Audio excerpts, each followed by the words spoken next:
Go Cowboys. An Odyssey sports station.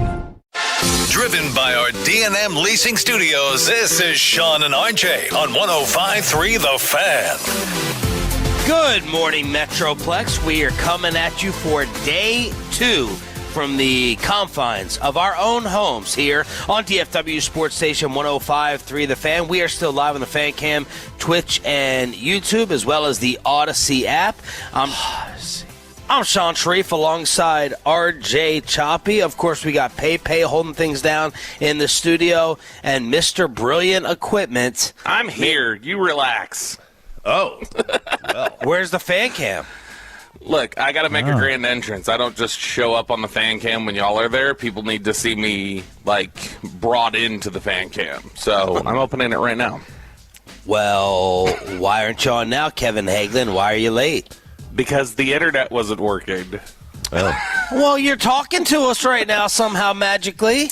Yeah, I figured it was the priority to get the audio set up first. And then once I had that, now I'm opening the Fan Cam, which you will see my just gorgeous morning face on momentarily. Choppy, you look like you just woke up. You're wiping the sleep out of the eyes. When was that alarm clock? 5:20. 5:20. Okay.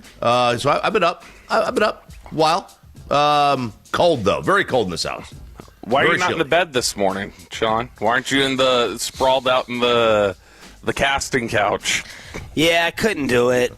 That bed is like a pile of quicksand, number one. It was the bed that we used in the old house, so I threw it in the guest room, and I'm just sunken into that thing, and it was too uncomfortable. I couldn't get out. I need something to help me lift out. So the wife set up a folding table, and today I'm in the rocking chair. Oh, you got a rocking chair. Chop has a quilt over his shoulders. Yeah. I can't get the internet to work. This is Granny Central here. We're running. My earpiece fell out. What'd you say? I said this is Granny Central we're running because you're in a rocking chair, Chop is in a quilt, and I can't get the internet to work. Yeah, why don't you turn... Grandma. You're acting as if you don't have power, Choppy. Why don't you just turn up the heat? You know, it's the heat. Are you that cheap? No. The thermostat is in the bedroom, and it's hot in the bedroom. So wherever the thermostat is, that's what it sets the temp at, right? So if that room is 70 degrees and the rest of the house is 58, it only 58. Does that. Well, I'm just saying, right? It only does the room where the thermostat is. So that's the problem. The thermostat's in the bedroom door is closed, so the rest of the house doesn't get the requisite heat. Well, why wouldn't you just close the vent in the bedroom? Why would we close the vent where we sleep? Because you're turning the heat to 70, so it would work harder to get the thing hooked up to 70, and the rest of the house would get covered. It's fine. It's 2 degrees difference. It's like a 2 degree difference. It's not. I'm not getting up on a ladder to go change the vent because we want the AC. We want the heat. We want the AC. You get a broomstick and you push the little vent thing a little bit more closed. Instead, you're wearing a shawl. It is. It's a wonderful blanket though. Very, very comfortable. Very comfortable. So this will last. I got to put my socks on. I haven't put my my winter socks on yet. Once I put those on, that'll keep the body warm, and that'll be good. Pei, how are the roads this morning compared to yesterday? Yeah, unfortunately, guys, you will be coming into work tomorrow. The highways are fine. I was on cruise control about 65, 66 the whole way here until I got off the highway. The side roads are still a little bad. My neighborhood is still rough, but once you get to the highway, it's fine from there. So easy going for me. So were you going 65? Yeah, I was. And you still had cars that had their hazards on, and I was going around them. But there were probably I think all 3 lanes on my whole way here, from 30 to 635 to Coit Road. It was all fine, no ice. Everyone text in how yesterday was compared to, or how this morning is compared to yesterday, or how yesterday afternoon and last night was compared to yesterday morning. Which one of you ventured out? Bob, did you go anywhere? I did. I was spinning my tires in the actual Bobby's the reason that we're doing this at home, because every time I get an update on Bob going out, it feels like the whole neighborhood had to come out to push your car back into the parking spot. Here's what you got to remember is that this is an apartment complex, and so we're going to be a lot less well off than the streets around you guys. They don't treat the apartment streets. They just say, nope, forget those guys. They've chosen the life that they lead. Yeah, exactly. You're poking. I did go out there, but the neighborhood got me. Like, I was able to get out of the parking lot that we have here, and I was taking the back roads. I was trying to make a run up to Walgreens, and then my tires got stuck in the back neighborhood. So then I was like, all right, I'm just backing out and going back, and we'll do this from home tomorrow. Chop, did you go out? Yeah, I did the kids home. That was a chore. That was around 11 o'clock. Getting to the highway is miserable. There's just feet or inches of ice, right? And then you get to the highway, and it's like one lane, but it's just the tracks of the tires, and it's kind of broken up. I assume that if it was an interstate, it's better. But it's not, so it's like it is what it is. You got some spots as we got closer to Grapevine that were better, but in South Lake, Trophy Club, West Lake, Roanoke, it's kind of like hit or miss. So it was tough. I went out this morning to take out the trash, and I was not slipping and sliding, but it was just like no give in terms of the snow. I think I could have crawled my way to the highway, but my decision was made after an unrequested pop-in yesterday from some friends. Sitting upstairs, getting ready to put the kids to sleep. It's about 6:15. I get the DFW security notification, and there's a guy standing at my front door with 2 bottles of wine. Old Jimmy was wanting a party for his wife's birthday, and I go downstairs. I thought he knew how I felt about the pop-in. I hate the pop-in. I despise the pop-in. Oh. And he and about 3 other kids roll into the house, and they're like, yeah, driving on my road before you turn into the neighborhood was really, really bad. Like, terrible and awful. They went sledding and everything. They're talking about all the side streets. But once I heard that, I was like, okay, we'll do one more from home. But it ended up being a nice, refreshing change. To see some people, civilization. Yeah. I already told Amanda, you better find something. We're doing something this weekend. So we're either taking the kids or the in-laws are coming over. But they said it was treacherous here because I'm on that one country road, getting up until I go about 3 miles till 6:35. So they said that was bad. So you made your decision around 6 o'clock last night. I made my decision around 6 weeks ago when my contract expired. And I said, I'm not going to wreck without a contract. That's not going to work.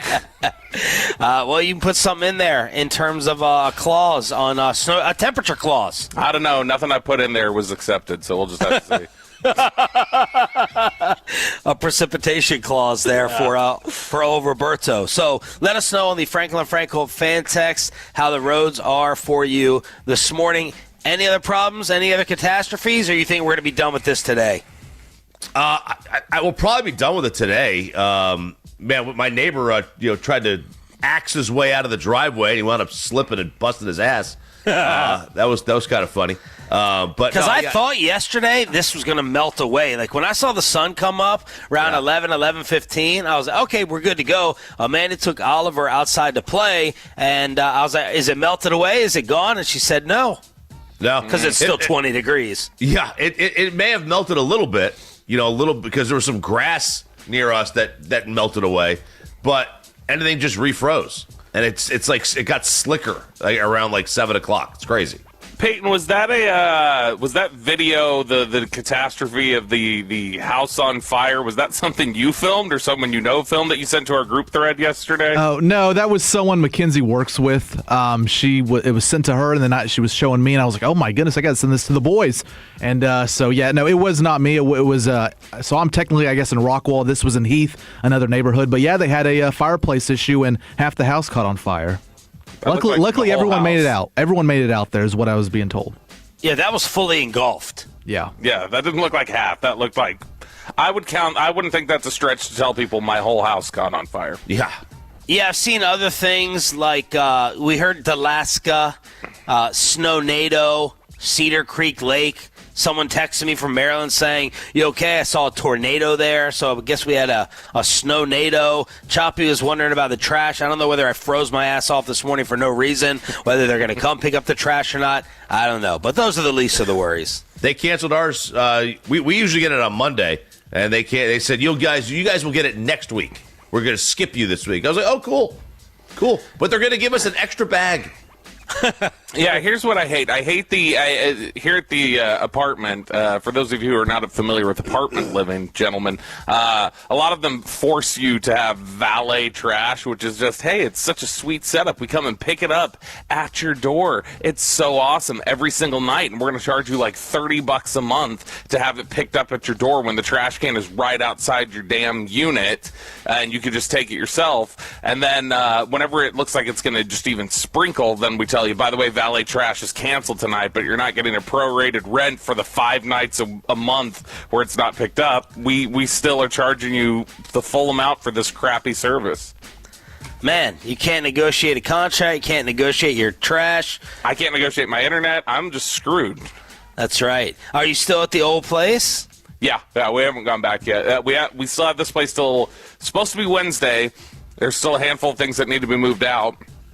Kristen started getting a little stressed, a little panicked, because she's like, icing things over. I need the extra time to get things done. So she talked to the complex, and she was like, can we just stay till Thursday, even though that's not when we're paid through? And they're like, yeah, we can give you one more day. So we've got the extra time to finagle whatever we need. There's a prorated victory for you. And how's everyone doing on food and drink and supplies? Pepe, what have you been cooking up outside on your new Blackstone, or cooking in the sous vide in the house? Have not used the Blackstone this weekend. I cooked the burgers inside. I made chicken Alfredo last night for dinner, but boys, I'm out of food. I prepared through Monday, so I'm in trouble. I had a HelloFresh meal kit that was supposed to come Sunday. It's been delayed, and then I got a text this morning saying your box expired, so no food. So now I'm going to be going either back to the store, or hopefully one of these fast food places around my house will be open today.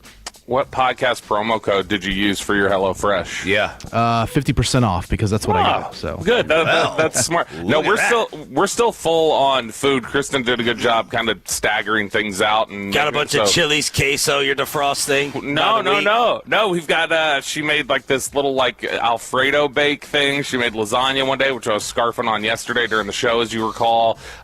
She's got plenty of like ground beef and stuff, so we're good. We when we dropped the kids off, we went to Costco on the way home. So we're good. We're good to go. Good to go. You love Costco. Dude, well, I have a love-hate with it. Like, it's so much better than Sam's, but I refuse to go there because Sam's has you can check out on the app. You don't have to go through the line. So it's like, I'll take less good stuff, for the speedy checkout. For the ease, but nobody was there. So it was like not a line, so I went right in, right out. Bam. What about you? You got enough food over there? You cooking on the Blackstone? No, I'm not going outside. I've probably seen outside the least amount of any of you. My wife, she's even more paranoid, probably, as Bobby's wife. But no, I ain't taking my butt outside to cook on anything having to do with smoke or charcoal. But you know me. You know we are stocked up, baby. Yeah. I'm just defrosting left and right. I'm just sitting things out to defrost. Did you go sledding with the kiddos? I took a lid off of a plastic container. I saw a little bit of a slope, and I shoved Ollie like twice. That was pretty much the extent of it. But there's some place here, I can't remember the name of it, but it's like 20, 25 minutes away. Dang it, I'm trying to remember the cross streets, where everyone apparently goes, and it looked like a badass time where everyone just went out there. But I was even afraid to my son is so uncoordinated anyway. A great timing for baseball signups, which I just did for him. But he apparently slipped and fell 5 or 6 times. And I wanted to have my daughter go out there and experience it, but I was like, no, not doing that. So I didn't even go outside and play yesterday. It was Amanda's turn. I know that. But everyone has little surfboards. I'm like, does everyone have boogie boards around here? Like Choppy has snow skis. Like, why do you have boogie boards? Some people use like inner tubes, but a lot of people in our neighborhood had like those, those actual, snow sleds. And I'm like, where are you investing in these here? You can't go find those. This isn't literally Alaska where you can go find them anywhere. Fan text real quick with the updates on the roads for you, Sean. Business 121 in Louisville is a nightmare. 30 good in Rockwall, but side roads are still pretty bad. We got 817 said, I'm on the west side of Fort Worth, and residential streets are pretty icy still. Main roads off the highway are kind of icy, but not too bad. Okay, so the guilt that we'll receive today in the text message, I'll see you guys tomorrow, shouldn't be too bad. Yeah. I mean, I would think, relatively okay if we just show the fan text. It'll all depend on one guy, because I went and just checked in on some of the other shows yesterday to see who made it to the studio, and there was one. Yeah, there was one. I saw it. I turned it on going, did Dawson try to brave it? Did any of the rest of them try to see if they were going to match Broaddus's guilt? But no, it was just Broaddus posted up in the studio. Dawson was literally sitting in front of his green screen. Like, he's not even trying to do the background anymore. It was just a green screen. Then you had Zach looking all cozy. Chiafalo, he's wearing Choppy's type of beanie every single day anyway. But we'll see what happens today. Who will be in studio today? Everybody else? I'm sure they get some of the morning melt. We don't. Yeah. We're at a different hour. We're just built different. So. Yeah, softer. 877-881-1053. Thank you all for being Tolos, a part of the 6 a.m. club. Tolo stands for Turn It On, Leave It On. All right, we have more coordinator and head coaching moves. Who are the Cowboys stealing and trying to protect? Was the NFL script followed again? And is it time for the official end of the Pro Bowl after what happened yesterday? That's next on Sean and RJ. After we get you over to QC Kinetics. We're going to get you healthy. We're going to keep you healthy, boys and girls. You've been dealing with that joint pain, knees, hips, back, shoulders, elbows, ankles, wherever it may be, QC Kinetics has got you covered. You head on over there, any of their 4 locations, Dallas, Fort Worth, Plano, Grapevine, and you're going to get hooked up with treatment, advanced cellular regenerative treatment. This therapy, it allows your body's own healing properties to target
When you trade 100. K-A-L-S-H-I. Kalshi. Trade on anything. And it's back to Sean and RJ right here on 105.3 The Fan segment here, brought to you by the personal injury lawyers Frankel and Frankel. If you've been injured in a car or truck wreck, call Frankel first, 214 or 817-333-3333. With Frankel and Frankel, there's never an out-of-pocket cost. They only get paid when you win. Frankel and Frankel, the go-to car and truck attorneys in Dallas. From news and notes to the coaches and players for America's team, let us go inside the Stars on 105.3 The Fan. Sean and RJ live here on your official home of the Cowboys and Rangers, 105.3 The Fan. Hopefully everyone is staying safe and warm out there. We have our Cowboys insider, Bobby Roberto Belt, for Inside the Star, where, Bobby, coaches are coming, coaches are going, coaches are being rejected, coaches are being accepted. Yeah, we're seeing some changes. The winds of change are blowing a little bit. Calvin Watkins reporting yesterday that Christian Parker is already making some changes to his staff. So we've got a couple guys who are already out, including Andre Curtis, David Overstreet, who had coached in the secondary last year, and Dave Borgonzi, who was tasked once. You probably heard his name once all year. He was the linebackers coach who was tasked with telling Logan Wilson, "Hey, sorry, buddy, screwed up there. We just didn't remember to put you in the game this past week, and that was our bad, and we'll do better." But those three who were all Matt Eberflus coaches and all three Matt Eberflus assistants, they are now officially out the door. They've been let go, and the Cowboys have started the interview process. We'd already heard previously that they were looking at some various coaches, Marcus Dixon, the defensive line coach from the Vikings, and now we know that Jordan Schultz reporting that Steelers outside linebacker coach, which means he worked with TJ Watt. Chop. He turned him in to the monster that he is. One Denzel Martin, another young 30s coach that the Cowboys are interviewing. So they're clearly starting with the youth movement, and that Marcus Dixon interview will be much more important now as Aaron Whitecotton has left for the Tennessee Titans to be the run game coordinator working with Robert Saleh. So a lot of changes. The one main assistant that people thought would be sticking around is now out the door. So Whitecotton as the new run game coordinator and D-line coach, run game coordinator for Titans. Yeah, but I know it's for the Titans. I thought the run game coordinator was like an offensive position. No, it's just like how defensive pass game coordinator became a thing in recent years. Defensive run game coordinators become a thing. Last year for the Cowboys, it was Dave Borgonzi. And so it's become this whole thing of just like, okay, hey, you are the position coach. We've got the defensive coordinator, but then generally one of the position coaches is also in charge of being pass game coordinator, and another is the run game coordinator. How big of a loss is Whitecotton? That's obviously the most familiar name to us. Because I have a shot to take. He got an interview with defensive. He got a defensive coordinator interview, and there were a lot of people that thought he did really, really well with the group after Marshawn Nealon's death, and that he was somebody who showed a lot of different leadership stuff that carried with the team through that. And so that aspect of it, people were really high on. Obviously, the defensive line didn't perform up to the standard that it should have, but I think when you look at Ezraku becoming a run defender that they didn't anticipate he was capable of, Clowney having a bounce-back year, Quinnen Williams getting here and having a better year than he was having with the Jets, and then James Houston developing as a pass rusher like he did, and then throughout the year becoming a good run defender when they wouldn't even put him out there initially. I think most people thought he did a decent job. He was one of the ones who did, out of all the assistants on the defensive side, it felt like he did a decent job, and I think they would have liked to have kept him. But again, this is an example of the Cowboys are letting their assistants and letting Christian Parker and Brian Schottenheimer do what they want with the staff, and I think this is Christian Parker saying, I got my own ideas here, and Aaron Whitecotton, your time has been appreciated, but you can go find another gig. Look, I don't know Aaron Whitecotton. I'm going to trust that he did a nice job emotionally after the Nealon stuff. And maybe he is a great coach. If I'm just judging it, and I was going to say this last week, we got derailed off of something, but if I'm just judging it off of production and improvement, bye-bye, see you later. You can roll out. Because the biggest indictment of this defensive staff is, besides the actual play and using our eyes, was nobody improving. Nobody's stepping their games up whatsoever. Ezeraku, run D. Well, Bobby's head's going to get shaven as a result of his pass rush. Dante Fowler fell off a cliff. Quinnen Williams, that's nice. That's a nice little stretch right there that you could put on the resume that you improved him from his New York Jets playing. But otherwise, like, God rest his soul, Marshawn Nealon had kind of not balled out and exploded and elevated. Sam Williams, you can roll out too. So in terms of just judging it in 1 year in progression, regression, staying the same, I can't sit here and say, oh my God, who's gonna continue the elevation of these players up front? Right. So that's my take. I guess the one issue is, he was supposed to be the Quinnen guy, and Quinnen at his best years under him, which, I mean, Quinnen should be fine. He should be fine without Christian Parker, Pat Surtain. Christian Parker, Pat Surtain. There you go. Same thing. Yeah, it's like, it's not. Look, Pat Surtain did not develop because of Christian Parker. He developed because he's Patrick Surtain. For the most part. For the most part. Yeah, but you can help out here or there. You explain things in an easy way that allows them to be free and play instinctive. It was one of the things Wade always said when he came here. I run a players-friendly defense. It's easy to understand. We're going to allow players to play freely, and if that's what you do, that's how you explain the position, the game. That's great. If Quinnen Williams falls off because Aaron Whitecotton isn't here, then we got much bigger problems than whether or not you've got the right defensive coach in mind. Yeah, was the defense great overall? No, obviously not. Did defensive line guys perform at a level that we expected them to in a lot of ways? Kenny Clark, Osa, no. I forgot about them. If you look at the fact that the defense as a whole didn't do a great job, and you're still trying to maximize guys within a unit that's playing really poorly, I do think it's the only place where you saw any sort of improvement with anybody. Was James Houston did improve. Clowney had a better year. Quinnen, who as great as he was not playing well with the Jets this year before he got traded. I do think that there were just some areas of development where he said, okay, there's enough here to say that if the rest of the defense is operating the way it should, these guys are probably improving a little better. But yeah, Christian Parker needed his voices and the philosophy that he wants, and he doesn't necessarily think it jives that way. I know John Onen from PFF didn't feel like Aaron Whitecotton would be a fit here under Christian Parker, and they're allowing him to build things the way he wants. Do you think we should have Oni on to talk about it, or you think G-Bag booked him again as their only guest?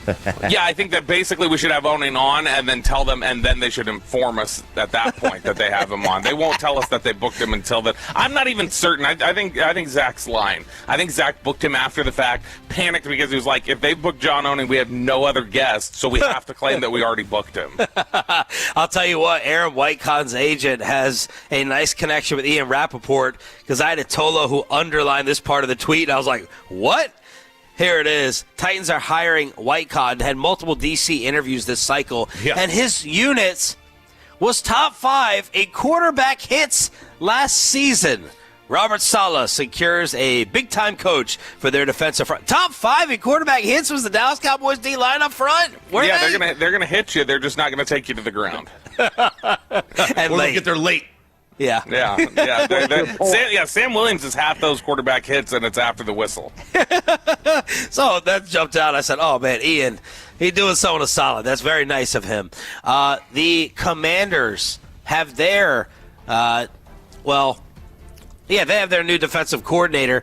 Man, these things get broken down. It's the Vikings defensive passing game coordinator and defensive backs coach. It's Durante Jones, who Bobby did homework on in the last week or two. He was part of Brian Flores' staff. He was there under Vance Joseph and Mike Zimmer. So now you kind of line up. It's a competition for me. Again, we compete in the offseason in terms of judging others, because the Cowboys never play this late into a football season. Now you're judging what Harbaugh got, what we got, and what Dan Quinn just got in Durante Jones. Yeah, and you're also looking at what Green Bay got, obviously, with Jonathan Gannon and how we're able to kind of stack all those together and get comparisons directly to each other. But Durante Jones he's supposed to be a good coach, and he's thought of very well, and he's been a coordinator before. It was just 1 year at LSU in 2021.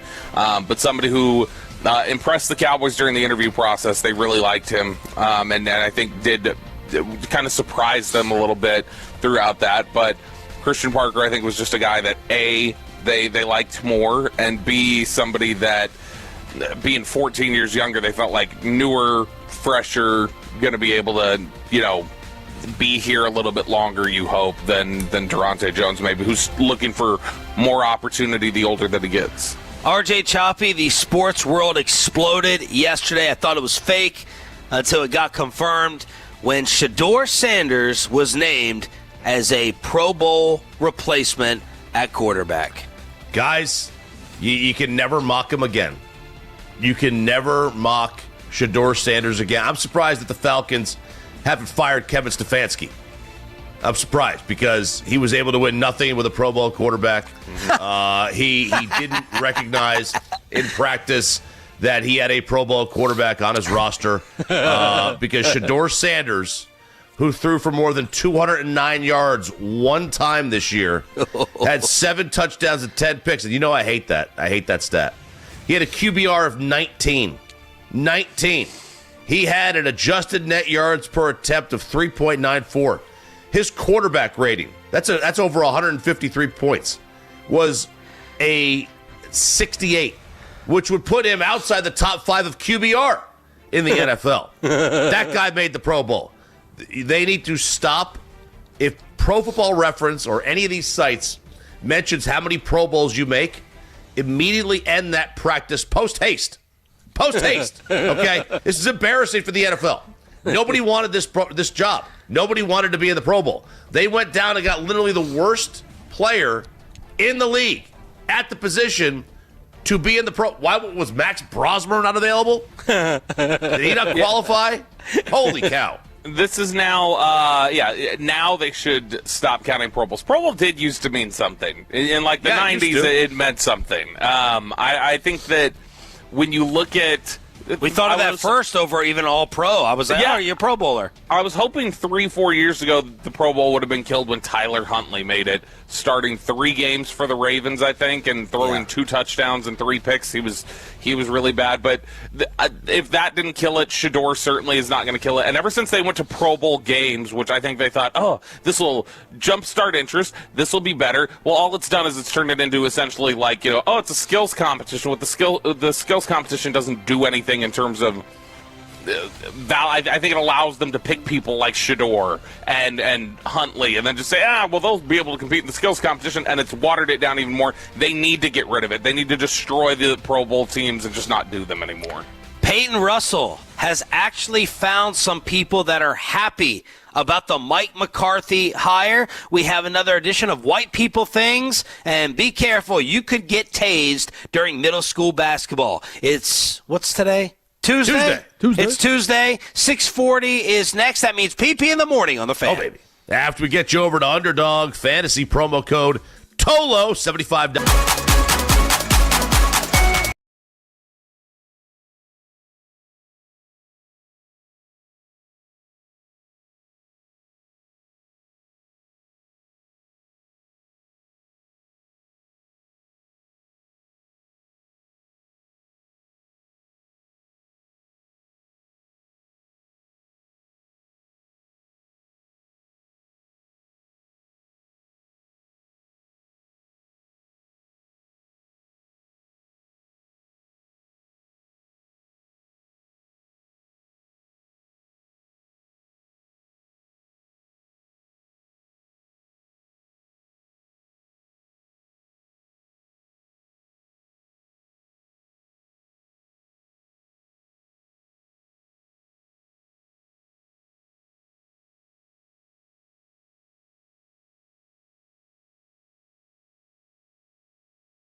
opinions. 105.3 The Fan.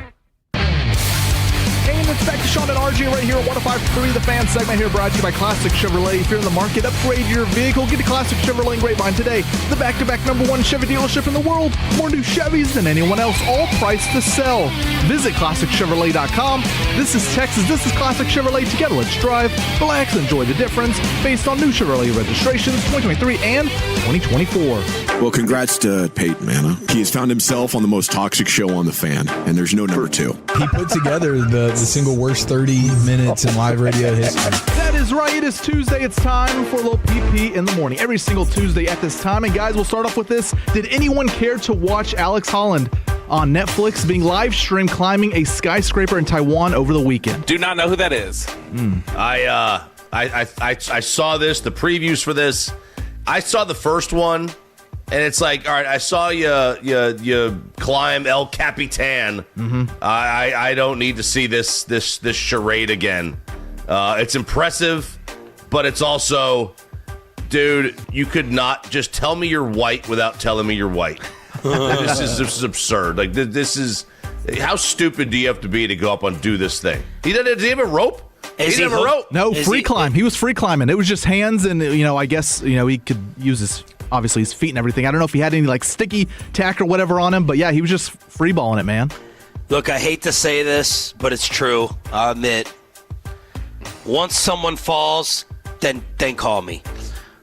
Once something happens, and I know this, and I believe something will or could happen, call me. And what happens if he's at, the 55th floor and he falls off? Are they going to show it live? So Netflix was on a 10-second delay just in case something happened. So obviously, they're going to cut away from it. But yeah, everyone there watching him. I couldn't watch this. I don't know how crazy you got to be to sit there and, watch someone do this, knowing that, they're professional, but at the same time, there's a huge risk that they fall off this thing. Well, people like watching sick stuff like that. What are you talking about? I don't know. How long did it take? Is this like a NASCAR race? 90 minutes. A little over 90 minutes. 101 floors. It was the Taipei 101 building. 1,700-foot building, 101 floors. But yeah. And who paid him $500,000 to do it? Like, who's paying that and why? You guys were all surprised, RJ and Peyton. Oh my God, only half a mil. What do you mean only $500,000? Who's paying that and why? Netflix. I would assume Netflix. I assume Netflix is paying him. Yeah, I mean, it makes me think. What's your negotiating power? It's like, hey man, I got an idea. I'm going to climb this building. Okay, you're going to pay me. All right, like who else is going to pay $1 million to go and climb a building? I can look out the old Central Expressway building on the 11th floor if I want to see that with our window washers. Yeah, I would say, listen, you paid Jake Paul this to fight this guy and get knocked out. I give Jake Paul money because this is more dangerous, and I'll have X amount of people watching this thing. I don't know what the number is that tuned in compared to Jake Paul. 500,000 for, I would say, a 30% chance you're going to fall to your death. That's worth it. That's worth, because then here's the thing: if he falls, you don't have to pay. So, well, you got to pay his wife probably. The wife's got to get some money there. You think? Why? Right? What if he's single? A guy like this, there's no way this guy's married. No wife would let their husband do this. He's got to have life insurance anyway, which I don't know if this would recklessly cover it. But I did hear, now that so I did not know the name. Now I know, this is the thing over the weekend where some dude was climbing. That's all I know about it. Yes, in Taiwan. The only reason why I saw it even come up is because people were like complaining about Elle Duncan providing commentary for this thing, and they were like, she kept talking over all the communications and she wouldn't shut up, and people were destroying Elle Duncan's commentary of climbing the side of a building. Well, Bobby, you got to mute the announcers now, right? We should be able to do that. The announcers got to go. Yeah, with the little Dolby audio thing. I don't know if Netflix has that, but I mean Peacock does. Elle Duncan went from Sports Center to play-by-play of a building climb. She made one inappropriate joke during a WNBA game, and they went, "That's enough with you," and then they threw her off to the side, I guess. She should have consulted with RJ on Unrivaled. Listen, man, I watched Unrivaled, a little bit last night, a little bit the night before, a little bit the night before, a little bit the night before. It's fantastic. It's where the stars play. Is it true what they say that it's faster and it's just faster pace, higher energy, quality of ball? It's some of the best women players on the planet. Bobby should bet on it next. But I will say, shame on the New York Times. I was going through some articles, and they were interviewing Alex before this climb, and they kept asking him about death. Like, have you and your wife discussed the risk of you're putting your family at by doing this? Or how much do you think about dying? It was just questions of death, and death is like, no, don't curse him now, guys. But it's New York Times, it's the media. Dang it, man. What else do you ask him? Yeah, that is the question. You ask him about, like, hey, is your family cool with this? How do you weigh this? That's the question. You don't go like, what suction cups are you using on the windows to go? Like, what brand did you pick? Nobody gives an S about that. Did you have your last meal beforehand? And what was it? Oh man. Yeah. Yeah. He's a I don't care. Man. I don't care. And I'm definitely not going to watch it now that I know he made it. Right. Yeah. Now it's just an hour and a half of some guy climbing a building like Spider-Man. He probably has some kind of Fred Biletnikoff stick-em on his hands. It's a cheat. Good reference. Cheat code. All right, it is PP in the morning every single Tuesday at this time. Bobby, Mike McCarthy is employed again. Your favorite guy. Believe it or not, some Steelers fans are actually happy about the Mike McCarthy hire. 93.7, the fan in Pittsburgh, took calls yesterday, and this guy goes off on actually supporting the Mike McCarthy hire. Let's go to Steve Areno in the car. What up, Steve Areno? Hey, how we doing today? You sound like a Steve Areno. I can tell just by the sound of your voice you sound like a Steve Areno. I tell you what, I'm Chief J Strongbow because I'm ready to go on the warpath. You guys not you guys, but a lot of guys got me fired up about this McCarthy hire. Let me tell you something about Mike. He's the best thing Rooney did in this situation. No doubt about it. People don't know. People think McCarthy's offensive-minded. He was here in the 70s when we had the winning culture. We were family in the 70s. Let me tell you, he's not just offensive-minded. The defense is in his blood. He is going to turn your 5-year program. You got to aim higher than a quarterback. Let me tell you about McCarthy. He's not just going to get you a quarterback. He's going to bring back the Lombardi to the Berg, baby. There's no doubt about it. The kid was a winner when he was in frickin' T-shirt league playing baseball, basketball, sacred tell you. This dude is a legend before he retires as a Steeler head coach. Hands down. He's going to win one for his little brother Joe. That's all I got to say. This dude is the best thing the Steelers could have done. He got a lot of holes to fill because Tomlin left him a lot of... Hey, Steve Areno. Steve Areno. Yes, sir. You wouldn't buy Chase beef from Greenfield, would you? You better believe it, Thank brother. you for the call, can't- Steve Areno. I think it was Tom Pelissaro on the call, actually. I know, I was going to say, Laura Oakland's voice is different than I thought. Goodness. That was amazing. Wow. First, hands down, the best.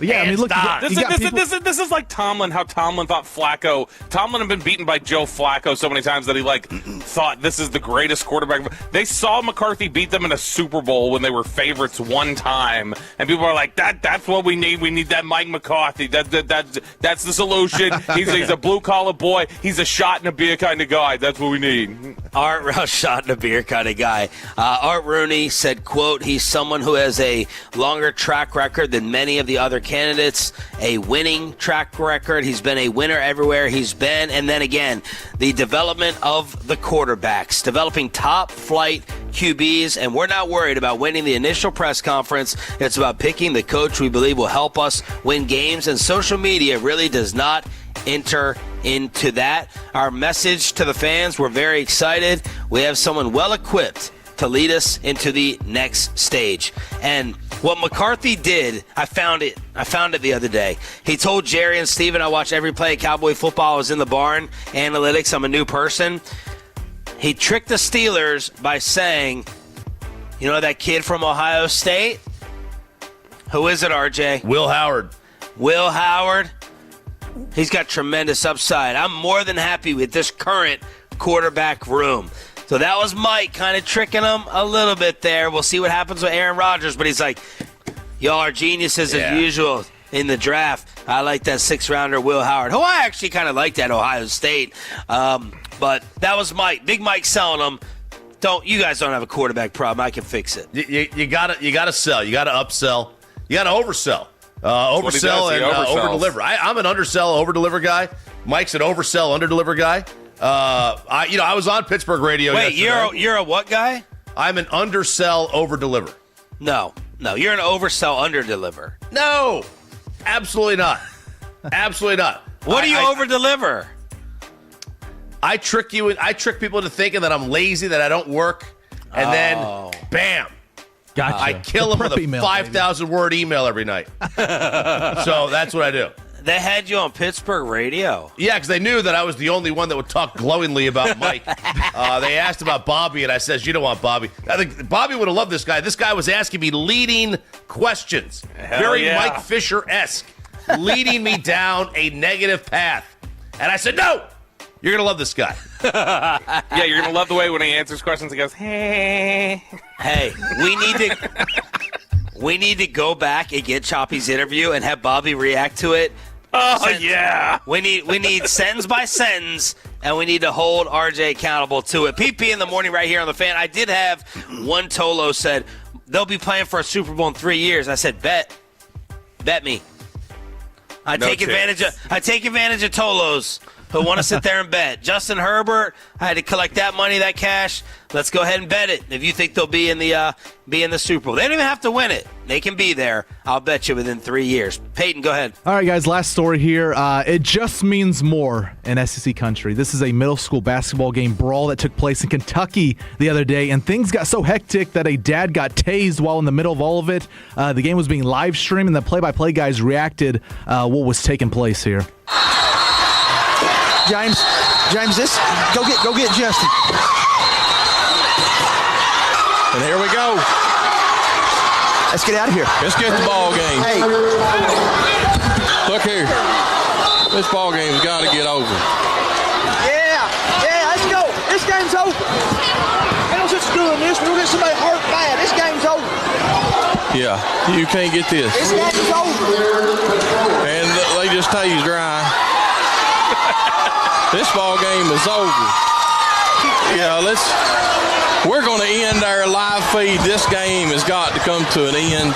God, youth parents, man, so crazy. You got to bust out the taser on Ryan. Poor Ryan over there. Ryan just got tased, man. See, that should have been the transition from your McCarthy stories. You said, speaking of parents who got kicked out of middle school basketball games, which McCarthy did years ago, let's talk about that now. Hey, that's not real. Why are they broadcasting? Why is there a broadcast for a middle school game? That's not real.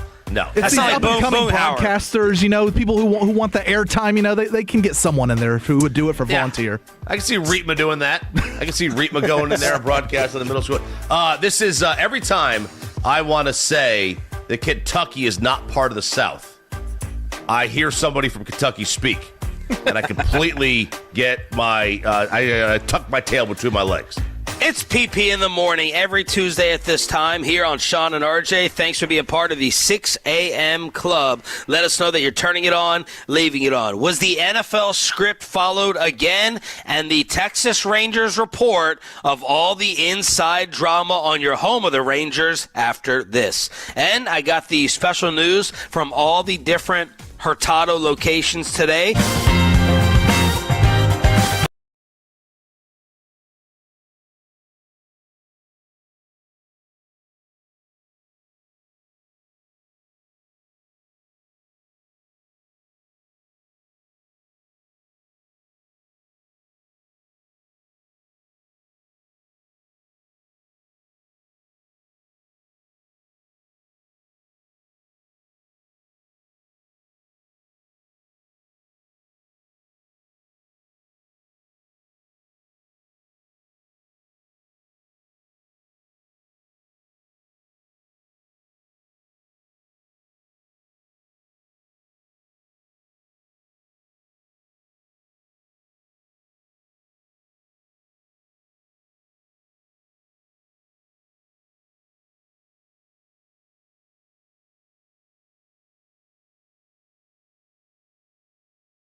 Sports Station.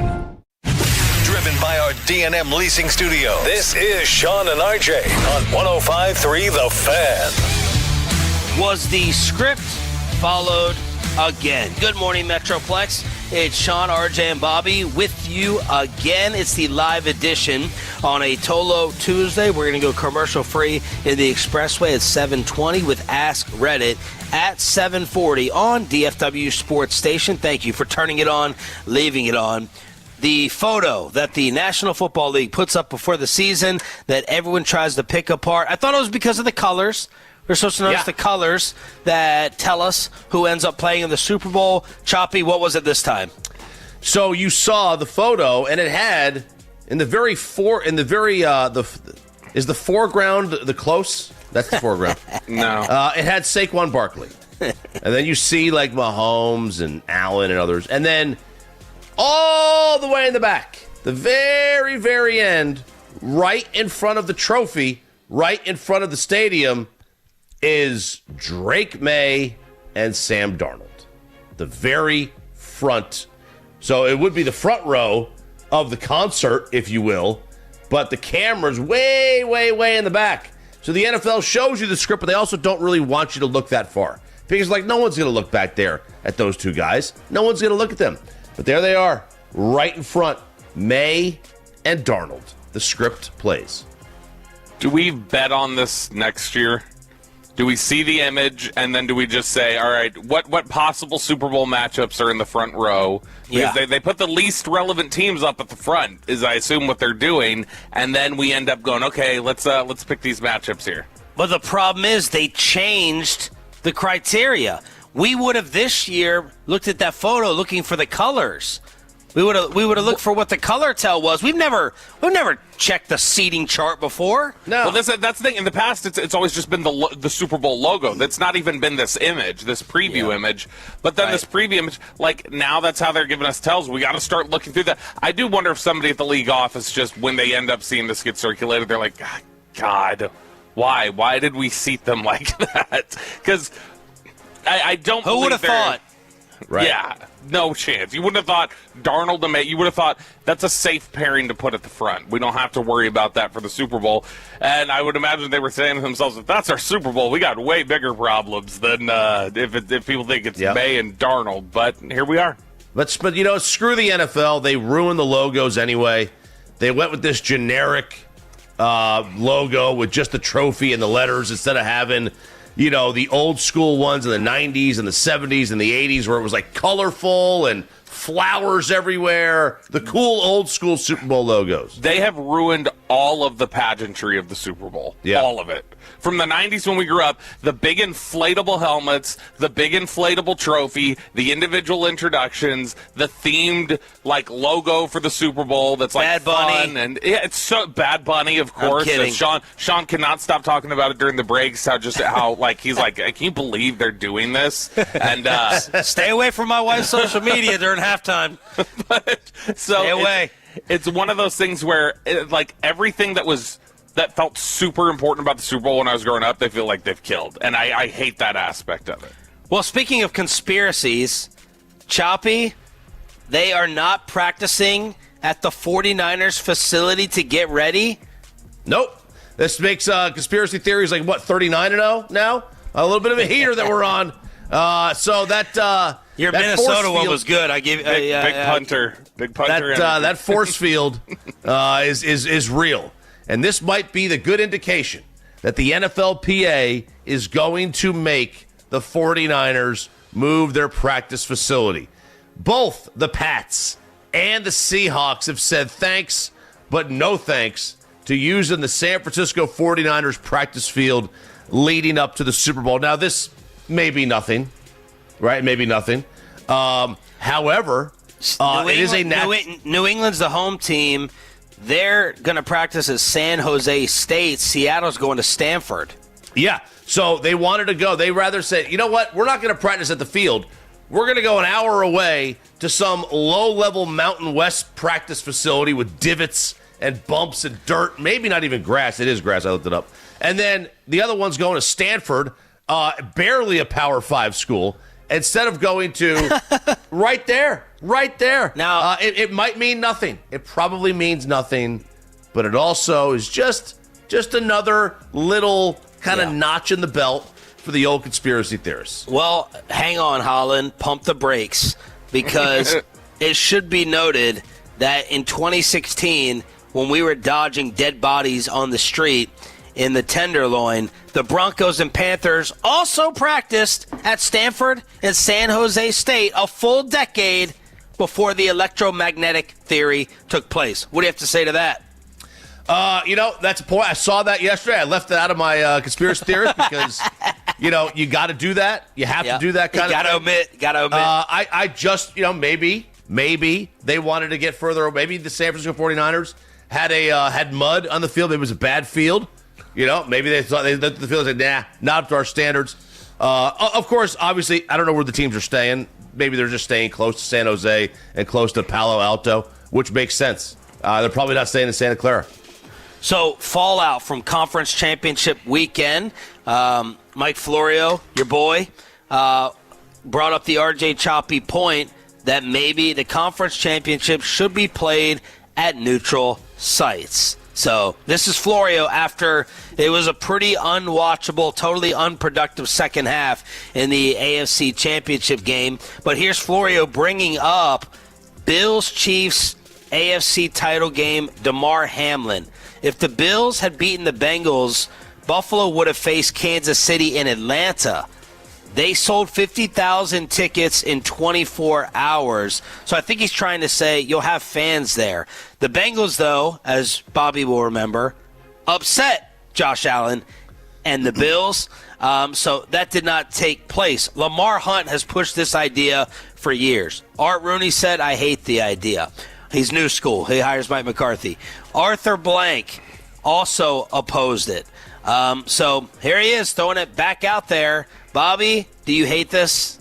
Yeah, I really hate it. Look, again, let's not just constantly try to jostle things up and look for what's the most profitable means or how do we do this, and then just let the game be the game. And the game of football is there are elements in January that affect the playing conditions, and we've had that for years. And you're not going to just take away the Giants Packers. We're not going to take away Tom Coughlin's bright red face in the ice. We're not going to take away the Ice Bowl. We're not going to remove these games as a possibility. This is just what you have to play under in some instances. You want to have that as the Super Bowl, fine, but the path to get there, we're going to have the elements, and that's just the way that it is. I don't forget about profitability. What about watchability and productivity? That's it. Yeah. That's part of it. You play in the conditions. The Chop, as somebody who hated the idea of the retractable roof baseball stadium, I'm stunned you're in favor of this with football. It's the game's too important. The game is too important. I do not believe that you should. Football is the only sport where you play 85% of your schedule in certain conditions, and then the most important games are played in completely opposite type of conditions. Baseball sucks like that. Baseball sucks like that more. October, November, December, you're definitely playing cold games in certain areas. You are playing cold games, but I don't believe it has the same impact that cold weather football has. Not even close. Okay. But are you opposed to snow being breathed out, cold air in baseball playoff games, RJ? I wish they would start the season earlier. Yeah, okay. I don't like it. I don't love that. But also, baseball would have a hard time, I think, filling a stadium on a neutral site compared to football. Football, you'll fill it regardless. Yeah. And I'm surprised about Arthur Blank because Arthur Blank and Jerry Jones, their stadiums get absolutely ran through in these college playoff games. They say, you know what? We know our team isn't going to be in the playoffs, so we'll just allow the college playoff to use our stadiums for every game. I'm surprised Arthur Blank and Jerry wouldn't want this. I mean, they would have this thing full.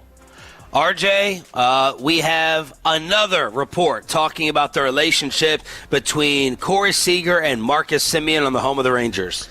This is from Joel Sherman, so this is not the Bob Nightingale refuting Bob Nightingale report. That was amazing that you posted over the weekend. He had a lot of Joel Sherman in the news lately. He had Yu Darvish retiring. Why is Joel Sherman in the news?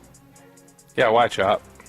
That was you, Bobby. But this is from Joel Sherman in an article. The same guy? Is it the same guy in the news? No.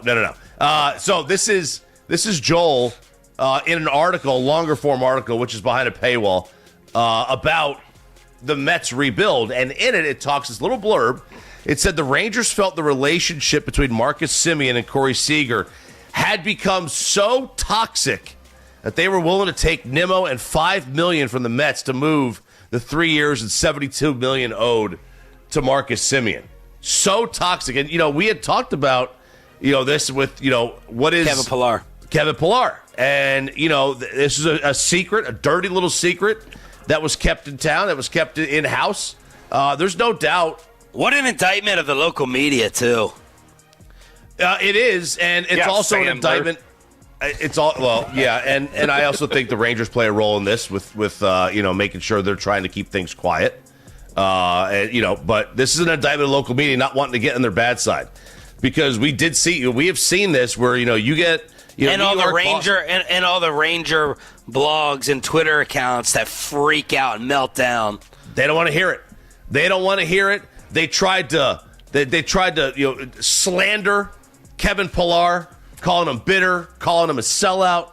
Loser. And it's crap, man. I just don't know why people can't see things for what they are, but we know why they can't see things for what they are, because they don't want to.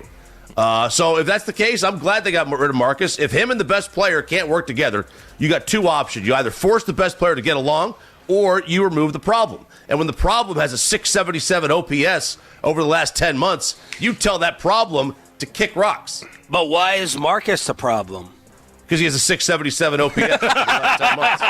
It does kind of make you wonder what else might be toxic over there that people don't talk about. It does. Which we'll find out. At some point, I'm sure. We'll find out. Now, let's not be that same scared media here, unless you want people coming after you. But well, I guess we'll wait on it. I need to hear from someone else.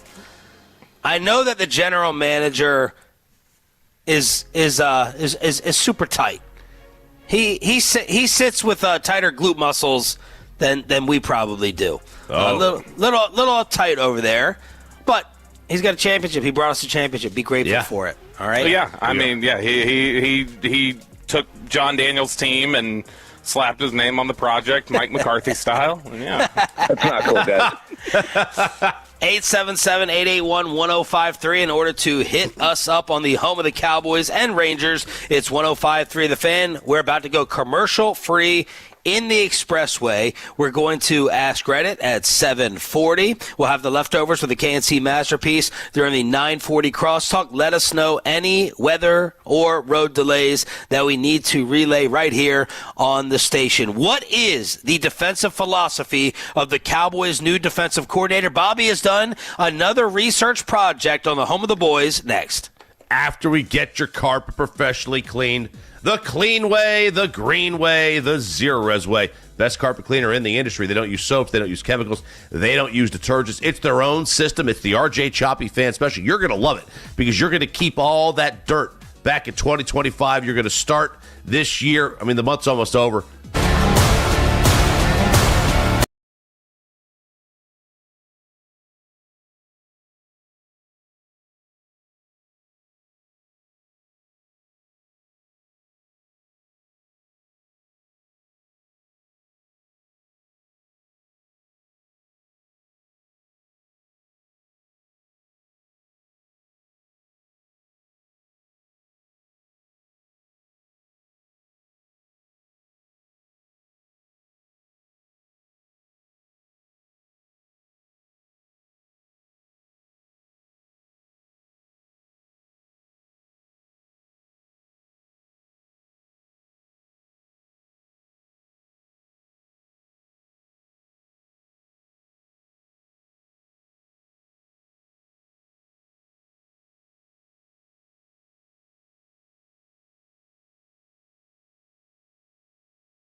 travel companions. 105.3 The Fan. And it's back to Sean and RJ right here on 105.3 The Fan. It is the Expressway right now on The Fan, and it's brought to you by the On-Time Experts. Sean Sharif, RJ Choppy, and sketchy Bobby Belt during commercial breaks here in the commercial-free Expressway. Ask Reddit at 7:40. Why you keep turning your camera off? Because I'm standing up, and I don't know if Peyton has changed the fan cam over yet. And unlike Choppy, who lied yesterday, I'm not wearing pants. Prove it. No, so now today you're coming through. Yeah, wow. Me too. Yeah, so I'm ready to wear pants either. They're both in their boxers. Those are boxers, right, Choppy? Or are they briefs? Yeah. Oh yeah, those are boxer briefs. Boxers. And you're complaining you gotta wear the tight boxers. And you're complaining about being cold. That's a fair point. What? You talked about wearing socks, but you didn't put pants on. No, I did not put pants on. Just, when I'm at home, I don't like to wear pants if I don't have to. Right. So, that's kind of how it works. But, I just don't want to go. I also don't want to go back in the bedroom, wake up Sarah. I have a habit of waking her up. I wake her up, and once she's up, she's up. You guys, Bobby didn't want to go and adjust the thermostat. You can't walk into a room without waking somebody up. It's not that hard. Do you know how loud I am? Do you know how loud I am in general, the way that I move? Very light. And I'm incredibly loud. I hope you guys have noticed now. Holland tried to tell you guys this at the hotel a couple years ago during training camp. He's like, Bobby is the heaviest walker I've ever heard in my life. I hope y'all have noticed that at the new building, because the old one you couldn't really tell the way the floors were set up. At this new one, you can hear me thump, thump, thump. It's very fee-fi-fo-fum. And you have shoes off. You walk around everywhere. That's where you really socks. hear it. When it's just my socks, you'll really hear the thud, thud, thud. And I don't know whether RJ does that. Some of the things I'm noticing that are different doing the show at home before we're probably back in studio tomorrow. Bobby, you're more across from RJ. Does he chew his nails this much in studio? Yes. Yep. All the time. Yeah. That's why I used to drive Bassick nuts. Yeah, I've been noticing a lot on the fan cam. You're chewing away there. They're dry. They're dry. And then I'm drinking a lot less coffee at home than at work. I don't know what it is. Interesting. Is it because you're not wanting to get up and walk around? I don't know. Yesterday I'm terrified that my daughter will see me, so I'm trying to avoid her. But yesterday after the show, I was like, I'm dead. And my wife goes, you were laying down for 4 hours. Yeah. What do you think? You were sitting there laying in the bed, but I didn't even get through the 2 cups of coffee that I have here in the Low T Center coffee mug, whereas at work, I keep adding to it when it's getting low, but I think I'm like 4 cups at work. Yeah. I'm on cup number 2 right now, but I had a cup of tea. I had a cup of tea this morning. A spot of Why? tea. It's like for some reason I don't know if it's the weather or my son got me sick. Just had a little frog. Just trying to get the frog out. So we don't have any honey, so I had to use agave nectar. He's not showing up to work tomorrow, is he? Chop. He's going to say, the illness is fully hit. I felt as cold as I did because it turns out I had the chills, and then he's not going to be there tomorrow. No, this isn't the chills. It might happen though. He had the flu, so I don't know. And I was there, but I don't. You know me. I'm not taking a sick day if I don't have to. That's right. Pepe and Choppy are the toughest on the morning show. Let's go inside the Star with more detail on the Cowboys' new defensive coordinator. Of course, the hires are being made throughout the NFC East. Bobby, reset us on what Harbaugh and Dan Quinn did. Dan Quinn has gone ahead and hired his defensive coordinator. He's brought Durante Jones over from the Minnesota Vikings, who was an interview candidate with the Cowboys. He was a finalist for the Cowboys defensive coordinator job before they picked Christian Parker. And the Giants, John Harbaugh, every time you say Harbaugh, like, when you set it up, I'm like, what do the Ravens have to do with this? And, I'm still not used to Harbaugh being with the Giants yet. But Denard Wilson is the new defensive coordinator for the Dallas Cowboys. Now, we did get the note yesterday. One of the guys interviewing for the Cowboys assistant coaching jobs is none other than Shane Bowen, the defensive coordinator who was let go by the Giants in the middle of the season. So he is one of the assistants who is interviewing here and was, at one time, a really well-thought-of coach. And while we're talking about news within the division, more rejections for the Philadelphia Eagles. Bears OC Declan Doyle withdrew. This is the offseason of withdrawal. Mm-hmm. That's what it is. The Cleveland Browns getting insulted, the Buffalo Bills, and the Eagles offensive coordinator. Declan Doyle withdrew his name from consideration. He wants to stay in Chicago more to work with Ben Johnson and Caleb Williams. And then Charlie Weiss Jr. is going to stay at LSU. Yeah, which is hilarious because typically in order to just make the offensive coordinator jump from college to the NFL with no head coaching experience in between or anything else, you generally have to have a historic offense. Ole Miss was good, but you got to have LSU 2019, Joe Brady, to make that sort of a jump. But the Eagles are scraping the bottom of the barrel. They're interviewing Charlie Weiss Jr. and said, hey, will you come be our offensive coordinator? And he said, nah, I think I'd rather stay at LSU with Lane Kiffin's toxic ass than that. But we did yesterday. Did you notice? It's the funniest thing ever. Did you see Lane Kiffin tweet out the Trump hats? And then Minnesota happened, and he deleted the tweet. I heard about it. I didn't see it, but I heard about it. It was make LSU great again, and then Minnesota took place, and then, boom, hit the delete on those messages. Yeah, it's wrong, RJ. Your eye's doing something funny. Yeah, you look like you wanted to say something. That's why I laid out for a sec. That's the part of society that I hate. That's not a Trump hat. That's not a political thing. That's a funny thing. That's... Do you think that Lane Kiffin is a Trump supporter? Oh, I don't know. Okay, I would think 98% yes, based on that. Oh, basically, yeah. See, I don't know. I never I just thought you're just making. I don't think anyone that hates Donald Trump would make a make blank great again hat. That's just my opinion. That may be true. I just wouldn't equate the two. I would think, oh, that's funny. You're making a play on a whatever.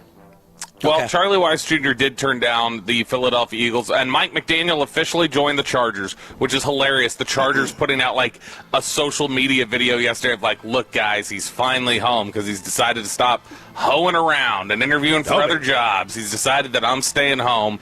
But let's talk about Christian Parker here, the Cowboys defensive coordinator. And this is, I promise, you've never heard him before, and you've only heard him a very little bit, but I promise this is a different version of Christian Parker than you've heard even in some of the interviews. Are you familiar with The Sixth Show? You know what that is? No. No one knows what The Sixth Show is except Christian Parker, because it's basically his Fraternity Brothers podcast that focuses on Philadelphia sports. And 4 years ago, Christian Parker went on his buddy's podcast as just, I guess, a solid favor. Hey, I'm going to come on here. I'm going to talk with you a little bit. This is before he even worked in Philly. He worked in Denver at the time. But he showed up and decided to talk a little bit about the NFL and defensive philosophy. And because it's his buddy's podcast, he was a little more relaxed and talking about some things that I don't think you've heard him talk about in some of these interview clips that we found from him so far. So this is the first clip here. He was talking about going against Aaron Rodgers or, working around Russell Wilson and different things like that. And he was being asked about, well, how do you, when these quarterbacks are these high IQ, fast mental processors, how do you slow them down? Is there anything you can do when they've got all the answers to the test? How do you do that? And this was a really good clip. This is Christian Parker 4 years ago on this podcast, The Sixth Show, talking about how you slow down a high IQ processor.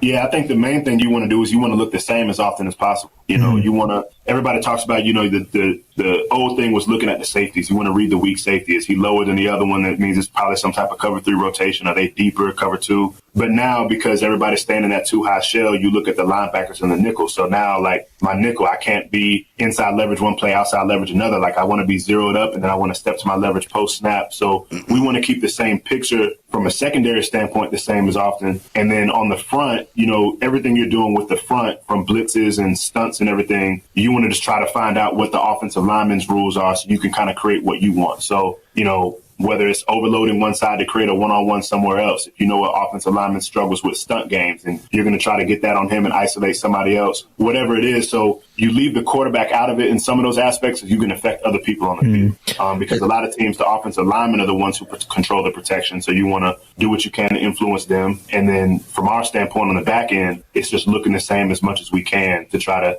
talk them into doing some things that they don't want to do. You may or may not like this philosophy, Chop. I'm not sure, but Christian Parker's basically telling you, we play the game, we do not play the quarterback. This is we approach the game a certain way, and we play it, and we try to be in control as much as we can. We do not adapt ourselves to the quarterback that we're playing. We make the quarterback adapt to us. Interesting.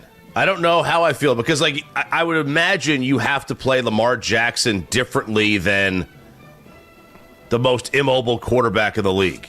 Not in terms of coverages. He's talking about in terms of how you want the secondary to look and how you want to mess with their eye discipline. He's saying that disguise, a lot of people think means let's show them this and then we rotate into this. He's saying, no, let's show neutral as frequent as possible and then we break out from that. That's how we disguise is we show them the same look every time instead of different looks and then swapping out of them. So an offense that is a timing offense, right, where you want to get them off their rhythm.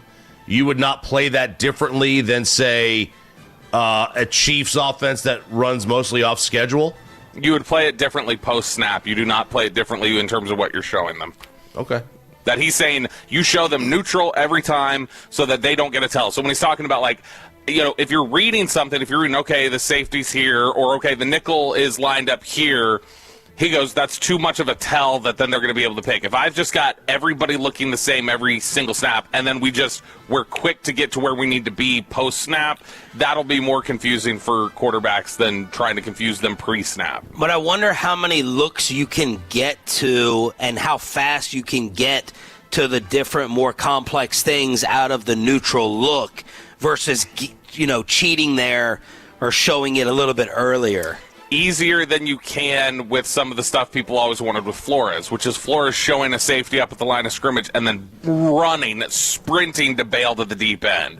So it's actually easier, like, in terms of if you want to talk about disguising, it's probably easier for a defense that has struggled with their communication to be in a neutral look as a disguising tactic rather than showing something completely different and then bailing to it. So it's actually something that I would imagine they would have an easier time processing and handling than if you do some other things. Now, fast mental processing is important, and being able to see things in advance is important, and being able to handle those sort of things. And so this is Christian Parker talking about, and this is a little bit longer clip, but the importance and the value of having fast mental processors over maybe the best top-end athletes. The thing is, the part of my job, though, is to train to get my players' eyes and their movements to match, what we want to get done.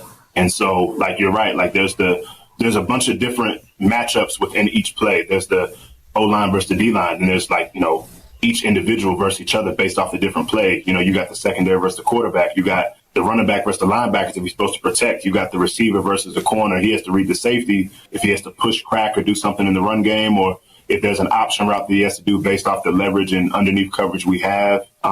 So, like, you have to have such a fast processor as a player, and that's what separates the really good ones from the average guys, is because there's some guys who, like, you might come out on the field and see somebody throwing or working out, and you're like, oh, yeah, like, he's straight. Like, I thought he was going to be more athletic than that, but you don't understand the mental strain and how fast his eyes and his brain works to be able to put himself in position to make plays. Because that's half the battle right there. There's plenty of guys. I've coached guys in college that were more athletic than some guys I got in my NFL room right now, but they didn't have a brain. They didn't have the eye discipline. They didn't have the mental toughness to, give up a third down conversion and still have to line up again and strap up. And so, it's just such a high level of difficulty on different levels. And each position has different things that they have to be good at and look for. But you're right. Like, it's so layered in terms of what happens on each play based off our coverage, what we're looking at as a defense, how the offense is trying to dissect us. And to be a good coach and a good player, you got to understand what's going on the other side of the ball. So whatever you're seeing makes sense to you, and you can gain an advantage from that. And this is me waving goodbye to Kenneth Murray based on that description. See you, buddy, because you're a fine athlete at the linebacker position. You don't see it well enough. And how many times do we come in here on Post Hunt Clarity on Tuesday, and I would be talking about eyes. Their eyes are bad. Their eyes are so bad in the secondary. Their eyes are so bad at linebacker. But this is a comforting thing to me still, because Christian Parker's talking about my job is to train their eyes. My job is to make sure they see it fast, and my job is to make sure that they're prepared. And when you hear somebody talk about his tabbed notebooks and all these different things, he's so detail-oriented, all these different things that we've learned about him and heard about him, that he's clearly so obsessive about detail that if he's a good enough communicator, you would hope he then in turn is making these same guys as detailed about the process and being able to recognize things as quickly as possible. This is kind of like the quarterback, right? Downloading it versus the rocket arm. Like, who's seeing it, where to go, accuracy, smarts versus Joe Milton. Right, and listen, we've seen quarterbacks figure it out 5, 6, 7 years in the league. The problem is, how many players after 6 years are already athletically done? You know, like a quarterback can wait 5, 6, 7, 8 years before they figure it out. And a linebacker, 7 years in, at 31 years old, it's too late. It's too late for them. So I wonder, like, you know, can you train the eyes like you're talking about with other positions because of the age factor, because you're going to lose some athleticism as you age? Well, I mean, yeah, look at the two best linebackers on the market this year, like 36 years old. It's Bobby Wagner. It's Demario Davis. It's guys who see the game fast. Sean Lee got probably 3 more years out of his career than he should have because he saw things faster than everybody else. It allows you to cheat and get an advantage by being able to get somewhere quicker that your athleticism wouldn't naturally be able to get you there. So I think that he's on the right track, and that's obviously what you want. It's just how good is his ability to actually create those fast mental processors. And we're talking about Christian Parker here, who dove into some of his philosophy a few years ago on a podcast called The Six Show. One more clip here. They were leading him to water a little bit. The guys were. They were trying to say, well, look, you're a secondary coach, and you're talking about how difficult it is. So corner must be the most difficult position on the field, correct? And Christian Parker said, nah, it's tough, but it's not quite the most difficult. I think quarterback is, to be honest with you. I think quarterback is the hardest. I think corner is second. Okay. But I think quarterbacks have to, because you don't even like, a lot of people don't understand how much of an effect the quarterback has on the run game also. Like, you know, you see guys at the line checking plays and stuff. Like, if there's a look that, you know, you have a run going to the right and they got a 3 technique there and a stacked linebacker and it's loaded over there, you got to check the play, maybe get into a pass, maybe flip the run, or you have to process so much information. You have to get the protection and protect yourself. You got to communicate with receivers if you're at that level. You know, some quarterbacks have more autonomy at the line of scrimmage than others, but quarterback is hard, man. Like, them dudes got to process so much information before the snap and then during the play. And they got to worry about getting hit by linemen and blitzes and all those things, man. Like, that's hard, but living on that island, man, it's different, you know, because offenses can do so many things to isolate a cornerback, and we can't play cover 2 the whole damn game to protect somebody. Like, you got to be able to stand on your own too and make it happen. So, you got to be different to play out there because receivers are talented, quarterbacks, their ball placement is elite, and, you know, a lot of the rules favor offense. So you can't be as physical as you might have been in college because in the NFL you got more rules to prevent you from doing that. And there's a little bit there that you can hear that they've talked about with Christian Parker, about Mike Pettin, who said, I've never really seen anybody who understands how everything works together as well as Christian Parker does. Like, he understands, like, all these different aspects of the game of football and how they intertwine. And you can hear it there. There's not a whole lot of I don't feel like there's a whole lot of defensive coaches that you can hear that have as good of a handle right there as Christian Parker just showed in 20 seconds in terms of talking about this is everything that the quarterback's responsible for. I know the entire quarterback's job. Like, this is, he's got to check this, he's got to slide this, he's got to do this, he's got to do this. And having that awareness of everybody else's jobs, that's one of the things the Cowboys give really big props to Javonte Williams for, is that Schottenheimer says Javonte Williams understands everybody's job on the field so well that it allows him to do his own better because he understands what everybody's responsible for. He knows how to stress them. He knows how to lean on them a little bit, and that's kind of what you're hearing there from Christian Parker. Good stuff, Bobby, but talent, roster, depth, skills, acquisition, free agent trades. What is the front office going to do for him? They're going to give it to him. They'll give it to him. They'll give him resources that he wants. He's already been allowed to kind of clearly make some of his own decisions on the assistant coaching staff. And we did the research on this recently. When they get a new defensive coordinator in here, you'll get plenty of the draft picks devoted to you, and you'll be able to get a lot of the free agent spending that they have, the capital that they have to be able to spend. It'll hand over to you in a lot of instances. And so I'm sure Christian Parker will get some of that. Maybe you're taking a look and you're going to see, who knows, Nakobe Dean maybe ends up here from Philadelphia as a free agent, or Reed Blankenship ends up here as a free agent at safety. Those are the kind of things that I think could be on the table. Ross Tucker, great friend of the show, Eagles insider, Westwood One Sidelines, will join us at 9 o'clock this morning. He texted us. He hit us up. Yeah. He said, When am I coming on to talk about Christian Parker at 9 o'clock this morning here on DFW Sports Station? We're commercial-free in the Expressway till the end of the hour. Let's ask Reddit. Do you have a question, Kelly? Yeah, I have a lot of questions. Number one, how dare you? 877-881-1053, 877-881-1053. That is the Frankel and Frankel Injury Attorneys fan text. You can weigh in here during Ask Reddit, also on the Twitch and the YouTube.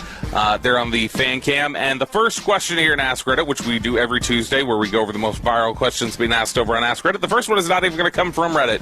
It's going to come directly from me, because the topic just came up a little bit ago, and we were talking about it during a break. And it turns out it doesn't matter. Grubhub just canceled my order, I found out, because I believe Bojangles was closed around the corner from us, so I don't think it was open this morning. But the question is, how much of a tip do you give to the Grubhub driver to drive in these conditions? I had given a sizable one.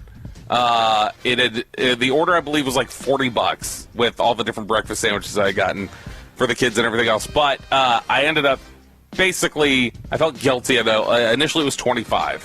And then I felt guilty, and I just put another $15 on it. So it was going to be a $40 tip to drive in this, but then it was closed, so it didn't end up mattering. So how much do you tip 40? You were going to give a $40 tip? You're an idiot. How much do you tip the driver in these conditions? If I won't go drive to work, I'm going to tip well. Well, 40 is out of control. Yeah, like exorbitant. They're risking the cost of the meal. That's right. I'll say minimum. I'll say minimum 15. Okay. $15, 15%. $15. I don't believe in the percent stuff. Okay, I'm not ordering a rib. I'm not ordering a ribeye and paying 20% because you picked up a steak over a bologna sandwich. All right, I do it on workload. I do it on quantity. So yeah, the act. How much is the act worth?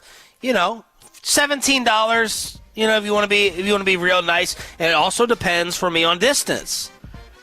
How far are you going? Are you getting something from Dallas and bringing it here towards Mesquite Garland, or is it right down the road from me at the McDonald's? It depends on distance with the treacherous terrain that you're working through. Well, then, so I can't know. I can know how far they're driving from there to here. I can't know how far they're driving to get there. So I just looked it up, and he was driving a pretty sizable distance to get to there to then bring it to me, which is nearby. So it looks like a short distance, but he drove a considerable amount over ice, and then I guess found out it was closed, and I felt bad that it was closed. It's a tough one because that's when you complain. That's when you complain to the app and try to get a discount.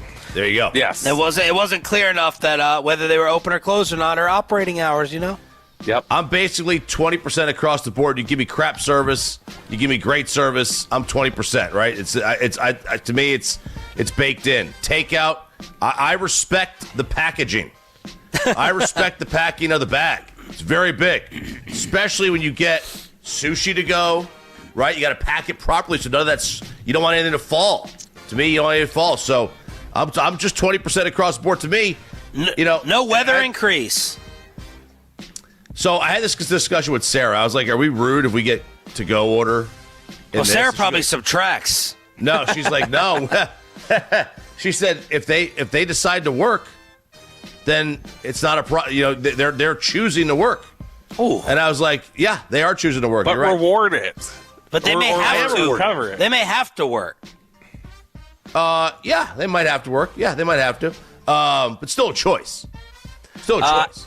801. So no increase, no weather increase for you guys. Well, that's what I'm getting. I would say it all evens out. I wouldn't give a decrease in good weather, right? And I wouldn't give a decrease if you went down the street to get something from next door. No, but it's a multiplier. Like it's essentially a bonus. So yeah, nobody would decrease in good weather. The idea is that this is worth more because you're doing more. Yeah, I mean, I haven't done it, so I don't know. Maybe I would. Maybe 801 says I Uber all weekend through, and people hardly tip at all. And when they do, they're not tipping well. 307, a different experience, said I was getting 20s all day yesterday. And 469 says $20 minimum. Pepe, we know you're cheap. Whoa. Unless we're going out to drinks, with the guys, then I'm picking up the tab, So I'll I'll read the three figures I paid for that, but see, I'm not an a-hole, so I'm probably not even ordering. I can't, order stuff when it's bad weather, hailstorm, whatever, bad storm, snow out there, ice on the roads. I'm probably not ordering anything. But yeah, I'm probably, if I did have to order, I'm out of food right now, so maybe I do have to order something when I'm at home tonight. But I'm probably going $20, $25, depending on what the meal is as well. But yeah, probably around there. My problem in ordering, I learned this during the last bad storm, is you don't get true accuracy from all these businesses on whether they are open or not. And so you're waiting an hour, then an hour and a half, and then you're screwed. It's like the circle of death on your computer. They're going to end up canceling on you. And then do you trust it with another one? And then you're trying to call and have them pick up. So it's a big unknown. And then you've waited an hour and a half. What do you do if you don't have the food in the house? Right. Yeah. It's. I guess. And why isn't your wife up right now making you breakfast, Bobby? With the way you talk. Yeah. I'm trying to give her a break. I'm trying to let her sleep a little bit. From what? Staying inside? From what? Getting that work, all that cereal I ate last night, boys. Look, we had to keep warm. All right, the next question here on Ask Reddit. Sean, we're going to start with you, just for that. We're going to turn it over to you, as you look like you have rustling behind you. Ollie wants to sit in here and listen to this fine programming with his iPad headphones on. So you win the lottery, Sean. In fact, we'll do two money questions back to back here. You win the lottery. Your parents ask for half. What do you say? Yes. Instantly. Slam dunk, no question about it? No question about it. Slam dunk. As we've said many times on this show, first off, my dad's partially responsible for the house I'm living in, so what am I going to say? As Chiafalo will tell you. Number two, without parent support financially, at least for me and Choppy, we're not doing this dream job of profession, because I made $20,000 for the first 6 years of my career. Then I went to Kansas City, and I think I made $35,000. So without that parental support, I'm doing actual real work. Yep. You got to live at home. You want to make it in radio. That's the reality of it. Or you live in squalor. And, some people just can't live in. Sean and I aren't made for squalor. No. We're just not made for that. So, yes, the answer is yes. Now, the good news is my dad is dead, so it's only 25% to my mom, not 50. And then I'm going to get it back in the will anyway. So what the hell do I care? Take it. I have 8 siblings. That's not going to work. So I'm not getting it back in the will. I'm getting it divided back to me. If I win the lottery and they're asking for half, if my dad's like, hey, can I get half? Then I'll be like, I'm going to give you some. You're going to be comfortable. You're not going to have to work again. Why half? If I win $200 million, why do you need 100? I'm going to give you 20. You can have 20 million, and that's fine. But I got plans. I got big investments I got to make. My dad is like these sports team owners where he doesn't have a ton of liquid. He won't sell any Apple stock. He's got all the different properties. So I think it was last year he asked me to borrow money. The high that this brought me, the great satisfaction that this brought me of importance to feel, all right, I'll wire it over. I'll wire it over to you. And I did. And I sent it on over. So that brought me great joy. See, my dad would never ask for half, though, either. He would just, I don't think he would ever ask me for money. Even if he needed it, I don't think he would ask. But I would, if he asked for half, I'd be like, what trouble did you get into that you're asking for? Can I get half of that? I would think that something happened. Peyton, what would you do if the parents said, hey, can we get half that cash? We got to redo the moat in front of the drawbridge at Russell Estate. Well, I would think, okay, I got to take care of my brothers as well, so I'd probably say no to half. But, I mean, if I gave them, 35, 40%, I do that, and then the other, to get to 50%, I guess to my brothers as well. But, yeah, I'd probably say no, not half, because I still have a house, lots of money to pay on the house. I still gotta work, so probably not work if I win the lottery. But yeah, I'd probably say no, but I'd offer them a majority of it. Okay, follow up here on Ask Reddit, one of the more popular questions after I got through the 15 political questions that were at the top. Ask Reddit here, Chop, you just won $5 million. What's the first thing you buy that is not a house or car? I'll be selfish, so a round of golf at Pebble Beach. How much is that? So the round of golf isn't all that much in itself. It's probably like $500 to $750. But you have to spend, I think it's 2 nights on property, which is like $3,000. And then, you're going to want to do other stuff. So it's not crazy amount of money, but it's just, you have to make the tee time like months. I don't mean like 2 months, 6-8 months in advance. So that's it. The round of golf, Pebble Beach. And what can't you buy, Bobby? What's off limits? Car or house? Mm-hmm. I'm going to get one of those private plane charters, and I'm gonna not have everyone meet me. I'm flying to their local airport. I'm picking everyone up like I would be for Alba Limo, and then big resort vacation for about 20 deep. Get the wedding I always wanted, and and we're going on our own plane, a private plane. If I hit the lotto like that. Okay, so if we're talking about realistically and literally, what's the first thing I'm buying? It's dinner. It's like we're going to dinner that night. Like, okay, we won. We're going to go do a fancy dinner somewhere and just, like, blow all the money or whatever. Imagine like, that, Tim. Wow, and we're talking about immediacy. Just like, hey, this is what's immediately happening. After that, I'm like, Bobby, do you need some money? Are you hungry? He's like, dinner. I need a meal for dinner. A meal is the first thing I buy. I'm getting, like, I'm just getting the celebratory dinner that night. I'm just like, we're going to, like, some really nice restaurant and blocking off a room, and like that's what we're doing tonight. So, but if we're talking about like an actual purchase, like some big investment that's going to be made, it'd probably be just a vacation somewhere. I'd probably take Kristen to Australia. She always wants to go to Australia. That's like her dream place to visit is Sydney. So I probably buy enough drugs to knock myself out on the flight over the water, and then we head out to Australia. Peyton, what about you? I would hire a chef, most definitely. Sometimes I'm tired of cooking, and I just just be able to snap my fingers or send a text saying, "Hey, cook me a meal," would be great. So I'm going to hire a chef if I won $5 million. Ask Reddit Part 1. Commercial free in the Expressway. We'll finish it up at 9:40 with the KNC Masterpiece here on DFW Sports Station. Mike Vrabel is a top 3 NFL head coach. Bob Kraft deserves the credit. Defense is back, and the AFC Championship game was just a consolation. RJ Choppy has NFL overreactions or not next on The Fan. But speaking of food, I'm never hiring a chef because cooking and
This is Sean and RJ on 105.3 The Fan. 8 o'clock hour here on Sean and RJ. Your home of the Cowboys and Rangers is 105.3 The Fan.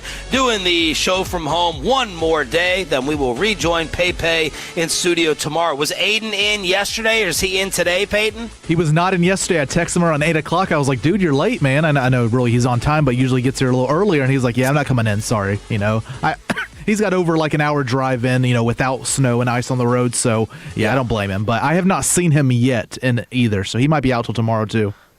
All right. We will have Below the Belt coming up at 8:40. And our buddy Ross Tucker wants to talk about the Cowboys' new defensive coordinator from Filthy at 9. You got something, Bobby? I was just looking at the fan text, and they're giving Chop a bit of advice from the last segment. They say, Chop, you can stay in Carmel by the sea and play Pebble without staying there, but you can only make tee times within 24 hours of tee time. I got on twice this past summer and paid $200 a night to stay. Best golf trip ever. Wow. But you don't know, there's no guarantee you're going to play. 24 hours, yeah. You can only make it 24 hours in advance. Okay. Well, Spanish Bay is a good place. I could play Spanish Bay, maybe. You couldn't even get to San Diego with a week advance. Man. That would have been tough. That's a tough ask. That's going on tomorrow. I would be at the Pro-Am party tonight, the draft, the Pro-Am draft. You got to guilt the wife for that. You got to hold that over her head. Oh, big time. I've already kind of dropped it in there. Yeah. I already dropped it in there. All right, let's get NFL Conference Championship overreactions or not with the Super Bowl set. Sean McVay is the next in the long line of John Harbaugh, Sean Payton, Mike Tomlin, Mike McCarthy to win one Super Bowl early and never another. Overreaction. That's Sean McVay. I tried to downplay Sean McVay for a while because I was just kind of annoyed with the whole, oh, look, he can name every player on a defense. He's some savant that nobody else is capable of this, where it was a little bit like the Tony Romo play-by-play where it's like, the other guys could do it too. They're just not.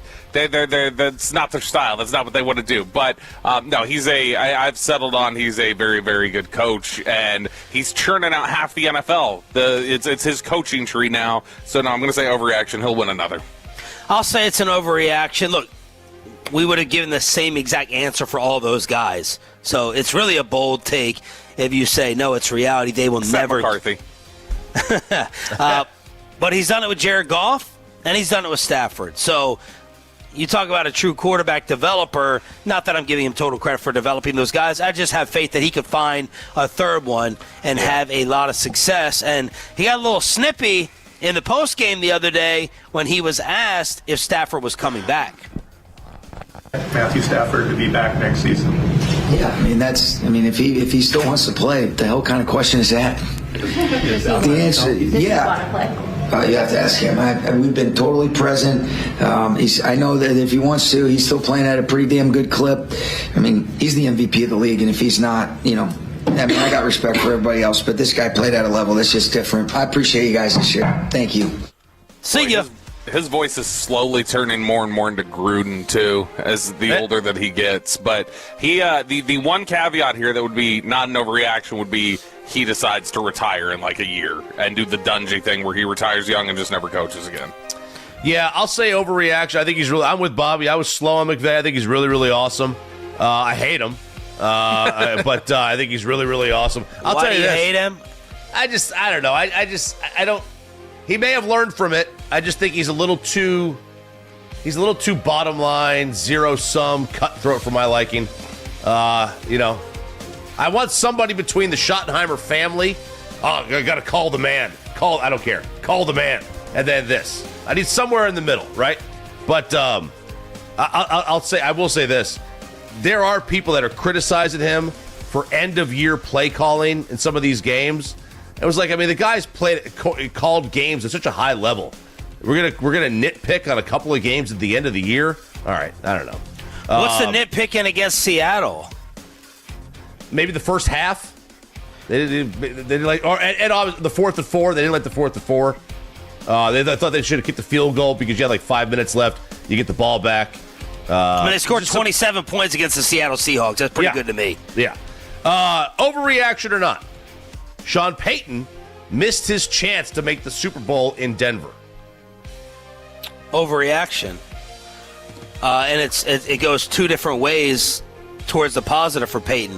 One, Bo Nix can get better, and he did, despite what Bobby's about to say here. And I'm not the biggest Bo Nix fan. To me, he's AFC meathead Jackson Dart. But Bo Nix made some huge big-time throws against Buffalo. So maybe Bo Nix gets better under Peyton. And you talk about a developer.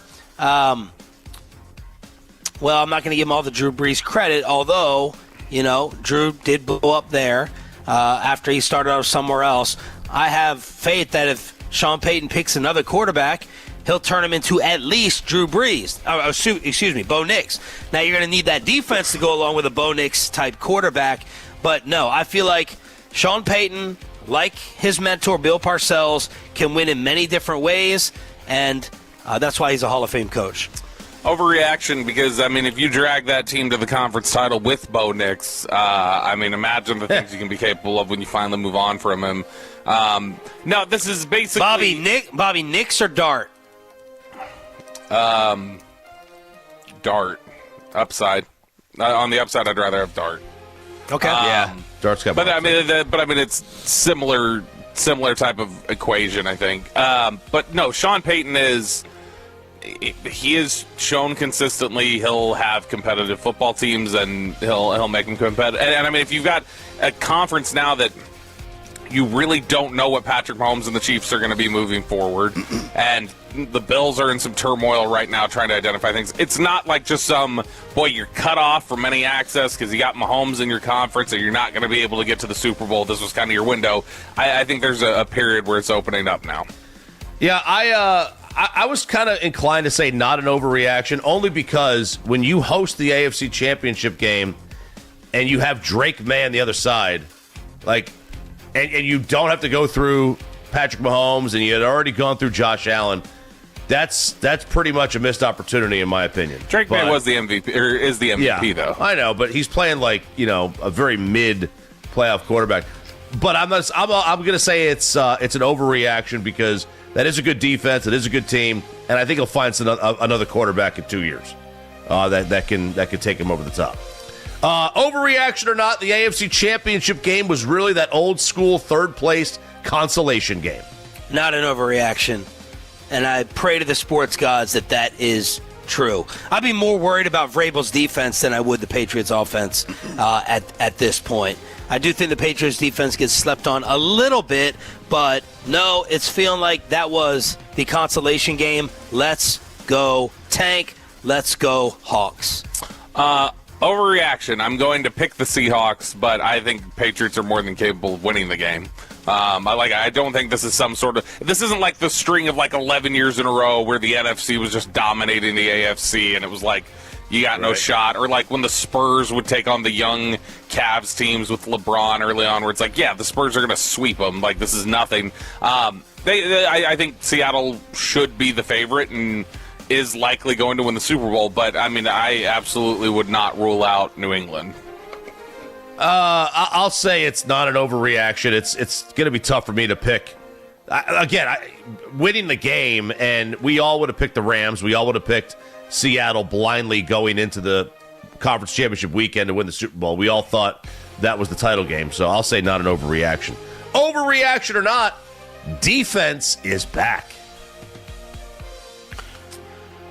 No, that's not an overreaction because, I think you're seeing that a lot of the defensive teams, what was it? We had looked this up. It was the top, every team in the conference championship weekend was top 10 in scoring defense or something like that. That hadn't happened in the conference title games in a very long time where every single one of them was. So I'll say not an overreaction. You're seeing it with some of the hires and some of the interest in defensive coaching and some of the ways that they're able to neutralize what offenses are doing. Why is defense back? Is it because I know we talk 1,000 times about the quarterback development? Is it practice time also factoring in? The defenses have the advantage at training camp because of less practice time. It's not an overreaction. I was going to ask, this is a bigger topic moving forward, but, if you're going to choose to have a top 3 defense or a top 3 offense for the next 3 years, which one are you taking? Well, I'll tell you this. 2 of the top 4 offenses last year missed the playoffs. Lions and Cowboys. Yeah, for my own viewing side. Enjoyment, I want the offense. For winning, for winning, it's probably going to be the defense. It's somebody had told me once a couple years ago that there's no such thing as defensive philosophy. That there's only defense is reactionary. That defensive philosophy is reactionary. If you've got concepts that you're committed to on defense, you're going to lose because offenses are always evolving and finding different ways to pick you apart and challenge you. So if you've got defensive coaches now that are just really good at responding to what offenses do, then there's a big value in that. And I think that's why they focus in on the more pliable defensive philosophies and schemes. Choppy, which one are you picking? Top 3 offense or defense next 3 years to win?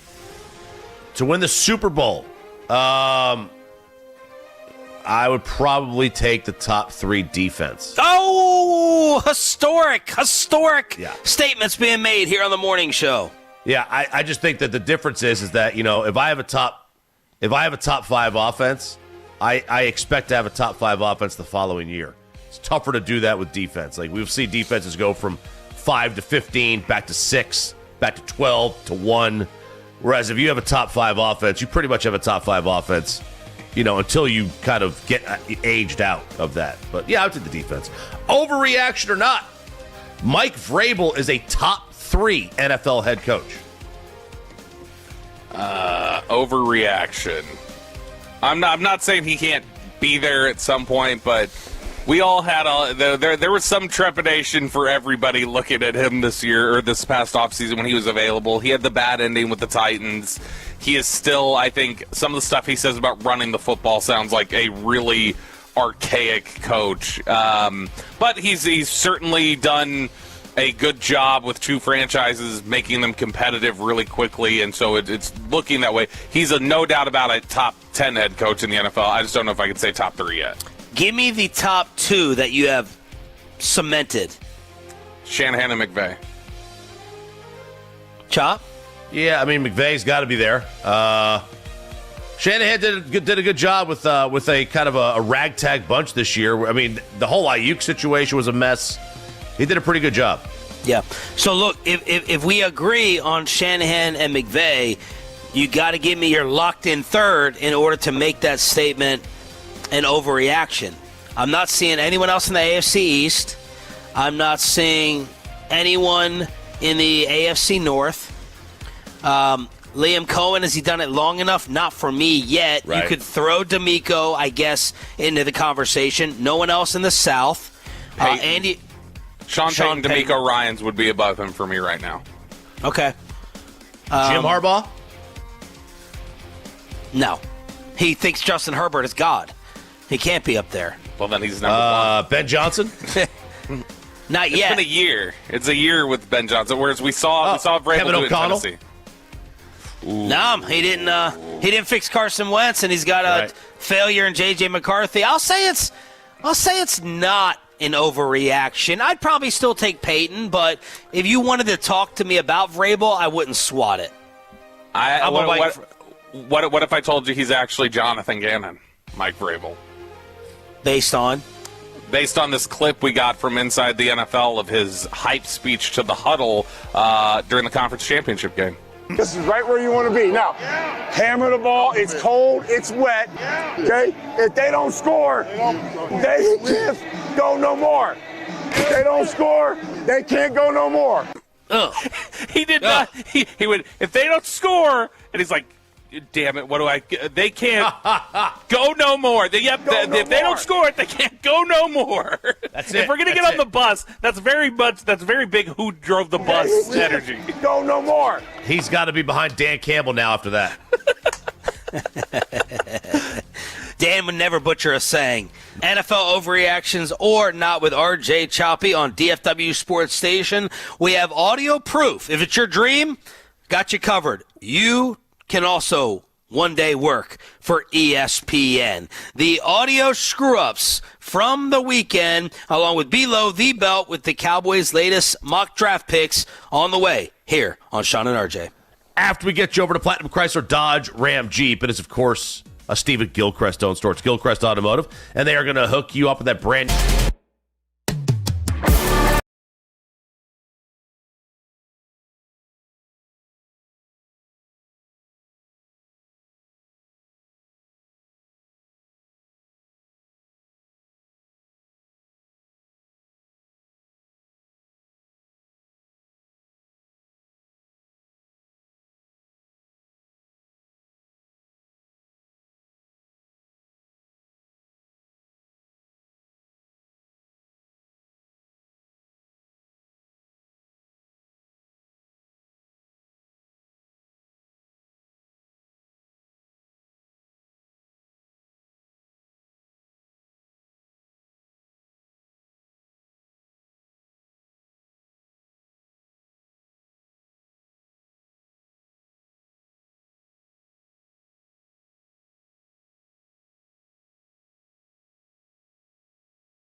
Don't miss Lopez versus Stevenson, January 31st. Watch only on DAZN.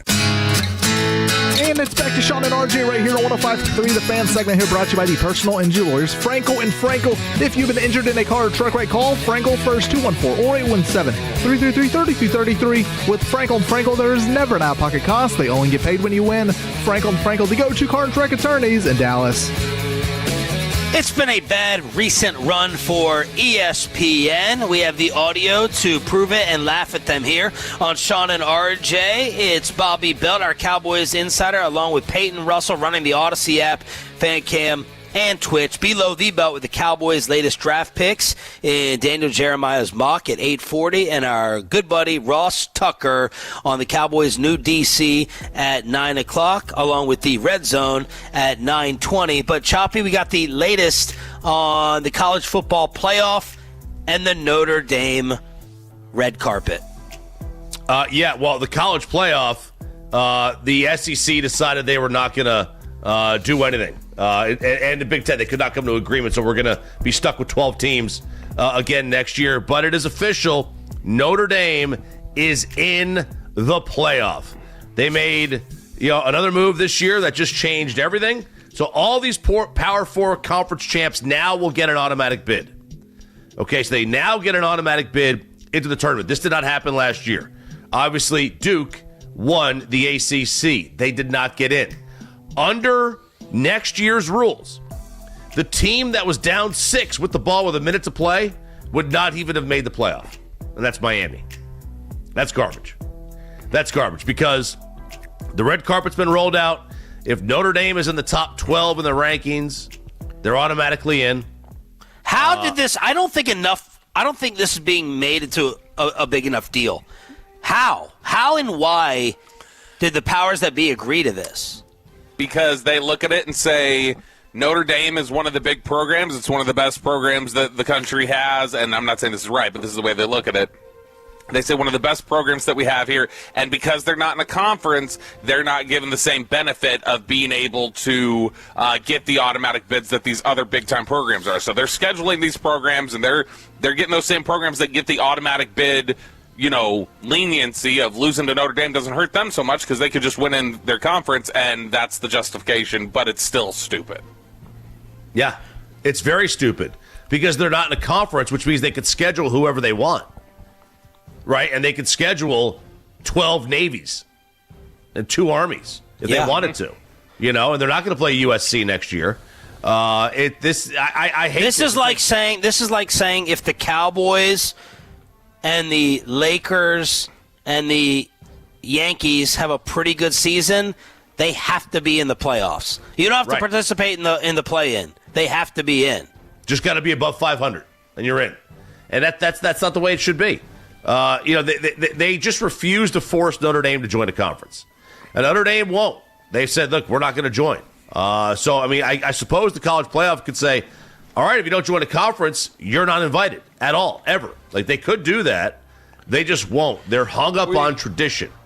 You were a good Catholic boy at one point, Chop, but did they have this in the catechism, something about, like, you are not supposed to join a conference or anything like that? I only did, 2 of the sacraments. Very, very bad. Very, very bad. I'm a C&E Catholic, Christmas and Easter.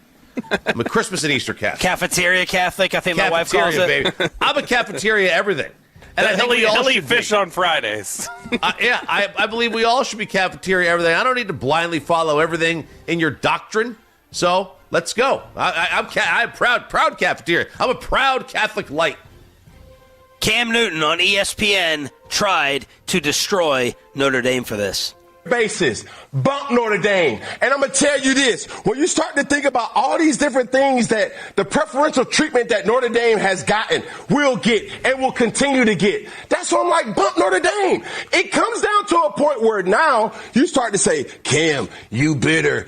SEC is dead. That's cool. Oh, man, whatever. Notre Dame hasn't been relevant in years. They were just in the national championship game 1 year ago. They haven't been relevant for years. You take that one national championship with Coach Freeman out of the equation. They have not been relevant for years.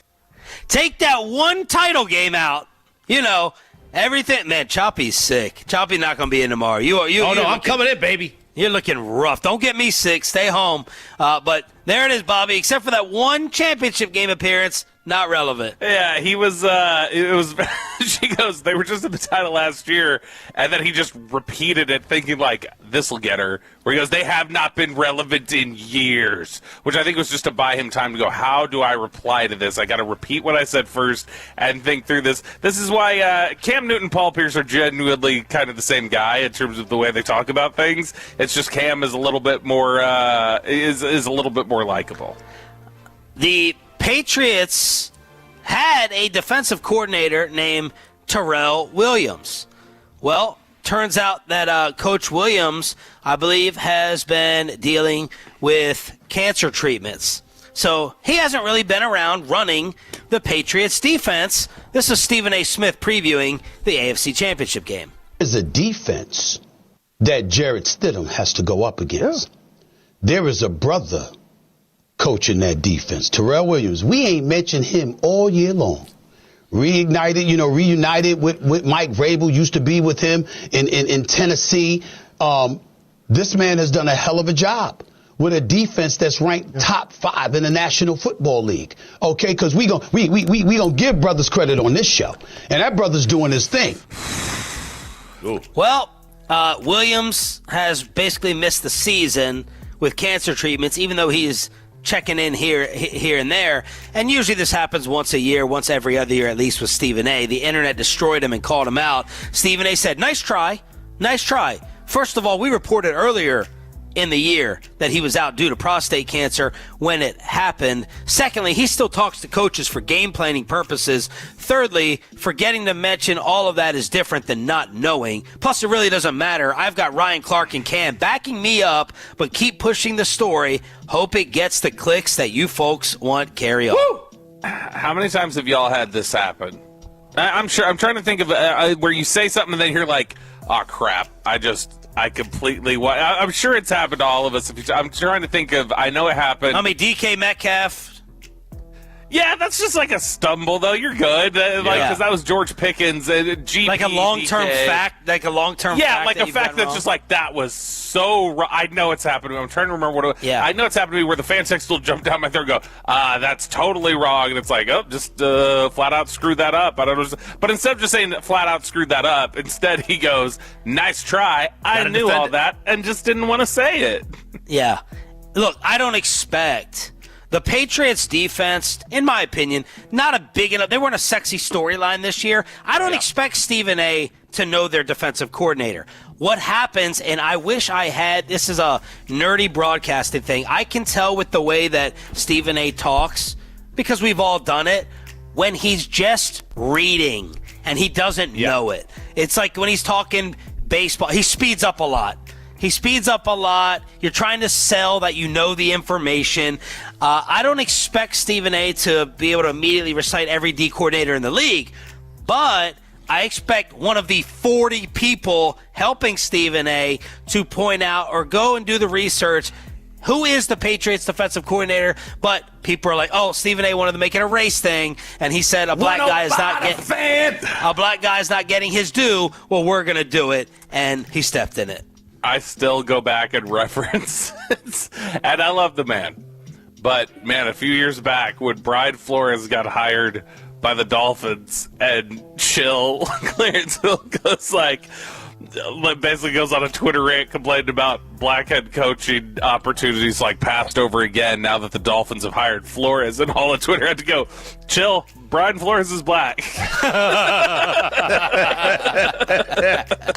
He thought it was Tom's kid, I guess. And did he apologize or own it? Yeah, he did. He was like, see, that's the difference. Chill owns it. Chill was like, yeah, I screwed up. I didn't know. Yes. Third nominee for Worst Take ESPN, and this should have been my nominee last week. I think it happened in time for Friday at 9 o'clock. Dan Orlovsky. After the Texans game, he went on and destroyed C.J. Stroud. Like everyone in the world did, except for Ryan Clark, and should have. And then Dan, he must have gotten a memo or a text.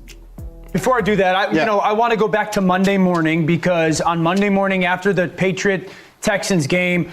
I went on and said, Houston wins that game with 31 other quarterbacks. I want to publicly apologize to C.J. Stroud. I crossed the line. I don't ever want to do that in this role. When I started 8 years ago, it was making the commitment, never go on TV and say, well, they won because the quarterback played good, or they lost because the quarterback played bad. And so I've been called out on it. Accountability, full stop, shouldn't have done it. There's ways for me to say that in regards to C.J. Stroud did the one thing he couldn't do, and that's why they lose the game. I don't want to take away from New England's defense as well. So full stop, that wasn't cool of me, and that was wrong of me. Different way for me to communicate that. Who got in his ear? Who got in his ear? Wow. That is somebody from Houston got in his ear. Ryan Clark, probably. Yeah. That is so soft. I lose even more respect for Dan after that.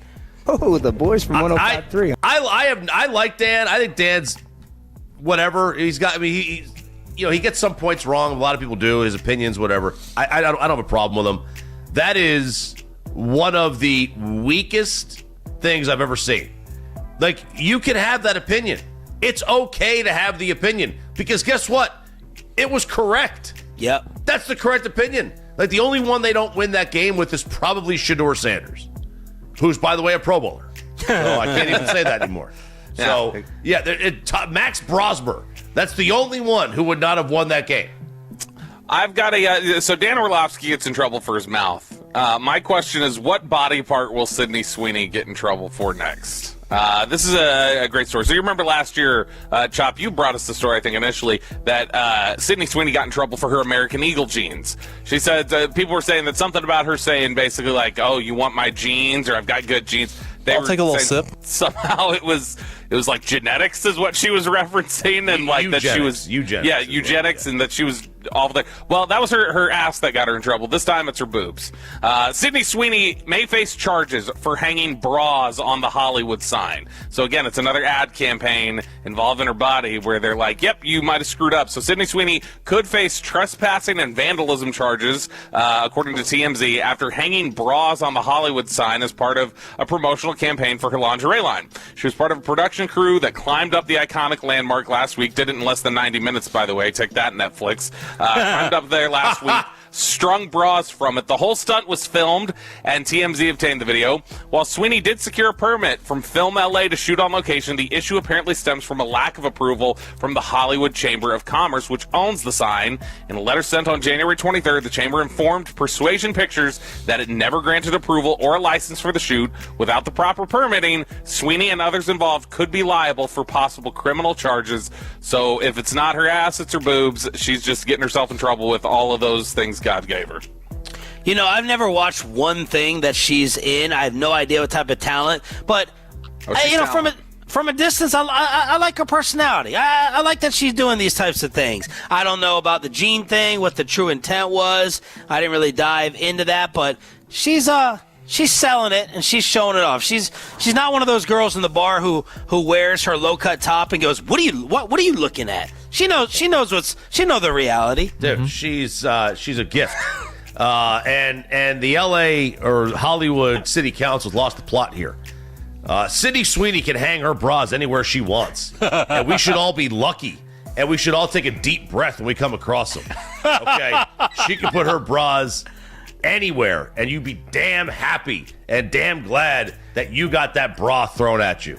So I'm all for this, man. And Peyton, you sounded like you were and not. Did you have thoughts on the story? Oh, was my mic on? Sorry, I've been drooling this whole segment. Sorry, I couldn't help myself. No, she's upstairs. I timed it out. No, she just brought food into your room. I just dropped it on there. Oh, excellent. She dropped it and left. Oh, yeah. Where's the food at? I smell it. I don't see it. All right. We got Ross Tucker coming up at 9 o'clock this morning, but we have two new Dallas Cowboys because of Daniel Jeremiah's latest mock draft. That is next in Below the Belt right here on The Fan. After we get you over to Platinum Forward and Terrell, it is, of course, Steve at Gilchrist Auto Store. Gilchrist Automotive, they are going to hook you up with that brand new Ford.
Banyans, 105.3 The Fan.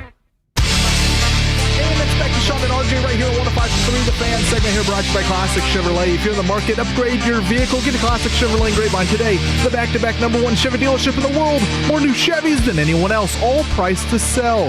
Visit ClassicChevrolet.com. This is Texas. This is Classic Chevrolet. Together, let's drive, relax, enjoy the difference. Based on new Chevrolet registrations 2023 and 2024. The great Bobby Belt. Bobby Belt is an idiot. Don't make me take off my belt. Don't make me take off my belt. We're not. Over to you, Bobby.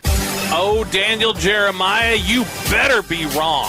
Let's talk about it here in Below the Belt, which is brought to you by D&M Leasing and Window Nation. It's also brought to you by my background, which is Jake Rietma on Locked On Tigers, I think it is. Phenomenal hair.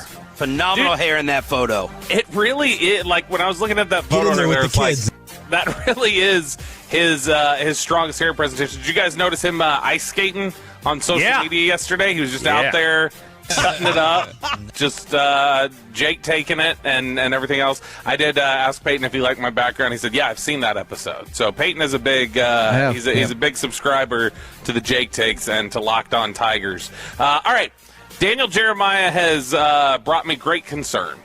Now, DJ is routinely one of the better mock drafters that's out there because of his connects around the league, and a lot of times early in the process, his picks are nowhere near what they end up being. In terms of, by the final one, he's a little bit closer. My personal theory is that he's protecting a little bit. He's protecting some folks. Like, all right, I'm not going to tip who you like this early because he's got so many friends around the league. So I'm hoping that's the case here with the Dallas Cowboys in this latest mock draft, which leading up to their pick is about as disastrous a path as could have happened for the draft to play out in April based on this mock draft from Daniel Jeremiah. So this is what he's got. #1 pick, Fernando Mendoza to the Raiders. Okay, totally expected. 2, Jets take Arvell Reese, edge rusher, linebacker from Ohio State. Cool, totally expected. 3, Cardinals take Spencer Fano, the offensive tackle from Utah. Okay. 4, Francis Mauigoa, offensive tackle, Miami to the Titans. This is where it gets odd. 5, the Giants take LSU corner Mansour Delane, who we've talked about as definitely being there at 12, maybe being there at 20, and one of the better corners available in this draft. 5 would be pretty early for that. 6, the Browns take David Bailey, the Texas Tech edge rusher. Okay, that's somebody you like, thrown off the board. 7, who has been the most commonly mocked player to the Dallas Cowboys so far? Sonny Styles. Sonny Styles. Linebacker, Ohio State, goes to the Washington Commanders at 7 in this mock draft. 8, Jeremiah Love, Notre Dame running back, to the Saints. 9, Reuben Bain, Miami edge rusher, goes to the Kansas City Chiefs. All right, that's fine. We still got Jermod McCoy out there. We got Caleb Downs out there. 10, the Cincinnati Bengals take Jermod McCoy, Tennessee cornerback who has not played in over a year. But go Balls. Those are the 2 top corners in the draft, Mansour Delane and Jermod McCoy. Maybe the only ones that go in the first round. We'll see. Maybe Brandon Cisse or some of these other guys end up going there. Pick 11, the Miami Dolphins take Caleb Downs, safety, Ohio State. So all of your targets have basically gone off the board here. It's like, okay, well, what direction do you want to go? Do you want to go with the edge rusher like, Mesidor that we've talked about recently? Do you want to say, okay, let's just go ahead and take C.J. Allen, the linebacker from Georgia? No. In a draft where it feels like there's only 2 guarantees at corner to go in the first round, maybe Avion Terrell, but that would be later in the first. The Dallas Cowboys select Choppy Colton Hood. Oh, baby, go Vols. Cornerback, Tennessee. He says, I expect to see Dallas draft an edge rusher in round 1. He said, see pick number 20 in this mock, but I'd like to see the Cowboys upgrade the secondary too. Hood would be a plug-and-play starter for them. Colton Hood is fine. I don't know that I would feel good about Colton Hood being the 12th pick in the draft. Colton Hood might be shorter than Diego Pavia. Man, Diego Pavia, tiny little guy. He got exposed yesterday with the measurements that came out. Everyone lies about it, right? The schools lie for them. Pros lie. But I think Vanderbilt had him 3 inches higher than he actually was. I think he came in at like 5'9". 5'9", boy math. Getting that extra 3 inches there. It's Colton can play, but he's small. I mean, he is really, really short. And that's, look, every defensive coach has their ideal prototype that they're looking for. But I mean, the guy can play the position. Stop, Bobby. That's Diego Pavia playing, man. The guy can play the position, though. But it just goes. I'm gonna show that to his family. I'm gonna show that to his brothers. His family, meaning his brothers, or his family like his mafia family? Which one do you mean? It's like you're punching a little person. Yeah. That's why you're a big fan of him. Same size hands. I get it. That's why you're a big fan of Diego Pavia. Slide down the list. So you've already lost out on the top two corners. So you end up with Colton Hood, who's a fine player. But, yeah, that's a little guy, and that's not somebody who's been talked about as a top 12 player at all. Slide down the list. You get down to number 20. They do take an edge rusher. The problem for a lot of people, I like this player. This is a concern for a lot of folks, though. Keldrick Falk, the Auburn edge rusher. He writes, Falk is a tough evaluation. He has great size and is a smooth athlete, but I'd like to see him play with a little more urgency. The upside is tremendous. Keldrick Falk is a really impressive physical specimen. Like, when you look at him, you're like, holy cow, that guy looks like he was built in a lab. It's a little bit like Michael Williams last year for Georgia. The problem was when you go and look at his production. In 12 games for Auburn last year, he had 2 sacks and 5 tackles for loss. That was his output as a junior, making a name for himself. Now, he's asked to do a lot of different things. He's asked to two-gap at times. He's asked to do things where he's not just pinning his ears back and rushing, but it's a projection. You're definitely projecting out a little bit with Keldrick Falk and saying, all right, this guy's going to be ready to go. He'll be good. No issues his way. That just sounds like two big-time raw projections that you're hoping will hit for a team that wants to win right now and would be pretty frustrating, I think, if you're the Cowboys. If I told you the Cowboys are getting raw players that you're just boom or busting on, aren't you thinking that's not a wise use of their resources? Look, this whole win now thing, I chuckle a little bit, because you and Nick Eatman, you've been brainwashed to, this next year is a window, is a title window. Competitive now, then, not win now, just competitive. Give me the best player. Give me the best player. If it takes them 2 years, fine. They're probably not winning the championship next year. So I'm not factoring that into my draft board of we need to finish a piece. That's delusional. That's being Cowboy brainwashed. So no, not a finishing piece, but somebody who can contribute immediately. That's what you should be looking for every year. You should be looking for somebody who can contribute immediately every year. Obviously at positions that you need, positions of value. But I mean, I don't know. Can you see this team winning a Super Bowl in 2 years? I can't. Sure, just because I couldn't see New England being in the Super Bowl right now. I couldn't see Seattle being in the Super Bowl right now, and then they were. Yeah. And so, I mean, I you get a defensive turnaround. I mean, if you get some type of defensive turnaround, we can. Did you do a study on the defensive jumps? I think RJ did, but you could be 17th in the league but create a lot of turnovers. We did not see when the Cowboys were picking 11th or 12th or whatever it was after the trade downs a couple years ago. Nobody saw in 2021 that was going to be a 12-5 team that people were talking about as you're competing right now in a serious sort of way. Yeah. But Diggs took a jump and Parsons was a revelation as a rookie. Yeah, that would be the question: is could you find somebody at 12 who could be an immediate impact player that you're not necessarily projecting out, and then you've got somebody who takes a jump like a Savone Revel, or are you getting a bigger contribution from Ezeraku? If you get those sort of hits, all of a sudden it's a different math equation when you're talking about what the offense has been. Yeah, and so I think it's at least worth. I'm not drafting for Dak.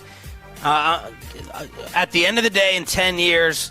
Tell me who you think is going to be the best player. That's my prerequisite. Not who's going to be the first not who's going to be the best in the first 2. At the end of 10, who's the best? Yeah, and I think that when you're asking that though about somebody like Keldrick Falk, for instance, from Auburn, that's a complete projection. You're not sure that he's ever you don't know with any certainty that he'll be anything. Because of just the type of player that he is and the type of projection that he is. One projection that did hit for the Cowboys in recent years, I was looking at this over at NFL.com as we do Below the Belt. Ross Tucker coming up here shortly at 9 o'clock. NFL.com was doing Unsung Heroes of the 2025 NFL season, and they were looking for one overlooked, unsung contributor from every team. And I was like, who the hell are you going to pick for the Cowboys? Because that was pretty much the guys who were good, you would think they were going to be good, and the guys who you also thought were going to be good, a lot of them sucked last year. So when you look at the Cowboys, who would you say that NFL.com zeroed in on as that's going to be your number one unsung hero for the Cowboys last year? Javonte or Flournoy. Javonte is a great answer. That's what it should have been. It was not Javonte. Chop. They would have zeroed in on Kenneth Murray. No, that would have been awful. Ryan Flournoy, who maybe we get a chance to talk to at Super Bowl. Who knows if G-Bag doesn't hop all over the guest list. But they say that the Cowboys found a legit third receiver in his second season. Flournoy generated 475 yards on 40 catches with 4 touchdowns as a beneficiary of the defensive attention paid to CeeDee Lamb and George Pickens. Flournoy thrived, generating .09 EPA per route, 11th best among all receivers in the NFL with at least 200 routes run, which is very, very impressive. I will say it's not totally accurate to say he thrived from the attention Lamb and Pickens were getting, because a lot of times he stepped up and played when Lamb was out or when Pickens wasn't contributing at a high level. And so I don't know if that's a totally dead-on representation of it. But Ryan Flournoy, I think, genuinely has solidified as a third receiver and somebody that they can bank on being the third guy next year. You know who did see Micah Parsons coming out of college and called it on this show? You know who was on the sidelines for the NFC Championship for Westwood 1? And let's see if he makes fun of us and realizes that we're doing the show from home. He wants to talk about new Cowboys defensive coordinator Christian Parker. It's our boy Ross Tucker, former Cowboy and NFL offensive lineman, next on The Fan. But let me go ahead and talk to you about Trajan Wealth. Look, the simple truth is there is more to retirement planning than simply calculating your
D&M Leasing Studios, this is Sean and RJ on 105.3 The Fan.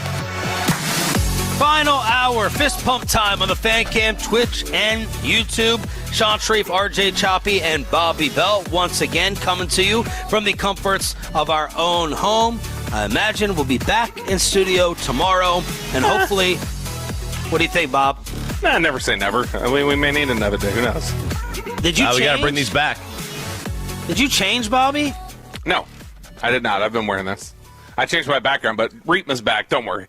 There he is. He texted me during the break, and he said, thanks for the shout-out. Thanks for the background. I was like, of course. Joining us now, here on Sean and RJ, the home of the Cowboys, he hit us up and said, yo, I got to talk about Christian Parker. Sidelines, NFC Championship. He's got to be out of here in 20 minutes for Dan Patrick. Whoa. He's the host of the Ross Tucker Football Podcast. The man, Ross Tucker, here on the D&M Leasing Hotline and on Fan Camp, Twitch, and Zoom. Good morning, brother. How are you? I'm doing great. Where are you guys? We're home. We're home. Where are you? So, I'm home, but I'm always home unless I'm doing a game. By the way, at least RJ is trying with that, Zoom background. Go Vols. Sean, yours is terrible. I mean, what? Like, you have nothing on the wall behind you? Yeah. I'm showing off my house. I'm showing off the size of my house. I'm trying to do that. So, we all don't have NFL helmets of teams who cut us in the background, Ross. Whoa! Wow! Hey, listen. Princeton never cut me, and the Patriots traded me. So that's factually incorrect. Is that Ross, Bobby? Yeah, that's my background. It's is Ross with the Patriots right there. Man, I got to come up with a Jadwin Jim background for old Ross there. That's legitimately, Bobby, the worst picture of me that's ever been taken. Thank you. Thank you for finding that. I really appreciate it. Ross, we're snowed in here in DFW. That's why we're doing this. We're snowed in. How many inches? It's ice. I think it's like 2 inches of ice. Probably 1.5 inches of snow. Inch. We got 18. 18? John Holmes. Supposedly. At least a foot here in central Pennsylvania. I will say this. This is crazy because I have experienced multiple times. I didn't live in Dallas that long, but I have multiple experiences with Dallas ice situations. Okay? So, and they were like 10 years apart. 2003, after Campo got fired and they hired Bill Parcells, he called a team meeting for, let's call it February, where he wanted to address the whole team. So everybody in the offseason for NFL players, you get out of there. So we all had to come back, okay? And it was like February, and I fly in, and Tyson Walter, who's from Cleveland, and I'm from close to Philly, he picks me up at the airport, and I don't even know where I'm staying or whatever, and all I'm going to do is go to the meeting the next day and then fly back home. There's like a bad ice storm, and nobody out there knows how to drive when the road conditions are bad. We're driving, and these people are like hitting the gas, and then they're slamming on the brake. They're spinning out. They're in that. What's the highway from DFW to like Irving or whatever? Not Irving. You know what I'm talking 183. about. Like Las Colinas. Dude, there was 14. cars in the ditches everywhere. Tyson and I are just laughing because these people don't realize you can't hit the brake that hard. It was like comical. And then about 10 years later, you guys had the Super Bowl there. And it was the worst Super Bowl ever because Dallas, of all places, during Super Bowl week, has an ice storm and like everything shut down. Like there was not like you have no means to remove snow or ice whatsoever. None. And so it was like nothing could even function. And I just hunkered down between my hotel and Radio Row. Have you been out of your house in the past 24 hours just to emasculate us even more? Have you been out in the 18 to 24 inches of snow in Pennsylvania? Oh, dude. So first of all, it's funny because I was in Seattle on Sideline Sunday. So I told my daughters, we have a guy that plows the driveway, okay? Because it's a long driveway. No big deal. No big deal. So then we had a guy. I told my daughters, you gotta shovel the sidewalk from the house to my detached garage, which is where I do all my stuff. And I told them I'd pay them. They did not do a great job. I mean, they did not do a great job. So when I got home last night from Seattle, I had to shovel anyway, and then I shoveled again this morning. But no, that's it. I mean, you drive around, you just put your four-wheel drive on and drive around. All right, so that's the weather. Ross Tucker joining us here. That's the weather that Christian Parker brought with him. What are we getting here? That's why we brought you here ahead of Dan Patrick stealing you from us. What are we getting from Christian Parker? Somebody who everybody seems really, really excited about him coming into Dallas and taking over as coordinator here for the Cowboys.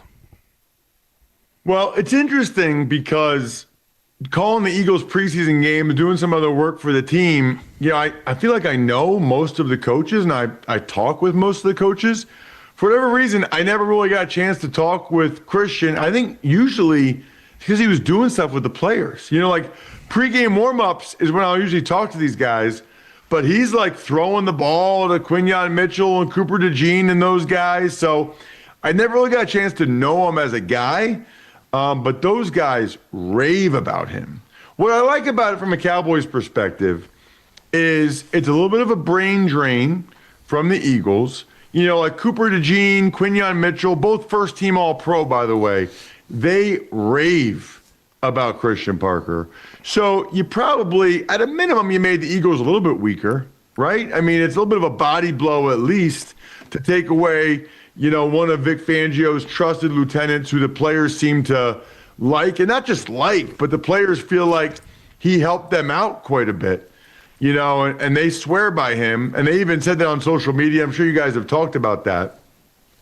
The other thing is, Vic Fangio is pretty much universally considered like the best defensive coordinator out there. If you talk to Kyle Shanahan or Sean McVay, there's obviously really people are complimentary of what Brian Flores has done and Jesse Minter and Mike McDonald up in Seattle. But, Vic Fangio is kind of like the godfather. So to get someone that's been around Vic, the last couple of years is also awesome. I will say this, though. You don't really know how a guy is going to be calling it until he does it. Like all this stuff sounds great, but that's also like, Sean sitting next to RJ while RJ's winning, the Madden championship. That's great that Sean's RJ's buddy and can like be part of it. But that doesn't mean if like RJ hands the sticks to Sean, that Sean's all of a sudden going to be like a Madden champion. Like that's not how it works. But the league tries to force that, right? They do that with everybody who's a Sean McVay disciple and, obviously here. So knowing that, when can you tell through the progression of somebody's like assistant coaching career, that guy's going to be a good head or a good coach, good coordinator, good head coach? When can you tell as a player that this guy's just different? So I would say you can tell when a guy has the ability in front of the room to command the room. I remember Jonathan Gannon, I would say 3 minutes into my first production meeting with him, I was like, well, this guy's going to be a head coach. He was just that impressive. He was just that engaging and dynamic, and the way he presented himself was that impressive. Now, he went to Arizona, and he's fired already. I think Josh McDaniels has had a lot of success. He was the OC when I was with the Patriots, but it hasn't worked out for him as a head coach. You know why? Because it's a different skill set. McDaniels is excellent at game planning, excellent at even being in front of the room. He doesn't do a good job with the culture of the entire organization and the culture of the entire team. So with a guy like Parker, you know he's impressive. You know he deserves a promotion. Does that mean he'll be great at calling the plays? I don't know. Some guys, might not be great at calling the plays, but they're great as a head coach. They're great in front of him. Like, I don't know that Mike Vrabel. Mike Vrabel is a better head coach than he was a coordinator. It's more for him about the culture and being the alpha in front of the room than it is the little X's and O's and actually calling it. And to be honest with you, RJ, I'm not sure until these guys, it's kind of sink or swim. You really don't know till they're actually doing it. Both of those jobs. The great Ross Tucker, host of the Ross Tucker Football Podcast. You can check him out on social media at Ross Tucker NFL here on the Fan Cam, Twitch, and Zoom. Why can't the Eagles hire an offensive coordinator? They can. I'm so glad you just said this, okay? First of all, like half the teams, at least 5 or 6 teams still don't have an OC because at least 3 or 4 don't even have a head coach. That's number one.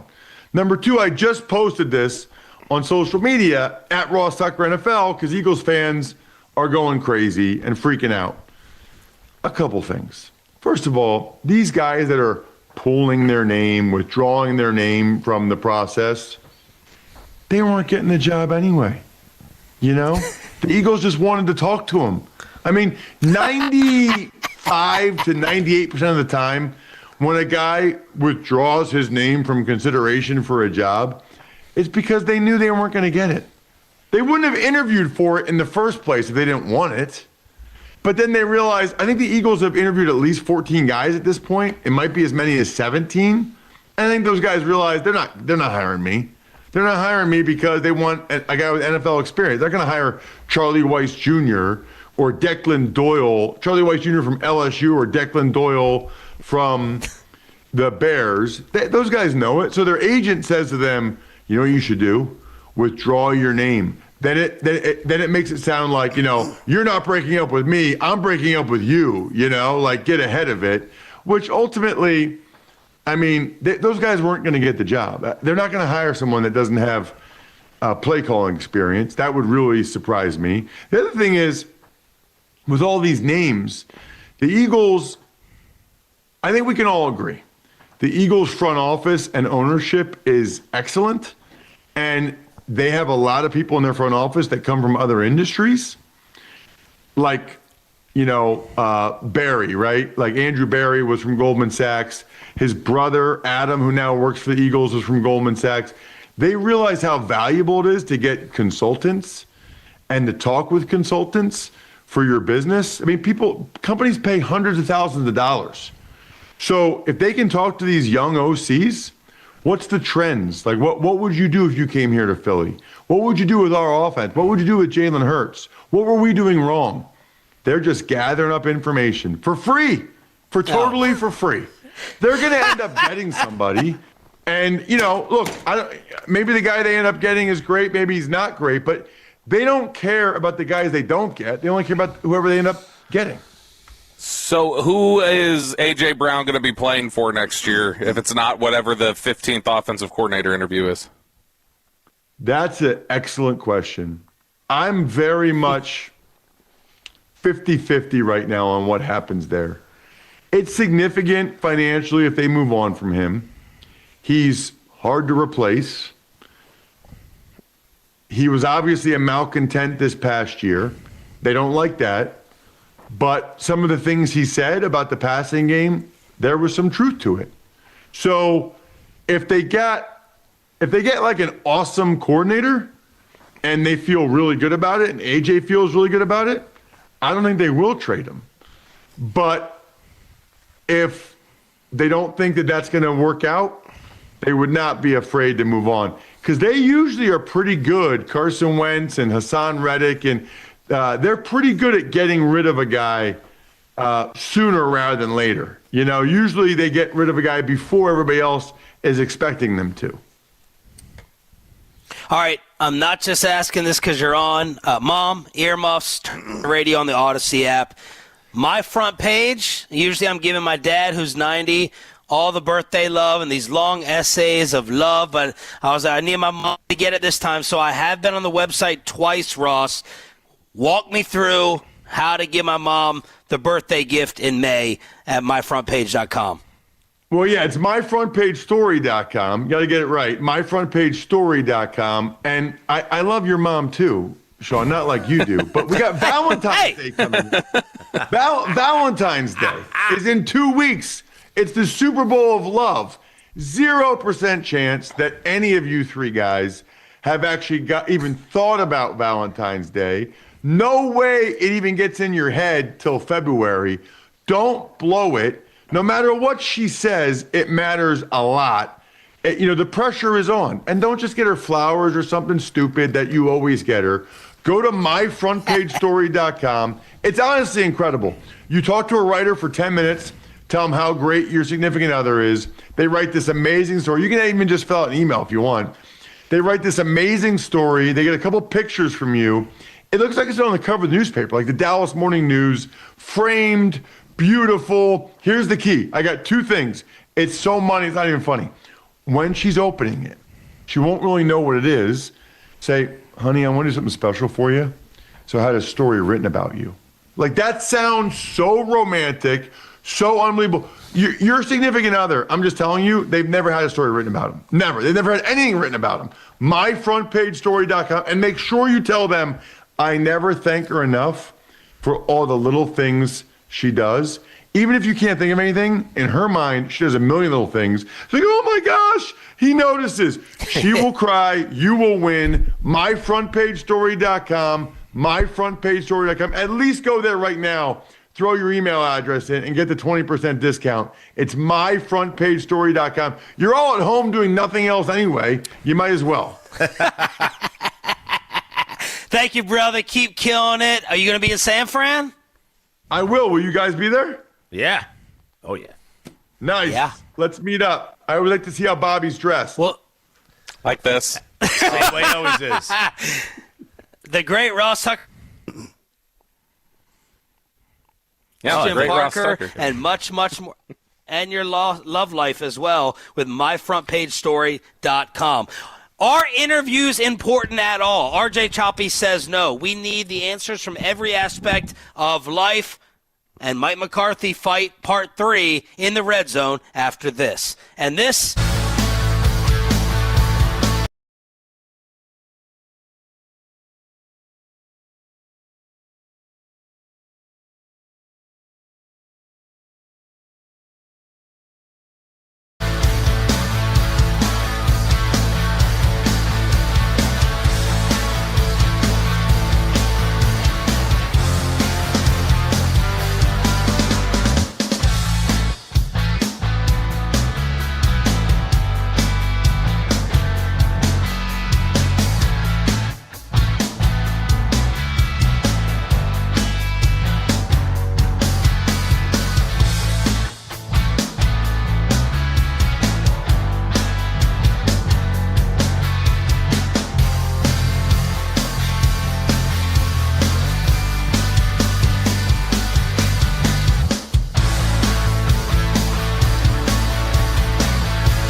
authority in barricade rental. BuyersBarricades.com.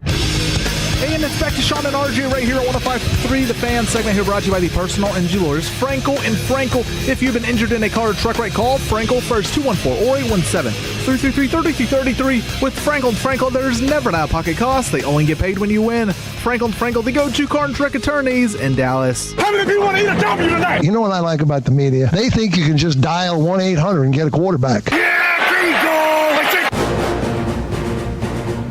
Last 30 minutes from home has the fan cam backgrounds being played around with a little bit. We had Jake Rietma.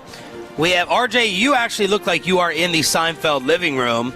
And then Bobby Belt is holding the chins of Mike Fisher and Tom Landry. Yeah, the great Mike Fisher, the great Tom Landry. I mean, honestly, I just feel blessed to be in the presence of these legends. Look at those eyebrows. Yeah, he looks very Peter Gallagher when he's younger. Very Peter Gallagher. All right, my connection is getting a little bit shaky. Just a heads up. It was during the Ross Tucker interview. Yesterday it was like 7 o'clock, but I guess everyone is waking up at 9 o'clock and getting on the Wi-Fi. So just a heads up there. This is the Red Zone here on Sean and RJ, 105.3 The Fan. Crosstalk with the KNC Masterpiece at 9:40. RJ Choppy hates the interview. Now, I want to know, this applies to anyone listening, any walk of life. You get interviewed for the job or you're doing the interviewing. How much do you think it matters? RJ, why are you mad at the interview today? Chris Shula. And listen, this is, it actually worked out in my favor because I wanted Mike McCarthy to get a job. I like Mike, so I was rooting for him. And this actually worked out in his favor. But according to our boy, Andrew Filipponi, he said that there's a report out there, he posted this on social media, that Chris Shula did not interview well for the Steelers head coaching job in his virtual interview. Per sources, in fact, one person went as far as to say he, quote, bombed the interview. And for me, this is exactly why I hate the interview. Because, first off, what does bombed mean? One guy thinking he bombed it, maybe another guy thinking, oh, you know what? You did okay. Second of all, they do nothing but lead you to hire the more charming individual. So introverts are less likely to get certain jobs than extroverts. Now, I would also say that introverts are less, I don't say qualified, but they may excel less in certain jobs that require an extrovert, so there's that. But to me... What NFL head coaches do you think are introverts? Honestly, I don't even know what the hell an introvert is. I just used it because it was a big word. Introverts. Bill Belichick, I think, was an introvert. I mean, that guy could put two sentences together that got you entertained. There's I'm sure there's plenty that were missing. Who rode the bus here? Who rode the bus? Who drove here? Well, that was stunning with Ross Tucker just now. Gannon blew him away in person. Yeah, that is stunning because everything we saw in those videos was like, this is a guy who was just kind of out of his element. How are you supposed to measure it then? If it's not the interview, how are you supposed to figure it out? Resume, playbook, scheme, ideas. How do you communicate playbook, scheme, and ideas? Well, all right, let me ask you this. If Sean McVay is an OC still, terrible interviewer. Let's say he interviews terribly. But his coaching has gotten those players to play at a high level. He's putting tons of points on the board. The offense is always near the top, or in this case, the defense is always near the top, whatever it may be. That's what I'm judging a coach on. Not whether or not he could charm the pants off me in an interview. I just think it leads you to hire the more charming individual because that's what stands out in an interview. Do you think the guy that hired us needed to talk to us in person? I think they needed to see us interact together. I agree. Yeah. Do you not think you need to talk to your head coaching candidate in person to see how they may interact with 70 people? I don't know. Like if I was, what's the difference? Well, I think because I think doing a radio show, bantering back and forth, is a little different. Like if I was hiring just a solo host, if I was going to hire Dan, I'm not interviewing Dan Patrick. I'm just going to hire Dan Patrick. All right, I'm not interviewing. If I was the Giants, I'm not even interviewing John Harbaugh. Just here, you want the job? Come take the job. Because what if I get swayed by somebody else? There's few. They just changed their whole organizational. They just changed their whole organizational structure for Harbaugh because he went in and told them, "I'm not answering to a GM." That's pretty important. Yeah, that part, but that's also like a structural thing, right? So to me, the interview, the interview is more about when he says he bombed it. That's like, all right. So he didn't sound engaging on. And first of all, it was on Zoom. Who sounds good on Zoom? That's not necessarily the case, though. He could have bombed it because it's like when he started explaining concepts, they're like, these concepts don't make sense, or his vision doesn't make sense. Like, Kellen Moore was not thought of as a big dynamic interview, but he blew away New Orleans because of his football brain and the way that he looks at things. Yeah, but Kellen messed up previous interviews, people said. So that I was just thinking of that. That actually works in RJ's favor. No, it doesn't. Because Kellen bombed those interviews because he didn't have a plan. That was the criticism, the feedback he got. He didn't have an organizational-wide plan. It wasn't that he wasn't dynamic. It was that his plan that he put forward for them, specifically Boise State, was one. Boise State wanted to hire him. He's a legend there. And then they looked at it and they went, you don't have a plan for how to build a program. That's a problem. Yeah. My plan is to outscore the opponents. That's my plan. I don't know, man. I would want to hire. What I wouldn't want is the interview to sway me away from somebody. Just like I wouldn't want it to sway me into somebody. I think it's actually which one the opposite. Would you rather have? I think it did help Mike McCarthy. When you said it didn't, I think Mike McCarthy is somebody who does get helped by interviews, and that would be bad. Agreed. I think you're just. I think it's pretty interesting in a personality-driven business that we're in that you're dismissing the personality and the ability to connect. Like I have an RJ Choppy interview I just drew up. If you're interested. Oh, baby. Okay. Now you may not think these questions apply. You can tell me that afterwards. Am I okay, or do I need to bail on the audio? Are we getting by here? Yeah, we're good. I think we're all right. Okay. All right. RJ Choppy, you are coming in. I am the boss of 105.3 The Fan. Oh, boy. And Gavin Spittle, rest in peace. Future sports talk hosts, write these down. This would be my interview. Okay. RJ, sports to lifestyle ratio. How much do you think we should talk about sports versus your personal life? Oh, man, that's a great one. I would say anywhere between 60 and 70% sports. Okay. My people want to hear about me. They don't want to hear about the game they already watched 24 hours ago. Okay. I will keep them entertained with myself. Okay, 60 to 70%. RJ, what are your favorite sports in order? To talk about or to watch? To talk about. Talk about. Football, and then baseball, and football, by the way, is college too. Okay. And then everything else gets 1%. Okay. Not bad. Not a bad answer. How do you feel about taking phone calls? Oh man. Well, that is market dependent, I believe. All right, Dallas. Not a fan. Not a fan of the phone calls. I don't believe they want to hear the phone calls. Okay. In an interview, how often should you reset the guest? 0 times. Because if you're not listening at the very beginning, you don't deserve to know what's going on. You need to listen to the entire show. Okay. And then how often are you and think you should be on social media? That's an interesting one because I have a belief that if you give your opinion away for free on social media, they are less likely to tune into your radio show to hear the opinion they already know. Oh. Okay. Interesting answer. Possible laziness, but interesting.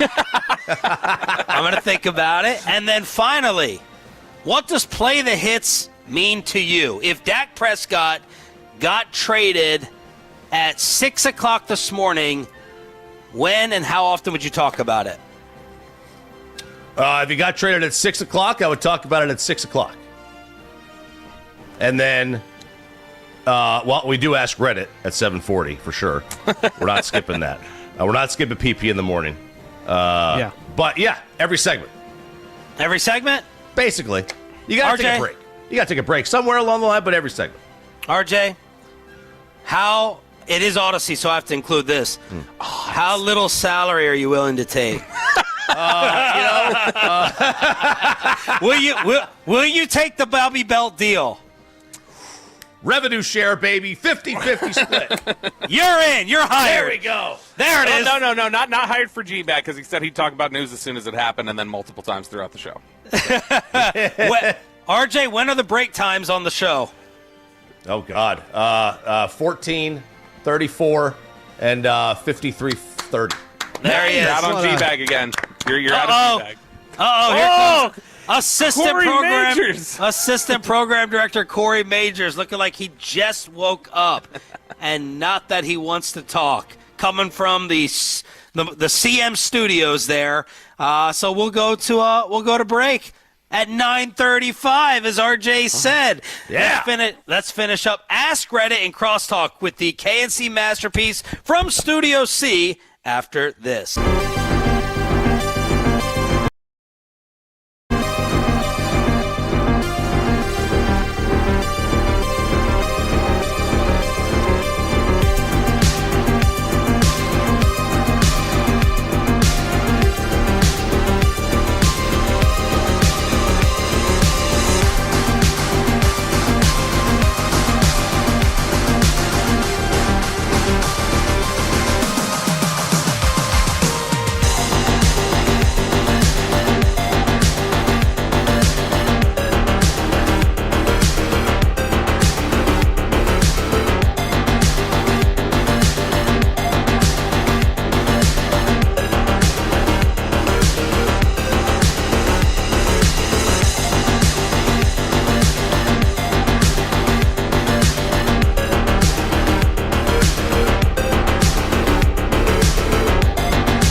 105.3 The Fan. And it's back to Sean and RJ right here on 105.3 The Fan segment here, brought to you by Classic Chevrolet. If you're in the market, upgrade your vehicle. Get a Classic Chevrolet in Grapevine today. The back-to-back #1 Chevy dealership in the world. More new Chevys than anyone else, all priced to sell. Visit ClassicChevrolet.com. This is Texas. This is Classic Chevrolet. Together, let's drive, relax, enjoy the difference based on new Chevrolet registrations 2023 and 2024. I am stunned and pleased that the KNC masterpiece is at home today. Wow. Hey, united front for the first two shows on the home of the Cowboys and Rangers. Kevin Hagelin, I can't believe it. I can't believe it. Floored. I knew that you would be happy about this, and I feel like this is my continued effort to make good from the Super Bowl in Las Vegas when I didn't do anything as a team and I just went out and did whatever I wanted. And so with the last Super Bowl and with staying at home for ice, I'm trying to be part of the team. Did you venture Shut up, out? Bobby. I know what that was in reference to. Corey, did you venture out at all yesterday? What was your evaluation of the roads? I was able to get the garage door open after some melting, a little bit of melting yesterday.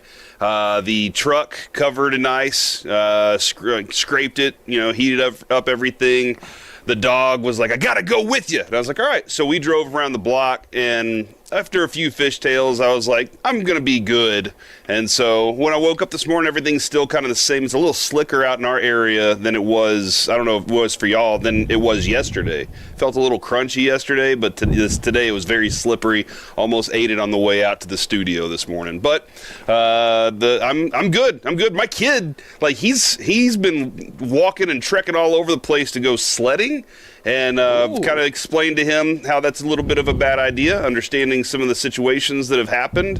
That actually happened whenever I was a kid at Eastfield College. So that situation kind of happened too. We pulled up and the police were like, hey, y'all can't be here right now. So what happened with that? Was a truck, there's a 16-year-old girl who passed away.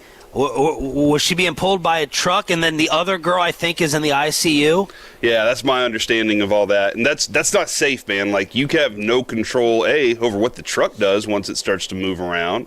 You can steer into it. People are like, oh, you can, that's fine. But 16-year-old kid, my assumption is not going to have the experience for that, and then you slide on that. You just bail is what I would do if you're on the back on a sled at any point and it gets out of control.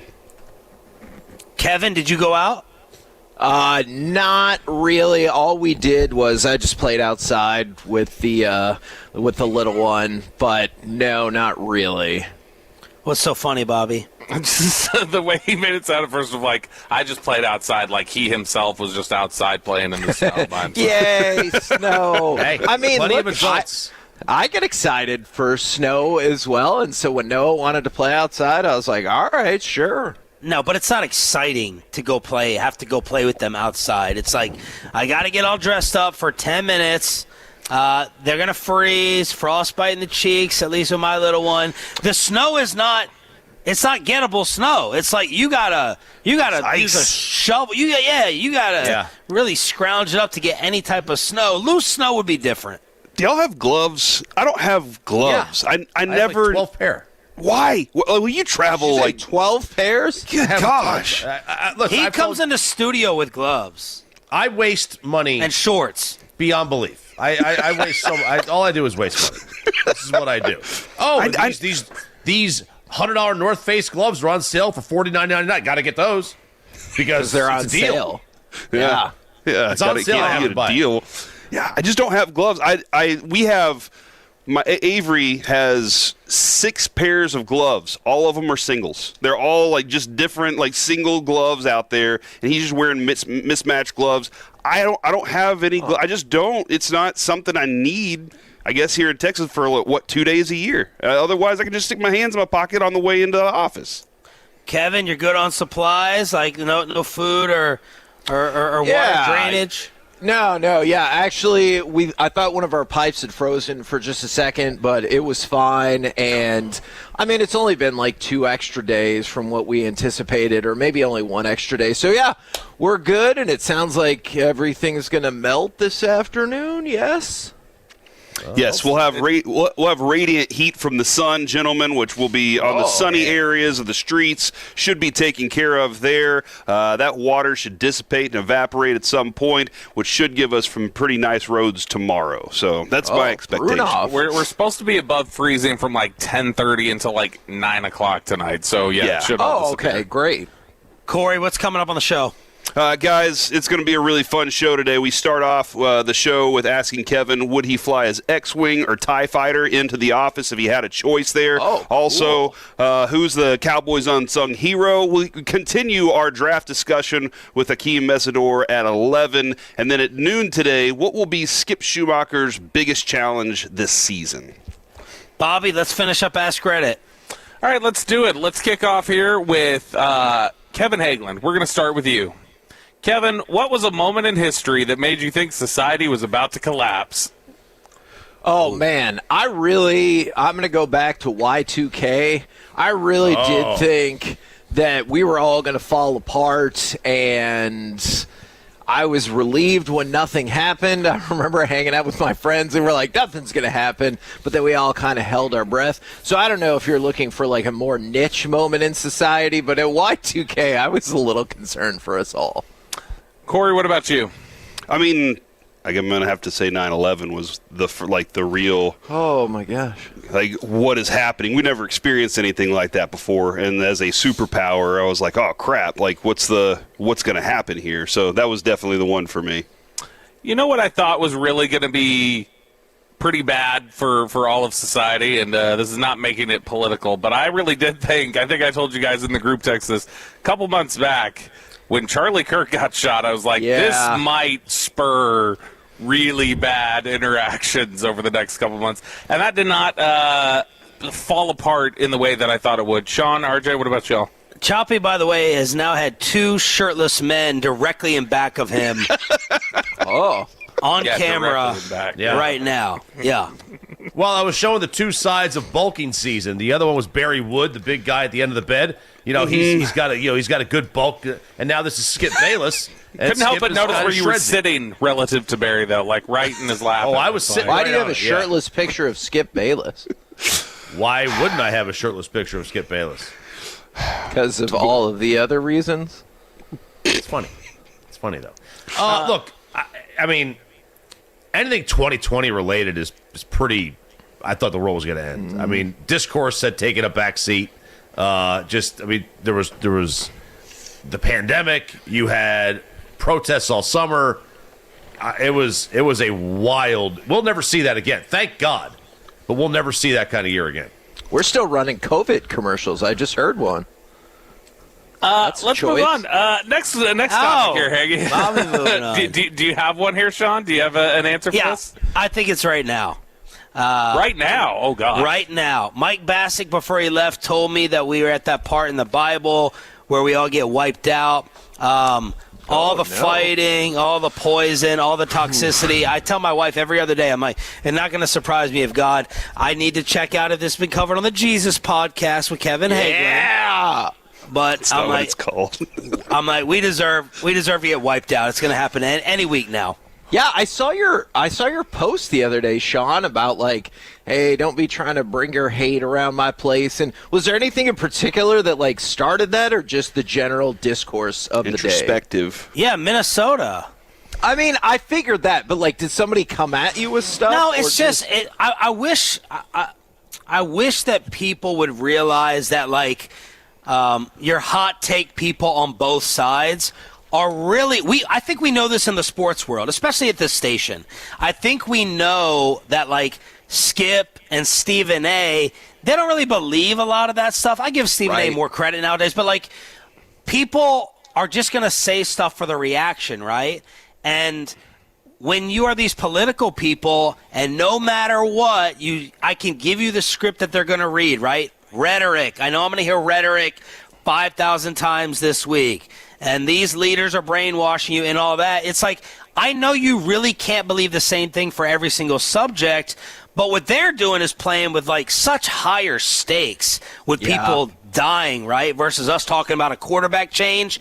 And my main point, and I'm not, that religious of a person, I'm just like, man, I have a fear. At the end of the day, I do have a fear of like going to hell, being judged.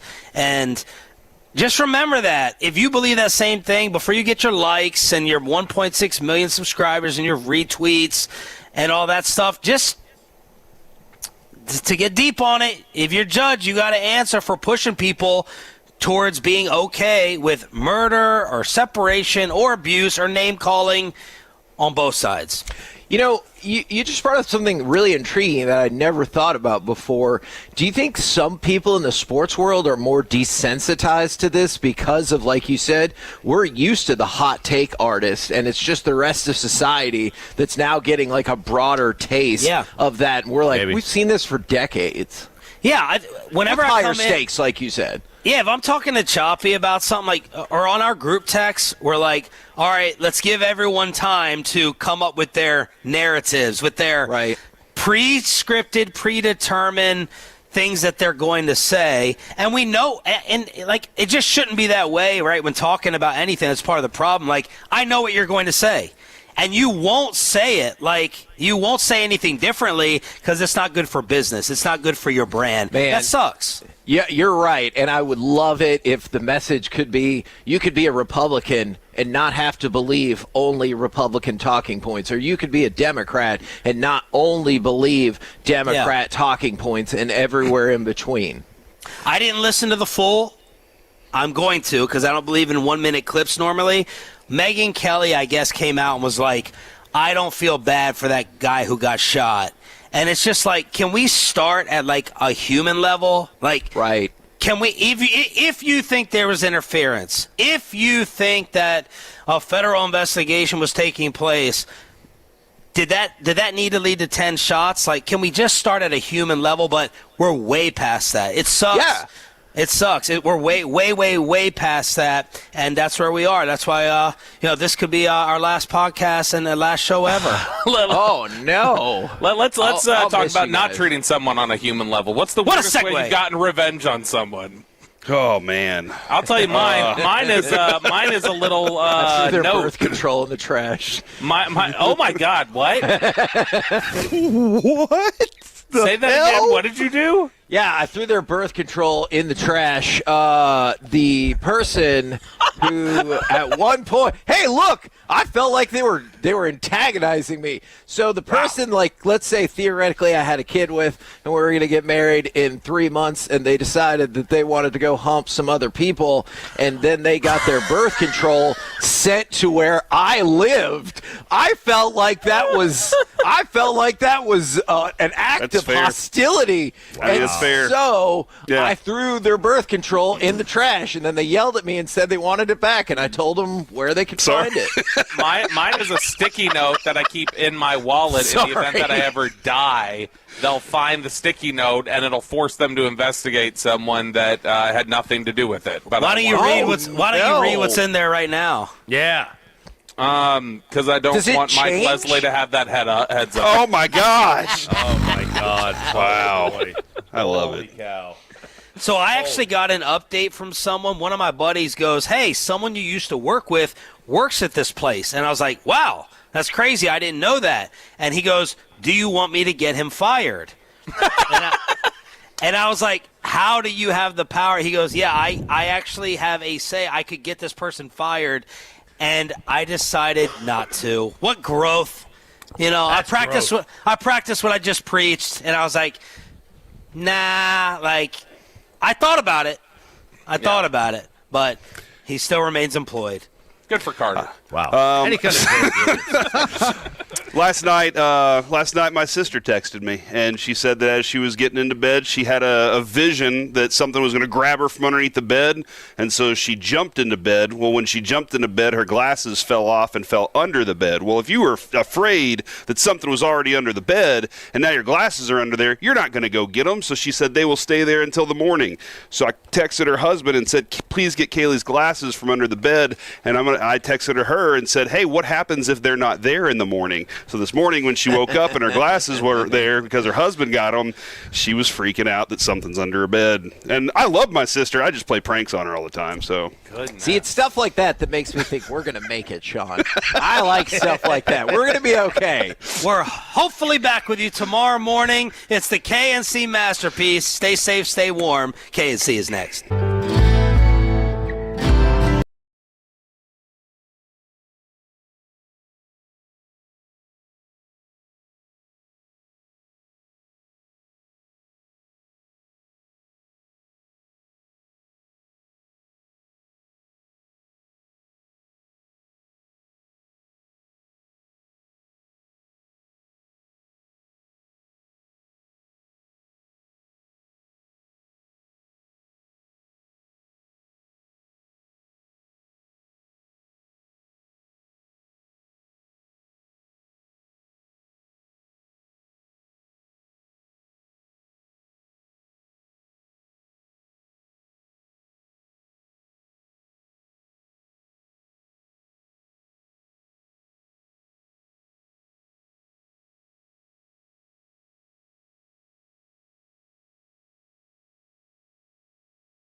1 Dallas-Fort Worth. Let's go, Cowboys. An Odyssey sports station. Driven by our D&M Leasing Studios, it's the KNC Masterpiece on 105.3 The Fan.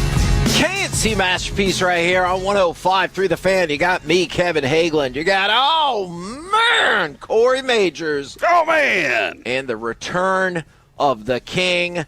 Live from the studio, it is the famous Alec Medford. Gentlemen, how we doing today, and how the heck is everybody out there in Radio Land? 877-881-1053, Frankel Injury Attorney text line, or the Twitch, or the YouTube. I am doing well, Kevin. Thank you for asking. I always appreciate that the first thing you do is ask me how I'm doing, and then the Tolos as well as Alec and myself and all of us. It's a really kind thing of you. How are you doing, though? Nobody ever really asked that back to you. And I feel like that's we really need to know, because, Alec, I don't know if you're seeing the background that Kevin has. Yeah. It's absolutely amazing. He looks like he's been working on getting his Star Wars podcast prepared for the last 20 years. Man. And it's like, I bet you turn the lights off in there and there's some purple and pink lights that are in the back. Look at this thing. Look at this thing, dude. A whole room. That's what I should really...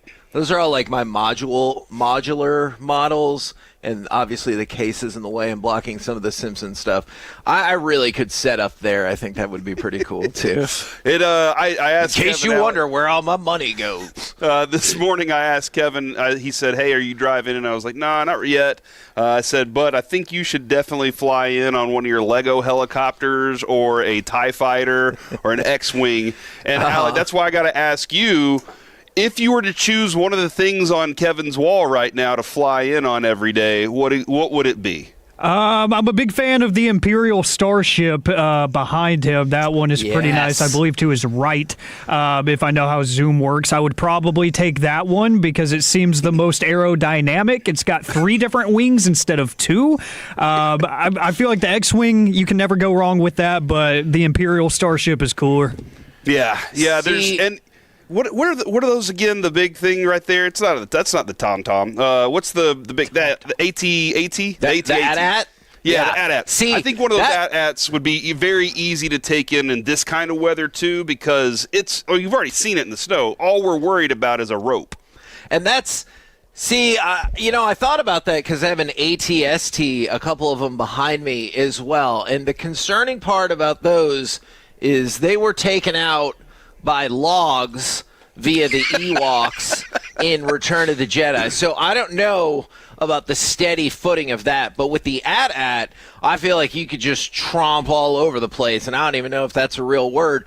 But like Alec and I were talking about the intimidation of your vehicle on the roads, and how I always wanted one of those like Mad Max or Apocalypse style trucks with like the welded fronts that are kind of like a cattle catcher, and so just let people know what's up. I feel like if I walked around in the AT-AT, I could just be like, hey, move or don't. Like, yeah. it's your decision. And they have to make that decision pretty quickly, and some of them are just going to have to reside to the fact that they aren't. They're like, well, it's already here. He doesn't see me right now. So. Oh, man, by the way, from the 972, tell Hagee I traded my AT-AT for a hug.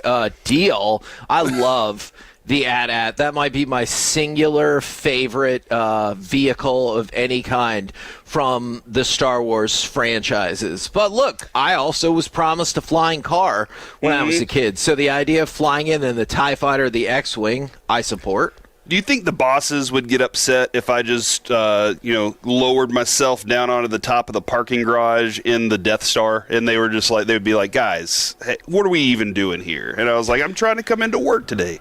Well, here's the mistake you just made, Corey. You asked a fun question, and I don't know if you fully anticipated my nerd answer, but the gravitational pull of the Death Star would clearly ruin Earth. So, yes, I do think that they would be upset about that because we would all be dead. Yeah, I really didn't think about that one whenever I was thinking, about that. I was thinking, smaller size. Jerry Jones style Death Star. Okay, that thing's obviously much larger than Earth. What was I even thinking?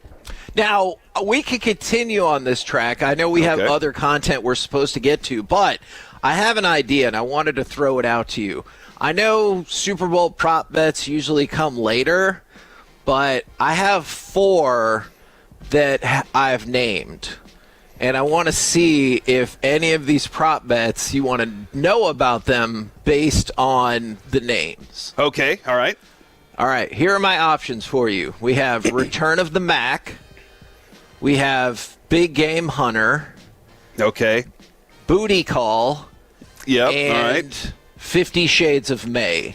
Do any of those do anything for you that you want to hear about those prop bets right now? Okay, I feel like I've gotten most of those. I think I got. Let's go with Booty Hunter first.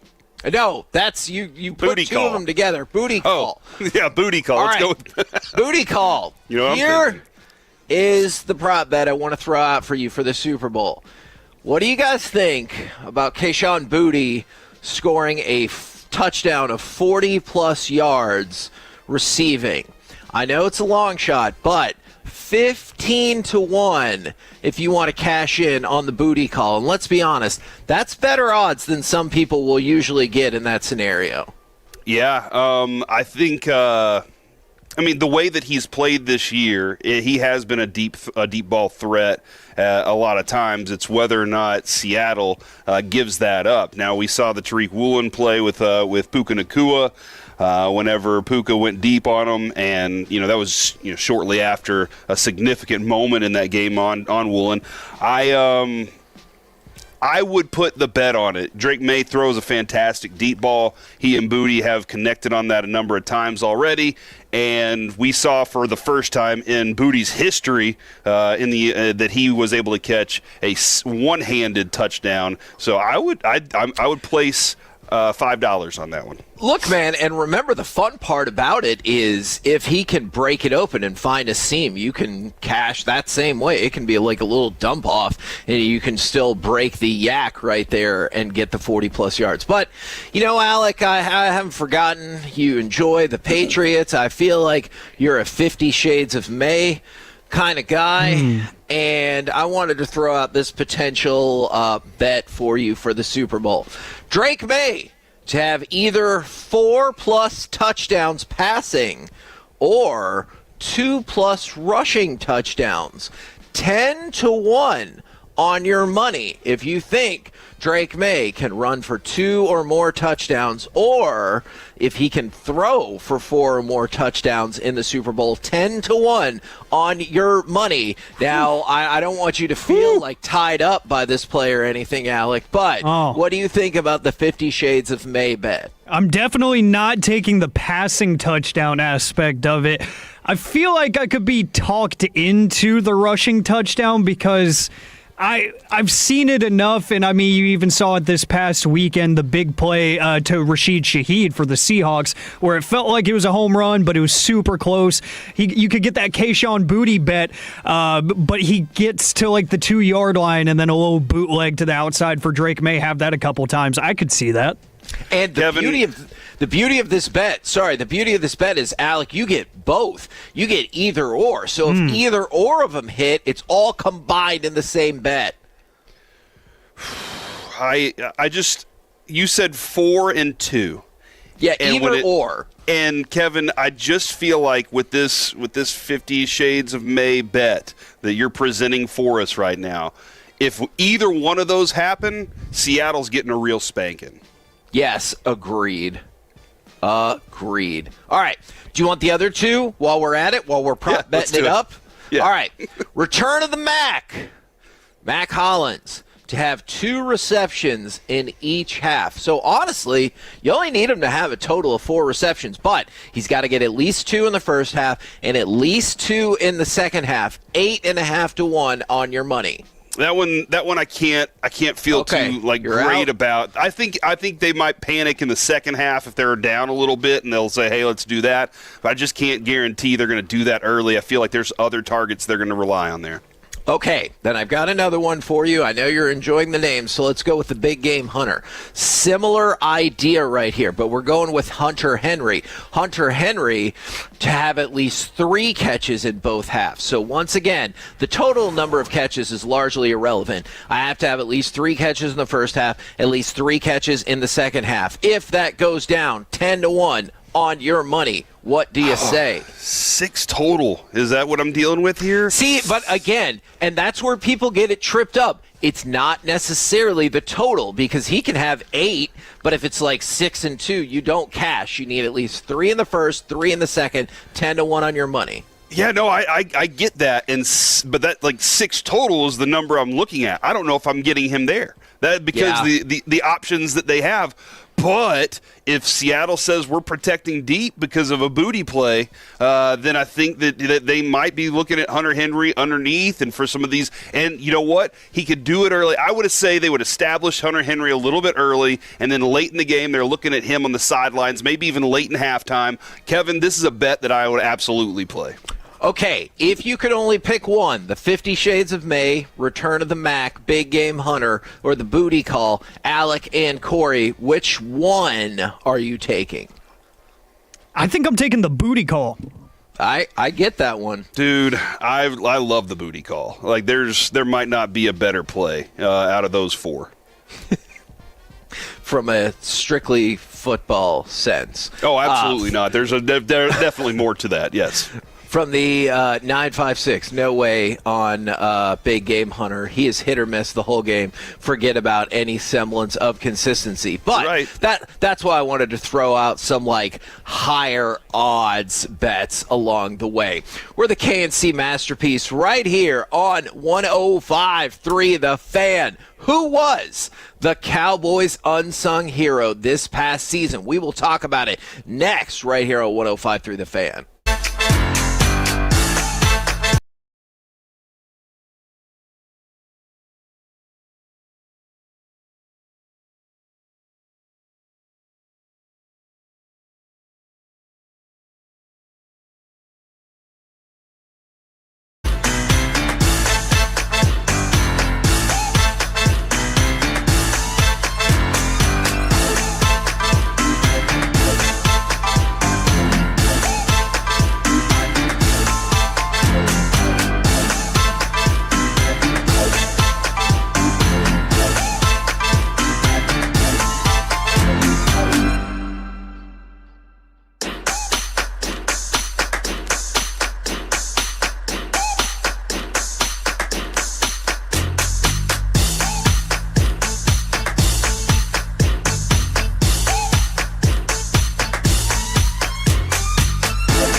KNC Masterpiece is brought to you by the personal injury lawyers Frankel and Frankel. If you've been injured in a car or truck wreck, call Frankel first, 214 or 817-333-3333. With Frankel and Frankel, there's never an out-of-pocket cost. They only get paid when you win.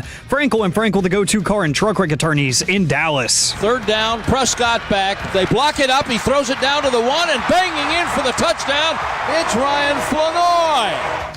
KNC Masterpiece right here on 105.3 The Fan. And I know football season for the Cowboys has been over for some time, but we're still in the midst of football season, leading all the way to the Super Bowl. We'll be live on Radio Row next week right here on 105.3 The Fan. So this question has been kicking around for a couple of days. Who is the Cowboys' unsung hero this past season? 877-881-1053, Frankel and Frankel injury attorney text line. If you want to get involved in the conversation, and I know it is tough because it was a dud of a season, but if you had to put your thinking caps on, who was the Cowboys' unsung hero of this past season? Who would like to start?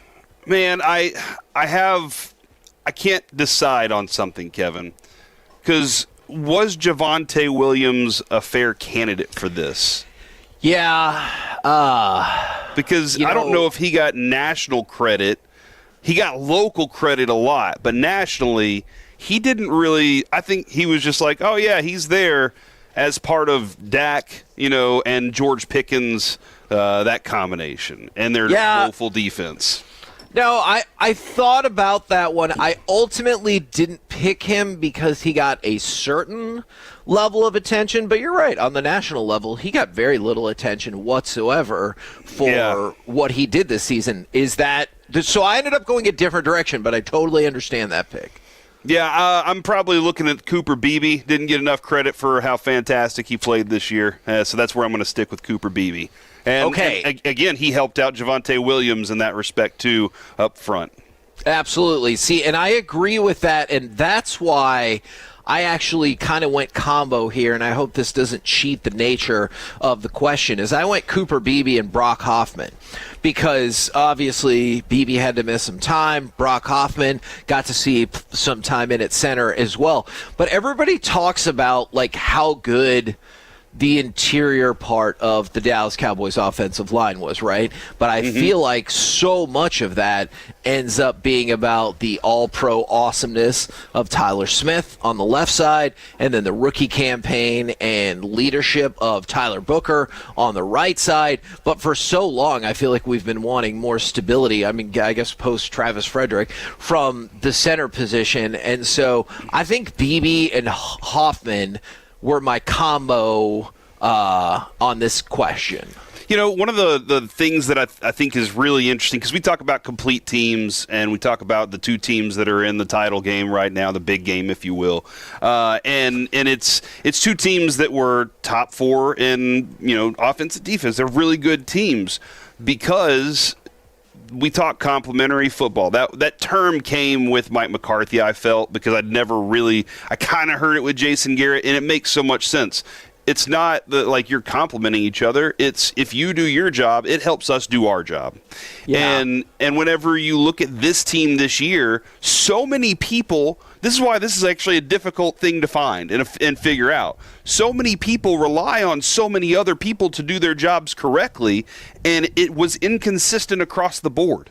Even the offense. We pointed out where the offense's shortcomings this year, no matter how electric and explosive they were at times, the defense was a problem, and that created less wins. Well, then you go look at the microscopic parts of that, and you say, okay, well, this linebacker, on this play, this defensive lineman didn't do his job, got this linebacker pushed out. All those things add up to a big sum of bad. And that's what happened with the Cowboys this year, was inconsistencies at individual positions causing problems for other guys on the field as well. And so that's another thing that when it's difficult to look at this, because you want to be like Jake Ferguson, he had a good season, and then you're like, but these things missed here. And so it's very problematic because this team lacks the ability to be consistently good to help others out and hold each other accountable level to what the play is supposed to be. And that's a frustrating thing right now because there were some good players on this team.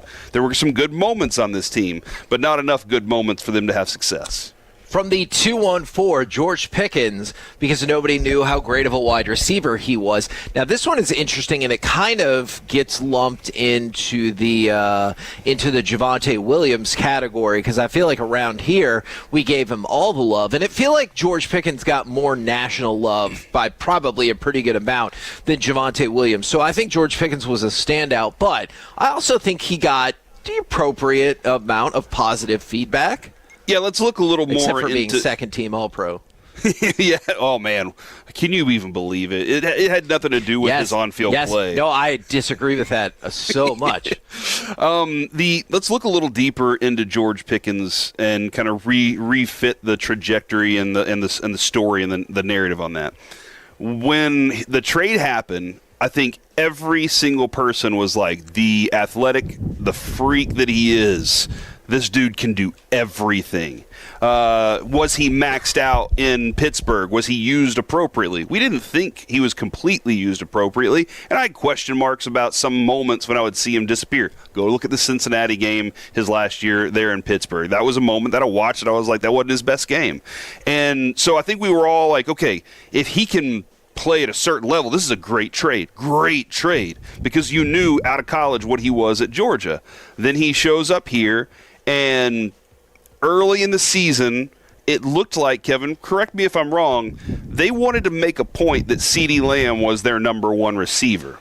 Yeah, I can see Pickens, that. It kind of got lost a little bit. Pickens was also there, and then CeeDee Lamb got hurt. And then they said, well, we got to go to Pickens. And Pickens did what he's really good at. He did great slants. He did great deep balls. He was electrifying. And that we all knew that was capable. That was possible. The question mark we had about him was, can he survive the season without causing a problem? That was it. Like that was the only thing. He had a couple of bumps here and there, and at the end of the season, it turns out they found a way to use both receivers effectively and still have a positive running game. So I have a question about that. Do you think, I know you said like CeeDee Lamb is the clear number one. Is there any part of you that thinks they kind of slow played it with him because of what you just mentioned? Because specifically they're like, let's just see how he does when we slow play it. And we're like, yeah, you'll get this, you'll get that. I don't know. I think they wanted to make it like, because the question started happening like, oh, there's two number ones on this team, and that's a grand idea. Like interchangeable dudes on any given play, you're like, hey, yeah, you're the first look on this play, and if you balance that out, as you said, for balance's sake, then you don't like that so much. But if it naturally happens that way, that's a positive thing for the game, because that means that you're forcing defenses to question everything that they're doing every time they line up, instead of them disguising to make you question what you're doing. So no, I don't think that was the case. I don't, Kevin. I appreciate that question. I think the Cowboys they were concerned about optics with CeeDee Lamb having just gotten that contract and wanted to make sure that he felt like he was still the leader in that room. It looked like by the end of the season, both of those guys felt like they were leading the wide receiver room together, and that was something that they felt they lacked a couple years ago whenever they felt like there was no leader in that locker room and CeeDee Lamb was still young and had to step into the role. From the 972, they also went with Javonte. From the 214, it was Micah Parsons. You know what? That is an interesting way of looking at that, and I kind of feel like Jerry Jones might feel that way as well. Alec, I want to go to you for Unsung Hero, and then I want to get to one or two more of these fan texts that have keyed in on one individual player. I feel like this guy did get, I'd say, a fair amount of love, but especially nationally, you're not going to see it just because of the nature of the position. But I do think the expectations that we levy on rookie offensive linemen here in Dallas are usually too high. But Tyler Booker exceeded all of those expectations for me, because he was so consistent. He was available. The leadership that you mentioned earlier in this segment, like he stepped in and he was plug and play. I did not expect him to be plug and play in terms of a leadership role or on the field production, but I think that he was such a sound piece on that offensive line and a major part of the success of Javonte Williams and why this offense was so good is you never pointed at him. He was never the mark. And it feels like the rookie offensive lineman at some point, even Will Campbell in these playoffs for the Patriots is getting pointed at like he's been the mark on certain plays. I can't remember, and I'm sure there's at least a few, but I can't remember off the dome where there was that one play that Tyler Booker was the mark on a bad play. Yeah, Kevin, I have two things that I wanted to. One on the offensive line front. Like, don't you feel excited that you have a guard on one side, a guard on the other, that both have really high expectations, high level of play, and like they're going to hold their offensive line accountable to that. And the expectation across that is if we can get the rest of the offensive line to play to the accountability they play to, this is going to be a good offensive line for the future. No, I agree with you, and I am hoping that there's not any hiccup whatsoever about where one of those offensive linemen actually plays and what their actual position is. Now, one of the reasons that this question came up was NFL.com. They listed Ryan Flanoy, hence the audio, we came back with as the unsung hero this past season. You get it from the 214. I see it from the 972 as well. I'll just tell you this. I think Ryan Flanoy took another step, but here's the reason why I didn't pick him and I don't agree with that choice from NFL.com, which is okay. We don't all have to agree. You guys might disagree with my selection. Ryan Flanoy had 20 catches for 241 yards, about half his production in the final 4 games that they played, and the Cowboys lost all 4 of them. So I feel like a lot of that production was turned up, maybe outside of one game, when the Cowboys were essentially eliminated already from the playoffs. So that doesn't change what I think about him going forward, and I do think that he could be a big deal for this team. But a lot of his production came at a time when you're like, yeah, we're pretty much done with the season, so let's try this out. The 13 target 9 catch game for 115 yards and a touchdown was, I think it's interesting because he already had a game earlier in the year where he had 114 yards on 6 catches. Now, he floated through a bunch of inconsistency in between those games, right? Like, you look at that and you're like 30, 0, 7, 12. You know, you're just kind of like, that's to be expected. Yeah, you're the 3rd, 4th receiver on the team at times, and if your offense isn't uber productive, you kind of get lost and forgotten in that. However, that night in Detroit, and Kevin, that was on a massive stage. So this is one of the reasons that everybody knows Ryan Flanoy's name right now is because it was on a massive stage on a Thursday night football game when Amon-Ra St. Brown wasn't supposed to play, and the Cowboys, it's all on the line still. You know, all those things were still there. And Ryan Flanoy goes out there and has a very productive game. Why? Because it felt like Pickens wasn't reliable in that game at points. You saw a couple plays where you were questioning, and even the next morning, you're getting the, hey, that wasn't his best game. He said it to me. You know, all that going on. So a guy steps up in a big moment where he's needed. And I think that's one of the reasons people would float and navigate towards him. And I think also, we see this a lot. You and I discuss this a lot. The hope and expectation for him to grow and flourish. I think that's what a lot of people are kind of pinning on him is he'll get better and he might become that next dude for you. And I'm hopeful for that. Oh, for sure. Now, in other Cowboys news, we have a variety of different things to tackle. Kevontae Turpin did replace Rashid Shaheed in the Pro Bowl games, though I don't know if all Pro Bowl game selections were invalidated or downgraded after Shedeur Sanders made the cut yesterday. And then we've been preparing for this. The Cowboys moved on from a handful of coaches yesterday, and I think, leading the way, although it also includes defensive pass game coordinator and safeties coach Andre Curtis, secondaries cornerbacks coach David Overstreet II, and linebackers coach Dave Bergonzi were all let go by the organization. The marquee one among the group that we've talked about quite a bit was Cowboys defensive line coach Aaron Whitecotton, who was also interviewing to be the DC for the Cowboys. He left the organization to become the Titans defensive run game coordinator / defensive line coach. Now, was that decision made of its own accord and he thought that was a better job, better spot, or was he told that he was going to be let go one way or another? Possibly, but some Cowboys coaches moving on down the line under, or I guess not under, new DC Christian Parker. Do you like seeing? Does it look like he has autonomy here to make the decisions of who he wants on his staff? Yes, very much. Because look, if nothing else, I get it. If you're like, hey, I want to keep this coach or I want to keep that coach, but I mean, just think about the ones that we went over, and unfortunately, it focused in on secondary, cornerback, safety, and linebackers. I feel like we all thought defensively those were catastrophic for the Cowboys this past season. So I can't say I'm particularly surprised of any of them moving on down the road. And then names to keep an eye out on: Steelers outside linebacker coach Denzel Martin was interviewed for the same job with the Cowboys, and then the Cowboys also interviewed Eagles assistant linebacker coach Ronell Williams, who was the Cowboys nickel cornerback coach in 2023. And then they interviewed from the Vikings defensive line coach Marcus Dixon,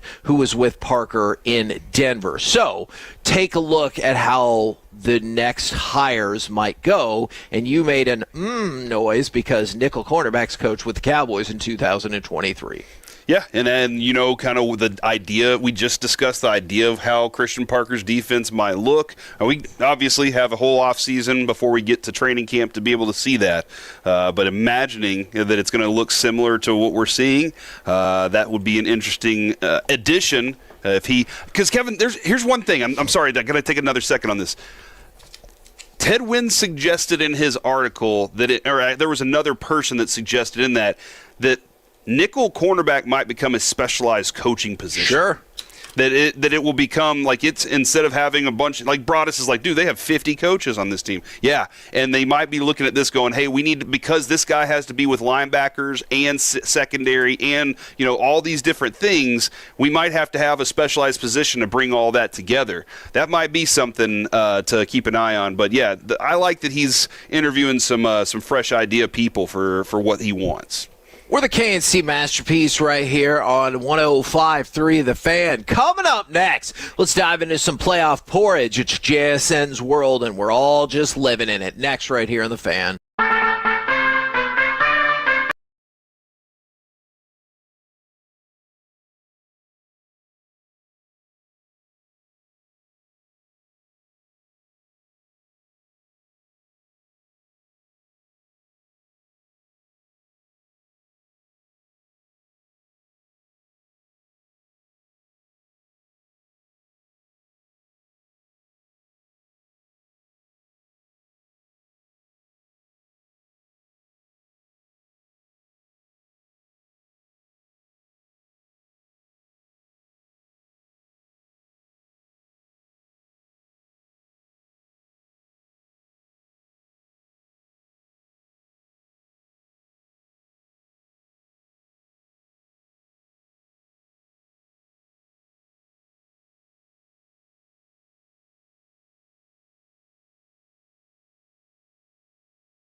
This segment is brought to you by Classic Chevrolet. If you're in the market to upgrade your vehicle, get to Classic Chevrolet in Grapevine. Back-to-back #1 Chevy dealership in the world. They've got more new Chevys than anyone, all priced to sell. Visit ClassicChevrolet.com. This is Texas. This is Classic Chevrolet. Together, let's drive. Based on new Chevy registrations 2023 and 2024. Darnold looking at him again. Some pressure, though. Hit as he throws. Man open. Guess who?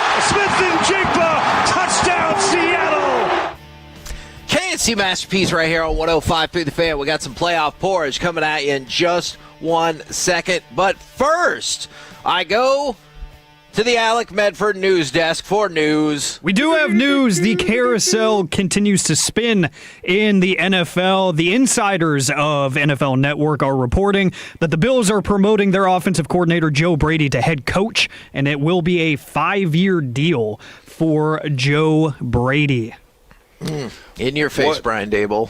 What a rise for Joe Brady from the dude that was like the passing game coordinator at LSU and then like just rocketed up the charts to as if it's a music song. But yeah, he's just taken this meteoric rise that he's the guy, when it comes to offense. He was there last year with them.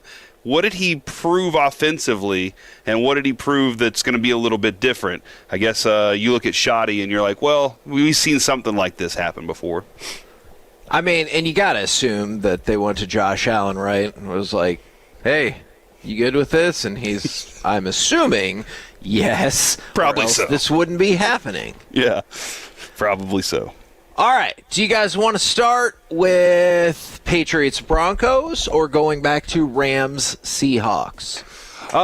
Let's go to Rams-Seahawks, Kevin. I want to start with that. All right. Now, this is somebody I'm going to try to pitch to you next week or maybe tomorrow or later this week to be a potential Super Bowl MVP. Nick Emmanwari allowed only 2 catches for 8 yards on 5 targets in coverage against the Rams. The rookie defended 3 passes and forced a tight window on all 3 of those targets. He feels like he has been in huge instant impact, and I'm just very impressed by the job that he continues to do, and I think he is a low-key pick for Super Bowl MVP. He's exactly what we've been talking about regarding that nickel safety thing, and he's one of those top 6 that we brought to the forefront last week whenever we had this discussion about how that could change my approach to the draft if we're looking at a Caleb Downs situation.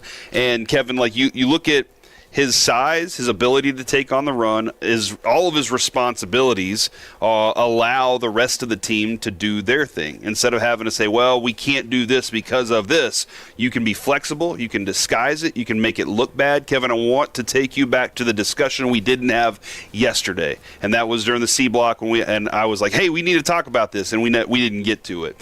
Matthew Stafford on that last play, or on that last throw on 4th down, where it was a really well-designed defensive play. Stafford went up thinking that he was getting one thing. He had to pause, take a step, look around and go, crap, that's not what I thought it was going to be, and then made what I think was a panic throw because he thought he was going to have more pressure on him to the tight end Parkinson in the end zone, and it was incomplete. That moment right there was because what they can do at the front of that line, they put Emmanwari close to the line, bring guys up to it. They look like they're doing a certain thing, but he's smart enough and capable enough as a player to go from there to back and all sorts of things. That's a really good defense. Because of what he can do, it allows the rest of their defense to do those things too, and that's a positive. So yeah, man, that dude right there, they're going to put him in positions in this Super Bowl to make plays. because he's one of their best playmakers. Now, Sam Darnold, the completion numbers might not feel overwhelming, but check this out. Against pressure against the Rams on Sunday, he went 5 for 11 with 102 yards passing and 3 touchdowns. Consider this. In their 2 regular season games under pressure, Darnold threw 0 touchdowns and had 3 interceptions. So his ability to adjust and play just infinitely better under pressure, that was the difference in that game. Now let's stick with the quarterbacks. Darnold, Matthew Stafford. Darnold, 346 yards passing, 3 touchdowns. Stafford, 374 yards passing, 3 touchdowns. Check this out. They were only the 9th and 10th quarterbacks with 300 or more yards passing, 3 or more touchdowns passing, and 0 turnovers in a conference title game. And that now means Matthew Stafford is the only one to put up those stats in a conference title game and lose. Oh, are you serious? I mean, somebody had to lose, and the other 8 were undefeated. So, yeah, only 10 times ever has a QB thrown for 300 more yards, 3+ passing touchdowns with 0 turnovers in a conference championship game. Matthew Stafford, first one of those quarterbacks to lose. Do we have the list of the rest of those guys? Because I would love to play that game and try and figure out. I feel like Tom Brady's in there somewhere. Like he had a very clean, one of those championship games. I always feel like Peyton Manning threw 1 interception and then was like, "Screw that! I'm going to destroy the rest of the world from here on." But that's a fascinating stat. And now Matt Stafford, I will work on constructing the rest of that list. I bet I can figure that out. Yeah. All right, now it's Jackson Smith in Jigba's world. We are all just living in it. He became the 5th player with 10 or more receptions and 150 or more receiving yards and a touchdown in a conference championship game. He joins, It's interesting because there are some amazing names on this list and some names that you're like, oh, man, if you were watching football in 2009, you know all about that guy. If not, maybe not.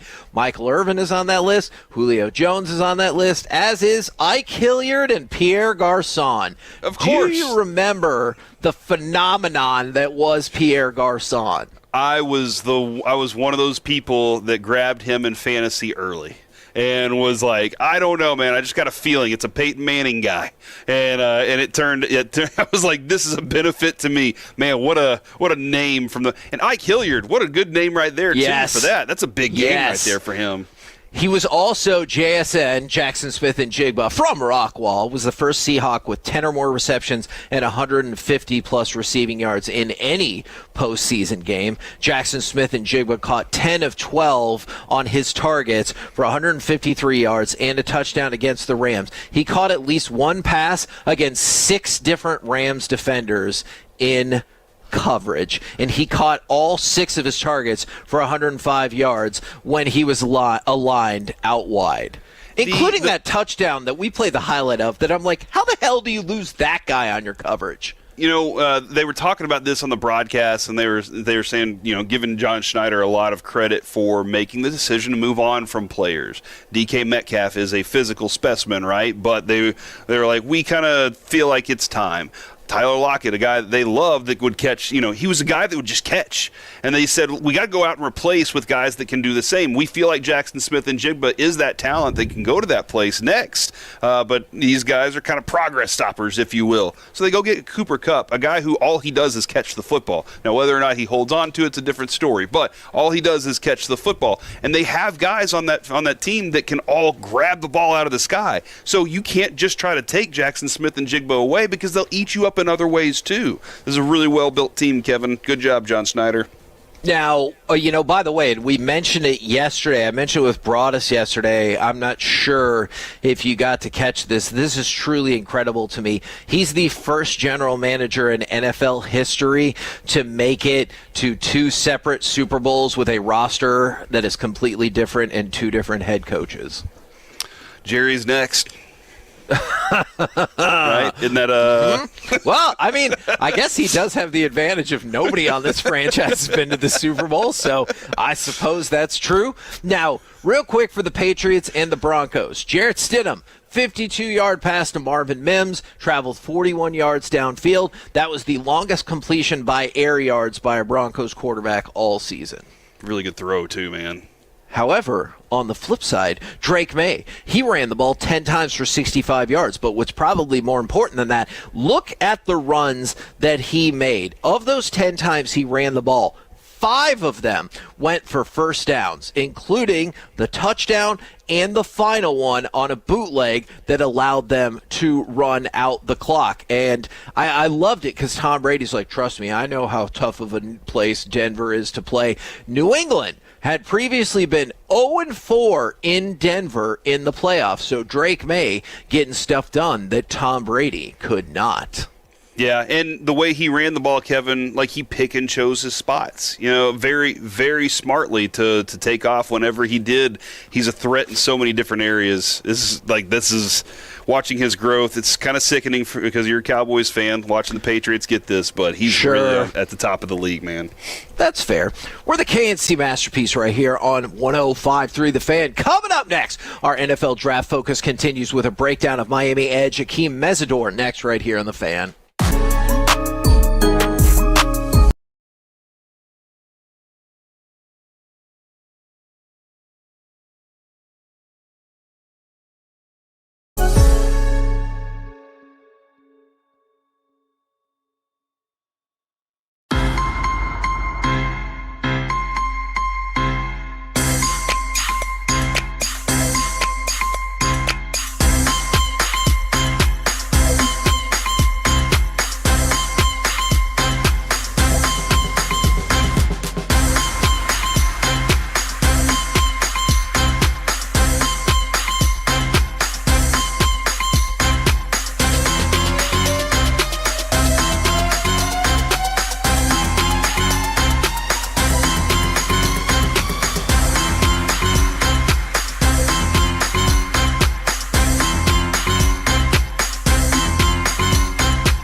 Let's go, Cowboys. An Odyssey sports station. Driven by our D&M Leasing Studios, it's the KNC Masterpiece on 105.3 The Fan.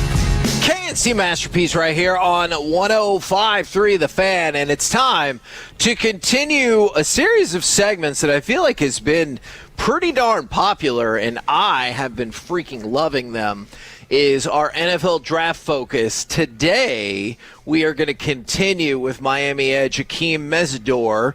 Would you like to get right to it, or are there other things we need to set up first, Mr. Majors and Mr. Medford?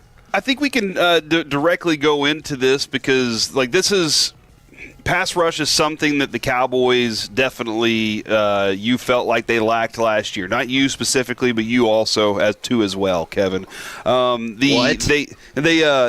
The rest of the world saw it. Your secondary suffered from it because they couldn't get the pass rush necessary to make sacks on quarterbacks that were sacked more than anybody else in the entire league. With a bad offensive line, you couldn't get to Justin Herbert. And so there was all season long, no matter how much we loved James Houston, Kevin. I did.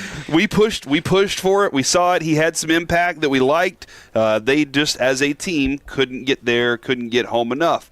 They invested heavily in defensive tackle, where they feel now very confident that they can do a little more in the run game. But you see what DeMarcus Lawrence is doing up in Seattle, and you're like, man, I also miss that. The fact that he could be one of those kind of guys. So we're looking, and Tolo did ask us to take a look at him. And Kevin, you know him all too well. You got to see him firsthand as the wind in College Station. Yes, blew around I and know. Swirled that game out of your control because Miami went at it. And you know what?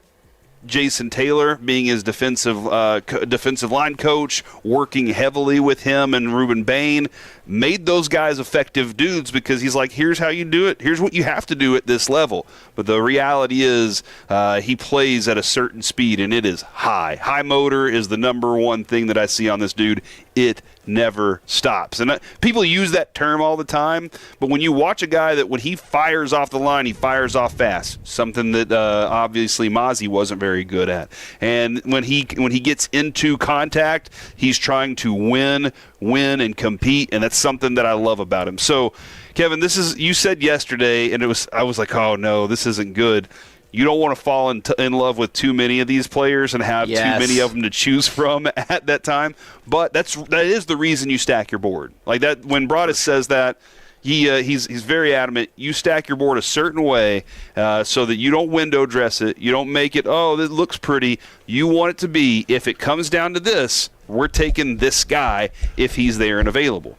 Okay, and can we talk about the alternate to that, Corey? Because I think that's real important. Because obviously, I love to wheel and deal, and I've been thinking about this an awful lot. Is let's say, to your point about the board, you have 5 players that are essentially the same grade as sitting at 12, and there's a team like the Jets that want to move up from 16, and you're like, okay, so I can probably still get one of the players that I really, really want, and then the Jets are like, hey, there's a player there that we really want to really make that move for, we'll give you our 4th, and then you can comfortably sit there and be like, yeah, that's not going to work for me. I'm going to want your 3rd next year or something like that. So I love the way you guys are setting it up as well, because then I really can look at it and say,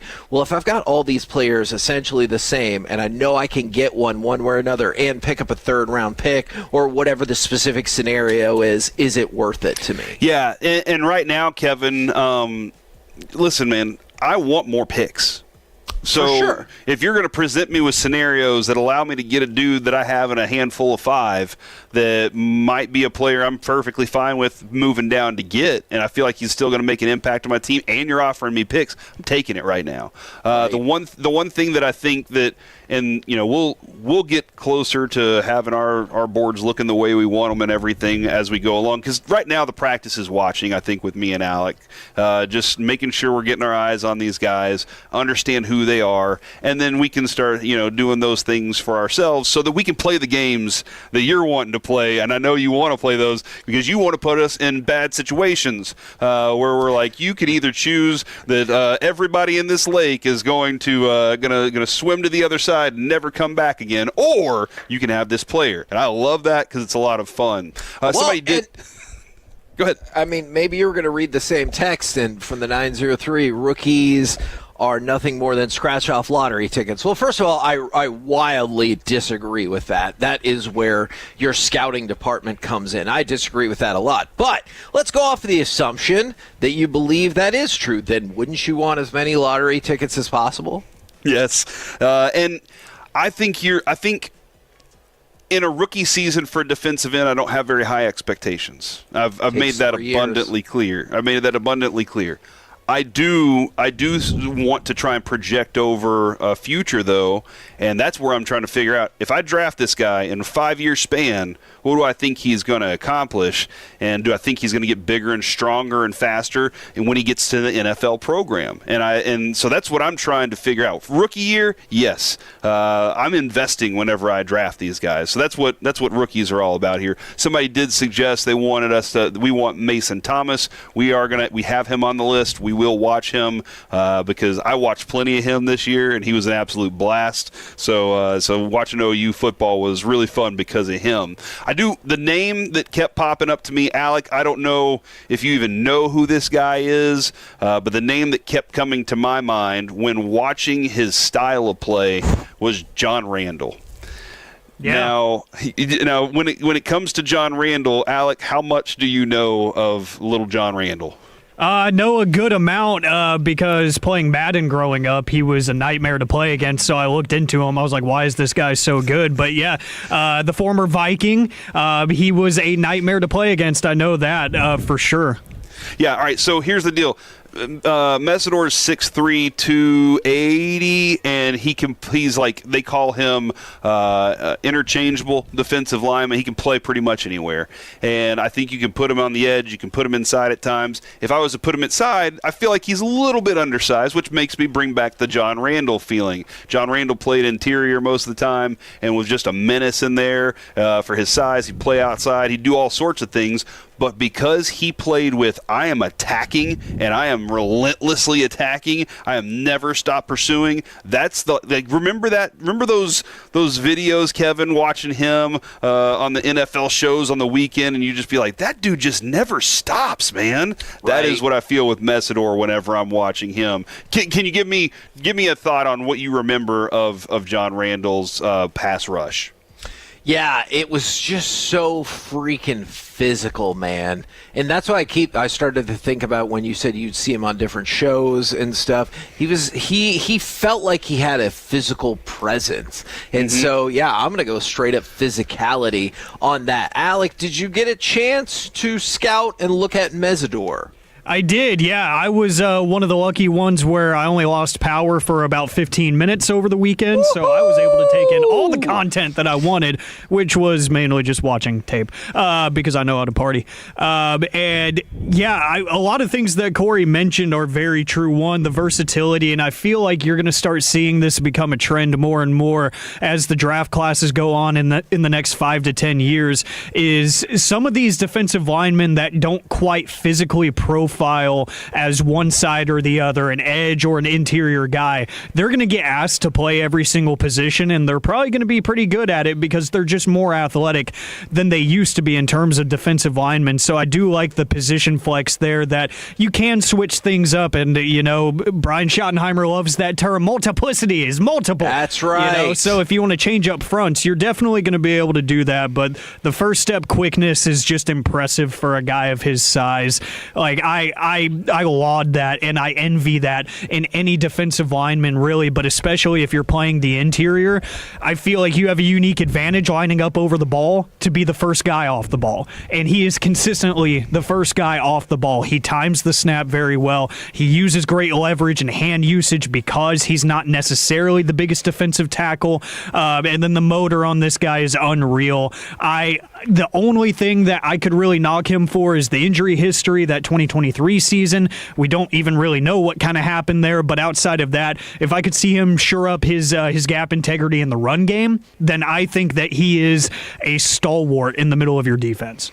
Bull rush is like his premium thing. He is going to, if he knows he can overpower you, be prepared. It's going to be your longest day because this dude will use that over and over. The one thing I'll knock him on is I think he needs to develop a few more of those. Like, Ezraku has all the pass moves, but needs a little more power. This guy has all the power and needs a little more pass moves. That's one of those things to add to it. Here's what I threw in there. He uses hands, elbow, shoulder, whatever it takes to get in the backfield. If he needs to use a body part to push you around, he's going to figure out how to use that body part to get you off of your block, and that's important. Discipline in the run game too. Like, this is what the thing that we fight, we hate so much. How are you going to help set the edge? If the corner's got to set the edge, man, that's a little bit of a problem sometimes because that means you're over pursuing. But he doesn't over pursue. He'll be free. He'll be free in the backfield, and he'll wait. He'll sit and wait for the runner to come, the play to come back to him because he knows what his job's supposed to be. He does have the size and frame to not just be a specialist. I think there are guys in this draft, and I think there are guys out there that they are just pass rush specialists, and that's not necessarily what this team needs right now. It needs somebody who can do both of those things. And but it's really, Kevin, he has this reckless look about him whenever he starts going, where it's like, oh my gosh, he's pushed here, but it's going in a straight line exactly where he wants to go to get the job done. All right, I'm intrigued by this. Do you guys have a projection round-wise early on? I know we still got 3 months, so a lot of this could change, especially prior to the combine and individual workouts and everything like that. I mean, I would see him going in the first round, but there's a lot of guys in front of him. I mean, think about this right now. Ruben Bain, who we all believe is going to be the top one. Keldrick Falk is already, we had him marked at 20 yesterday. So I think that, the further down you get in this thing, the better for us. I would be happy to take him with 20. But there's probably going to be, you could see more people looking at him in the second round and saying that's a place that they might be able to pick him up. But, man, you watch him. Alec is right. The injury concerns are a little bit there. But the fact that this dude was smart, he plays at a high level. He also was shown on, that big stage a little bit. I think it bumps him up just a little bit more, too. All right, I'm intrigued by that look, especially because as we continue to try to wheel and deal, I'm going to try to convince you guys to go ahead and trade off pick number 20 to add more picks. And if you think you could pick up somebody potentially like this at the top of the second round, then that's obviously going to be part of my pitch. We're the KNC Masterpiece right here on 105.3 The Fan. Coming up next, it's time for the return. It was only a one-day absence, but still, the return of AM on the FM. We got the question of the day, plus stop betting against Scotty Scheffler, especially when it's stupid like this one, next on The Fan.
Fillers, Frankel and Frankel. If you've been injured in a car or truck wreck, call Frankel first, 214 or 817-333-3333. With Frankel and Frankel, there's never an out-of-pocket cost. They only get paid when you win. Frankel and Frankel, the go-to car and truck wreck attorneys in Dallas.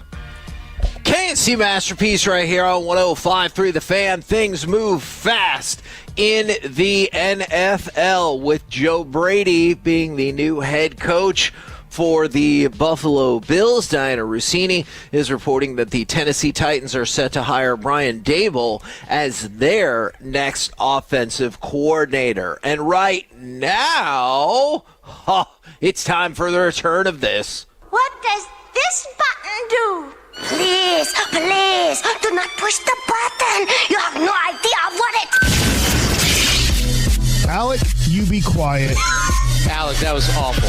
1 for Alec, 0 for Peyton. Don't you dare touch that dial. Don't you dare do it. It is time for AM on the FM. My name is Alec Medford, the man that they call the Pride of Mansfield, Texas. 877-881-1053. Bacon is great. That is the Frankel and Frankel Injury Attorneys text line to answer today's question of the day. Plus, stop betting against Scotty, especially when you make dumb bets like this one.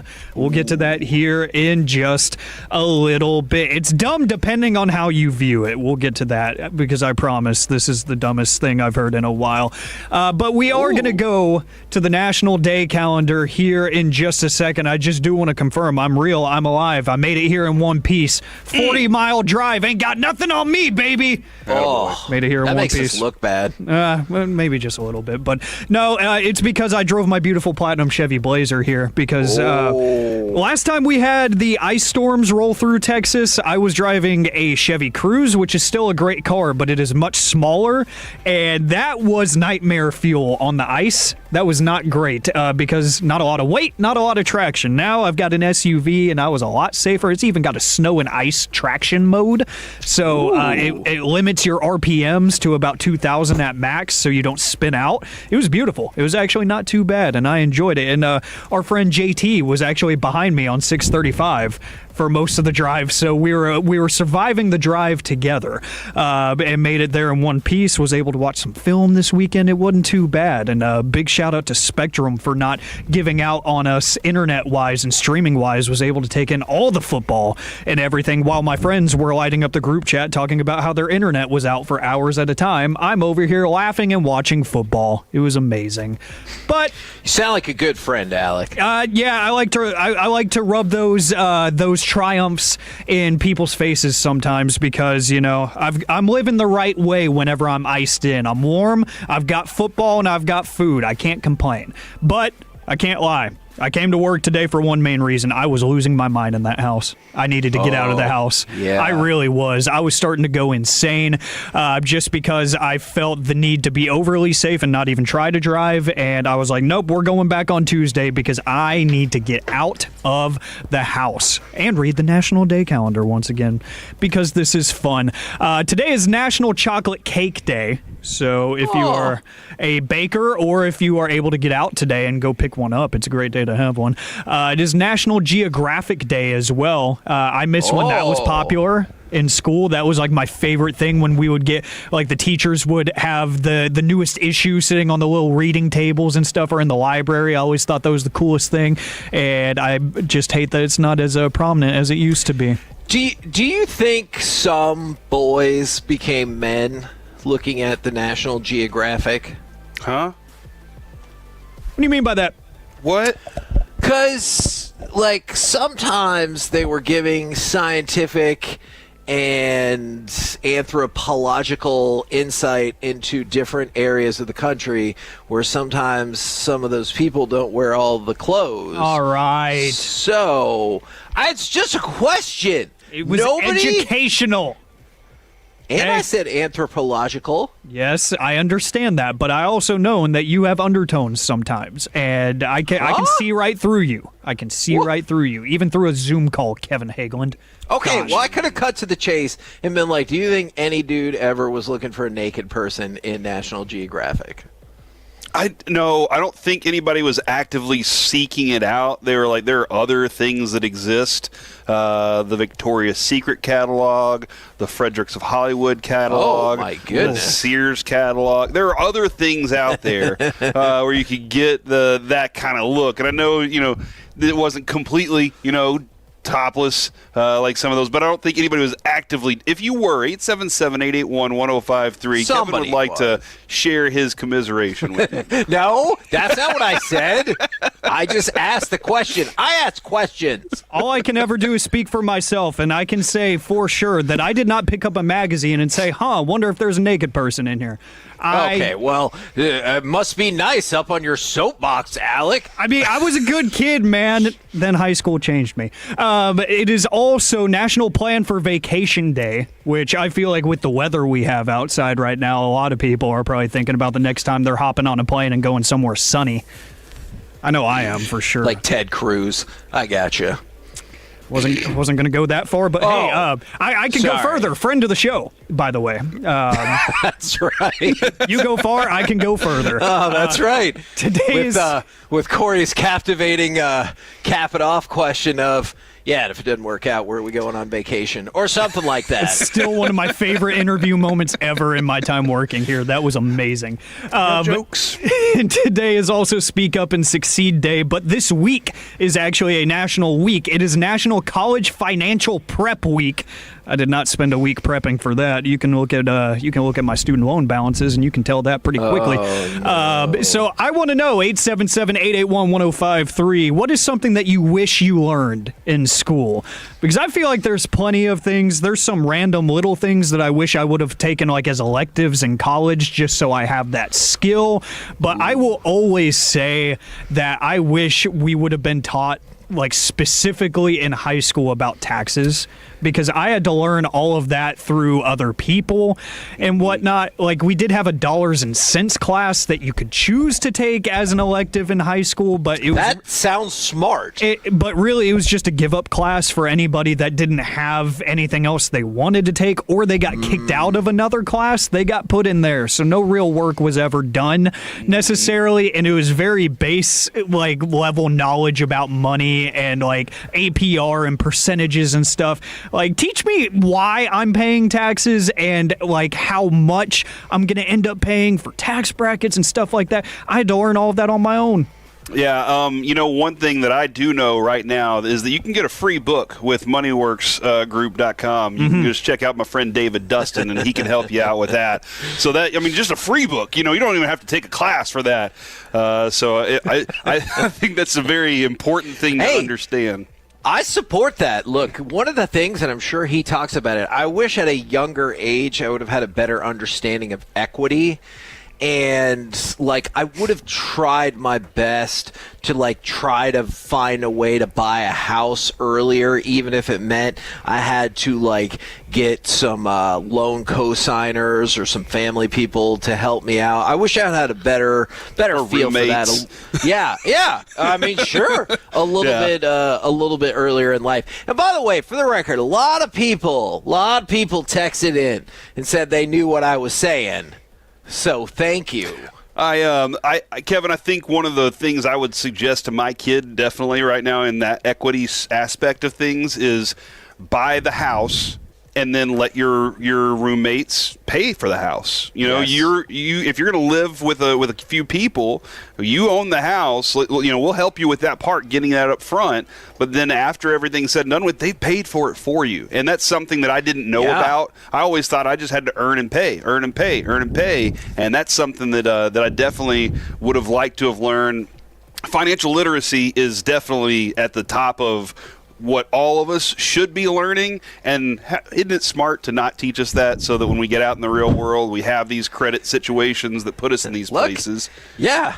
I mean, look, credit cards aren't going broke. You know what I'm saying? So, and I will preface all of this, or to go along with it and say, I realize sometimes, like, you might know all this and just not have the means to be able to do so. So I totally understand that. But if there's any way for you to do some things like that, take advantage of it. Yeah, I think shopping insurance for homeowners insurance is one that would, like, how do I shop that? What's fair? What's a good price? What's the typical, how do I go find what those rates are? And then shopping for a car too, making sure you know what a good deal is when you go out, and what you talk financial literacy, what your real budget should be. You know, not being like, oh, I think I can do that, knowing exactly what you can deal with.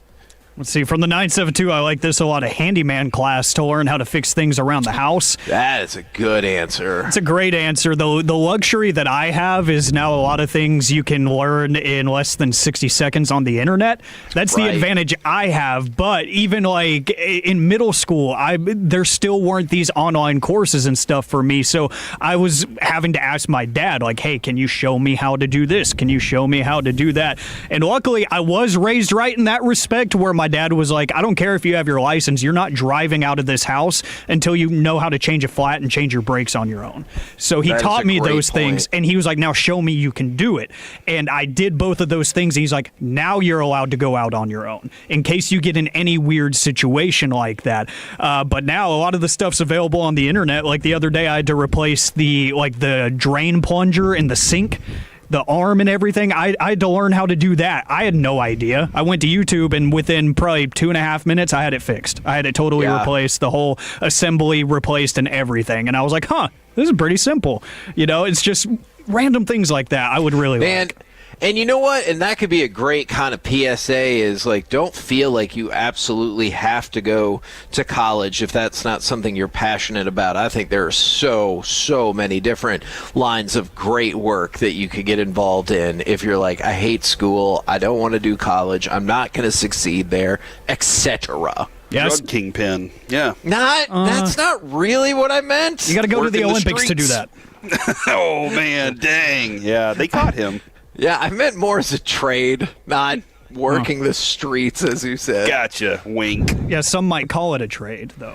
Oh, my dear goodness. You're making trade. You're transactional trading. I see what you're saying, Kevin. Yeah, I see what you're doing here. I don't know how that's what you took from that. Let's see. I see this from the 903 and the 817. Kids need to be taught car maintenance, how to change a flat, check the oil and everything, 100%. Really, any kind of mechanical stuff that could go wrong in your life, you need to, we need to be taught at a young age how to fix some of those things, even if it's a bicycle, like how to change a tire on a bicycle, because that was the worst as a kid, because you get a flat in the inner tube and you're like, well, I'm done. No more bike. And then your parents are like, you could just get it fixed, right? And it's like, oh, you can? I thought I had to throw the whole bike away. 425 says learning to be a winemaker, and I think thinking about that. If you could make wine, and you could, over time, you're going to get better at it. You're going to learn things that help you age it, the proper way. Dude, wineries are amazing. Like, they make tons of money. Some of them go out of business. Some of them make fantastic amounts of money. Some of them make great wine. And so I think that would be a fun thing. If that's something, as Kevin was saying earlier, if that's something you're interested in. Now, finding that in a high school class, I'm not sure how they're doing that. Is it impossible to think about making wine without thinking of that one lady, the news lady, stomping the grapes? Yeah, dude, she was in pain. But she was okay, right? It's okay to laugh at that now, isn't it? Or is it not? Man, we should go look that up real quick. Okay. How did it go for that lady? Oh, man, that is one of the best videos on the face of the internet. From the 254, no way Alec can change brake pads. No way. I've done it 3 or 4 times. Oh, I promise. Like, why are brakes wearing out so fast, Alec? Because I drove a Camaro in high school. That was probably not the smartest car to have at 16 years old. I was definitely wearing out the brakes on that thing. And then I drove my old Chevy Cruze. I drove it till it literally almost stopped working. So I put about 145,000 miles on it, on top of the 40,000 miles it already had when I bought it. So yeah, that car needed some work. Trust me, it was a piece of work. She was hospitalized and suffered 2 broken ribs. I think she's doing all right now, though. Okay. Nice. I'll get more information. Okay, because you don't want to be laughing at something and you're like, oh, yeah, she lost her memory. And you're like, oh, no. What a dark turn that would have been. So be safe if you're taking winemaking classes. That's all I'm taking away from this.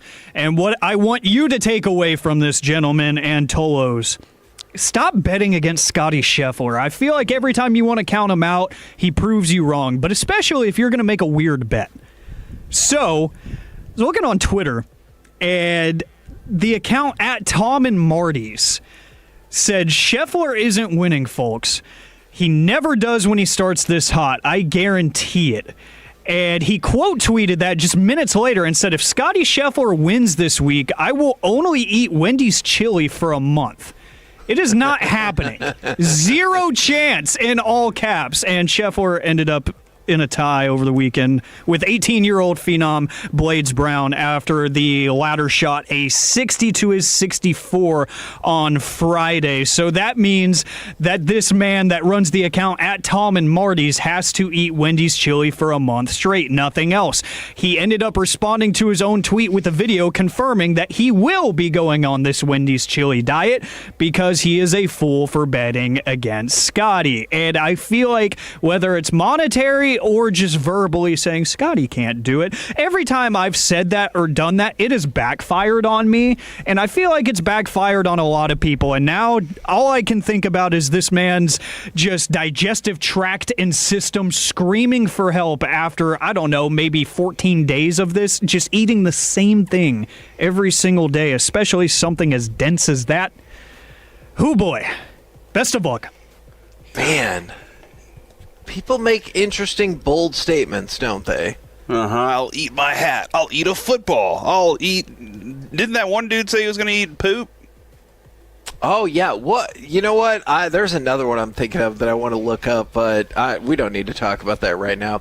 We're the KNC Masterpiece, even though I really want to, right here on 105.3 The Fan. Coming up next, it's time for Gridiron Gravy. Are the Patriots being disrespected? Next, right here on The Fan.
segment is brought to you by Classic Chevrolet. If you're in the market to upgrade your vehicle, get the Classic Chevrolet in Grapevine. Back-to-back #1 Chevy dealership in the world. They've got more new Chevys than anyone, all priced to sell. Visit ClassicChevrolet.com. This is Texas. This is Classic Chevrolet. Together, let's drive. Based on new Chevy registrations 2023 and 2024. On 2nd and goal. Take the handoff, throw the end zone. Wide open! Caught for a touchdown! Cortland Sutton and the Broncos strike on their second series of the game. KNC Masterpiece right here on 105 through the fan right now, powered by Men's TD Clinic. It's time to go around the entire NFL and dip into some gridiron gravy. Dip it and rip it. That was a great dip. I loved it. Now, let's start with this question. Do you feel like the Patriots are being disrespected at all going into this game? No. I'm trying to figure out where that disrespect might come from. I think Go ahead. I was going to say, I think the disrespect is people, no good nicks like me, who continued to bring up their schedule, the fact that they're an underdog, the fact that some people thought the AFC Championship game, they already labeled the bronze medal game. I think kind of things along those lines. Yeah, okay. I think I'm probably seeing a little more Patriots heavy influence that they're excited about it, and so I've been getting this, like, they feel maybe they're using that, Kevin, like using that kind of stuff as like the Patriots always did. It's us against the world, nobody's on our side kind of thing. So maybe that is something that they're also helping perpetuate a little bit, but I feel like they earn the respect from everybody as the teams they beat along the way. But beating Jarrett Stidham, I wonder if that's as much of a thing. Yeah. I get it now.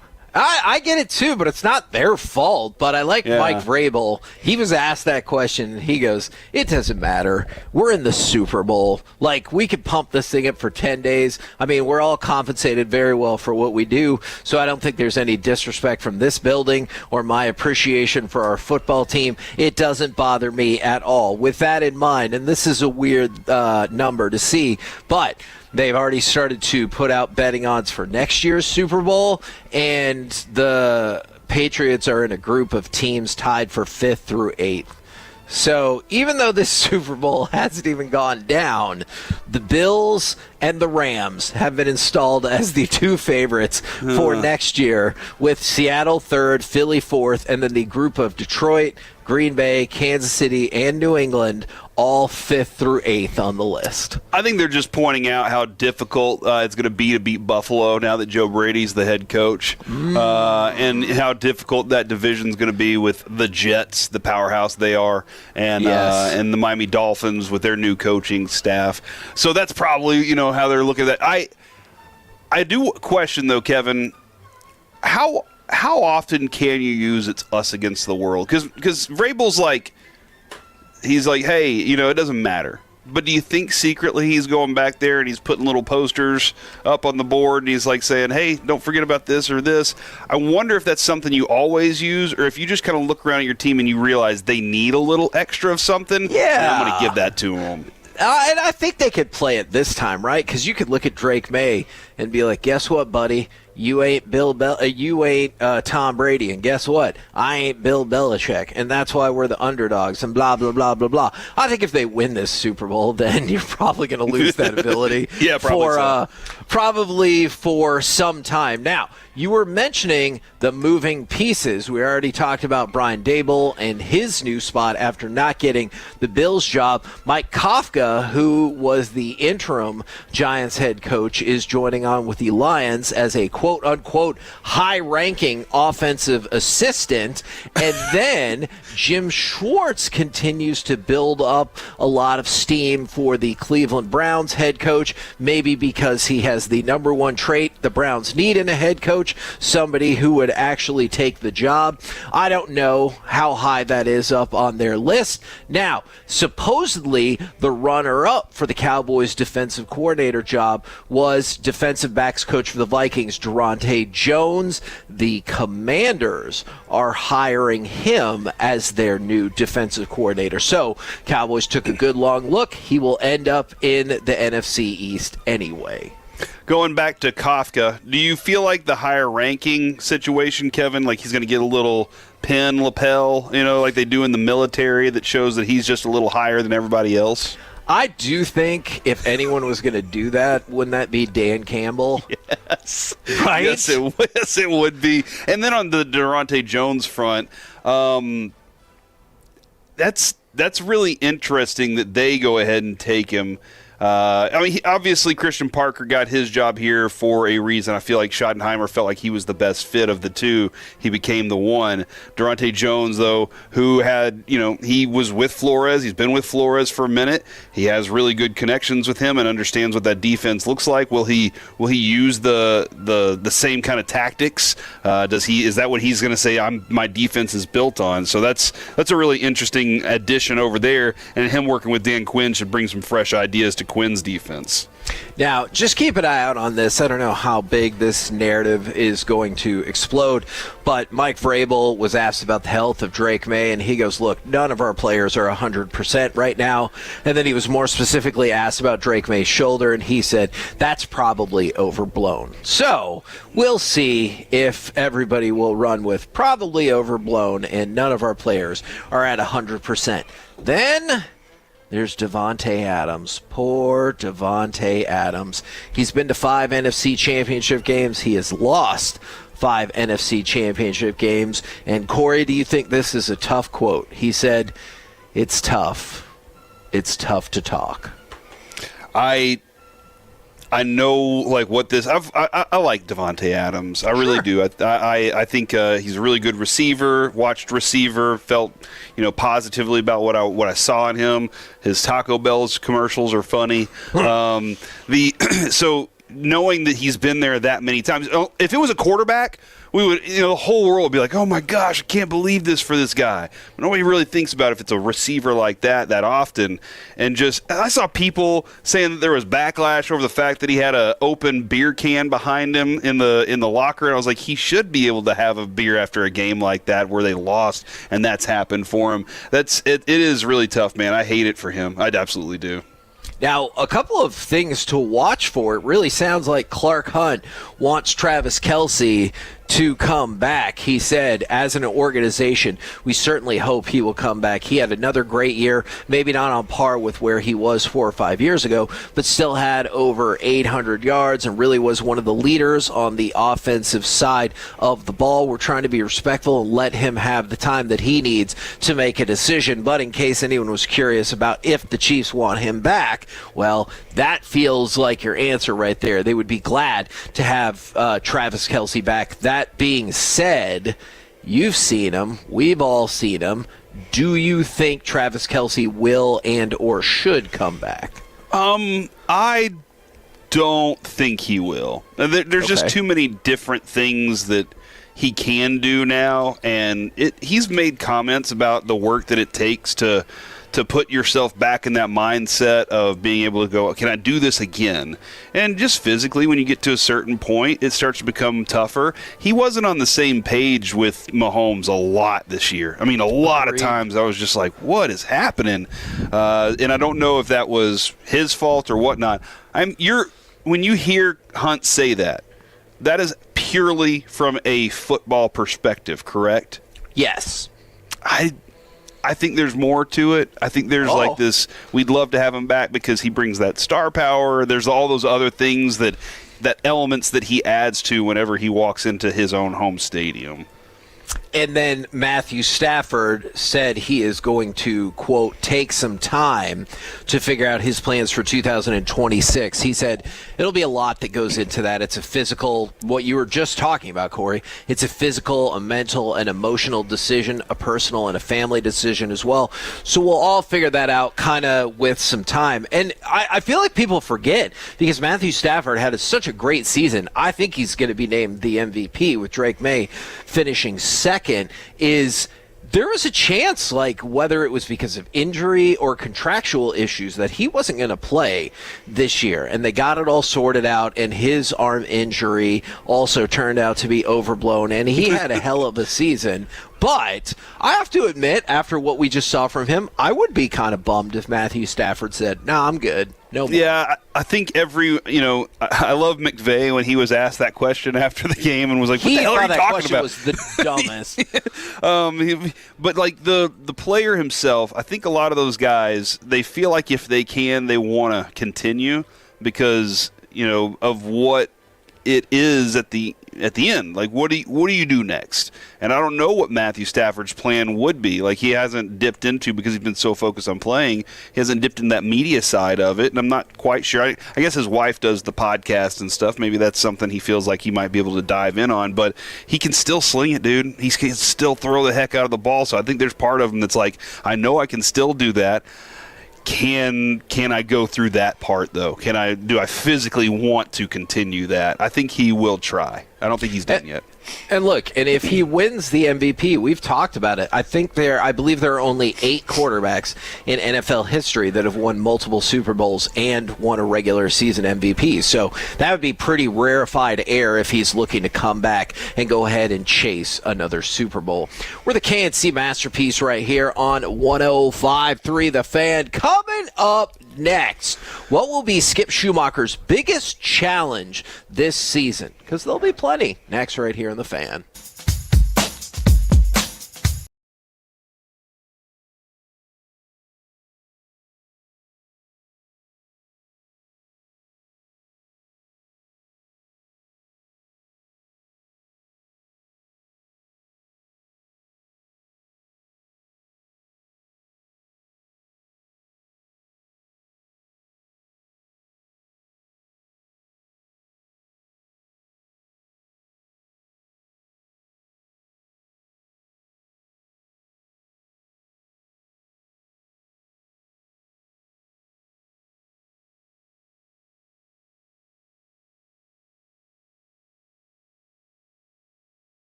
Fort Worth. An Odyssey sports station.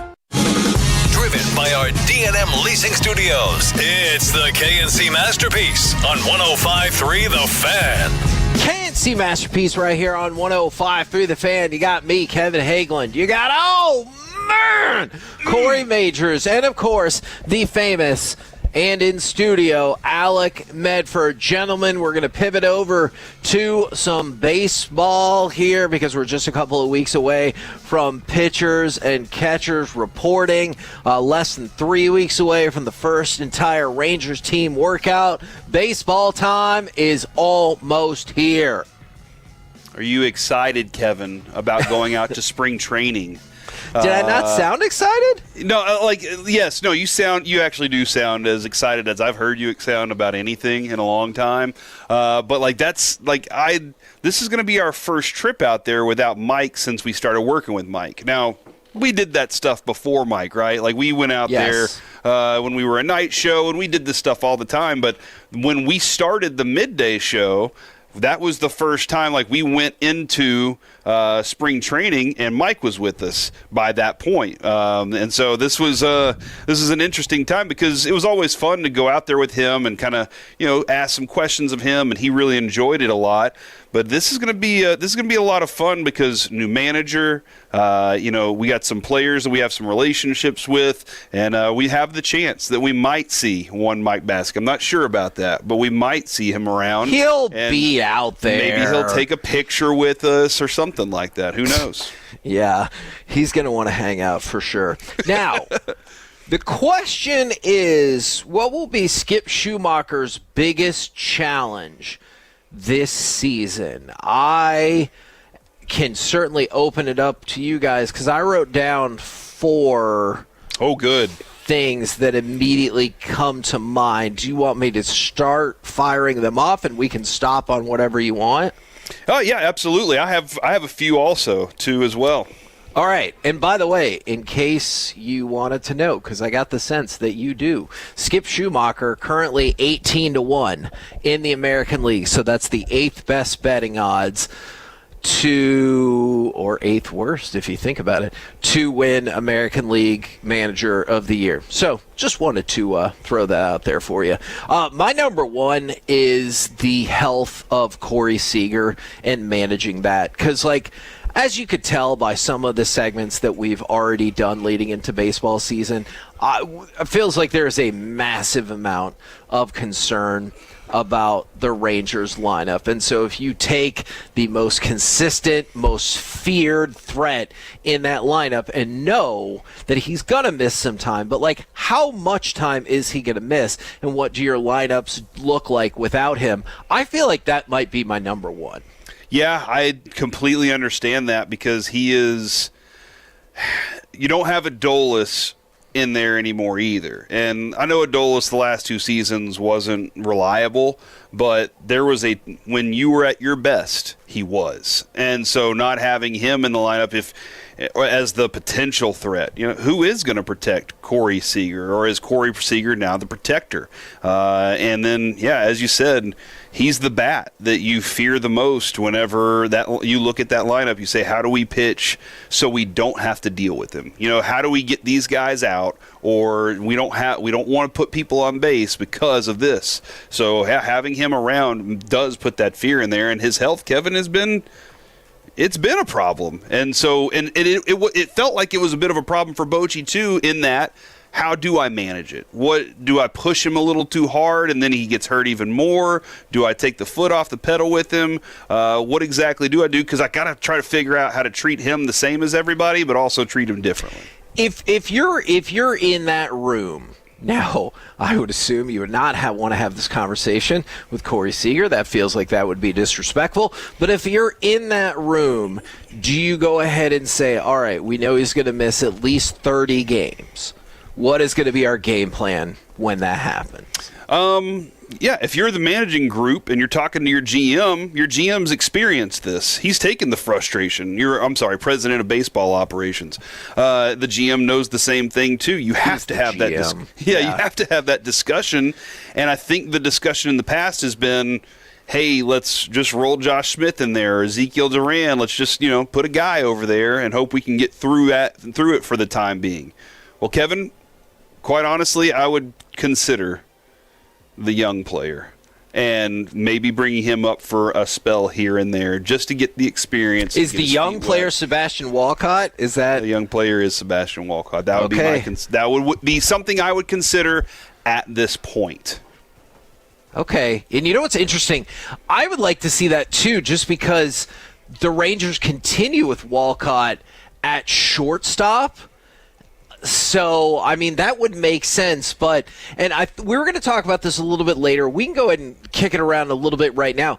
Kylie McDaniel, who we've had on the show and is a huge proponent of Sebastian Walcott, suggested that, while Walcott's plate discipline and swing and miss ratio is just tremendous for his age, you saw a very, mediocre season at Double-A in terms of especially power and stuff. And so the thought is kind of like Adolis, I think at the beginning of last year, if not it was 2 years ago, was sacrificing some of his power for caution at the plate. And so Kylie McDaniel, who again, huge fan of Sebastian Walcott, suggested just leaving Walcott at Double-A all year to see if he can put together a season that wows you, because you know how sometimes prospects will get moved up because they're like, oh my gosh, they have all the innate physical tools, we got to move them up, let's go. Or sometimes it's just, did you see the numbers that kid put together? That's preposterous.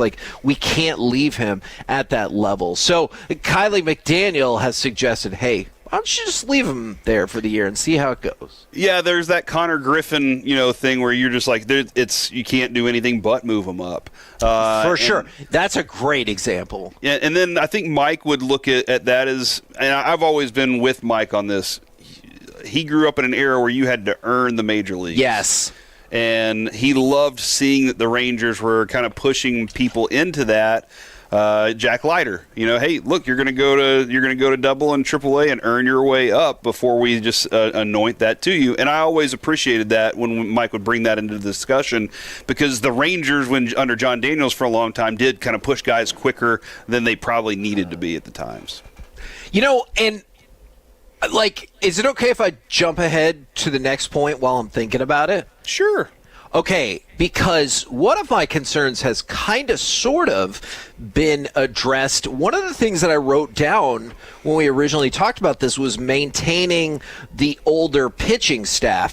And now with the move for Mackenzie Gore, I'm not saying hey, everybody on our pitching staff is super young, but now you do feel like you have that 3-4 combination of Gore and Leiter and Gore, if that is the way you prefer it, of two really young pitchers that we have high hopes for to balance out, obviously, your older pitchers in DeGrom and Eovaldi. And so that does make me feel somewhat better, but with Eovaldi, he feels kind of sort of similar to Seager in terms of you're going to have to be hey, he's going to miss some time. What do we do when that happens? Yeah, and DeGrom, as he made it through a season, how many more of those is left? You're right. And his pitching style, and so you got a big question mark with some of those veterans. That's the gamble you play at this point.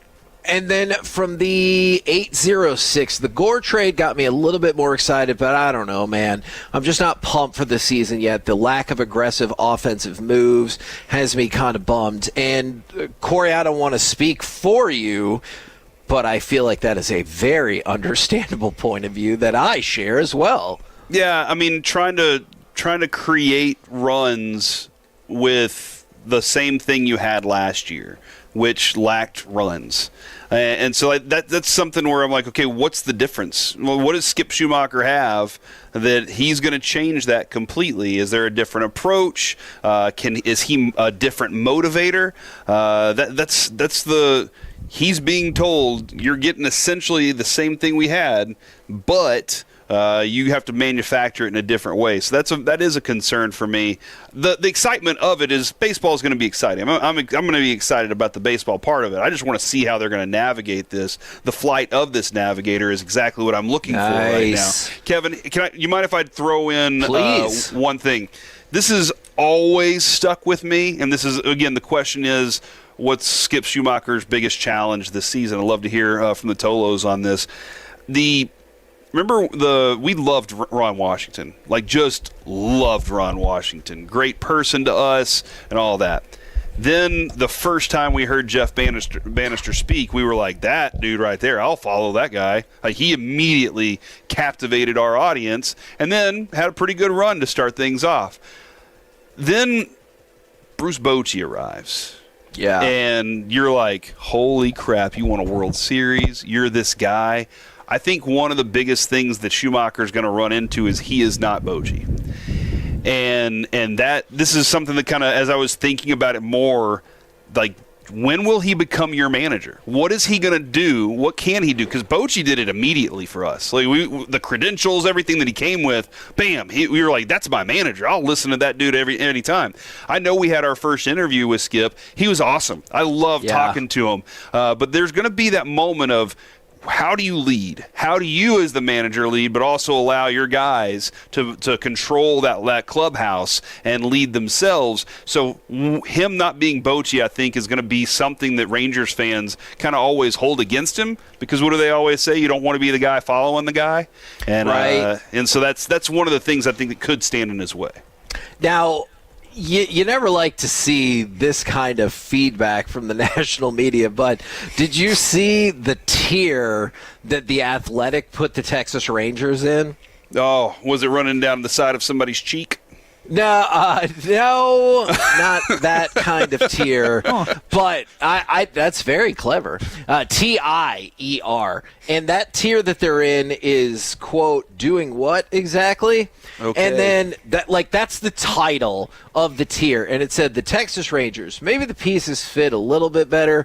Nimmo and catcher Danny Jansen in place of Simeon and Garcia. But it feels more like shuffling than adding. The Rangers signed some relievers, but then they lost Tyler Mahle and Patrick Corbin. Remember, this is the last non-Dodgers team to win a World Series. And that's kind of how I feel, too, about Nimmo and Jansen. And I'm hoping that Nimmo works out great. But there are some people out there that are acting like Nimmo is Corey Seager B. And I just think that is pure foolishness, or there is nothing that you've seen as of late that should lead us to believe that. Now, if it happens, hell yeah, I'll tell everybody, sorry I didn't believe more in Nimmo. And I'm hoping he fits better, but he had his own issues that sent him out of New York.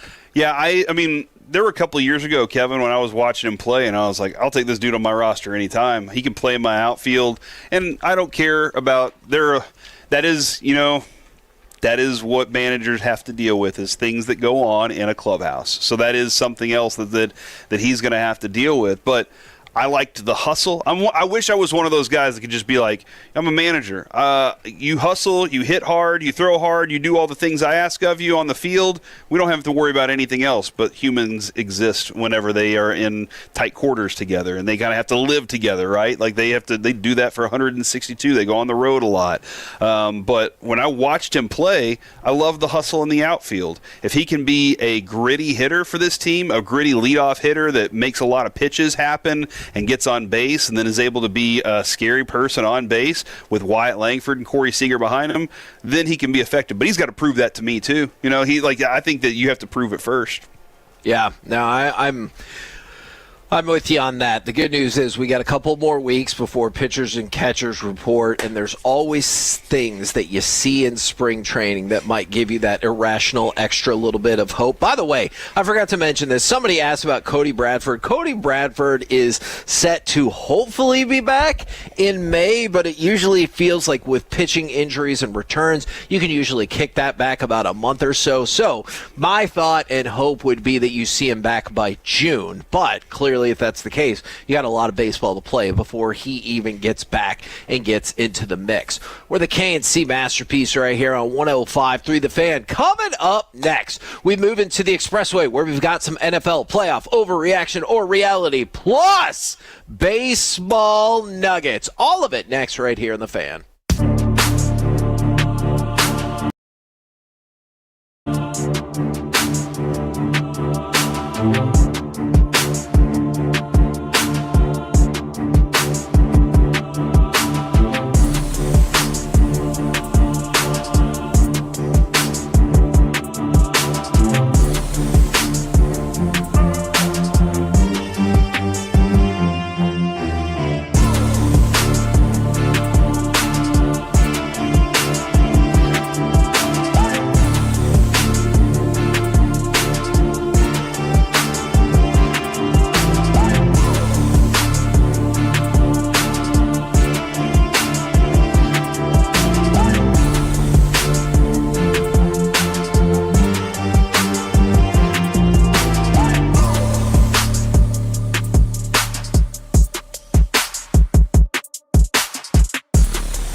Expressway on 105.3 The Fan is presented by the On Time Experts. They try and do. Beautiful spiraling deep kick. Smith who bobbled. Oh, he lost it. Seattle recovers.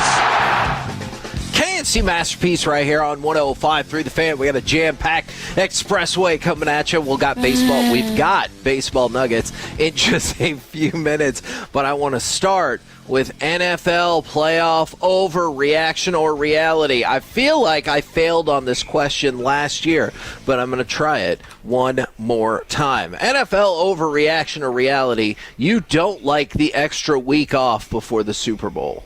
I would love it to roll directly into it, but I understand. It helps make. I think it should make a better game. The coaches obviously have more time to counteract and come up with better game plans, but physically you should be able to be a little more rested. So I'm hoping for that. But as a fan, I just want football to continue. I want it to just keep rolling along. So I understand that. I will say overreaction. Alec, overreaction or reality, you don't like the extra week off before the Super Bowl.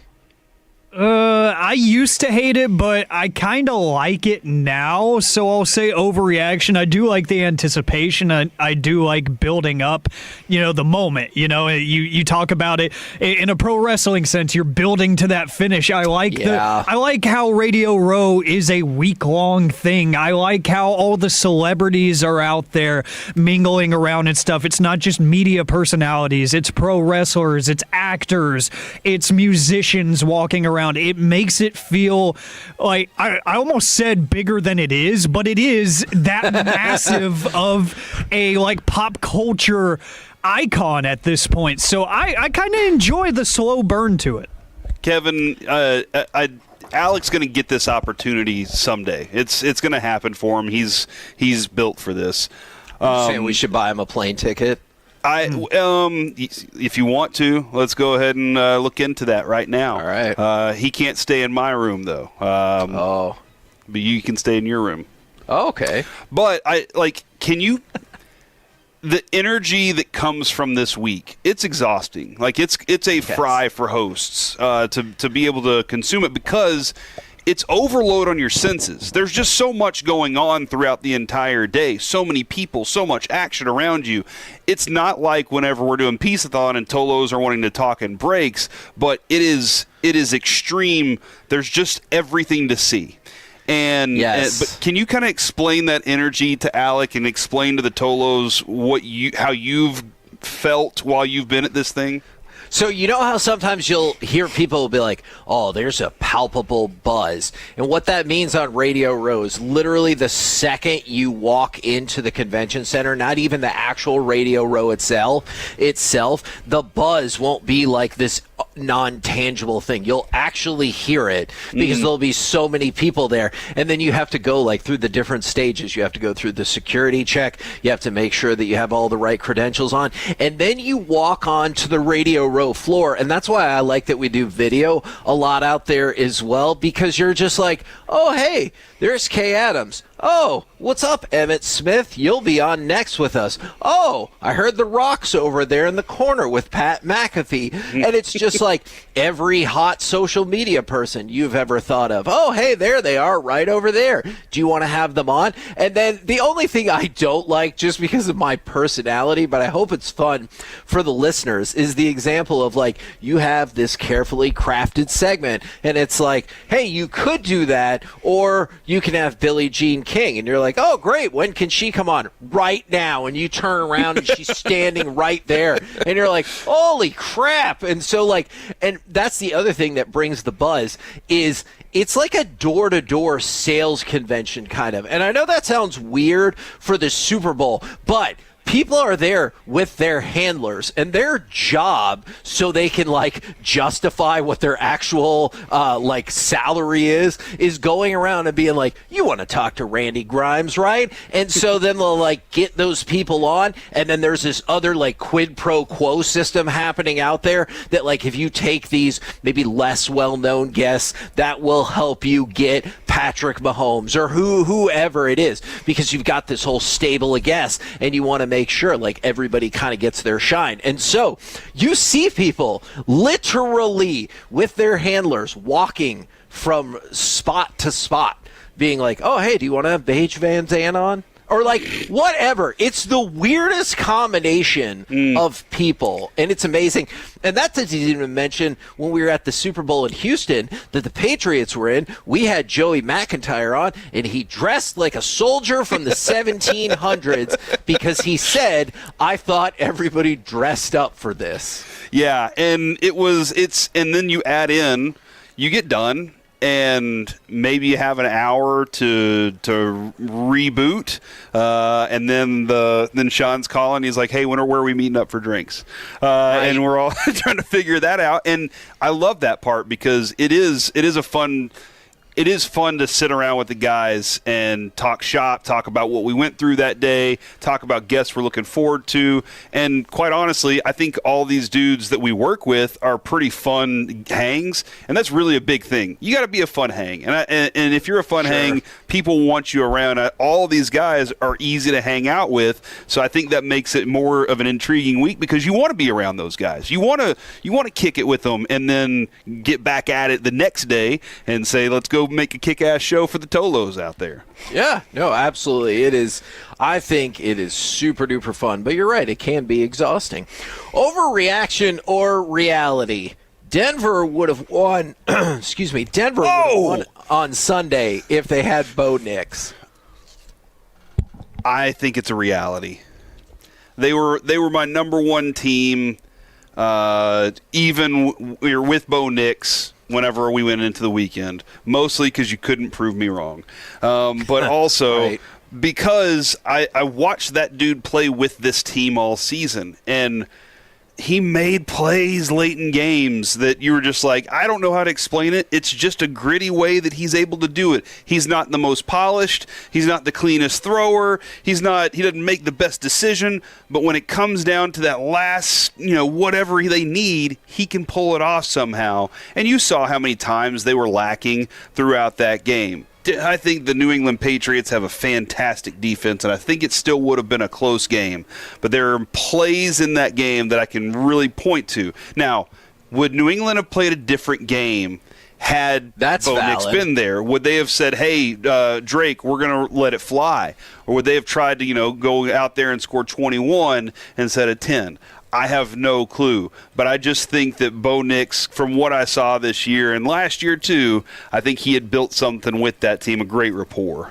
Now, to that point about Stidham in particular, completed 2 of his first 4 passes for 58 yards and a touchdown. The rest of the game, 15 of 27 for just 75 yards. Overreaction or reality to you, Alec, the Broncos would have won with Bo Nix. Oh, this is tough because I could see so many different ways because the coach is involved where it could be an overreaction or a reality. I'm going to go overreaction just because I do think the defensive matchup would have still favored the Patriots in this instance because you talked about the stat with Jarrett Stidham's long pass in that game being the longest by a Broncos quarterback. I think that you still would have seen a lot of short game offensively by the Broncos, which I think plays into the hands of the Patriots defensively, and they would have tested him to make the big play and maybe tested him early, especially if the Patriots took an early lead in that game. It would have forced Bo Nix into a pure passing situation that would have been a little bit more dangerous in his eyes. With Jarrett Stidham, I almost felt like this weird freedom watching him play where it's like, screw it. You're playing with house money. Throw it 44 yards. See what happens. And it worked at least once. So, and I feel like they might not have been as daring with Bo Nix, and the Patriots still would have looked good to great defensively. So I'll go overreaction. Now, Alec, I'm going to start with you on this one. You could probably figure out it's going to be a Patriots-ish question. Overreaction or reality? Sam Darnold goes into the Super Bowl as the better quarterback. Oh, overreaction, easily. Oh, he's not the better quarterback, but he's got the better team. So it's a weird place to be, right? Because I do think that I was talking about this with some buddies over the phone after that NFC Championship game. It's still weird to me that Rashid Shaheed ended up being the trade deadline move of the year. Right. At least for my money, you had Quinnen Williams moving, you had all these big names being thrown around, and then it was Rashid Shaheed who ended up being the most valuable to his new team. So I think the better situation goes to Sam Darnold, but I do think that the better passer of the football plays for the New England Patriots. He just doesn't have the luxury of the best play caller in this scenario and the best weapons in this scenario. So I think you're going to look at the box score at the end of the game, and maybe Sam Darnold has better numbers, but I think it's because maybe he has the ball longer and he has better people around him. Now, Corey, we go to you. I'm not saying what their career will be like or anything along those lines. Overreaction or reality, Sam Darnold goes into the Super Bowl as the better quarterback. Right now, yes. That's what I think, this too. This is a reality. All the things Alec just said were really well thought out. That was all good stuff from Alec there. He just happens to be wrong. And you know what? We can say that it's 2 weeks till the game. I think Sam Darnold's playing at one of the highest levels I've ever seen him play at.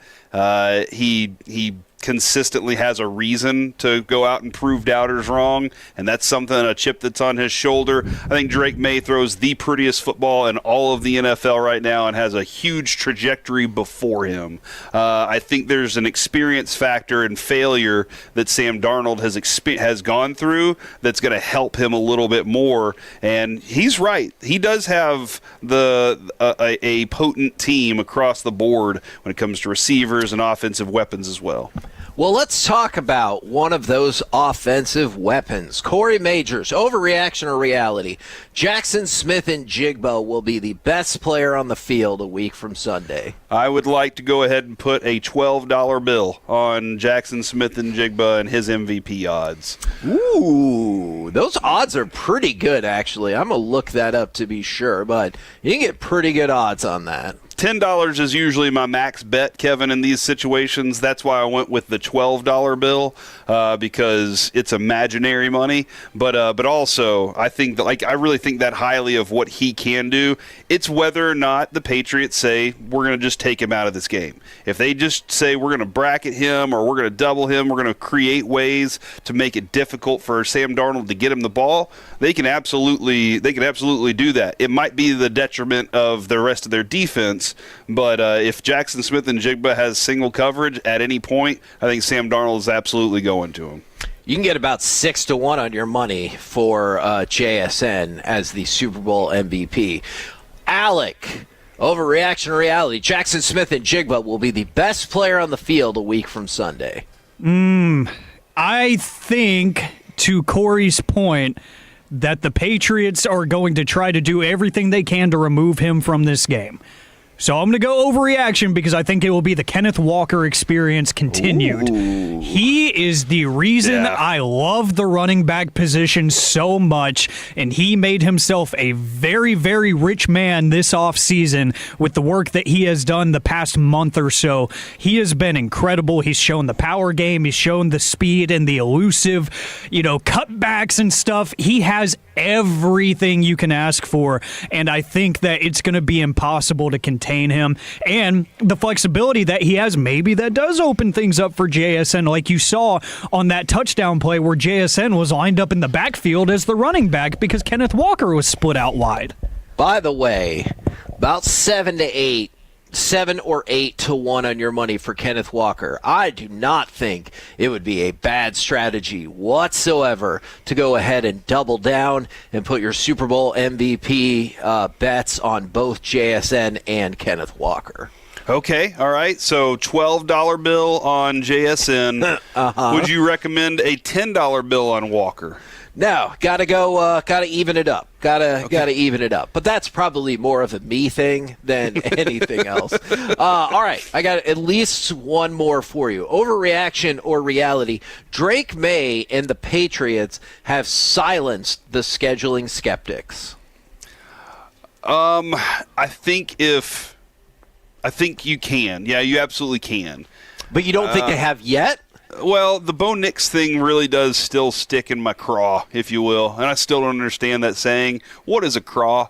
But it's one of those things where, like, okay, you beat a team that wasn't at full strength. They didn't even have their quarterback, and so I wonder if that hangs a question mark over it. I think winning the Super Bowl silences it. I think making the Super Bowl is awesome. They had great games leading up to it, but it's that one thing of would you have gotten there had they had Bo Nix? Nobody really knows. Yeah, and look, Alec, as you know, I have been very critical of the Patriots' schedule leading into this, but if you make it to the Super Bowl, regardless of the injuries or situational stuff, I will absolutely give them credit for that. But I go to you, overreaction or reality. Drake May and the Patriots have silenced their scheduling skeptics. Reality, because I think a lot of people just expected at some point down this playoff push that they would go against a really good offense or a really good defense and get absolutely shut down. And they did go against some elite defenses and still won those games. Granted, like you said, CJ Stroud, who did not look like an NFL quarterback in that game. Bo Nix gets hurt in an unfortunate situation. I hear all of that, but I think going against those elite defenses alone kind of shifted my perspective on their offense a little bit. It's like they can do just enough. They don't have to be perfect. They don't have to be pretty. They can do just enough to score a few points and win those games because their defense is just as good. So I'd say reality. Now, since you brought that up, I did want to throw this out there. Since you were talking about the defenses they face, we'll wrap back around to the Patriots defense probably tomorrow. Drake May is the second quarterback in NFL history to defeat the top three scoring defenses from the regular season in the same postseason. The only other quarterback to do so, Peyton Manning in 2006, and that team went on to win the Super Bowl against an opponent that I feel like a lot of people thought was underwhelming in Chicago. So just saying, that's an impressive class to be in right there. We're the KNC Masterpiece right here on 105.3 The Fan. Alec, can you go ahead and give me cut number 5, and let's fire up some baseball nuggets. The 1-2 coming from Thompson. And Ohtani torches one, tosses the bat, and watches it fly. Shohei Ohtani breaks the tie with a 3-run bomb because, of course. I love that, because, of course. Now, we were going to talk some about Sebastian Walcott here. I want to give you the Cliff's Notes version of it in case you missed some of our discussion from earlier. Kylie McDaniel dropped... Keith Law. My apologies. Keith Law dropped Sebastian Walcott from his second-ranked prospect down to number 16. And this is a pretty big drop right there. Somebody in Keith Law who was really high on Sebastian Walcott. So go down from 2 to 16, and there are numbers there that are impressive. 19.6% of the time he struck out, which is really good in modern baseball, with a whiff rate of just 28% and a chase rate of just 25%. But the idea being he sacrificed a lot of power to avoid striking out. And here is something that is going to be alarming to hear. Sebastian Walcott did not have an extra base hit on a pitch above 93 miles per hour all year. Oh, really? So I think that speaks to the cautious nature of his bat this year. That's jarring. That is very jarring, especially considering especially considering most pitchers nowadays, it's like we hit at 95, and that's pretty much it. If you can't do that, you can't play in the big leagues. That's something that I wouldn't have had a clue to look into, but that's a stat that's very concerning. And so, how does he hit the curveball, Serrano? Well, and so I'm not as concerned in general about his approach against off-speed pitches. I think it's much like we saw with Adolis Garcia. One of the reasons is he held back on his swing a little bit, which is why you get a whiff rate and a chase rate and a strikeout rate that you look at, especially for Double-A, especially for his age, and you're like, oh, wow, those are all really good. But it was at the expense of his power, as evidenced by not one single extra base hit on a pitch above 93 miles per hour all year. All right, well, Kevin, we talk about the development, who's in charge of developing these guys, and the importance of being able to tap into what the talent should be. That's something that they need to be working on, and something they need to cue and key in on to be able to take him to the next level, because he's going to have to hit a 95-mile-an-hour fastball in the bigs. Now, does that lead you any more into the idea that, hey, you're 19, you're going to play all season at Double-A? I get it. I'm still trying to bring some intrigue on this thing, and if Corey Seager was to miss 30 games, I wouldn't be opposed to giving him some opportunity to get experience. But I'm also leading him in with that idea. Hey, this is about experience. This is not about you earning your spot today. We just want you to understand what the big league level's like, understand where the bathrooms are in the building. I always talk about that because Bill Parcells said that about Bobby Carpenter once, and I think it's a funny way of saying find your way around just a little bit, and I think that helps if he can't get that experience somewhere else. But earning it's important still, but I would consider it because I know what I want for the future of the kid. From the 716, so maybe the Rangers should have zero prospects in the top 100 is what you're saying, Kevin. No, not maybe. What I'm saying. Feels not like what it. I'm saying. Okay. All right, well, I better move on quickly for my own sake. All right. The Giants, they signed Harrison Bader to a 2-year, $20.5 million deal. And if you want to plan ahead, the Texas Rangers Baseball Foundation is going to have their Tex Gala set up on May the 7th. And headlining that is going to be the Zach Brown Band. And so the gala, or gala, if you're very fancy, supports the foundation as they try to develop the next generation, honor those who serve, and serve those in need. So if you're looking for a charitable event to jump in on, May the 7th at Globe Life Field, headlined by the Zach Brown Band. Now, turn our attention to the audio we played to go into this, and something, Corey, that you brought to my attention that is pretty staggering.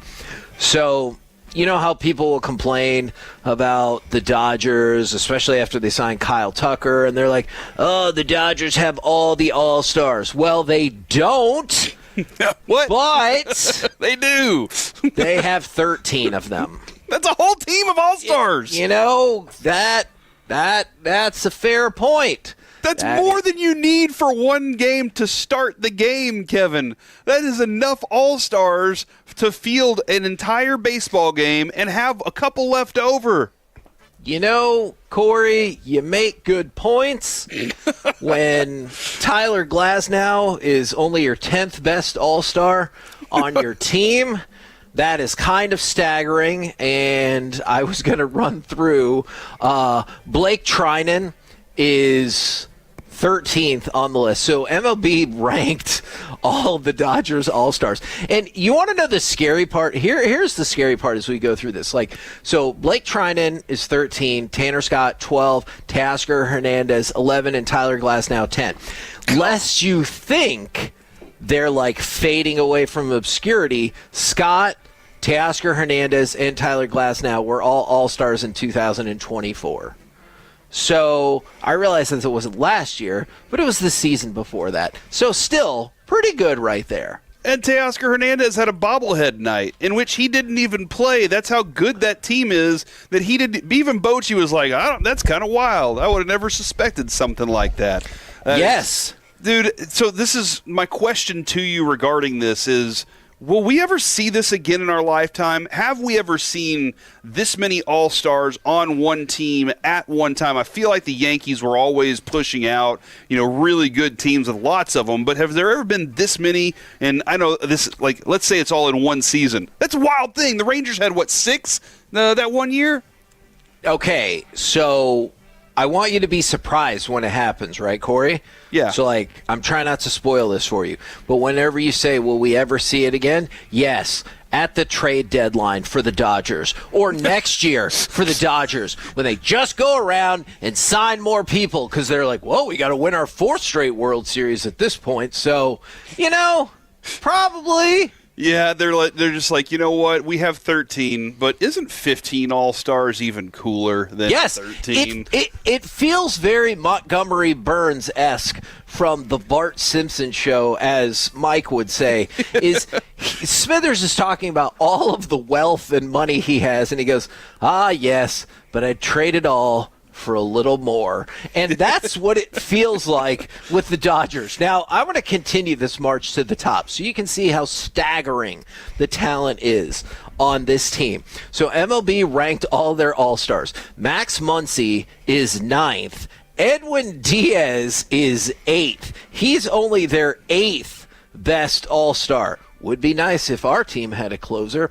7 is Will Smith. Now, I know it's not always the same Will Smith, but that's 5 straight World Series won by a player named Will Smith. And then Blake Snell is 6th. Blake Snell is 6th on the list of Dodgers All-Stars. And you're like, well, it doesn't get more frightening than that. Yes, it does. Future Hall of Famer Freddie Freeman is 5th. Yeah, when I saw Freddie Freeman at 5, Kevin, my brain just couldn't understand. There's a dude that hit a home run in every World Series game a couple of years ago. And you're just like, he's one of the best hitters in the game. Seriously, just true hitter in the game. And he's 5th on your list. Whereas you have Corey Seager. Yeah. And that's about it. Where would Corey Seager be on this list right now? Right now, probably 5th? He would probably be 7. He might be 7 in that group. And, of course, the top 4, Mookie Betts, Yamamoto, Kyle Tucker, and Shohei.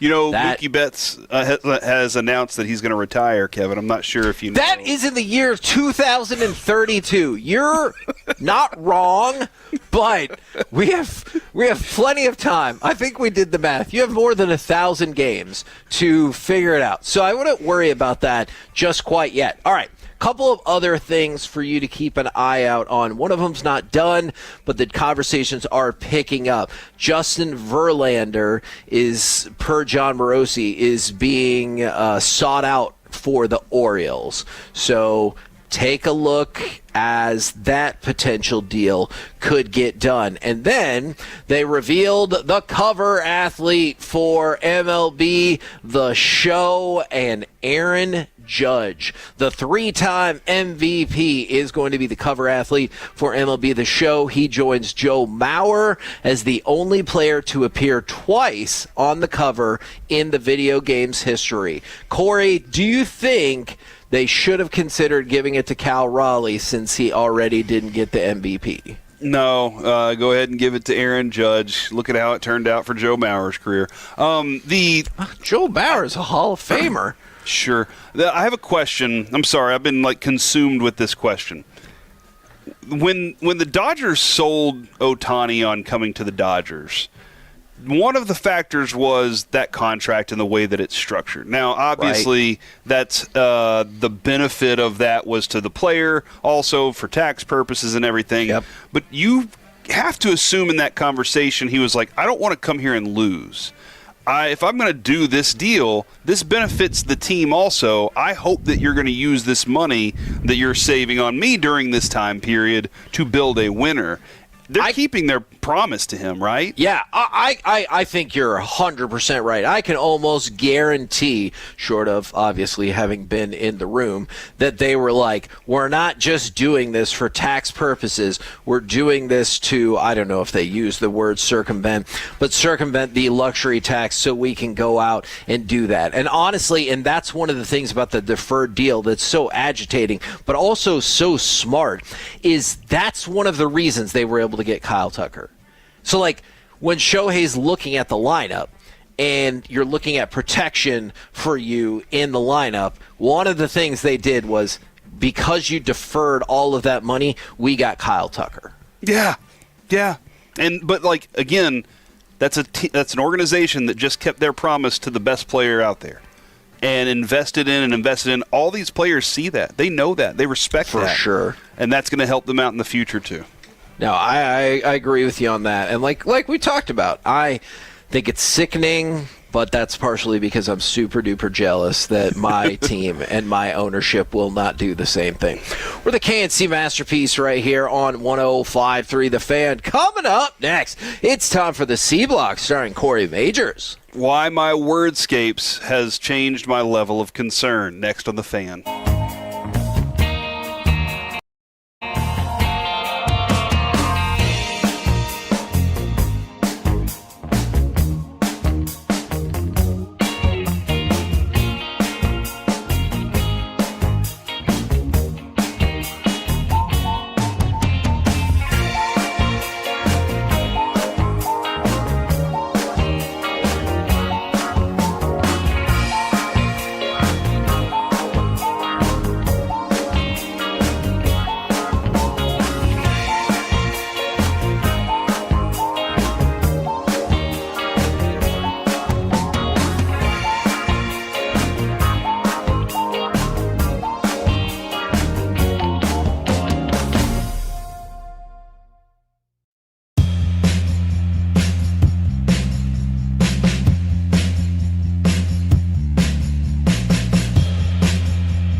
Fort Worth. Let's go, Cowboys. An Odyssey sports station.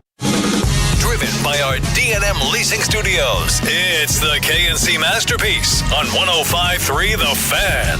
KNC Masterpiece right here on 105.3 The Fan, and right now it's time for the C Block starring Corey Majors. Thank you very much, Kevin. I really appreciate that. You're welcome. We will have to immediately go to the news desk of Alec Medford for his redhead news.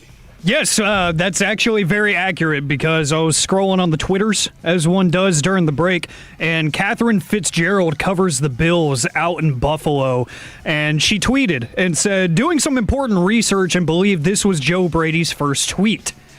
This was a tweet from @Coach Joe Brady on April 29th, 2011. The tweet reads, Andy Dalton, period. Redheads in the league, period. We made it. Exclamation point. And so, Kevin, I know for the longest time we would have the youth report. I do think in this real world we do need to highlight those not spoken up for enough, and that is the redhead community. And I think since we have a redhead on the show, we will ask Alec to keep constant search for redhead news in the world. Let's go! Would you consider making this a social media exclusive segment and call it Ginger Snaps? Oh my gosh. I love it. You know what, dude? This is one of the things I've always loved about you is your headline writing ability, and that cleverness right there is exactly what we can get down with. Good stuff from the Ginger Snaps. All right, Kevin. I think Alec liked it too, and that's what he's upset about. Okay. The guys, we had Rolando Blackman in for bobblehead night the other night. Or a couple weeks ago, and he was wonderful, as Rolando Blackman always is. Have you seen the update on Thursday night and what's going to be going down for Mark Aguirre's jersey retirement ceremony? No, I need to holler at Gina and see if we can get Mark Aguirre on. Yes, and I think it's awesome. I saw the video where he was like, the armband made the bobblehead, because he always had that armband on his left. Mark Aguirre's jersey retirement ceremony Thursday night, expected to be in person. Dirk Nowitzki, because he said we, and that brings back that he is one of us again. Rolando Blackman, who I don't know if you can get, if there was one person whose radiant energy can melt all the ice in DFW, it's Rolando Blackman. All right, agreed. I'll just put it to you that way. Derek Harper, who you can often hear on TV. With some fantastic stuff there, and I think Derek Harper, legendary for what he did. Do you think he gets enough respect from the regular people, or is it just the NBA players that played in the time with him that are like, yes, that dude was that good? I think he does, but I think part of that is because of the Knicks. You know, I would argue that. And then Isaiah Thomas will also be, because he was a very close friend of Mark Aguirre. As you know, he was traded to the Detroit Pistons, and so the Mark Aguirre ceremony on Thursday night will be that those four at least in the room. And I just go back to remember when Dirk's retirement game, and they brought in all those people. Mark Cuban did a great job of making sure there were some people there, and that was a pretty epic moment. Still brings tears to my eyes just thinking of it today. Guys, something happened last night as I was watching The Beast in Me with Adrian, which is that's a good show. We finished All Her Fault over the weekend, and then dove in on this last night. I think this show's awesome. But Kevin, I do multiple things while I watch shows. One of them is play Wordscapes, and I don't know if this is. All right, Wordscapes is where they give you 6 letters, and then there's 12 words that could exist from the. Oh, okay. Yeah, I just looked it up. Okay, I know what that is. And I've been playing this over time, over history. But last night I got to level 1,000, and now I don't want to play the game anymore. Sure. And it's an arbitrary number. It's round. I get that it's 1,000, and we're there. But it's not like I was sitting. I never set a goal. I never was like, ooh, I don't know how long this game can go on. I have no clue how many potential wordscapes are out there. But I got to 1,000, and my brain is like, what's it called when you get everything that you want and now you no longer want it? What is there a name for something like that? Yeah, it's called being Kevin. Sorry. That's why Kevin keeps making new goals. Yeah, that's exactly true. That I don't know what that is called, but well, neither do I. In this particular instance, I think it makes a lot of sense that is where you would stop. So that's what I'm going to do. I think I'm done with Wordscapes. I'm going to delete it altogether. It was a good run, and for anybody that's like, I've made it to 1,300, good for you. I got to 1,000, and I decided to hang it up after that. So that's where we are. Are you going to replace it with a new game then? Listen, I have 2 games that I will play on my phone. Aside from Wordscapes. One is Clash of Clans. I've been playing that since we were a night show, and I'm looking for a new group to be with because mine's very dormant. If anybody has any ideas, let me know. I'm pretty good at it. I'm level 15. They'll know. You know what I'm talking about? They'll know exactly what that's in regards to. And then Brawl Stars. And we've talked about Brawl Stars before. It's a lot of fun. So I can replace it because that's Wordscapes is easy, right? You just do like this, and it's mindless almost sometimes, but it's just enough of a chore, like just enough of a challenge to be like, ooh, do I really want to keep doing this? So I'm out right now. Let me know if you guys have some thoughts in the regular world out there. All right, guys, let's dive in on some level of concern. Oh, man! There we go. Did you see the story about the Rams and the Seattle Seahawks real rivalry that exists, Kevin? Have you seen this one yet? Yeah, I don't remember the specifics, but it was like, was it in an elevator or did I make that up? Yeah, according to several witnesses, fallout from the play where Cooper Kupp fumbled the ball. I think it was Thursday night football game. He fumbled the 2-point conversion, and it sparked a confrontation between the Rams and Seahawks coaches. They spilled out of their upstairs boxes at half's end and took a shared elevator ride to the field. The witnesses said that several Rams assistants were discussing the fumble in question as they neared the elevator. One offensive coach asked which Seattle player had been responsible, and when another replied that it was Kupp, that coach snickered as though he expected the answer. This drew the ire of Seahawks outside linebacker coach Chris Partridge, whose enraged response caused Rams defensive pass rush coordinator Drew Wilkins to yell back at him. Partridge, witnesses said, he had to be held back by other Seahawks coaches in the packed elevator, averting a possible skirmish. I kind of love the fact that these coaches are arguing and fighting and stuff like that because they're passionate about what they're doing. But Kevin, what's your level of concern that they don't have 2 elevators? It was not. I was not. You've been in these awkward situations where you've been on the elevator riding down with both coaching staffs, and it's just awkward. Yes, I remember the very last high school football game I ever covered for the newspaper, and the elevator got stuck, and there was this poor training staff girl in the elevator as well, and I was like, whoa, it does not smell good in here. I feel especially bad for her. Yeah, you know what? You zigged when I thought you were going to zag. My level of concern is very high. I think you set that up great. Thank you very much. Also, gentlemen, Deion Sanders has now instituted team fines and new rules ahead of Colorado's 2026 season. Here are some of the fines. And he said, look, no more cussing, everybody. All right. I feel like he's like, I see go in the mess hall. Some people are out there cussing. Don't do that in front of the ladies. So he's telling people to stop. Profanity needs to stop. I've heard it myself in the dining area. We're not the only ones in the cafeteria. You need to be respectful and make sure we respect our women. If you get out of pocket and start calling our women by their first name, that's a problem with me. Here are some of the. Hold on. What? Yeah, that's what he said.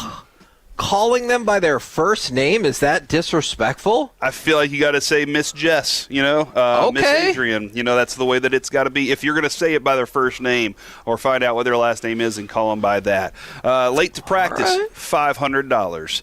No show to practice, $2,500. Late to meeting, $400. No show to meeting, $2,000. Late to strength conditioning, $1,000. $1,500 if you no show. Late to treatment, $1,000. Violation of team rules, $1,000 to $2,500 based on severity. Public or social media misconduct, $25,000 to $5,000 based on the severity. What is your level of concern for these kids that might have to end up paying these.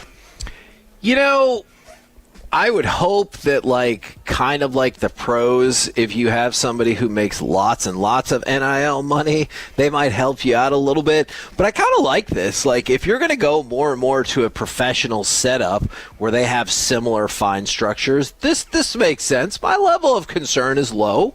I saw somebody the other day say that Curt Cignetti did what everybody thought Deion Sanders was going to do. And this might be another topic for another day, Kevin, because I think it's got more legs to it than anything else. Deion did it felt like the rest of the league, at least on alert, that something was changing, right? It felt like, hold on, nobody's really done anything like this where he's just bringing a team with him and everybody was offended that it happened. Curt Cignetti did the same thing. He brought a whole team with him and nobody there were some guys that were out there and that was just a problem. It just wasn't as flashy. And now you're giving Curt Cignetti a lot of accolades, obviously, because he won it all. Yeah, look, I understand that some people are going to argue that it's the race component on that, and for some people, maybe it is. I think for a lot of folks, it's just like you said, the flashiness of it when Curt Cignetti just did it as opposed to told everyone he was going to do it. But I mean, Curt Cignetti can be in your face, obviously that Google me quote. Yeah, no, it did feel like it was a different shift in the paradigm of what college football was, and I think we've seen that shift happen. Somebody said get Retro Bowl. It's like Tecmo Bowl. I'm on season 17. I won 11 straight Super Bowls in Retro Bowl and then stopped playing it. Yeah, so I moved on from that. It was again, I got to 11, and I felt like that was the arbitrary number where I was done. And then last thing here, as we go into, we are now kind of getting back to warm season here, Kevin. Have you heard of frost cracking before?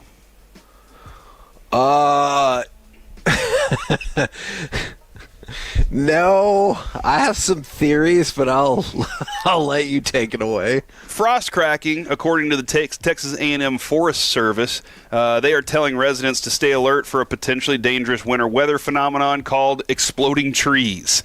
They don't actually explode, but freezing conditions can cause dramatic frost cracks that create loud popping or cracking sounds, sometimes described as explosions. And so if you're walking by a forest and you hear hey, it sounds like there could be a war going on in that forest right now, here's what happens. When temperatures drop suddenly, they cause water inside of trees to expand and contract faster than the bark can accommodate. So the bark's like your skin, Kevin, and if you're growing too fast for your skin, something's going to happen. This pressure causes the outer layer of the tree to split, with branches sometimes breaking under the weight of the accumulated ice. These frost cracks happen when the sap with branches breaking under the weight of the ice can create loud popping and cracking sounds, sometimes described as explosions. There is an AI video out there of one that literally looks like it just goes kaboom and explodes. I think that's AI, but frost cracking is a real thing.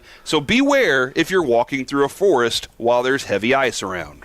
Okay, I am also going to reflect on myself as a person, because I thought you were going to say that's when either somebody drops an icicle into someone's pants when they bend over, or they put icing in their butt crack if it sticks out from their pants. So, hey, I need to reflect on the type of person I am and how my brain works. The icicle thing actually almost happened. It did happen to me. I was sitting down, Kevin, and I had my leg crossed like this, and Carter walked up to me and put an icicle on my knee. Oh. And I was like, hey, stop that. And then he just dropped it down my short leg, and it went down and into area, bottom thigh area. And I was not very happy about that because that was cold. Yeah, I could see that. But the way you laid that out, that is a far more terrifying example of something in the world. And we're the that's KNC the C block, ladies and gentlemen. Always entertaining. I never quite know where it's going to go either, which I think adds to the excitement of it all. We're the KNC Masterpiece right here on 105.3 The Fan. Coming up next, is this really the most unlikely Super Bowl in NFL history? And did the Pope help Seattle advance? Next on The Fan.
and Frankel. If you've been injured in a car or truck wreck, call Frankel first, 214 or 817-333-3333. With Frankel and Frankel, there's never an out-of-pocket cost. They only get paid when you win. Frankel and Frankel, the go-to car and truck wreck attorneys in Dallas. Darnold to throw. Back, hit, throws, end zone, caught! Touchdown! Jake Bobo! K&C Masterpiece right here on 105.3 The Fan. Is this the most unlikely Super Bowl of all time? We're going to talk about that in just a minute. But also, I wanted to throw out there for the Dallas Mavericks, Cooper Flagg, not surprisingly, he has been named out there for the Rising Stars player pool. That, of course, is going to be part of the NBA All-Star Weekend. They went pretty much how you would expect with these player pools, but congratulations to Cooper Flagg. He will be part of the Rising Stars Challenge during All-Star Weekend in Los Angeles. Now, we can get him on the actual All-Star team. That would be impressive. Now, to the Super Bowl. Do you want to talk about the unlikely nature of this Super Bowl or how the Pope helped the Seahawks get there? Okay, because the Pope thing, I saw it was slated for the first segment, and obviously TIE Fighter Talk took over there. Kevin, I have to know more about this Pope story. All right. Here's what I have learned. There doesn't need to be a new Pope elected for Seattle to get to the Super Bowl. But anytime there is a new Pope, that means the Seahawks are going to the Super Bowl. Here is an examination, because obviously the last time Seattle went to the Super Bowl, it was in 2014. But they did so without the help of a papal election, even though they did lose to the Patriots. So there doesn't need to be a new Pope for Seattle to get to the Super Bowl. However, when there is a new Pope, check this out. In 2005, there was the election of Pope Benedict XVI. What happened that same season? The Seattle Seahawks made it to Super Bowl 40, and they lost to the Steelers. But they did still make it. 2013, Pope Francis elected as the new Pope, and the Seahawks made it to the Super Bowl and defeated the Denver Broncos. Now, 12 years forward, 2025, the Catholic Church elects Pope Leo the 14th. And sure enough, Seattle defeated the Rams in the NFC Championship game, and they are now headed to the Super Bowl. So the last 3 times a new Pope has been elected, the Seattle Seahawks have made it to the Super Bowl every single corresponding season. This is... It's coincidental. It can't be. Well, I mean, this is recent. I don't know what happened recently. Like, what happened before? Why didn't the Seahawks get there before when they had new popes? God did not love the Seahawks as much as he does now. I think it's the only logical answer. So I was pointing out, like, this is coincidental, but it's weird. It's a really weird coincidence, and so I really need to know, what is the connection? What is there in their organization that has been there since 2005 that maybe, I know the answer to that. Faith. God's the 12th man, because the Seahawks created the 12th man. And God created man. You shut up. God created all the men. But yeah, they just had faith, clearly. Or it's possible. Consider it's possible it's coincidental. It is a very I love a coincidence like this. And had I known this before, I would have put all the money on the Seattle Seahawks whenever DeMarcus Lawrence said, I have a better chance of getting a Super Bowl there. All right, let me ask you this. You find out there's going to be a new pope at some point in the future, in like July or August. Are you putting a hefty sum on the Seahawks to make the Super Bowl now? And Sam Darnold to win or whoever. To get to a second Super Bowl. No, it's going to be Sam Darnold. Okay. I feel like I have to, like, stupidly go do that because of this coincidence. And I don't love it, but I feel like I have to. All right. Now, you mentioned the keyword coincidence, so let's go ahead and continue off that idea. There is a very strong argument to be made that this is the unlikeliest Super Bowl matchup in NFL history. Okay. So, Pro Football Reference goes all the way back to 1989 in terms of preseason Super Bowl odds, right?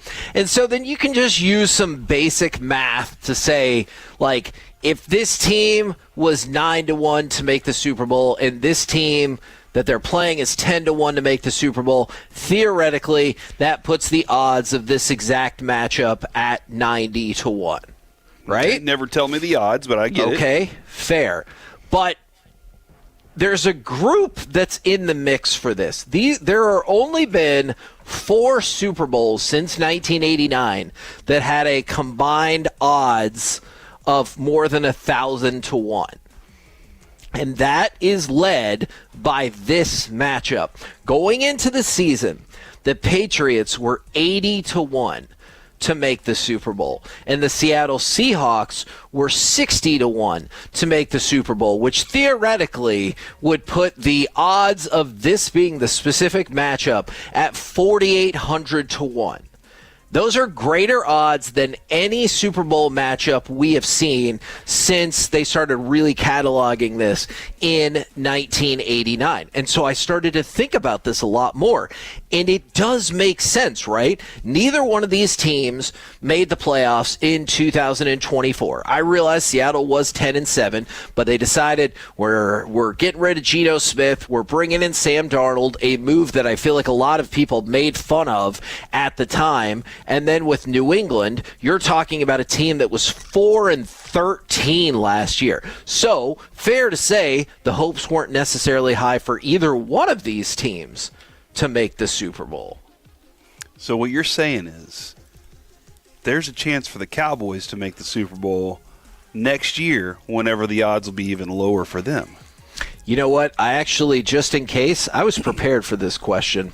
Damn right you were. Dallas Cowboys are currently installed at 33-1 to win the Super Bowl next year. And Corey, I think you'll get a kick out of that. Guess where that puts them in the rankings? Right in the middle of the pack. Tied for 17th, as middle gets. So, to your long-standing theory, tied for 17th, as middle gets. But I wanted to throw out the other 3 Super Bowl combinations that have been above 1,000-1 odds, and see if, like, you think this feels like a more unlikely combination. All right, let's go to 2,000. The Ravens and the Giants. I'm surprised this one is so high. The odds of that were 1,300-1. The Ravens the year before were 8-8, and the Giants were 7-9. So neither team was just god-awful. So I'm a little surprised. But the other two, the 2021 Bengals-Rams Super Bowl, the odds of that were 1,800-1, mostly because of the Bengals. The Bengals were 4-11-1 the year before in the rookie season of Joe Burrow. Where on the flip side, the Rams were 10-6 and they had lost in the divisional round. So I don't think people were surprised that the Rams were there. I think they were surprised that the Bengals got there so quickly with Joe for Burrow. sure. I mean, Kevin, you remember that season? We had a Bengals fan text in and say they were going to win the division. Yes. And we laughed heartily at them. And then we had conversations throughout the year about how we had become Bengals fans because of that prediction and what was going on. We couldn't believe it either, so much so that they bought us Skyline Chili. Man, I'm so glad that you brought that up because I remember definitely scoffing at this person. And then everything they advanced to do, they were just like, mm-hmm. And so they were right. Now, so think about this for a second, Kevin. We scoffed at that person. We scoffed at DeMarcus Lawrence. Are we learning? I did. We kind of scoffed at the idea that the Rangers could win the World Series. It's time for us to scoff at some point about the Cowboys or the Stars. Just scoff at their chances because on the offhand that it actually does come true. Okay, well, I'll go ahead and throw this out there. Jerry Jones will not win another Super Bowl with the Cowboys, and I scoff at anyone who challenges that notion. Scoff proved. Okay, I thank you. I did not know that that's how this decision got made, but I like it. Now, the second most unlikely Super Bowl in NFL history, or at least back to 89. It was the Titans and the Rams in 1999. Now, this makes a lot of sense to me. The Tennessee Titans, remember the year before, in 1998, they were still going with the confusing moniker of the Tennessee Oilers. Yep. And that team went 8-8. The Rams the year before went 4-12. But here comes Kurt Warner, and obviously that changed everything. But going into that season, Titans-Rams, exact Super Bowl matchup, 4,500 to 1. That was the one I remember distinctly because I won some money off of that one because we were about, I can't remember if it was 3 or 7 games in, but they were 3-0 and then 7-0. And I was like, whoa, like, are the Rams really this good? Father-in-law was heading to Vegas, and at the time, my girlfriend, Adrian, was like, hey, what are you going to get him for his birthday? You didn't get him a birthday present this year. And he goes, who do you think's going to win the Super Bowl? And I said, the Rams. And he came back and said 13-1 odds at that point. Like, it was so it was 7 games in. He was like 13-1 odds. Here's $100. Happy birthday. And then we rooted for that the rest of the year there. It is, and that is still such a remarkable selection. Do you know before the season started, do you know what their odds were to win the Super Bowl? Man, don't tell me they had to have been even like better in my favor. 150 to 1. Because remember, we don't have Trent Green. Who the hell's this jabroni that's going to be? But you're right. You were smart to pick up on Kurt Warner and Rams fever because they rapidly moved up there. But yeah, so I just find this wild. I know not everybody's into gambling, and that's why I wanted to present it like this, is at 4,800 to 1, this is the most unlikely preseason Super Bowl matchup since they started tracking this in 1989. Just to remember, Tolo's out there, any chance that Kevin gets to force math upon us, he will use it. You know what?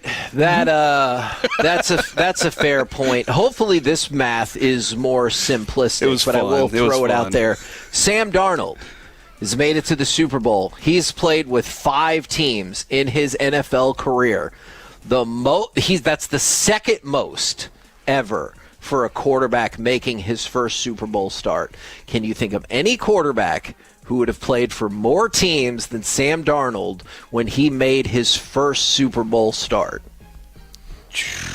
Jeff Garcia. Okay, see, you're thinking in the right direction. It was Chris Chandler with Atlanta in 1998. Because remember, that was the Super Bowl that disappointed us all because we thought it was going to be Minnesota against Denver, and those two teams looked like juggernauts all season. And then freaking Atlanta came in there and spared us all to death in the Super Bowl. But yeah, Chris Chandler, when he made his Super Bowl start, he was on his 6th team. So Sam Darnold only on his 5th team. You know, Rich Gannon was on his 4th team.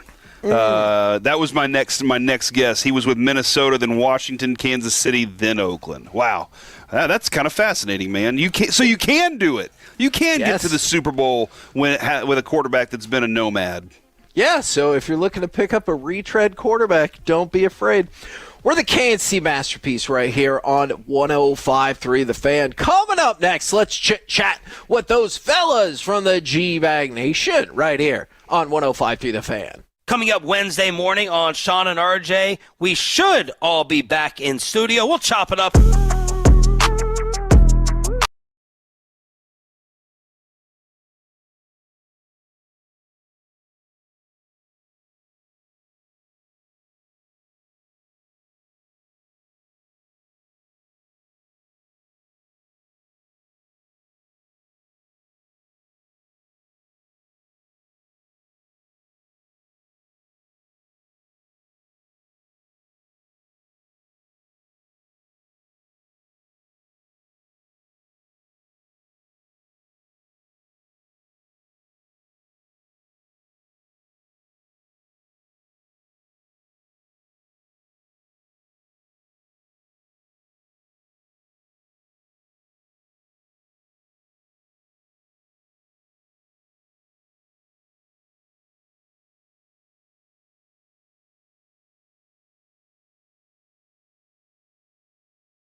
Lowe's. Come along for the ride to Lowe's as we take you to Radio Row. Radio Row. Radio Row. For amazing insight with a lot of treehouse shenanigans. Stella Artois presents one of our most listened to weeks filled with Hall of Famers, insiders, laughs, and some quality hungover confessions. Join us February 2nd through the 6th for our Radio Row coverage in the Bay Area. Brought to you by Stella Artois, the on-time experts, Best Buy Windows and Siding, Wild Fork Foods, and your favorite entertainment travel companions. 105.3 The Fan. This segment is brought to you by Classic Chevrolet. If you're in the market to upgrade your vehicle, get to Classic Chevrolet in Grapevine. Back-to-back #1 Chevy dealership in the world. They've got more new Chevys than anyone, all priced to sell. Visit ClassicChevrolet.com. This is Texas. This is Classic Chevrolet. Together, let's drive. Based on new Chevy registrations 2023 and 2024.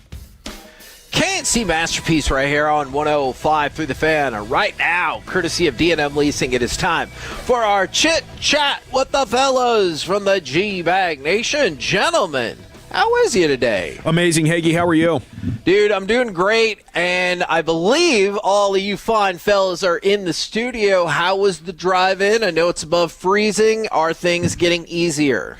I would say, that was the first drive I've made since Friday, but it was fairly easy, 45, 50 miles an hour. I think you really have to be careful once you exit the highways, and even, in your lane in the highways, it can be tough because suddenly, the far lane will close because the snow's just been pushed into that lane, and if you're driving, and you got to be highly aware. But my biggest issue coming in was, it's not raining, so I figured I'm good, and I didn't fix my windshield wipers before I left the house. So about a mile down 80, an 18-wheeler passed me, actually, just to give you an idea. No. The trucks are out there moving around like it's nothing, and he mudded up my windshield. So I had to pull over at that point and do some work on the windshield there. It was hectic for, I don't know, a minute or so before I could get to the exit. Yeah, those residential streets. I felt like getting out of the neighborhood was probably the toughest, but as soon as I got on 75, it was clear. It was an easy breezy drive up 75, but then when you exit onto Churchill, there it was a little bit rough, kind of just getting in here to the parking garage. But otherwise, once you're on the highway, it was smooth sailing. And you're anticipating hopefully an easier drive home as well, as this stuff hopefully is melting? Yeah, I think it should be easy tonight as well, and maybe easier. I think the issue becomes tomorrow morning, and maybe even before the sun really starts to heat the roads up late morning or something. From my understanding, it's going to refreeze tonight. Oh, yay. Now, a lot of moving and shaking on the coaching front this morning. The Bills went with Joe Brady as their head coach on a 5-year deal, and kind of feels like one of the corresponding moves, Dable is going to be the new offensive coordinator for the Titans. Either one of those moves particularly move the needle for any of y'all? I'm happy for Cam Ward. I still think Dable as an offensive coordinator could be pretty good. His first season with Daniel Jones, they win 10 games, they make the wild card round, but man, I don't know when it comes to their fan base being super excited about that. I understand it's kind of like the Jonathan Gannon deal. He just got fired and he didn't have a great last 3 years with the Giants, but I think Dable could turn back and be an actually decent offensive coordinator. Yeah, I do too. I think it's amazing that Dable would rather go there than even go work with his buddy Jalen Hurts that he's got familiarity with back from their college days. Yeah, it's another example of that. Now, I think I would have probably done the same thing, just knowing that hey, it's a new era. As long as you're not terrible as an OC, you'll probably have this gig for the next few years because they just got the new coach, and I'd probably rather coach Cam Ward than Jalen Hurts. But everything keeps going back to how funny the Eagles situation is, and when it comes to Joe Brady being the head coach of Buffalo, it's amazing that their owner just came out and said it was the coaches who wanted to draft Keon Coleman. We didn't really want to do that. Joe Brady was the OC. So you kind of lump him in with the coaches that made the wrong choice at wide receiver, but let's go ahead and just promote him. It's weird. Well, it's because they've been lying. It was Brandon Beane's on record on video saying he wanted Keon Coleman. Also true. See, but this is a situation, too, though, where maybe you don't want things to change as the general manager. You hire somebody that knows the drill. It's not going to rock the boat. Knows how scouting works. Not going to be a problem. First-time head coach. But Brandon Beane's been able to control him like he needs to.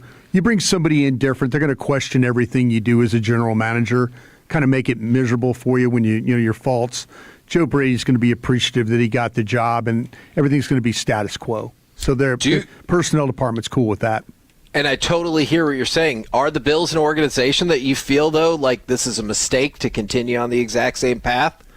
I don't know. It seems like every year they're in the playoffs. It seems like this is the one year that they had the problems. I know there's some questions about some of the drafting. I think it's been more of a Brandon Beane problem than it really has been the coaching. I think Joe Brady and those guys have done a pretty good job of getting Josh Allen, that team. I mean, they've been down with some players. They've found a way to kind of manufacture some wins when they weren't at their absolute best. So I'm kind of on board. I think the coaching part of it really isn't the problem. I think the drafting part of it has been the biggest problem there. Yeah, I think the expectations and the disappointment of losing created a toxic situation, and the assistant coaches and the GM did a nice job of blaming the head coach to save themselves with the owner. Yeah. Now, I know we don't normally talk about tennis a lot, and this question isn't really about tennis. It's about, getting angry when things don't go your way. I know Coco Gauff smashed her racket after losing the quarterfinals, and she's like, hey, I thought I moved away to a spot that was off camera. I think moments like that sometimes can make people a little bit more relatable because you're like, you're not a robot. You get angry. What do you guys think about the racket smash? Yeah, I love it. I want to know that the athletes that I'm pulling for are totally into it. I love when my player, messes up or they lose a big game, and in the tunnel you can tell they're emotional and they're tipping things over. I just think it not only is it very understandable, but as a fan, I know in tennis it's an individual sport, but especially in team sports, I want to know that it's killing you. We jump on these teams when they're thinking about getting to Cancun in the huddle of the last time out of the season, when it really bothers you on an emotional level, like it did the Rams. I think it's evidence that your culture is right, and your guys really, really care about getting the job done. So when I see that from the teams that I pull for, I'm like, all right, maybe next year can be different. I think when you sit back and say, well, it was a good year and you can't win them all, and we'll try to get them next time, I think that's pretty much the words of pathetic losers. Yeah, it's funny you say that about slamming equipment and stuff like that. I remember playing golf with my son, and he hit a shot, and it was a little wayward, and he slammed his club on the ground. I said, from now on, you pay for your own clubs.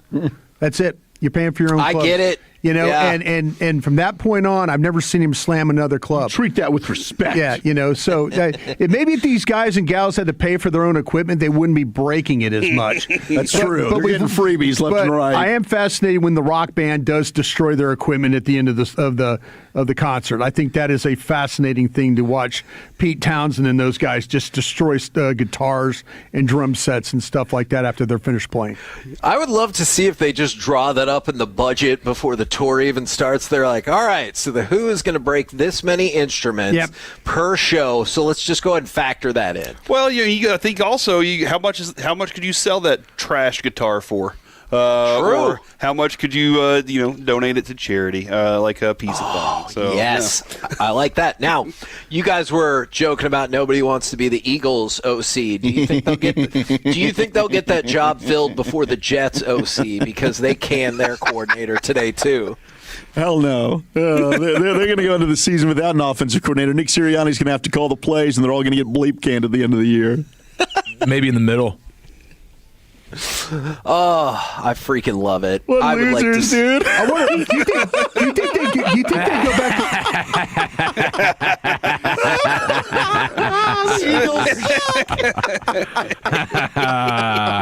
back? Bye, Eagles, bye. Do you feel they go back to Doug Peterson? I hope so. Wow. He's probably on a beach somewhere sipping on some Mai maybe they should hire Tais. Jason Garrett. I wonder if Doug Peterson would come back to this team. What's Scott Linehan doing? and are they still technically the defending Super Bowl champions? Up until another week or so, right? Why you got to bring up old eliminated. stuff, man? You're not defending anymore. It's been vacated. That's Oh, Okay. What do you find, fellas, got coming up on the program today? Pure Gold as always, Haggy. Thanks for asking. We'll get all the sports flowing here. And what did LeBron mean with what he said about Luka the other night? We'll get into that coming up at 3 o'clock. We got the G-Bag of the Day champ at 2:20. And love it. Roll home. Pure Gold as always. Thanks for asking. Oh, yes. Got it twice. I love it. It's going to be a really great show. Roll home with the G-Bag Nation. Women, the Kansas Masterpiece. We'll catch you tomorrow, 10 a.m. to 2 p.m. right here on 105.3 The Fan. Say, scoff at the Eagles, Kevin. I scoff at you. Ha ha. Tolo means turn it on and leave it on. Thank you for making 105.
G-Bag Nation on 105.3 The Fan.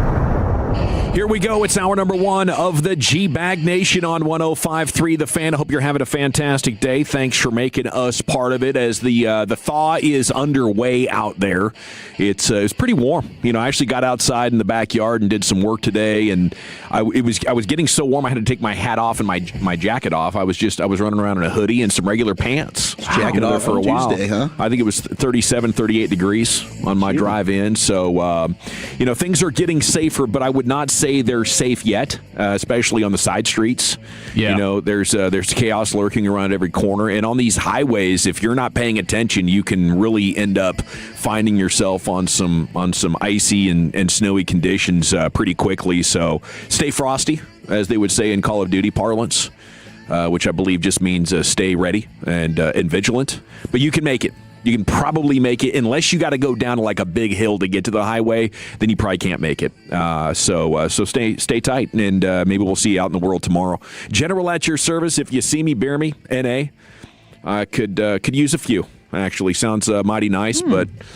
I don't think any are in the fridge. I'm working on my Coke Zero over here. Feeling pretty good. I think there's some Fireball in the fridge if you guys want to get freaky. Yeah, Fireball. there is. Hey, you guys know me. I'm down to party. Was Fireball a thing when you were still boozing? Yeah. Okay. Yeah, So it was.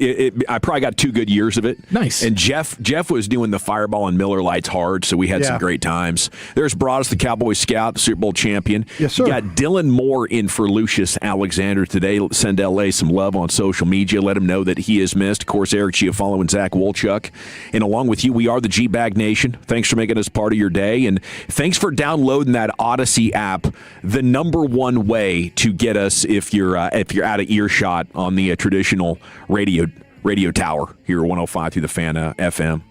You guys doing good, though? You get out and about in the snow at all? Yeah. I went. I had to make an HEB run this morning, and that was it was pretty much fine. There was a roundabout situation that almost got away from me a little bit, and just getting out like the left-hand turn on the big-time ice in the neighborhood. Just kind of like skied right into a curb and thought like, okay, this could like level up over and onto the sidewalk, but it didn't happen. Deep breath.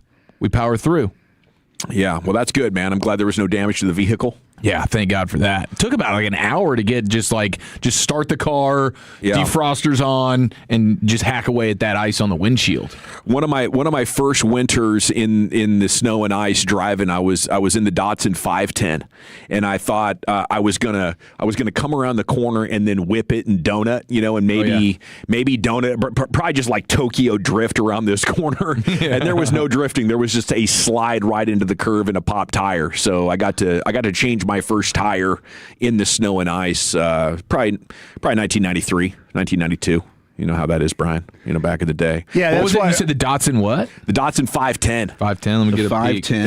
It was a rocket, dude. 4 cylinders of fun. There was all sort of like motor upgrades that you could do back in the day to this. So the 510 was a pretty popular little rip roaring vehicle back in the 80s, and I drove the hell out of that thing, dude. Put 210,000 of the toughest miles you can imagine. I think I got it when it had about 130, 140. My brother handed it down to me, and I sold it to a dude for $400 with a cracked cylinder. Nice. In about 1995 or so, but that's that a thing whip was a beast. Right there, that thing was amazing. It was a lot of fun to drive there back in the day. But yeah, now you have the latest and greatest safety features and the traction control and the 4-wheel drive and the ABS brakes and all that. You can make it. It did look like a very slick commute out there for several drivers across DFW this morning on social, though. Still a number of accidents. But we're warming up. Might have a high of 40 this afternoon. Dan Henry was reporting tonight you're looking at freezing fog, essentially, is the biggest threat for the morning commute. So no matter how much this stuff thaws out this afternoon, you're still going to have enough moisture, not only on the ground, but in the air tomorrow to create the most feared black ice, which is the freezing fog that you can barely detect. It's just a thin layer of ice that sort of sits on top of the road. So be on the lookout for that tomorrow. Maybe get a late start, something like that. But seems like some of the schools are back, and maybe more of them going to be back tomorrow. Okay, speaking of schools, can I just start with a serious PSA? Yep, let's do it. Because a gentleman DM'd me the other day and said, man, I really appreciated what you said about the pools, on Thursday and Friday, getting that thing winterized so you didn't have to be worried about $8,000 of pool equipment breaking, right? So it is with that I'm going to continue my PSA series, and unfortunately these are a little bit more serious. Like it is almost traumatizing as a parent to read some of these stories of what had happened to the local kids here. With the sled stuff. Yes. You got to tell your kids, never get behind a vehicle being towed, right? So I've had 2 conversations with Abby about that. She's 14. She's 2 years away from being 16. They're going to go hang out with their friends. Some kid's going to have a truck and say, hey, how about I tow you around the neighborhood? Never do that. No. And then apparently in Bonham, like 3 elementary school age brothers went out and were playing in a pond and drowned. Yes. Yeah, I heard. I think there was an older gentleman who had a pond fiasco as well. Yes. Some here, I saw that. somewhere around here as well. Yeah. So, yeah, dude, that's awful. I mean, in an area of 7 million people, things are going to happen, and those tragedies, I can't imagine what it must be like to be those parents today. But if in any way we can prevent further disaster from like that happening, I think it just, it comes down to conversations with your kids, and unfortunately, these are things we probably don't think about until we see them pop up in the news, and hopefully the parents of those involved don't mind me talking about it and using it as an example. But I guess if anything good can come from these tragedies, it's that you can prevent them from in the future. But the social media post from the mom who had to announce the passing of her 16-year-old daughter was just absolutely heart-wrenching to read yesterday. Gut-wrenching. It is. That's okay. Imagine. It is sports time here in the G-Bag Nation at 877-881-1053. The Franklin Frankel injury attorney text line is open for you.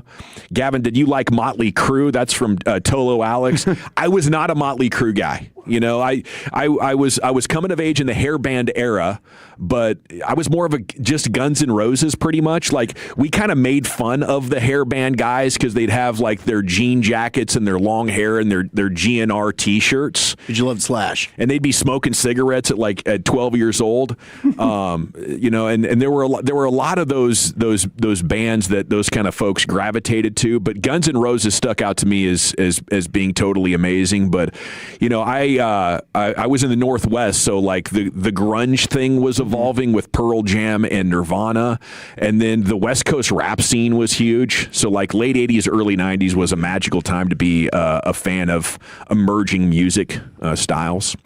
But yeah, Steinlein reporting yesterday evening the Mavs are going to continue to take phone calls up until the trade deadline on Anthony Davis. Mike Curtis, Morning News, writing about the future of AD and why it's possible he's not going to get traded. I feel like there's no chance he's going to get traded. I just don't think the market's emerging. It's too difficult of a needle to thread.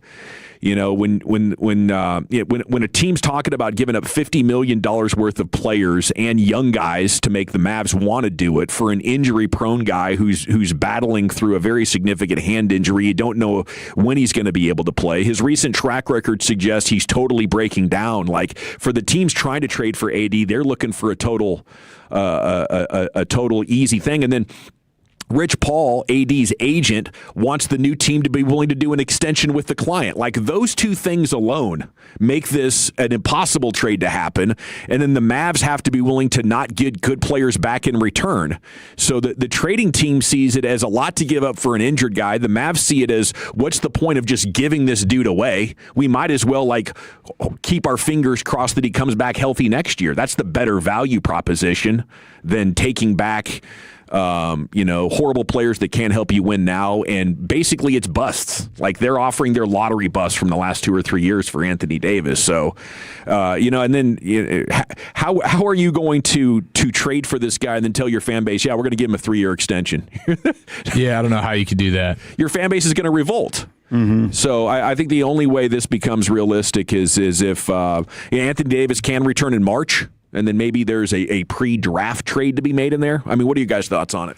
I think you're right. It just sounds right now, and I wonder if there's a little bit of somewhat of like, hey, we're not going to be pushed around here by the Mavericks. But you also have Tony. When it comes to AD, I guess he's also not pushing for a trade. Rich Paul wants him to be traded because he thinks like, well, this is in the best interest of my client. And the Mavs are like, well, you're not going to bully us into making a trade. And then to everything you said about we're not just going to give a player away for the sake of just trading him. Now, I do kind of think that's the way you should just go about this now. I think you should just rip the Band-Aid off. We just cut our losses and take what you can. Yeah, let's just move forward with the Cooper Flag era. Let's just bye-bye AD. This was terrible. It's the last remnants of Nico Harrison and the Luka trade. Just go ahead and wave it goodbye, and you know you're taking a net loss, and it is what it is. But I think most likely you're right. This is going to end up being reassessed in the offseason. You know, I guess Cooper Flag's trajectory makes me curious about how good this team could be next year. You know, when I was thinking it's going to take 5 years for Cooper Flag to become an all-star level player, then the timelines just don't match up. Now it does match up, and Anthony Davis played, 90% of the games last year with the Lakers? If there's any chance in HE double hockey sticks he gets back to being that guy and you trade him away and he goes and be an all-star or a second or third team all-NBA player next year, that to me would be worse salt on the wounds of the Luka trade.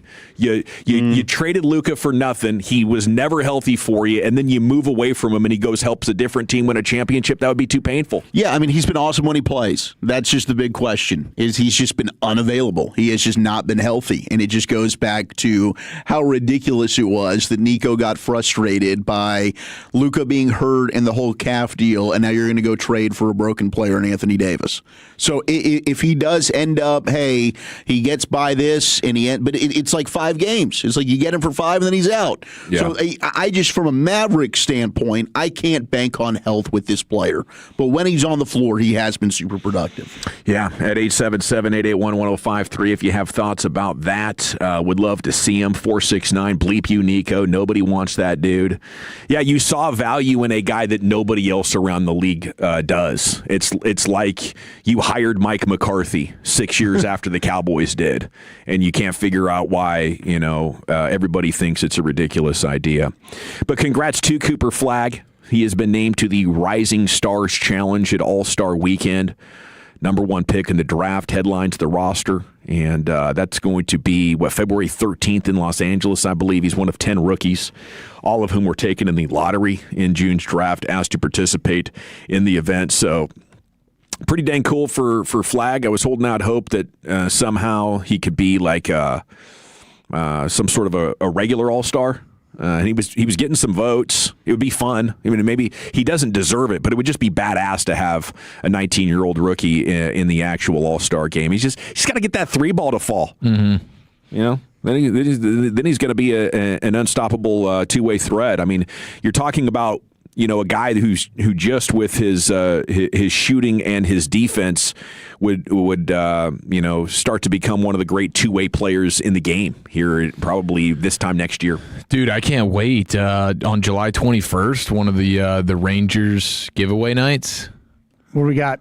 It's a Cooper Flag special. I saw that. Did you see this thing? Dude, them partnering with the Mavs, Stars, Cowboys, their giveaways FC Dallas. Sick this year. FC Dallas, yeah. It's in the shape of a basketball jersey, but it has a hood on it. So it's like your sleeveless, run-of-the-mill basketball jersey, but you also have a hood to wear, and it's a Texas Rangers jersey. It says Texas on the front in the Rangers colors and logo, but then it's number 32, and on the back it's flag 32. So it's the basketball with the exposed arms and underarms. Yeah, you are going to have exposed armpits if you decide to go childlike and not wear an undershirt.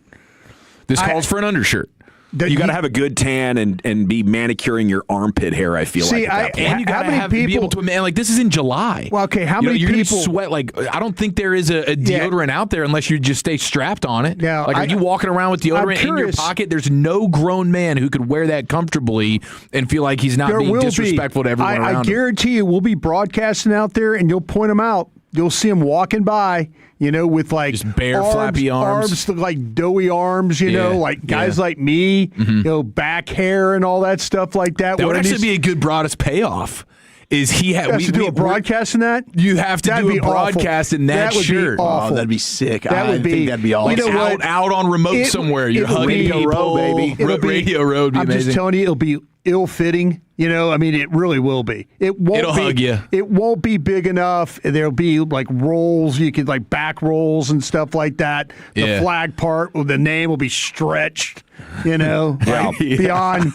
That's the kind of picture that you see after like the next day, and you're like, "Oh God, I got to get in shape," and it sets you off on like a 9-month tangent of working out. That's the deal. It can actually be a good pivot point in your or you health could just arc. get bigger for the next giveaway, whatever that is, and just wear that as another bet payoff.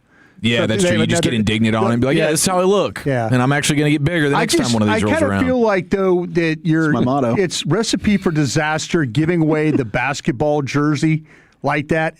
It ought to be for everybody. We ought to be able to deem if you're fit or not to wear it. That ought to be the. That like ought you got to to pass the eye test. Who the hell are you to deem if anyone's fit enough to wear it? Well, He's a gosh dang scout. He's been objectifying dudes his entire career. He I'm literally just, built an I'm empire just on telling it. you, man. Those ladies. I don't need and any those guys, scouting advice when it comes to wearing clothing. the ladies and the guys that are working the door. I think they can handle it. I think they can. I've seen them. Yeah. They're very demanding. All those hairy legs they got. You go up and ask for an extra one, like, hey, you think I could get? No, sir. No, we really can't help you there. But I'm Brian Broaddus, Super Bowl champion. I interviewed with Al Davis one time. Don't care. Yeah, they do not care at all. But not at all. I'm just telling you, though, I think that's the one giveaway I would actually give away. What about chicks? Does he like same them? rule applies. Yeah, well, does he like them? One, and then two, is it cool for a chick to just go with the basketball? Arms? Yeah, yeah. I think. I think free the breast. I think the chick. I think it's free the pit. Really. I think the chick part of it The would side be boob, okay though, to do. I think that would be okay. Not 100%. Yeah, but like full on. 70% of the chicks. 100%. I'm just saying it would be better than me doing it. The Except big, the French hairy, ones. sweaty And dudes. we've seen mostly. we've seen our clientele at the Ranger game. Kind of hardies. We've seen people sit down and eat the boomstick by themselves. Yeah, That I raise kinda- my hand on that. I'm kind See, of I'd like to see like a Trevor Beck who's in the Pim Cup right now. Oh, yeah. Let's get Trevor Beck rocking one of these things. Yeah, Oh, he Trevor, would be. you know? Yeah, he would be happy to wear one. of those. He'd wear the hell out of that. You and I can go ahead and rock these together, Trevor. Trevor the creator. Fred Sounds would like wear a it. calendar shoot to me. I think so, too. does. Be a Fred bestseller would on absolutely have this. fan.com. Fred would totally be in violation he of would- this. He would totally wear Choppy this. would do it. Showing the barbed wire tattoo around Yeah. his bicep Oh, that he's yeah. got. Blake would wear it, but that's all he'd have on. Okay, we got to run. He'd go Winnie the Pooh with that thing. We got Straight up helicopter. we got the champ on the other side in the top 10 at 220. Chuck, what's in store? Let's go with the best names in sports. Top 10 funniest names in sports, 877-881-1053. Let's continue this conversation. I'm having fun. That's next in the nation. Okay, let's talk Men's T Clinic with you, though, because if you want to have more fun, testosterone optimization can be a big step in that direction. You know, you don't have the same zest for life. You don't have that drive that you used to.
Nation here on 105.3 The Fan. Segments brought to you by the Frankels. If you've been injured in a car or truck wreck, call the Frankels first, 214 or 817-333-3333. There is never an out-of-pocket cost. They only get paid when you win. The Frankels, the go-to car and truck wreck attorneys in Dallas.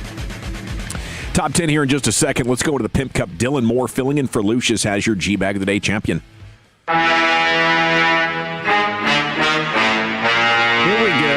Here we go. It's G-Bag of the Day. What is this, one time, two time? One time. One time. Shake that thing out one time. Got a brand new winner, and it's a weird one. What's today, Tuesday?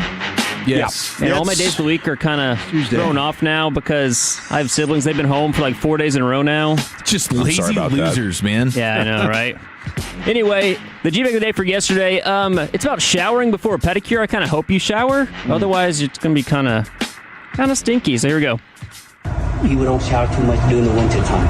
Am I right? Yes. So be honest. It's been a few days, right? Yes. See? Girl, you don't have to lie to me. I do nail for a long time. I sit in front of people doing pedicure.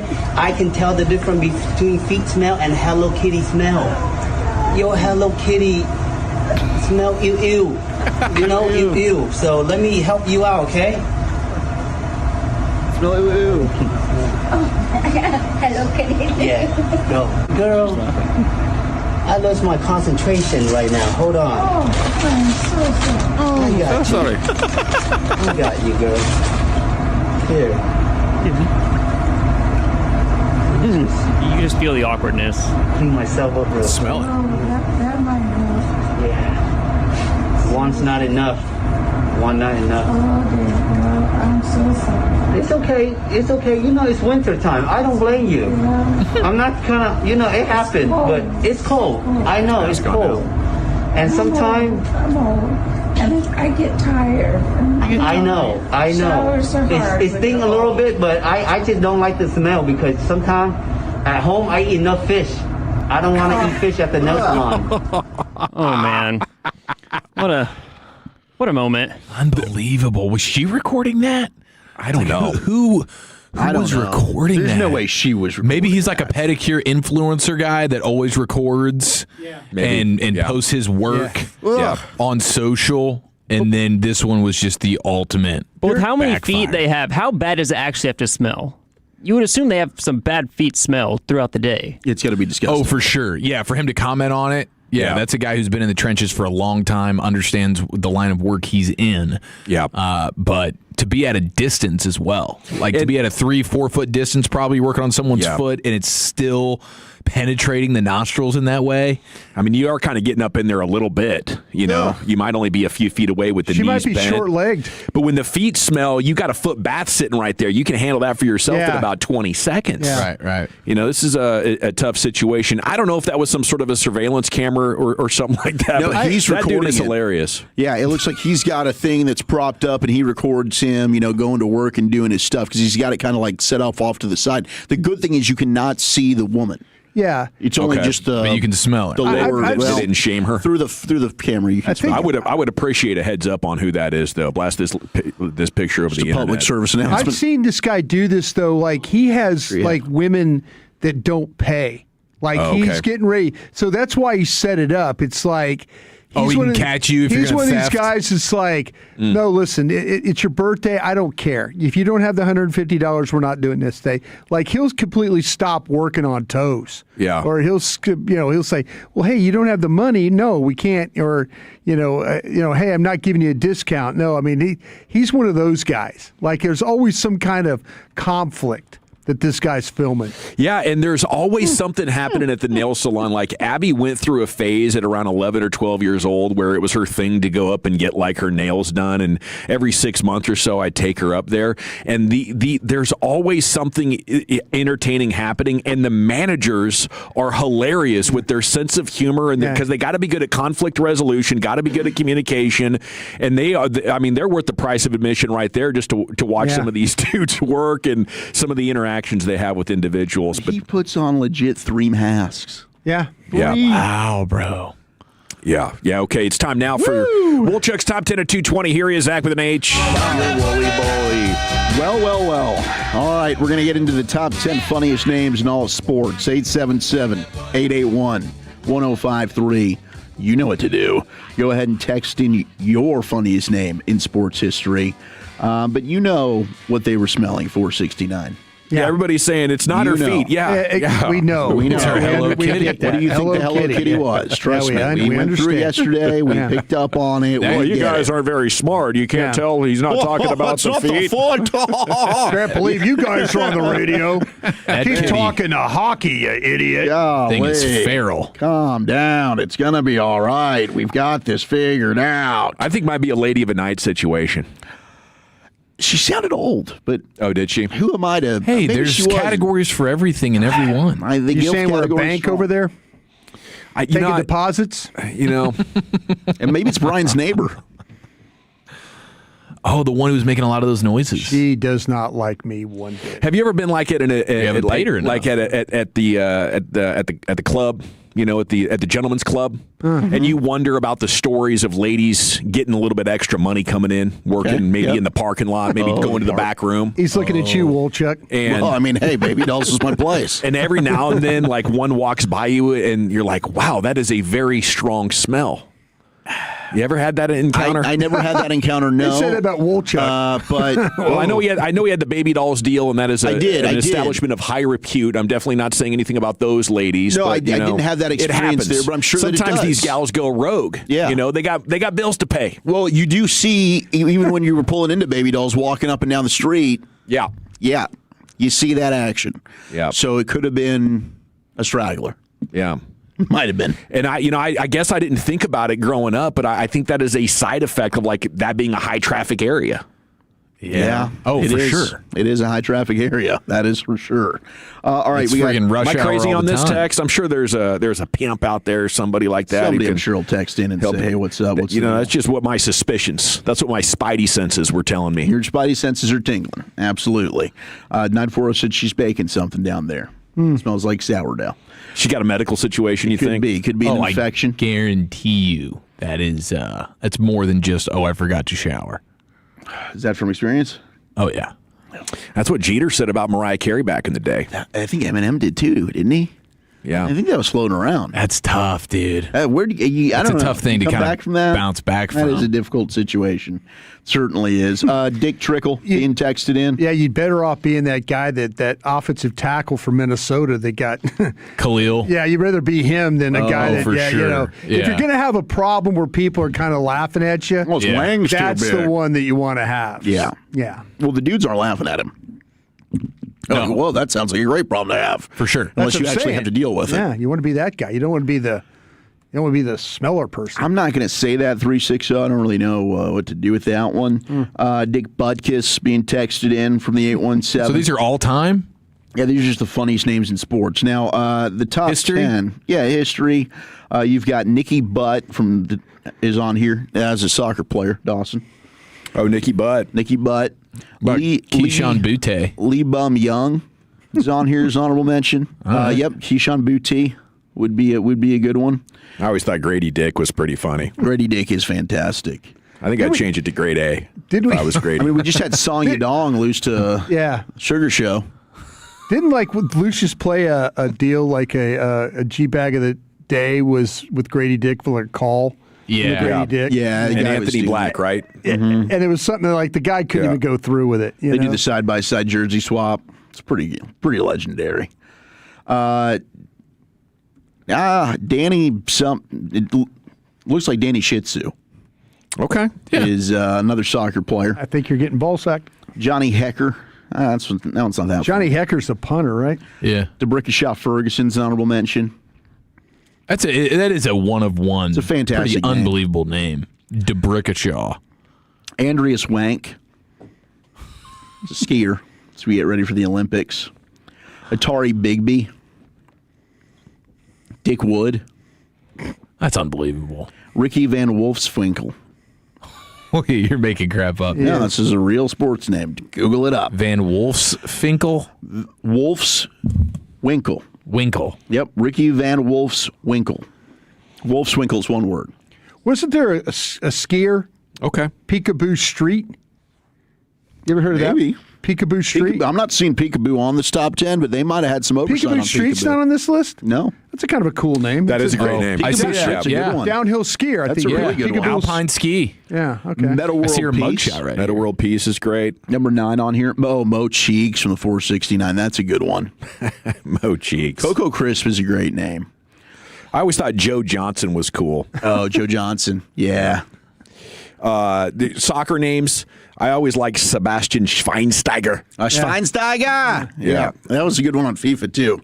That announcer would get really into it. when he Schweinsteiger. scores. Yeah, when he scores. Oh, yeah. He'll make a run through the whole team and then score. Yeah. Dick Lovelady from the 214. Speaking of Schweinsteiger, it is also Holocaust Remembrance Day. So somebody that lost quite a lot of members of my family. We pay our respects today. Then let's throw Sandy Koufax's name in there. How about that? Sandy Koufax. Or Sid absolutely. Luckman. We'll do that. Sid? Oh, Sid's a Sid legend. Luckman. We'll Sean go- Green. Sean Green. We'll go Sean Green. Yeah. Harry Colin comes in at number 8. Detroit linebacker, I believe. That's a name change. We're going down to the courthouse. Dick Trickle, number 7. That's been texting quite a bit. Iconic. Did we really make Fannies? Number 6 is Fannie Mae. Cameller. Fanny. Yeah, they were Fannies. Chemelar. I don't know what it was short for.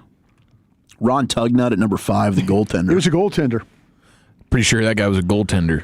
How about Tim Spoony Barger? Spoony? Yep, Spoony Barger. Is that a hyphenation? Nope, that's just a one-word last name. Tim right. Spoony Barger. Dick Sizzler comes in at number 3. No way. What did he play? Look it up. He was a baseball player. Dick Sizzler? Yeah, Dick Sizzler was a Clinton baseball Dix, player. that's a good one, too. Ha Clinton Dix. Yep. Gaylord Silly comes in at number 2. I think he was a track person. That's what it looks like from the picture. Who, Gaylord? Yep. Your name Number 1, Gaylord, though. you're either a pitcher or a track person. Yeah, he's a tracksman. He's Number a Frenchman. 1, Biff Poparoga. this man organized the 2010 World Cup in South Africa. Oh. Tokyo Sex Whale. Okay. Oh, I thought this was going to be Dick Pounds. Wonder how he got that Dick name. Pound is also a legendary name, but Tokyo Sex Whale, that's his last name. He was also a politician in South Africa. But congratulations to the 2010 World Cup. It is absolutely wild to have driven by that stadium. And now it's nothing? It is nothing, but also 10 minutes away is where Soweto is, where you did have 2 Nobel Prize winners that grew up on the same street. But, I mean, these people do not have running water and plumbing. It's quite the experience if you ever go to South Africa, to go and just kind of check out Soweto. But you've got literally the World Cup Olympic Stadium is 10 minutes away from that location. And then you've got people that really are just lacking basic necessities. It's crazy. And everybody's blowing the vuvuzelas. Oh, the vuvuzelas. You can't go wrong. Well, thank you, Chuck. Thank you. Top 10 is in the books here. It's the G-Bag Nation on 105 through the Fan. What do we have? College football darty? Yeah, college football Tuesday darty. Crack 'em if you got 'em, Tolos. We have potential changes to the targeting rule and big portal news next to the nation. I want to chat Frankels with you before we get there, though, because you never know when you or a loved one could be injured in a car or truck wreck due to somebody's negligence. If it happens to you, we highly recommend you call the Frankels at 214 or 817-333-3333. It's still very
your favorite entertainment travel companions. 105.3 The Fan.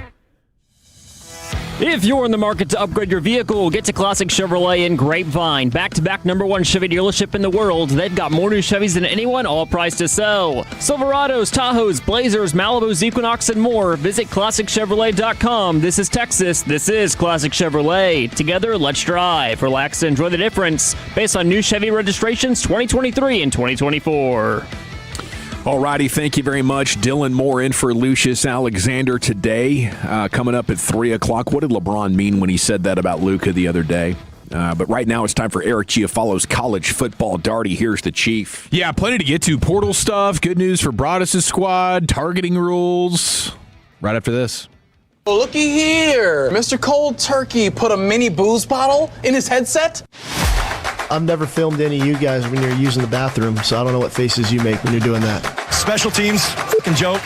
I want them never to say our name again. Well, I don't get. They bring the head cold. Don't get me started, love. I've had too much stress. Okay, you have an opportunity to acquire a championship headset. Okay, this is not one that you sneak booze into like the intro would suggest, but you could probably figure it out. If you're a craftsman, you could work a way to make this championship headset a little bit of a Indiana drinking vessel. Yeah, Indiana. You're going to auction this one off, aren't you? Hey, any way you can scrap up for some NIL money. There you go. And that's what you have right now as an opportunity. And I wonder how big this is going to get. Last I saw, it was just under $12,000. Yeah. This is Kurt Signetti, your Indiana Hoosier championship head coach, and the headset that he was wearing in the Natty, they are now auctioning off. So right now, you're looking at just under $12K, and they're going to have it going the auction for, I guess, a couple of more days here. So we'll see. I mean, that fan base is huge. You got some big money folks. They're willing to throw a bunch of money around to go see their team throughout the playoff. I could see Pat McAfee doing this. I could see Pat McAfee grabbing it and putting it on his set somewhere. Figuring out a way to make it his actual mic for his show? Well, I think what he would do is, he has all those things around his desk, his broadcast position. Mm-hmm. A lot of stuff. I think he might get it, you'll see it put up in front so everybody can see it. Thunderdome. Yeah, I could see this. I could see him being the winning bidder on this. That would be cool. Yeah, I mean, I love what the Hoosiers are doing here. 12,000's not that much for this, by the way. And that's just right now. I'll have to monitor this over the course of the week, and then maybe by Friday we'll have the big unveiling of what that actually went for. But right now, roughly $12K is what the bidding is at. Okay, now when it comes to other college football news, congratulations to Ohio State.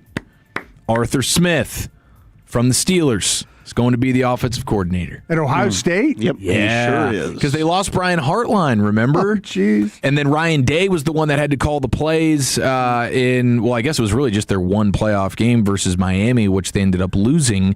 And so now they go on the hunt for another OC, and Ryan Day loves to go into the NFL world and get his OCs or DCs, like Fat Patricia on the defensive side. He said the Chip Kelly thing, which is kind of like a college football NFL guy, tweener. But now he ends up with the Steelers OC, Arthur Smith, who's going to be their play caller. I can't imagine if you're a Buckeyes fan, you feel incredible about this. But it's college football, and if you have the best players, you'll find a way to win the game. Ohio State, generally speaking, should have the best players. They certainly have the best wide receiver in the country. And he's still well respected for having the fundamentals and the experience and the know-how to get the basics done at a high level. It's hard to judge where he is coming off of his seasons with the Steelers because of how intentionally they played just to not turn it over. Mm-hmm. They wouldn't throw it to the middle of the field. They wouldn't take chances. And they've been so limited at quarterback. So I think at Ohio State, you can be fairly comfortable that you're going to have the players, like you said, to win no matter who's calling them. Well, the players keep getting better at LSU. Broadus, congratulations. Who we buy now? Got that left tackle. The Colorado offensive tackle. Got him? You got him. Jordan Seaton. We spent $3 million on him? Okay, that's what we're trying to figure out here because Mike Lombardi told me he was $3 to $4 million. for the player. Yeah. Maybe he knows. Maybe you could go. Maybe you could ask him now, like what it ended up being, because I don't know, or if you have an LSU buddy that could tell you. But I'm guessing. I know the AD. I don't know if the AD would tell me, but he might. I'm guessing it's at least $3 million, which would be the priciest offensive lineman in transfer portal history. It'll be estimated at $4 to $5 million. Wow, bro! That's quarterback money, dude. Yep. I mean, that's high end, big dog quarterback money. That's what LSU right now has in terms of resources for Lane Kiffin, and he was pulling out all the stops. This dude was bouncing around a bunch of different places, and before he could jet off to Oregon, apparently Lane Kiffin was like, no, we're going to go ahead and get this deal done. Just like blank check. What do you need? What do you want? We got you. So he will be protecting the blind side of Sam Leavitt at LSU this year.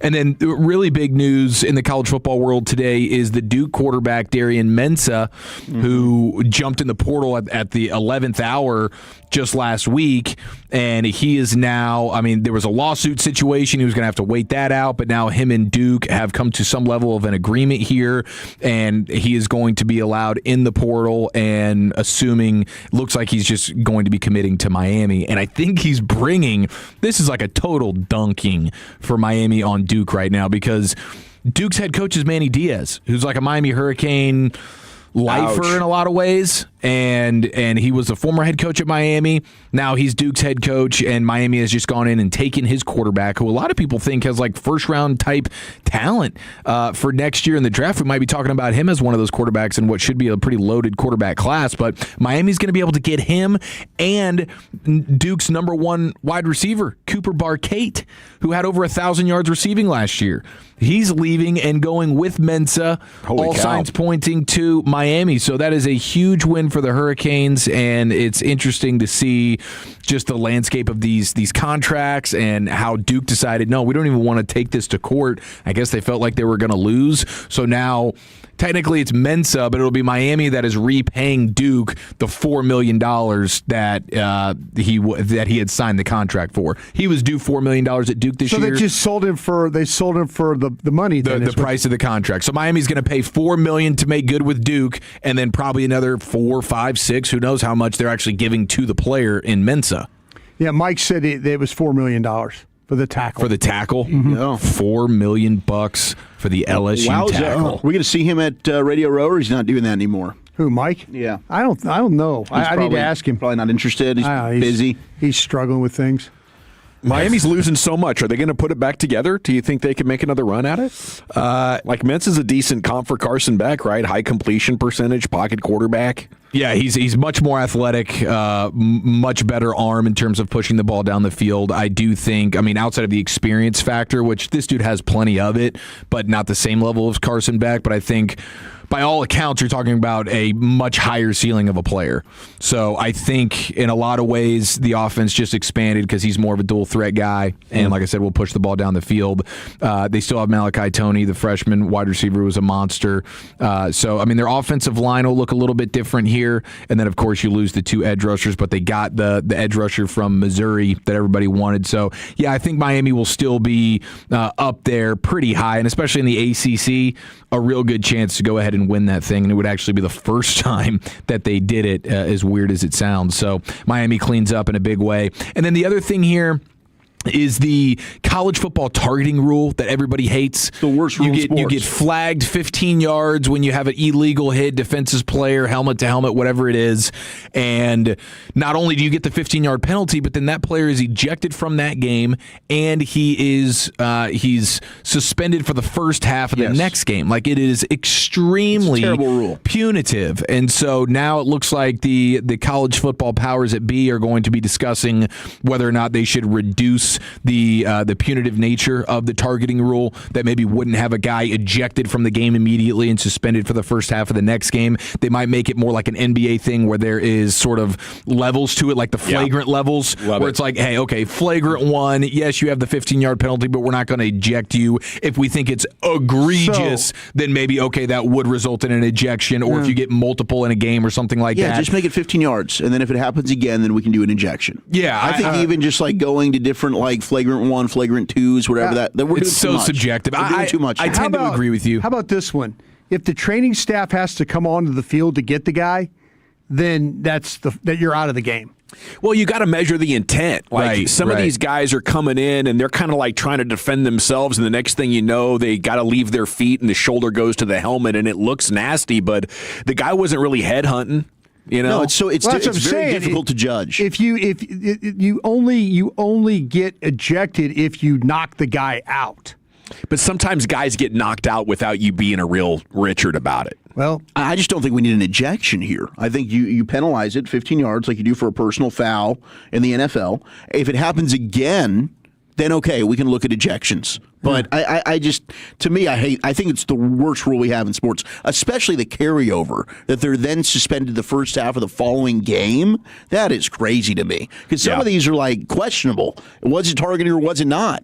Yeah. And to penalize a kid not only for the current game, what happens if he gets knocked out in the first quarter, right? Okay, now we're talking, 5-6 quarters of football? Yeah. It's crazy.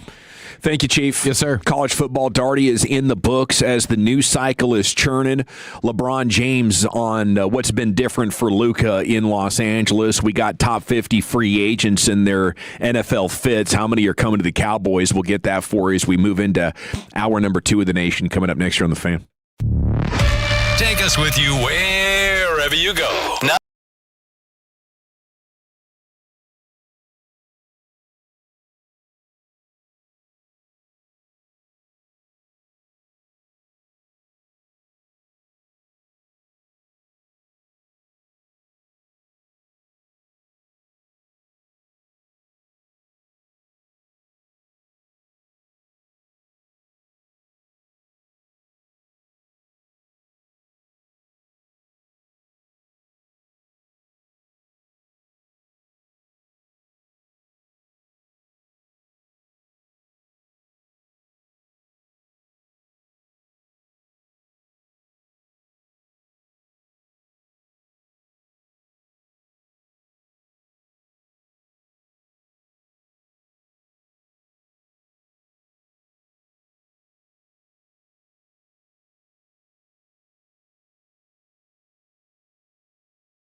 G&M Leasing Studios. You're rolling with the G-Bag Nation on 105.3 The Fan.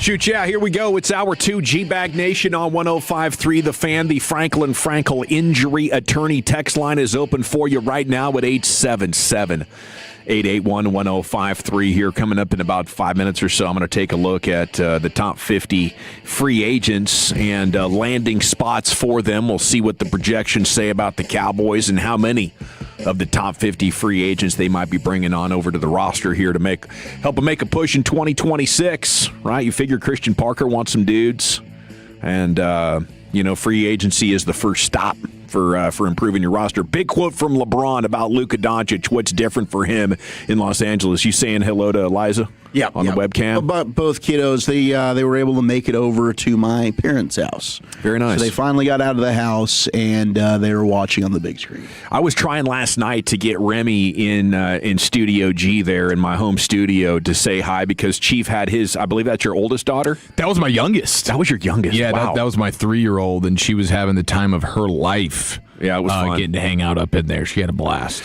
How do you react to this, Mavs fans? Has this element been eliminated from this organization? Do you agree with what LeBron James said about Luka? He said the biggest thing is he's more comfortable around the players and our system. He's more comfortable in the city.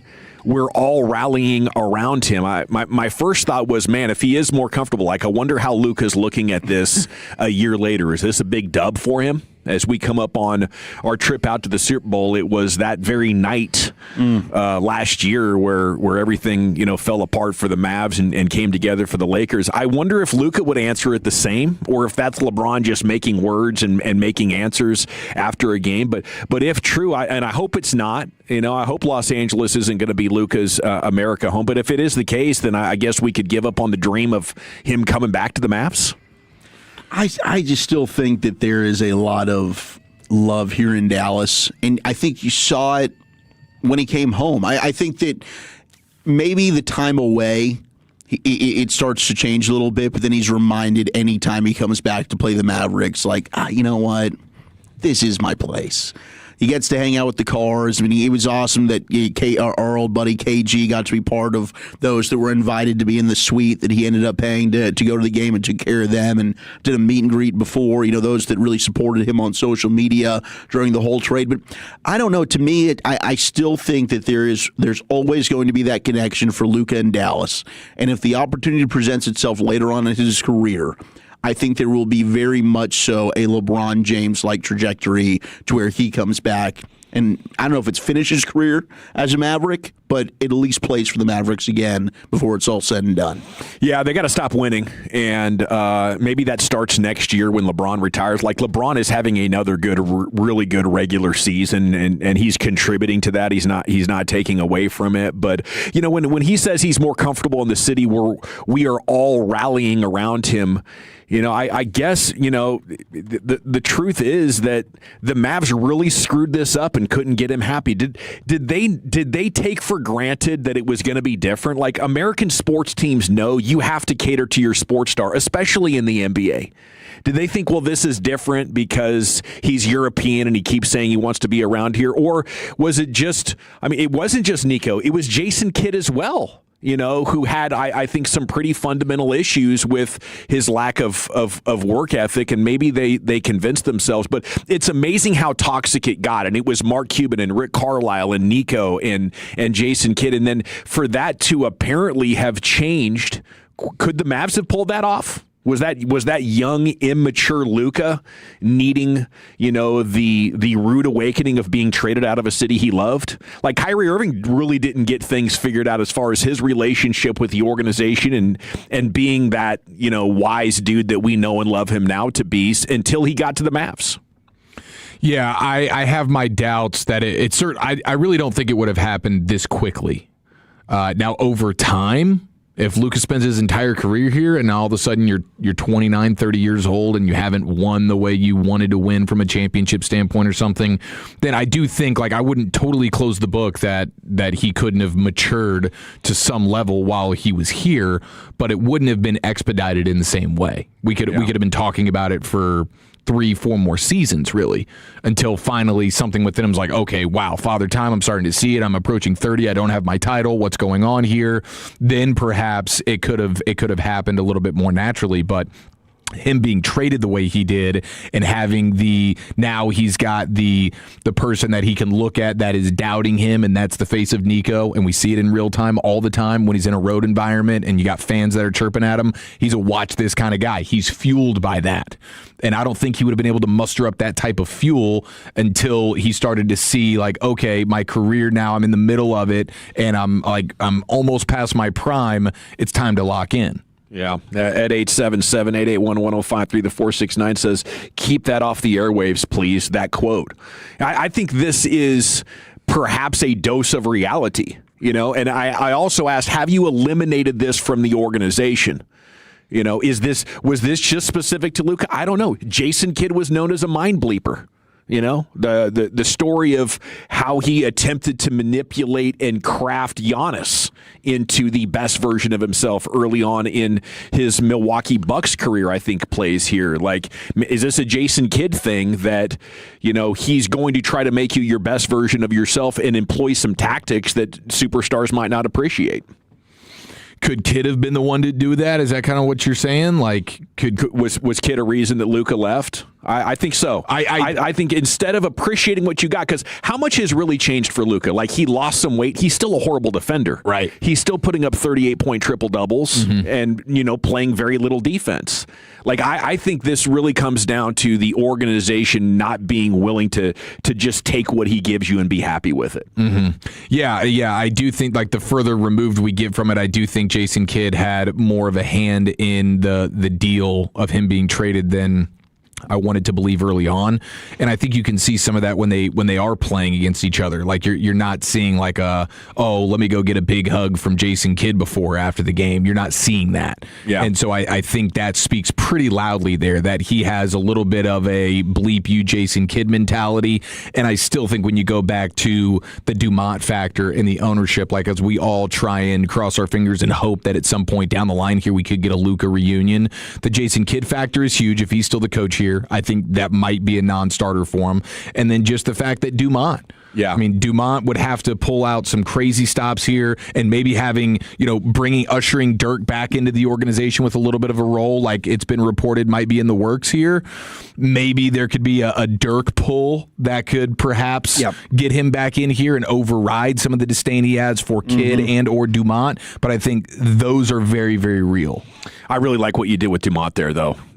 Like that might be the thing that has changed that will not make this a dysfunctional organization as it relates to superstars in the future, superstars that you were trying to mold. Like, it was his inexperience that allowed the organization to sort of get talked into and then rubber stamp and approve this trade, because he didn't understand how many millions and millions of dollars he was flushing out of the collective Adelson family coffers, by making that decision. And it's probably being traumatized by that, that he'll be on the lookout for that in the future. And if any coach or GM comes to him, I assume in the future he'll say that's the worst idea and you're fired for even suggesting it. You've got to hope from a Mavericks fan standpoint that was just a huge learning experience, and there is some positive to be gained by the ultimate failure that was, that moving forward Patrick Dumont will be able to use that to his advantage to not allow those similar mistakes.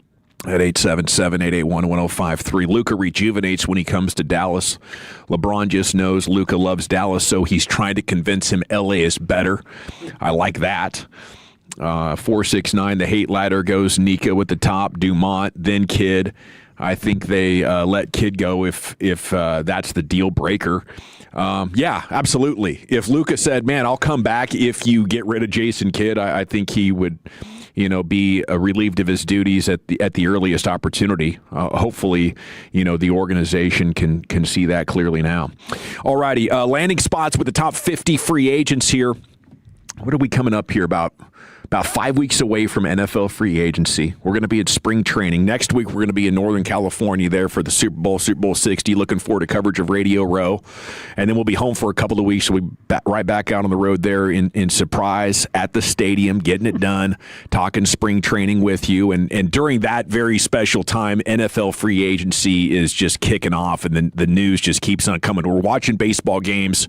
We're having fun talking with the players and chatting with our guy CY about what's coming up next as the news is just flowing in. And I hope this offseason is different. But CBS Sports ain't buying it. Okay, we got your top 50 free agents, and they project 2 of them to sign with the Cowboys. Are they re-signs? Yes. Oh, come on. George Pickens and Javonte Williams. I thought Fred made a great point last night. Like, you look at what the Seattle's done with Shaheed. The salary cap's $300 million. Are you going to give 25% of it to your wide receivers? You know, I think in general, the only way this makes sense, Wolchuk, and then I'll let you explain yourself. The only way it makes sense is if you're going to do it like the Eagles did. Mm-hmm. That's the only. We got 2 receivers who could be number ones in other situations, and maybe Devontae Smith isn't quite there, but they're giving premium resources and high draft picks, whether a trade or the actual draft itself, to bring these guys in. It only makes sense if you're willing to break out that credit card and ensure you don't have gaping holes elsewhere on the roster, and that's what I fear with the Cowboys. This is engagement farming for highlights, for social media excitement. I mean, George Pickens is going to put on a show. Sure. It might be even better next year. It could be 1,800 yards and 15 touchdowns, and I love watching George Pickens play. But any team in general, it doesn't make sense unless you're going to do what the Eagles did. But specifically with the Cowboys and as many needs as they have defensively, you can't be serious about winning the Super Bowl in 2026 if you re-sign George Pickens. So to Fred's point, yeah, Seattle also did sign Cooper Kupp, and they traded for Rashid Shaheed. So they put resources at wide receiver, right? I agree. Overall, the only team that has won a Super Bowl by really paying the 2 wide receivers would be the Eagles model. So that is the blueprint to follow. It's not obviously what Cincinnati's doing. No. That has failed. You're not going to be able to make that happen. And the Cowboys happen. are closer to the Bengals model right now. Agreed with the way their defense is. I actually brought this up today on The Stack, which you can go ahead and watch on YouTube. Like, subscribe, Crown Global Media. I think that might be streaming live right now. But we went through Daniel Jeremiah's mock draft like we did yesterday on our show, right? The Cowboys get wiped from the best defensive players, essentially. You got Downs is gone, Reuben Bain Jr. is gone, the edge from Miami, David Bailey, the edge from Tech's gone. Two of the 2 best corners are gone. So they end up sitting there and taking Colton Hood, the corner out of Tennessee, who today is generating a ton of buzz at the Senior Bowl. So maybe Daniel Jeremiah is onto something, and this is a guy that's going to move up boards. I'm looking at my personal board. Best player there when the Cowboys are picking based on who was gone was USC wide receiver Mekhi Lemon. I think he's the best wide receiver in the draft. I think he fits the mold that you're seeing the Jackson Smith and Jigbas of the world now come into the NFL. Great route runner, create separation with ease. Is he 5'11"? Is he the big dude like George Pickens? No, but he has a massive catch radius and plays really, really big and is great after the catch. Also, super physical guy, will block his ass off, right? You can move him inside, he can play outside. Guy you can move all over the formation. I love him. If it's Jordan Tyson, who's a local product from Allen, Texas, the wide receiver from Arizona State, does he profile more as a George Pickens, bigger body receiver? Yes, absolutely he does. Whatever the Cowboys want to do there, does wide receiver come into play? That's where it gets interesting because George Pickens to you is an asset, right? Yeah. So you either resign him, that's fine. He's an awesome player. You know what you have there. But if you do want to go to what you and Fred are talking about here, wide receiver could be an option for you at 12 if you wanted to. And then you can trade George Pickens. And I'll get on the phone with Brandon Beane and say, dude, your job's on the line here. Your fan base is pissed right now, and you didn't have a wide receiver. It's like Kevin Costner's working here. How do you think about that first-round pick you have in Buffalo? You want George Pickens? Can you get a first-round pick for him, right? Try and get more assets, because right now the Cowboys don't have enough picks. Looks like your boy Hood is just snuffing them today. He's having a day. Yeah. He is having a day. Senior Bowl practice, Colton Hood, Tennessee. He's on NFL Network right now. He's a good player, man. Senior Bowl practice. They called him out. They called him out in a one-on-one press coverage situation. And, I mean, he is like... that's where he's at his best. Yeah. And that'd be a good player to take with the Buffalo Bills pick. You know, if it would be 25, 26. Right? Yeah, 20. Yeah, so... I don't know how you guys feel about it at 877-881-1053. 214 says, give me a damn tight end. And, I wouldn't mind taking Oregon. From Oregon. Yeah, he's incredible. Yeah, if you find yourself with 3 ones, right, because you've moved George Pickens, and now you better with that extra money go pay for your linebackers is what I'm thinking, right? Yep. Whether that's Demario Davis, who said he's open for business, whether that's Devin Lloyd, whether that's Alex Singleton, name the player. Go sign Reed Blankenship if you want. Is it Nakobe Dean if Christian Parker likes these guys? Just throwing names out there, okay? But if you're not going to pay for George Pickens, the smart thing to do is use him with the franchise tag. Go ahead, trade him, get some picks, but then you spend that money that you would have spent on him to fill out the rest of the defense. On the number 2 free agent on the board is what I would do. Trey Hendrickson, they have him going to the Ravens. Makes a lot of sense. They have a big need at pass rusher, but that's what I'd be trying to do. Brian, you see something you like there? You want to jump in on this? I was going to ask you guys this question, though. We'll check, and we talked about this. I know Vach and I talked about this ourselves earlier in the day, was if you were in the Daniel Jeremiah situation and you knew that the draft was going to proceed like that, would you consider giving the 12th pick to the Raiders for Max Crosby? For Crosby. Yeah. No, and I don't want to. No, I don't want to give up the 12th pick and get Max Crosby when I could just sign Trey Hendrickson. It's a ridiculous idea. Why would you give up draft capital and $35 million for a player when you could get a similar guy for a few million less and keep your pick? I think Crosby's just better, and Sure what he if is. Trey Hendrickson's just not healthy anymore? Okay, yeah. Like that, he's going to have to pass a physical. If he is, then I see what you're saying, and then they're pretty close to me, and I'd rather just go ahead and pay the guy and keep my pick. But Crosby, to me, is without question the better player between the two. Both of them coming off surgeries, but one's core muscle, the other's a knee surgery that you see guys come back from and usually are fine. Okay, we're talking out there at the Senior Bowl. Spoiler alert, Javonte Williams, 31 ranked free agent. They brought him back, and they didn't have the Cowboys signing any of these other players. But if you want to check that out, it's on CBSSports.com. Maybe do some shopping for future Cowboys. Will McClay's chatting at the Senior Bowl, and we'll give you his updated thoughts on how he's looking at this draft class in the offseason coming up next year in the nation. Our goal is to have you winning every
Here we go, Nation. It's time for the C-Note, Cowboys news of the evening. Will McClay's talking at the Senior Bowl. We have a batch of quotes. Tommy Yarsh, DallasCowboys.com got those for us, so thanks to him for that.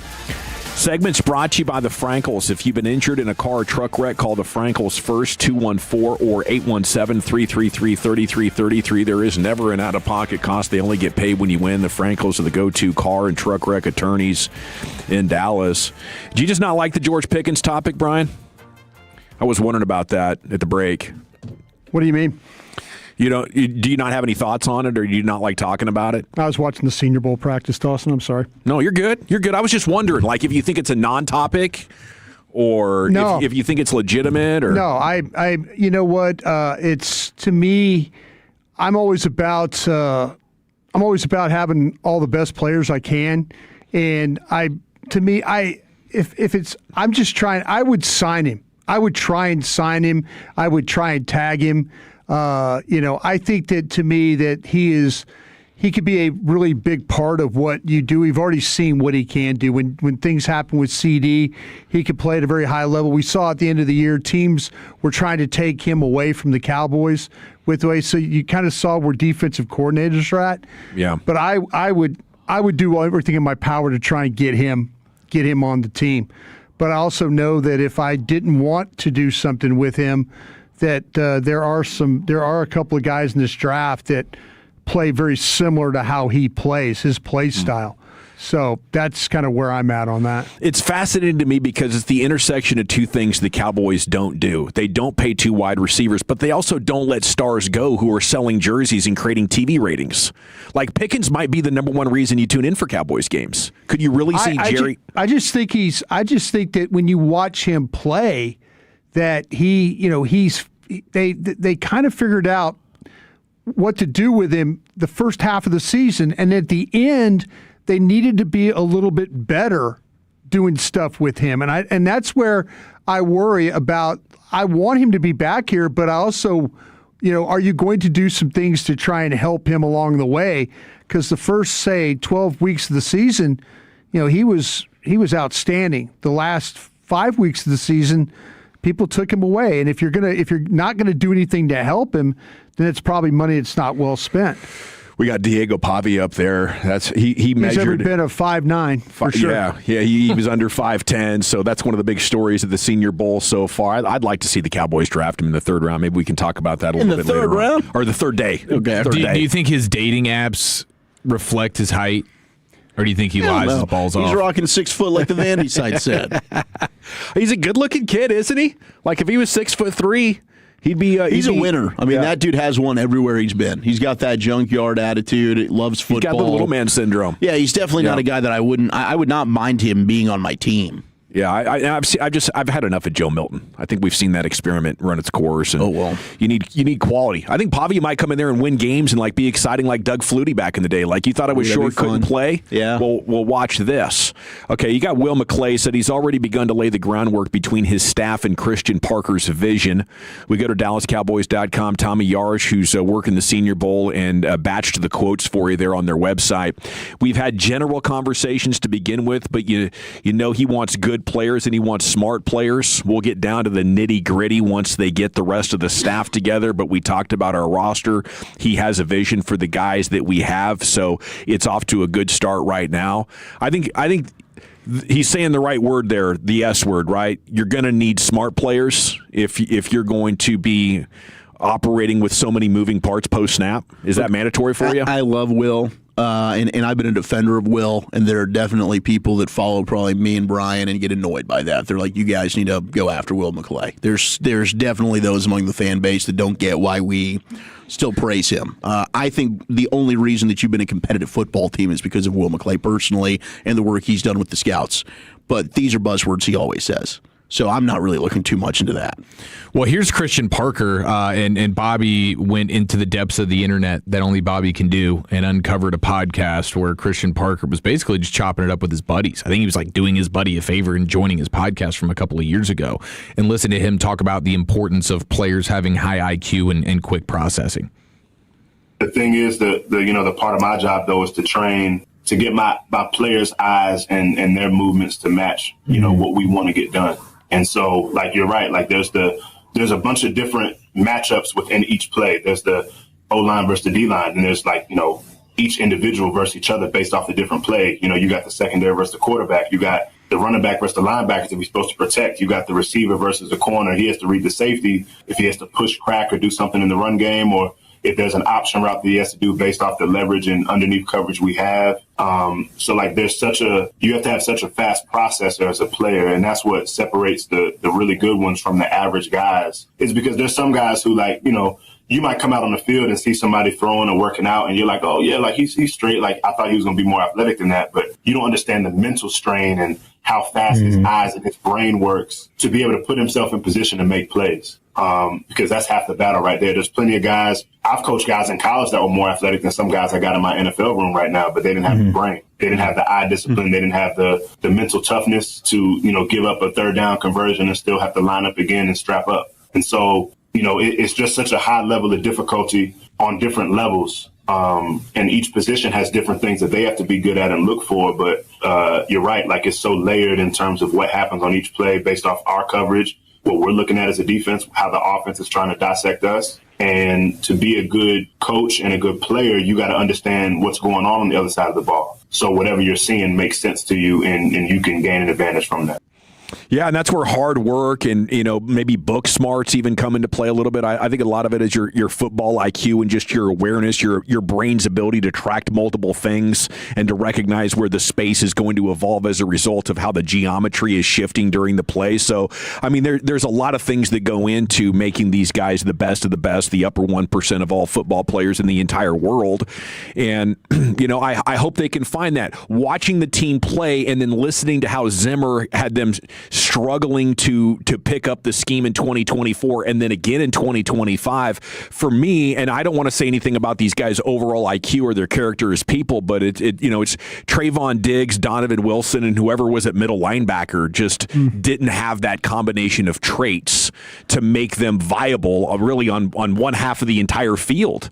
And as the second half of the season evolved, it was just staggering how you could have 3rd and 12s and almost bet that a guy like J.J. McCarthy is going to find a dude absolutely butt naked wide open. So there's tremendous strides to be made here. It's not just that, you're trying to go from average to good. You have like a fundamental, real, just massive problem. And I don't know if there's any way you fix it other than free agency in the draft. There's no coaching that can get you there. I wonder if you talk to Matt Eberflus right now that he felt like he had a dumb team.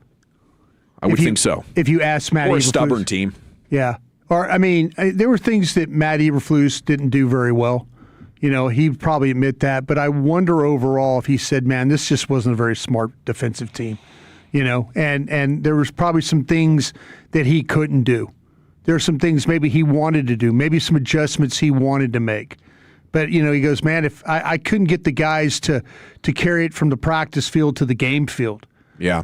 They were dealing with injuries and stuff like that. But overall, this team went from being like, all of a sudden it's drafted players, and now you're thinking like, oh, well, they want guys that are captains and stuff like that. Now we got a new guy. Oh, we want smart football players and stuff like that. How about guys that just go make plays? Yeah. Give me those guys. I don't care how dumb or how smart. Give me the guy that's knocking the ball down. Give me the guy that's getting around the tackle and getting a sack. Give me the guy that's going downfield second level, getting a couple of blocks. That's the guy I want. And I think we make this too difficult in a lot of ways. I really do. We want smart, tough. Just watch the damn tape and get guys that make plays. If somebody does a great job of finishing, look at Puka Nacua when he was selected. I mean, I admit it. I did not, out of 230 players, I didn't watch Puka Nacua. Huge mistake. But I'm sure if you watched the BYU tape, what did he do? Caught every damn ball that was thrown to him. Yep. And somebody in the league said, you know what, let's draft this guy. Sean May, hey, let's take a flyer on this guy. We make this too damn hard. How about just watch the damn tape and figure out, like, look at this guy. Look at this guy making plays. And if your defense is too complicated where guys can't make plays, then that's on you as a coach. So to me, you do hear a lot of the same rhetoric every year. I listened to McCarthy talk about stuff today Dawson and I were listening to his press conference. The same crap he said 6-7 years ago. Right, a lot of it's just kind of coach speak, and like, the one thing that I do like is them marrying the front and the back, right? Like making sure everybody knows what's supposed to happen, what the responsibilities are from the defensive line to the back end. Because a lot of the stuff that Christian Parker he does not want to disguise pre-snap in the secondary. They're not going to do a lot of moving around. It's post-snap. It's when now you thought you saw one look. Now we're going to go ahead and change it up. And if they're doing any stuff to confuse, it's going to be at the front along the defensive line, and maybe he adapts and changes that. But let me go back to this. Jason Garrett, you've talked a lot about. He was a good evaluator during the Jason Garrett era. It was the right kind of guy. Yeah. That's somewhat what we kind of heard last year, getting like we want guys that love football and they drafted too many Tristan Hills and Mozzie Smith that didn't like football. Yeah, that's a problem. I would question whether Diggs really likes football. Now, I think that's something you heard that he didn't. Yeah. How much do you love it? He was good at playing it. Yeah. He got paid to play it.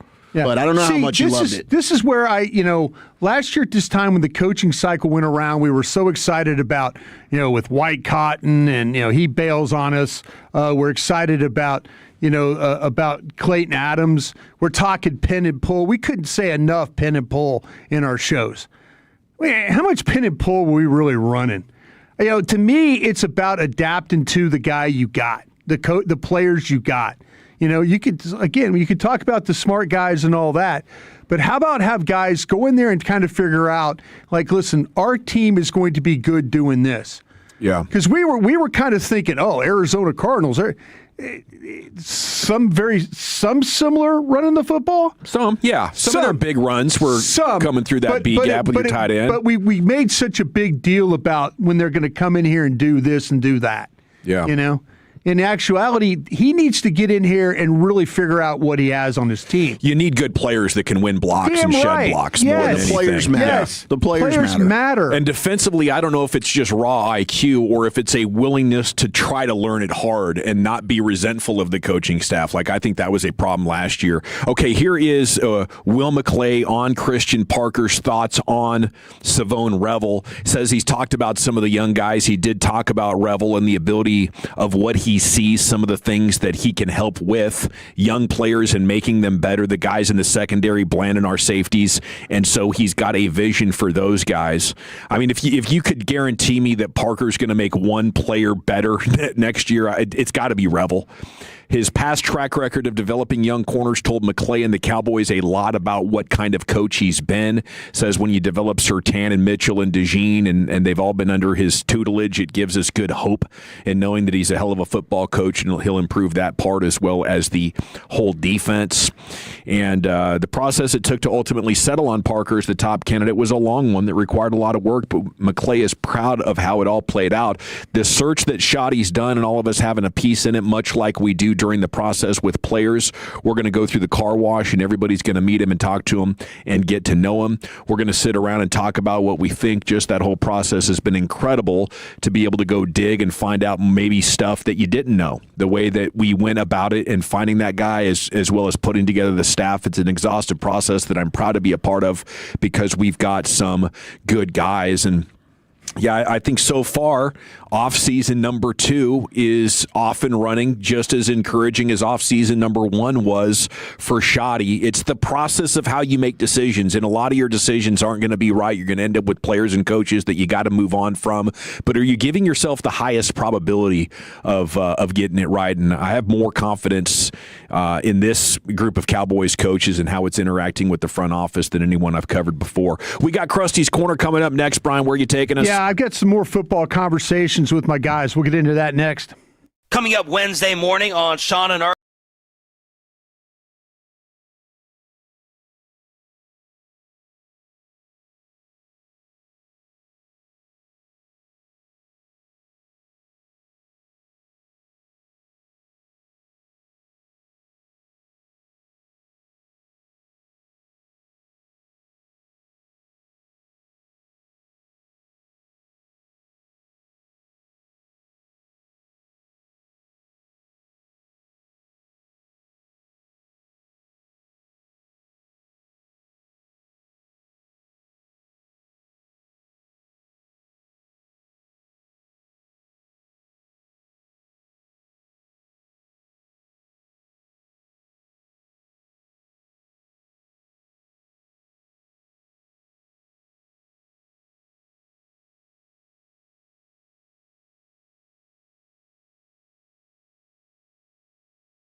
Silverados, Tahoes, Blazers, Malibus, Equinox, and more. Visit ClassicChevrolet.com. This is Texas. This is Classic Chevrolet. Together, let's drive, relax, and enjoy the difference. Based on new Chevy registrations 2023 and 2024. Welcome back. Thank you. That's Dylan Moore in for Lucius Alexander. Today it's time for Krusty's Corner, brought to you by Greystone Roofing. Go to greystone-roofing.com. Hey, kids! Your old pal Krusty's gonna teach you 5 new words. You're not wrong about that. From Dallas, Texas, number 55, Brian Waters. Thank you very much, Dylan. Appreciate you playing that. Thank you to Greystone for being a part of it as well. Yeah, I've got the call on the East-West Shrine game tonight. So excited to be working with Brian Estridge out there at the Star. I did get the final depth charts. I know remember yesterday I was kind of walking you through guys I'm looking forward. They all bailed on the game. Every one of them. Oh. Basically. So yeah, this will be hey, it's all-time try-hard game. It's the East-West. There'll be guys getting evaluated. We're seeing the Senior Bowl stuff's on TV right now, the practices. They're interviewing Colton Hood right now from Tennessee. He had a really nice day from what I could see from that. But is this injury risk, you think? What's that? I tell you what, man, the agents run this game. They run these games. They run these kids. They run, the NIL. They're going to practice.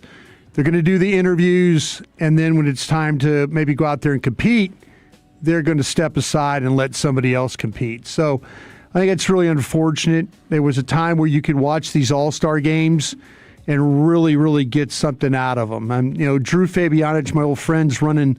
He's director of the Senior Bowl. He's got a really good roster there. It's good to see the practices, but I am excited to get the call of the game tonight. I'm really looking forward to working with Brian Estridge. Where can we hear it? Yeah, it's on Sirius Satellite Radio. I think on the NFL channel we're actually on tonight at 6 o'clock. Killer. So, yeah, I get to go a little worldwide that way. But first time on that network since you were on with your guy Zig Fracassi. Zig Fracassi is my guy. Zig Fracassi is my guy.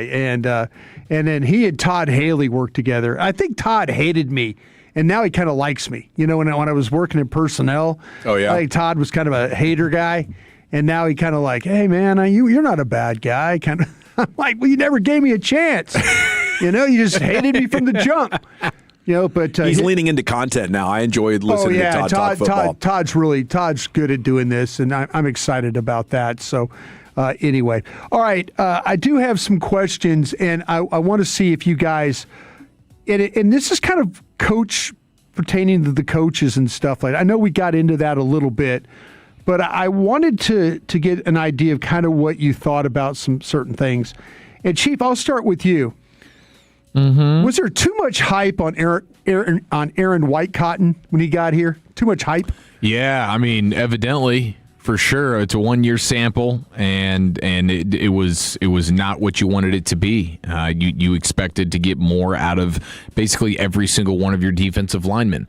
Clowney and Quinnen Williams were the only ones that met or exceeded expectations. Guy, right? Yeah, exactly. Off the couch guy. And how much did Whitecotton have to do with Clowney's success? Probably not a ton. That's a guy who's been in the league for forever. That was just Clowney being Clowney. Good for him for it. But yeah, that was Osa. You just look across the line and you don't really see anybody that took the next step as a player. Yeah. So it's hard to. I don't know how much blame he deserves for that. But he certainly gets no credit, and whatever we expected him to do when he got here, he did not meet those expectations. Wooly, was the hype just too much on Aaron Whitecotton? Maybe. I think the fit was bad. I don't think he was good with Eberflus. I don't think that they aligned in what they wanted to do schematically whatsoever. This is a guy that you listen to players talk about him, like Solomon Thomas and Quinnen Williams. They love playing for him, and you end up getting both of them over here from the Jets. I do think from the results based on the field, yes, the answer would be he did not end up coming in and making the impact that we thought. But I do think you have to kind of acknowledge the human nature that went in through the season. You had a player on the defensive line who lost his life, and you had to navigate that. I think it's very easy for us to sit here and be like, yeah, they sucked and nobody got better. Guys, in that room, They had a brother that took his own life. That's the bottom line. And I do think that had a ripple effect on that team and specifically that position group that I'm not going to be overly critical on Aaron White-Cotton for. Maybe I'm being too nice about that. But they played well, though, unfortunately. I mean, they got a little bit of a spark. And then all of a sudden, take that. Okay, so it's hard for you to take that away. Yeah, I mean, I do think that you're giving him a pass for this. I'm giving him a pass for the fit, and then also what they had to deal with this year. Yes. Yeah, I'm not gonna write the story of Aaron White-Cotton's career. You didn't really have a one technique ever. You didn't have a right side edge rusher, defensive end. Even though Clowney got 8.5 sacks, the 7 sacks from a Seattle Seahawk felt more impactful because of the play you were getting at all three levels. Like it was tied together, and I think White-Cotton suffered as a result of that. But yeah, like not being able to coach up Toia or Mozzie Smith or Ezeraku or Sam Williams. There's a number of things that I think if White-Cotton is looking back is probably the worst season that he's had as a coach. I just don't know that he had a lot to work with. Yeah, you know what, and Zach, I appreciate what you're saying, but this guy's got to go coach, and those guys didn't get better. That's fair. They didn't. I mean, if you look overall. There was a time, they played well against Kansas City, played well. They kind of gave you some momentum, gave you a little hope. Yeah. But man, the job. Listen, I want to say this though too. I need to one day get a hold of Matt Eberflus if he'll ever call me back, and ask him how the whole thing went down with Micah Parsons. Because I can't believe anybody on that defensive staff would have said, "Yeah, let's move on from Micah Parsons. We'll be fine." I'd like to know who, in fact, were the guys in that room that said, you know what, we're going to be just fine. And if you guys really, really believe that, because I don't think anybody in that room, they had no pass rush. None without Micah Parsons there. So. And he was a catalyst for other people to have success. Yeah, I agree. Once he's getting that attention, everybody else's job's easier. Yeah, I agree. Wooly, how about this one? Denzel Martin is an outside linebackers coach for the Pittsburgh Steelers. By interviewing him, does that tell you something that they might be doing scheme-wise? Could this be a guy that could coach up outside linebackers as these edge rushers? Yeah, what we see in Pittsburgh. I do. I wonder if this is going to move more towards a 3-4 odd front. Yeah. And could you end up getting and that's fine. Like you've got Ezeraku who can do that. If you bring back Clowney, I think he can do that. I do wonder if this opens up a trade possibility for Nick Herbig in Pittsburgh. I know that's been floated around a little bit. And John Owning would be super pumped about that. Is that a day 3 pick? Is that a pick swap situation? We floated that out there on the stack today with Pittsburgh. Go after Highsmith if they don't want to move Herbig. Highsmith one would of those be fun. two. Yeah, I mean that's a hell of a player, but it does. I mean, it also makes me think of when we're talking about the draft, like Cassius House, one of these stand-up 2-point stance guys. Yeah, right? That's where he excels. Romello Height, very similar to that out of Texas Tech, the edge rusher. So when you're evaluating some of these players, and then a Keldrick Falk from Auburn can be more of your 5-tech, 3-4 defensive end type of guy. Do we need to shift our focus? Like those guys schematically might fit a little bit more about where this defense is going. Yeah, I just don't know why you would bring in an outside linebackers guy for an interview if you weren't planning on making that schematic shift. How about you, Chief? Yeah, for sure. And this guy has a pretty dang good track record. I mean, he's been in Pittsburgh since 2016, and it's TJ Watt, it's Alex Highsmith, it's Herbig. Like, these are all guys that have been extremely productive. So it makes a ton of sense. I like what they're doing here, by the way. I really do. I think if that's what you're going to do, if you're going to switch to that odd front, make sure you're going to have guys that can stand up and rush the passer, be effective doing. Maybe put the hand down sometimes too. But how did Ezeraku play in college? Was he a hand down guy? He was a little bit of both. But and I'm not saying that to ride the fence or like, I don't remember. He stood up a lot and they moved him around. Yeah, and very I thought reminiscent of what Micah Parsons was doing. I was like going, okay, even in training camp we saw him do some things Micah Parsons like. Yeah, that 2-point when he's standing up. They were moving him around a lot. He looked good. Yeah, so I thought that. And real quick, just kind of a yes or no answer on this one. Lunda Wells interviewing in Pittsburgh.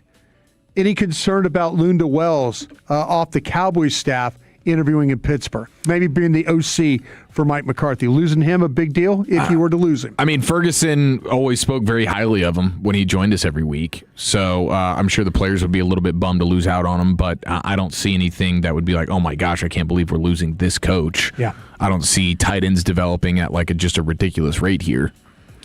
Yeah, I would say, he's a guy that's highly respected, so I don't want to be like, oh, see you later, that's a nothing burger, but I'm more excited about Shoddy continuing to build out his staff, and every one of those guys is an opportunity to bring in somebody that can see things differently, and what they need is, more synergy, like the Rams or like the 49ers have, as far as everybody pulling in the same direction, and I thought he was like a carryover coach, so after 1 year with Shoddy, I could see like, yeah, we'll keep this guy around, we'll keep that guy around. But going into year 2, I think this is a sign that this is going to be even more of Shoddy staff than it's been.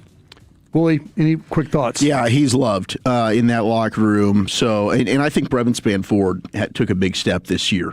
And how much does London Wells get credit for that? Maybe that's, just Brevin Spanford being awesome and putting in the work in the offseason. But I don't think he's an irreplaceable loss, but I do think there'd be a loss. Yeah, thank you, guys. Appreciate that. Thank you, Brian. There he is. Brian brought us. He's going to be off to cover the Shrine Bowl here coming up in about 30 minutes or so. And if you have the Sirius satellite radio, you can get him there on the NFL channel tonight. Call him this game.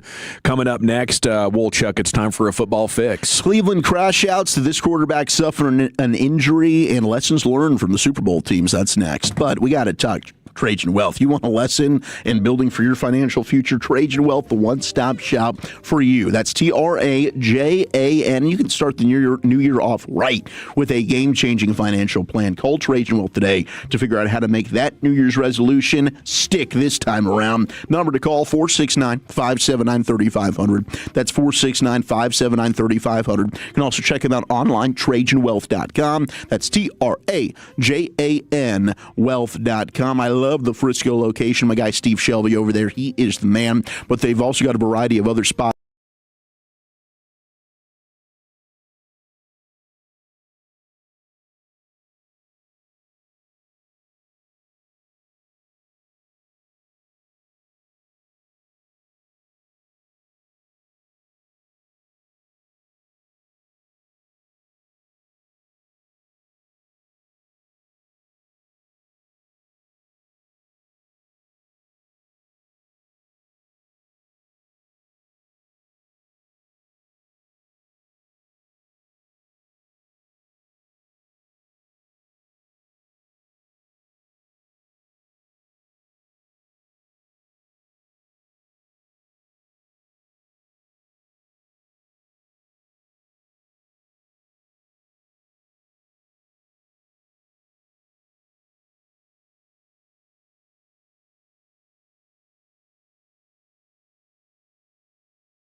KRLD-FM and HD1, Dallas-Fort Worth. An Odyssey sports station.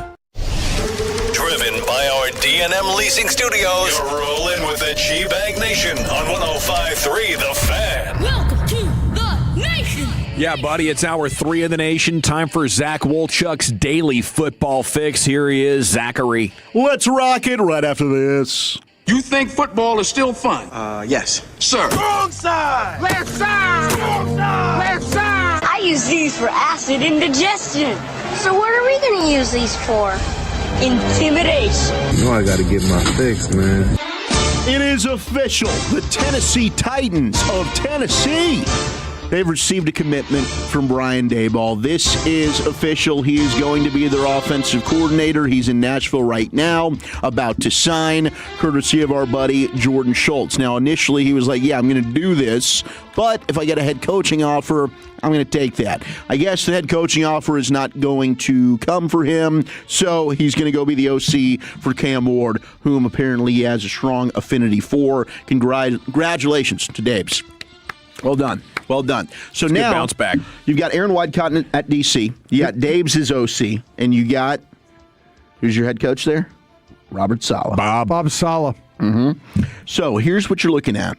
Me and Cab and I were doing a podcast today. Yeah. And I said Bob Saleh, and he started cracking up. You started laughing? I go, yeah, I got Bob Saleh there, and he just started cracking up. It's our guy. And I'm like, well, what's wrong? He goes, Bob Saleh? I go, yeah, it's Bob Saleh. And he's like, oh, okay, I got you. Yep. So he started calling him Bob Saleh, too. Perfect. You've been working with us too long, I guess. It says that Sean Mannion is interviewing for the Philadelphia Eagle job, for the OC. Oh, Sean Mannion, Oregon State quarterback. Oh, man, Joe Lombardi. That's he got fired by the Broncos. That's just in. That's Sean Payton's guy. Yeah, I wonder if this is now Davis Webb gets the promotion. Yeah. And this could be to try and keep him there. Yeah. Because the Vegas Raiders like him quite a lot. Or Carmichael. Carmichael's a senior assistant. He's been the OC for Sean forever. But Joe Lombardi was a guy that Sean, he got let go with the Chargers, and then Sean got this job and brought him on board. So I think you're right. Sean could be doing the thing with Davis Webb, or he could be elevating Carmichael. That's also, absolutely. But the Titans now with Saleh, Daboll, Cam Ward, they got the most cap space in football. They got the 4th pick in the NFL draft. You know who is able to do a similar deal with a quarterback going into year 2 and is now, we're in the Super Bowl. Oh, Mikey V. Yeah, and the New England Patriots. Do you think the Titans could be the next New England Patriots next year? They have so many holes on that roster. I don't think it's similar. Offensive line horrible. Yeah, Wide receivers bad. The Patriots were really bad too. This time last year, that roster, bad. Wide receivers were bad. You have to really nail it. Drake May had a huge year. Cam Ward's going to have to take a big time step. And the difference is obviously Vrabel had a track record of success as a head coach. Saleh for a minute there looked like things might be going well with the Jets, but ultimately it all kind of went to hell. Yeah, it would be a huge leap, but they have an opportunity to be a whole hell of a lot better than what they were. Like, could they be competing for a playoff spot? If they have the right offseason, I think they could. But getting to the Super Bowl, I mean, you got to have so many things have to fall your way. That seems too far-fetched. I don't think a 3-win team's ever done it. I think there's a second 4-win team to do it. Go to the Super Bowl a year after only winning 4 games? Yeah. I it's going to be a tough one. Totally could see that. But hey, getting into the postseason would be a huge step for Tennessee. Yeah. Bills, they did hire Joe Brady officially as their head coach. They liked him. According to Schultz, the CEO portion of the interview stood out. His vision for how everything would be structured from the head coach seat was viewed as home run. He also nailed the importance of alignment between coaching and player personnel, which basically means he's going to let Brandon Beam do his thing. And, Josh Allen signed off on it. I think that's also big. But maybe Joe Brady, they got something cooking here, possibly, especially if they bring in Jim Leonard. Now, that's the rumor right now. That's the big that Jim Leonard's going to maybe get this shot. Yeah, Shefty reporting that Broncos defensive pass coordinator Jim Leonard, whom we know the Cowboys liked quite a bit, is expected to be the leading candidate to become the next defensive coordinator for the Buffalo Bills. Now, Final 4 candidates for the Cowboys DC job per Joseph Hoyt. Christian Parker, that was the Cowboys selection. Durante Jones, he's going to Washington. He's going to be the defensive coordinator for Dan Quinn. Jonathan Gannon, he's in Green Bay. And now Jim Leonard, expected to be hired by Buffalo. So all of those guys are landing defensive coordinator jobs. Hopefully the Cowboys got it right with Christian Parker, and I think they did. I'm very excited about it. I would bet that they do. Cleveland, this is brutal. They still don't know what's going on there. Jim Schwartz seems like he might be. Word is that Schwartz cheated on his test. He was looking over someone's shoulder on their paper when they were filling out the essay. He was trying to I think it might have been the Scantron portion of the test. Yeah, that wouldn't surprise me. That would Wasn't not one of those surprise me. open-ended questions. He thought about kind of doing the bell, he really didn't know the answer. He was going to making the bell out on the Scantron. Yeah. But, he decided not Yeah, to. Shieldhouse had a long meeting with them yesterday, but it still seems like Jim Schwartz might be the guy, and it also could be preventing other people possibly from getting this job. But here was ESPN Cleveland. We had a crash out. Yay. Take it away. Chris, did they really waste all of our time just to hire Jim frickin' Schwartz? Why didn't they make him the interim coach after they lost to the Titans? What are they doing? This is what's bothering you. You're anti-Jim You're anti-Jim Schwartz. Yes, I'm Jim Schwartz. Yes, I'm anti-Jim Schwartz. He's not a good coach. Yes. I saw him get de-pantsed in Houston during a playoff game. I saw Carson Wentz walk him down in London. And they made this man the head coach just so Jimmy could fire him next year and go. Cooper Manning's going to be the head coach next year. That's what he wants. But hold on. Chops, you got to relax a little bit. No, I won't relax. Okay. I'm going to hold their feet to the fire on this for a whole year.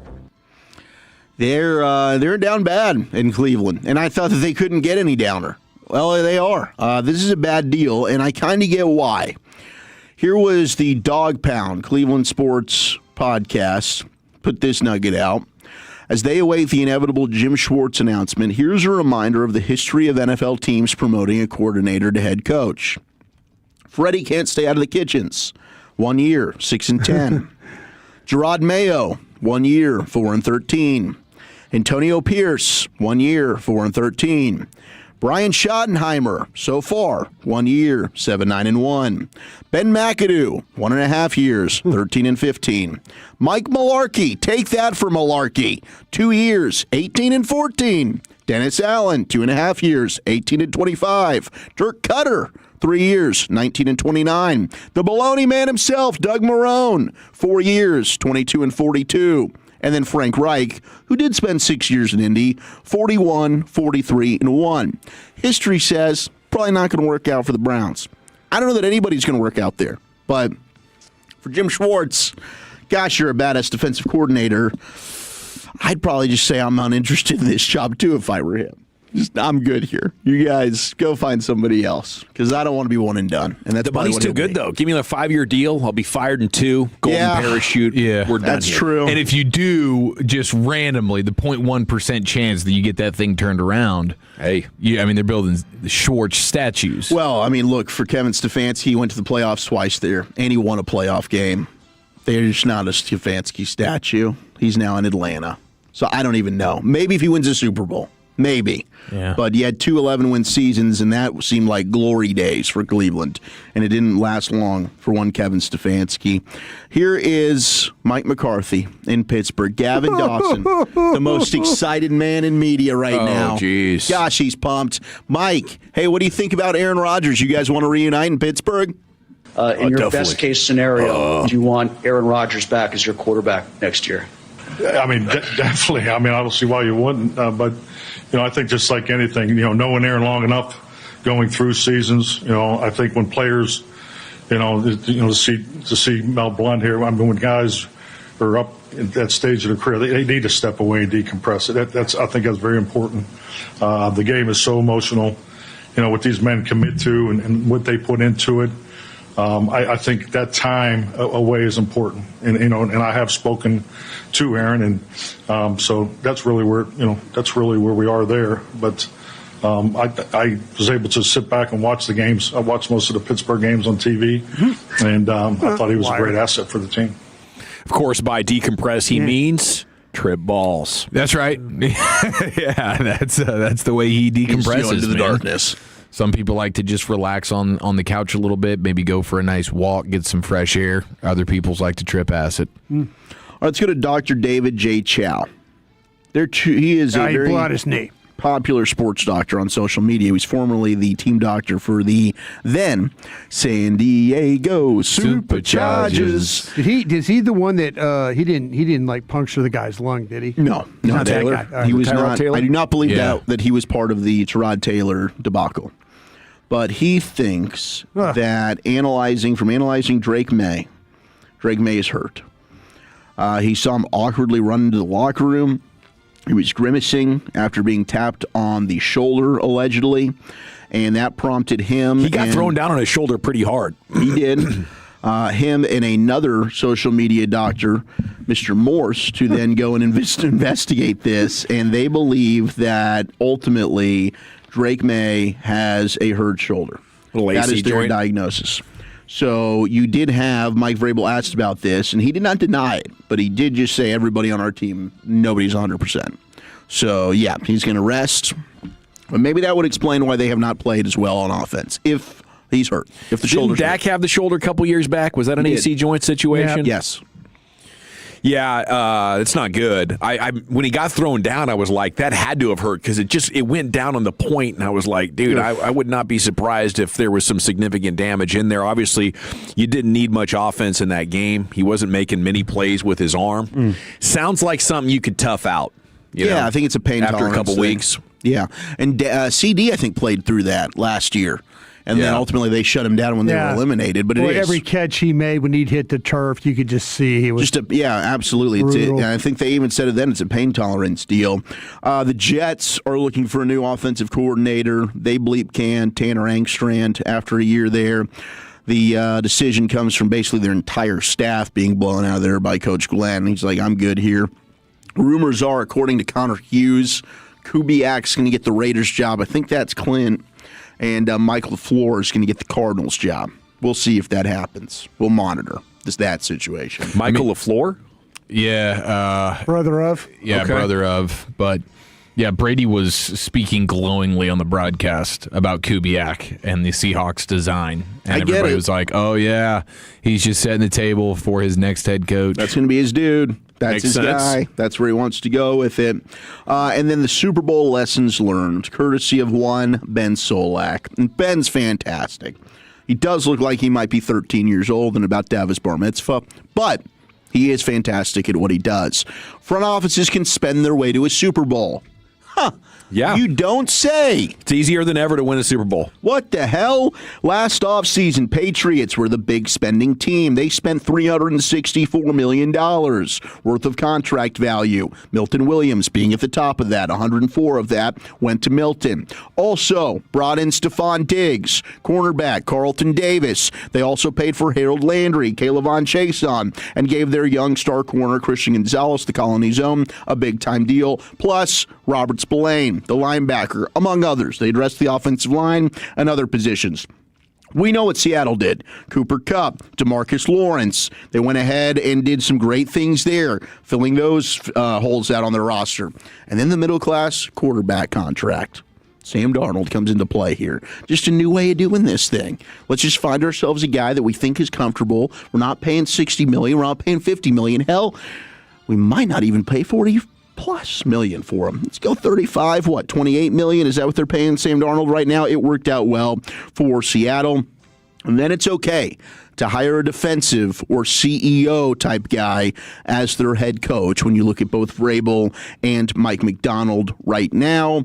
Those have been absolutely home run hires. We're not surprised about Vrabel, but shout out to Mike McDonald, the job he has been doing there. So those are some takeaways from one, Ben Solak. I agree.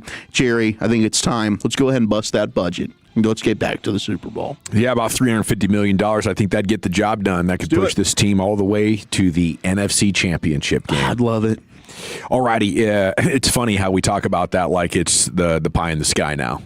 It feels like it is. I mean, I wish it wasn't. But when you go 30 years and every other team's at least made an NFC title game since 2010, it feels so far away.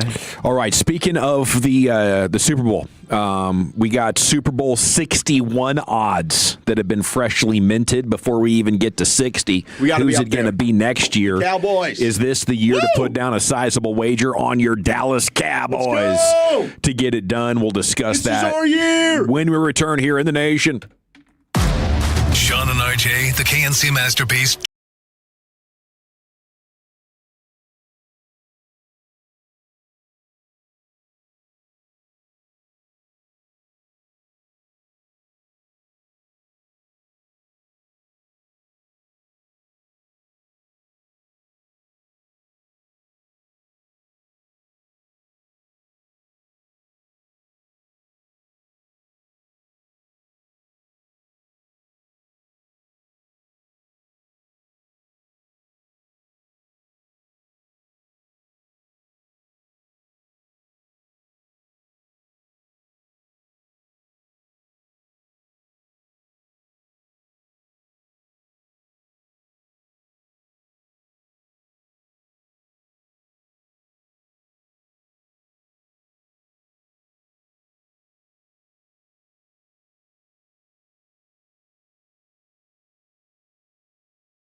All right, welcome back. It's the G-Bag Nation here on 105.3 The Fan, and got some football content here for you. Will McClay was chatting at the Senior Bowl. I have some more quotes from him as we continue to evaluate this offseason and players to watch at the Senior Bowl, as well as practices are on the NFL Network the next couple of days going into this weekend's game. But Super Bowl odds for Super Bowl 61. Where are we going next year? California this year? Yeah, it's L.A. Oh, to Los Angeles. Yeah, I'm pretty sure it's San Francisco, then L.A., then Atlanta. Mm-hmm. And then I don't know if there's anything solidified after that yet. Miami? Sounds like good weather. Vegas? I don't know. Let Back me look. to Vegas. Good weather is definitely on the horizon for this game. This segment's brought to you by the Frankels. If you've been injured in a car or truck wreck, call the Frankels first, 214 or 817-333-3333. There's never an out-of-pocket cost. They only get paid when you win. The Frankels are the go-to car and truck wreck attorneys in Dallas. So is this the first one in Los Angeles? It's going to be the first one there at SoFi? No, you had the Rams and Bengals, I think, right? Yep, that was the first one. Rams won as the home team. I think we had back-to-back years, right? Bucks won in Tampa, and then Rams won in L.A. And we didn't go because the C-19 stuff was going down? Yeah. Is that what that was? Yep. Yes. Okay. Yes. So, you have Santa Clara this year, then you have L.A., then you have Atlanta, and that's all that I'm seeing here as confirmed locations. Man, who did Jerry tick off to not get this thing back at the Cowboys? You're going back to San Francisco, back to Atlanta. Like Mother Nature, dude. It was Mother Nature, and it was trying to add in those excess seats. Oh, that's and then right. that dealt with a lawsuit and all that stuff. I think that might have ticked some people off. Cost him money, and Jerry might just like the not having to deal with the hassle and having the stadium, capable of hosting other kind of stuff. But I can't imagine Jerry's excited about not having the Super Bowl back here, and it's been 15 years now. Yeah. Been 15 years since we had it, and I don't know. I mean, I'll take it or leave it as far as an experience. It was cool to have the parties in town. It was cool to not have to travel, and the whole pageantry of it. But the winter gridlock that we experienced, that's like a top 3 storm of the century. Cowboys odds to get there next year. This is your Super Bowl 61 odds. They're sitting at 33-1. I got $100 for that.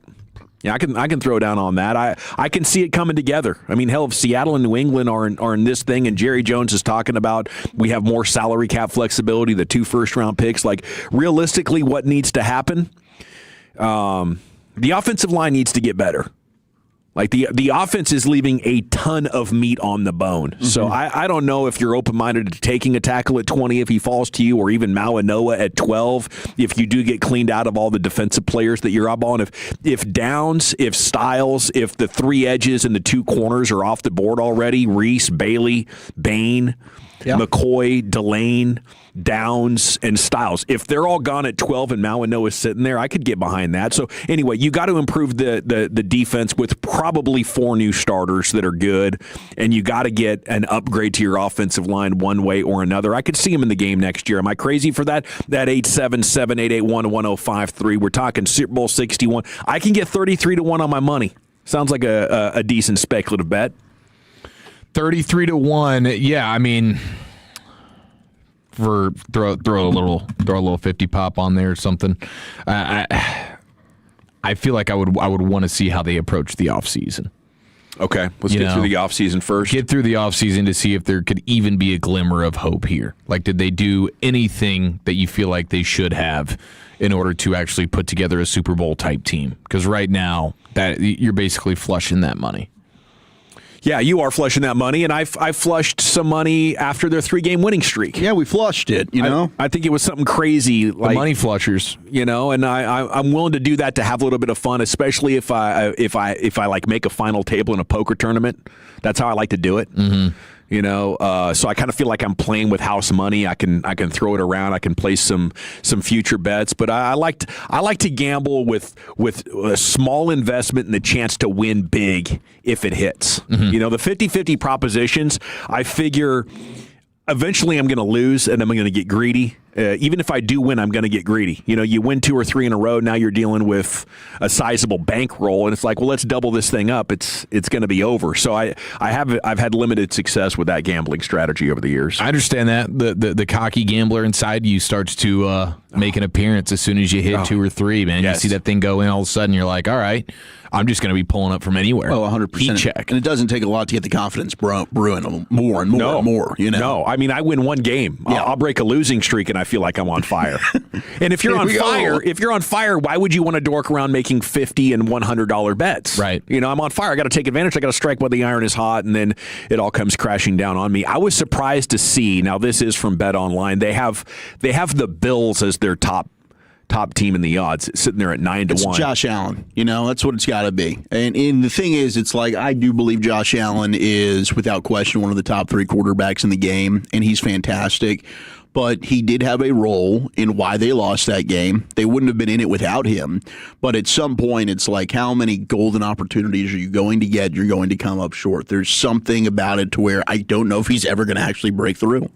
Yeah, and the defense is just so not good, and they need upgrades offensively that I don't know. To me, I think that's kind of flushing money at this point, considering they just have failed to get it done time and time again. And 7-8 years into a career, like to actually get through and get to that Super Bowl seems like a long shot. I think there's a couple of clear bets here, and it's got to start with Rams and Seahawks after what we've seen. Assuming Stafford comes back, I wouldn't make that bet right now, but like Seahawks at 10-1. That's a nice little payoff. That's not bad. That is not bad at all for a team that is clearly, and they do have a lot of free agents, but they have plenty of cap space, so they'll probably be able to run it back as much as they want to here. Now, they'll get stripped a little bit from the coaching staff. It looks like their OC is going to get pulled, but, I mean, that defense is now built to be dominant. Other AFC teams after the Bills, the Chiefs are next at 14-1. Patriots are with them at 14-1. Ravens at 16-1. That's interesting. It really feels like that team is, heading in the wrong direction quickly, but maybe they get healthy. I think I like the Chargers in the AFC at 16-1. Get that offensive line healthy. Get Mike that offensive McDaniel rocking. Yeah, and we'll see how they replace Jesse Minter, who's obviously going to be the head coach now with Baltimore. So they got a little shake up there, but I think their offense should be quite a bit better. You could play Jags at 18-1, but something just doesn't seem right about that team. I don't know if I'm a big Trevor Lawrence believer. Broncos at 20-1. You believe in Sean Payton? I do. I do too, and I think defensively they're still just going to be really good. I mean, I don't believe Vance Joseph's going anywhere. Right. And so, if Bo Nix comes back healthy, they've got talent when it comes to R.J. Harvey going into year 2. They should continue to just ascend, you would think, and be a perennial team that is contending there in the AFC. So today in Pittsburgh, Mike McCarthy press conference, he boo-hooed his way through it, and I would say 90% of that fan base is irate what they've done, but there's about 10% that are holding the line that McCarthy is a good hire with what we experienced 6 years ago, that McCarthy and Sean Payton have a similar resume. And I thought maybe 6 years ago that if you squint, you could kind of see that. But now that Sean Payton has turned around this Broncos team and had them on the doorstep of getting to the Super Bowl, I think the Sean Payton Mike McCarthy comparison would be offensive if I'm Sean Payton. Okay, it is the G-Bag Nation here on 105.3 The Fan. Let me see if I can get some more of these Will McClay quotes in there for you. This is Tommy Yarsh, DallasCowboys.com. McClay believes the entire organization is now aligned in their vision from the top down going forward with their process. He says there's alignment and there's a vision. As long as all of the connected pieces are connected, we have an opportunity to continue to grow and do good things. I just think that the alignment helps us all say things and hear things and look for things the same way. Okay, is that more just GM speak, or do you think there's something good in there that's definitively changing? Is that moving on from Eberflus and bringing in a guy in Christian Parker who's kind of speaking that same flexibility, adaptability, and complexity language that Shoddy's trying to bring to the offense?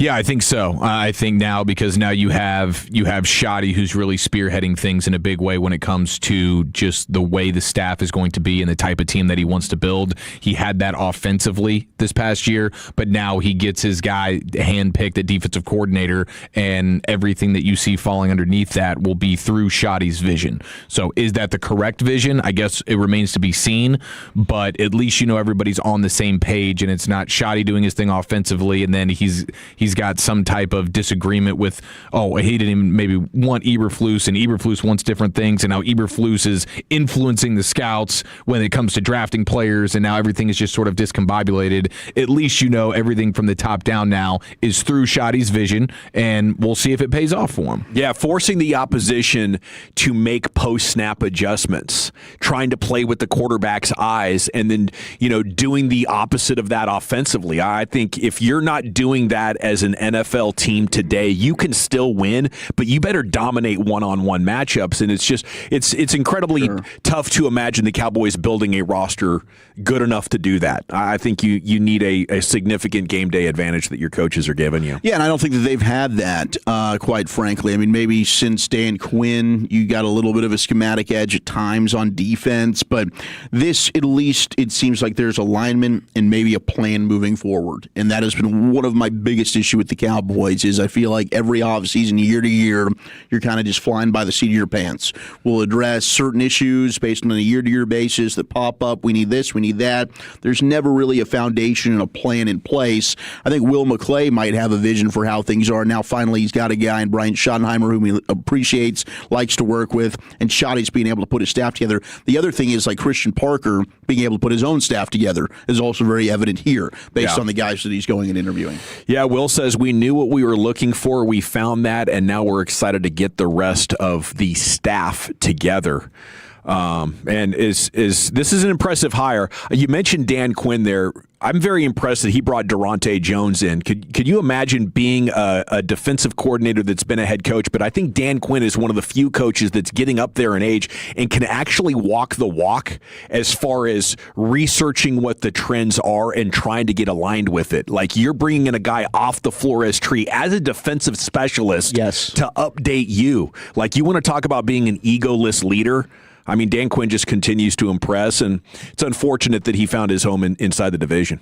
No, you're 100% right. What was the knock on Dan Quinn? Well, he would struggle against the McVay, the Shanahan type of offenses. Well, what's a defense that has had success? Brian Flores. And now you're taking a guy directly from that into Durante Jones. I think it's a great hire for them. All righty, it's the G-Bag Nation here on the Fan. Well, Chuck, what is next? Let's do a little bit of a mixed bag, shall we? Arch has surgery. Which college team is losing the most talent? Could you eat this every day? That's next in the Nation. Okay, I want to chat about Window Nation with you, though, because they have an incredible deal going on here as we get into 2026. Buy 4 windows, get 4 free. 4 windows for free with every 4 you buy, and there's no limit on that. So you could put all new windows in your home right now with my friends at Window Nation. They are a proud partner of the Dallas Cowboys. They are the best. They make the best windows in the world that are super energy efficient. You've probably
anyone, all price to sell. Silverados, Tahoes, Blazers, Malibus, Equinox, and more. Visit ClassicChevrolet.com. This is Texas. This is Classic Chevrolet. Together, let's drive, relax, and enjoy the difference. Based on new Chevy registrations 2023 and 2024. Thank you very much, Dylan Moore, in for Lucius Alexander today. It's the G-Back Nation here on the Fan. Time now for Wolchuk's Mix Big.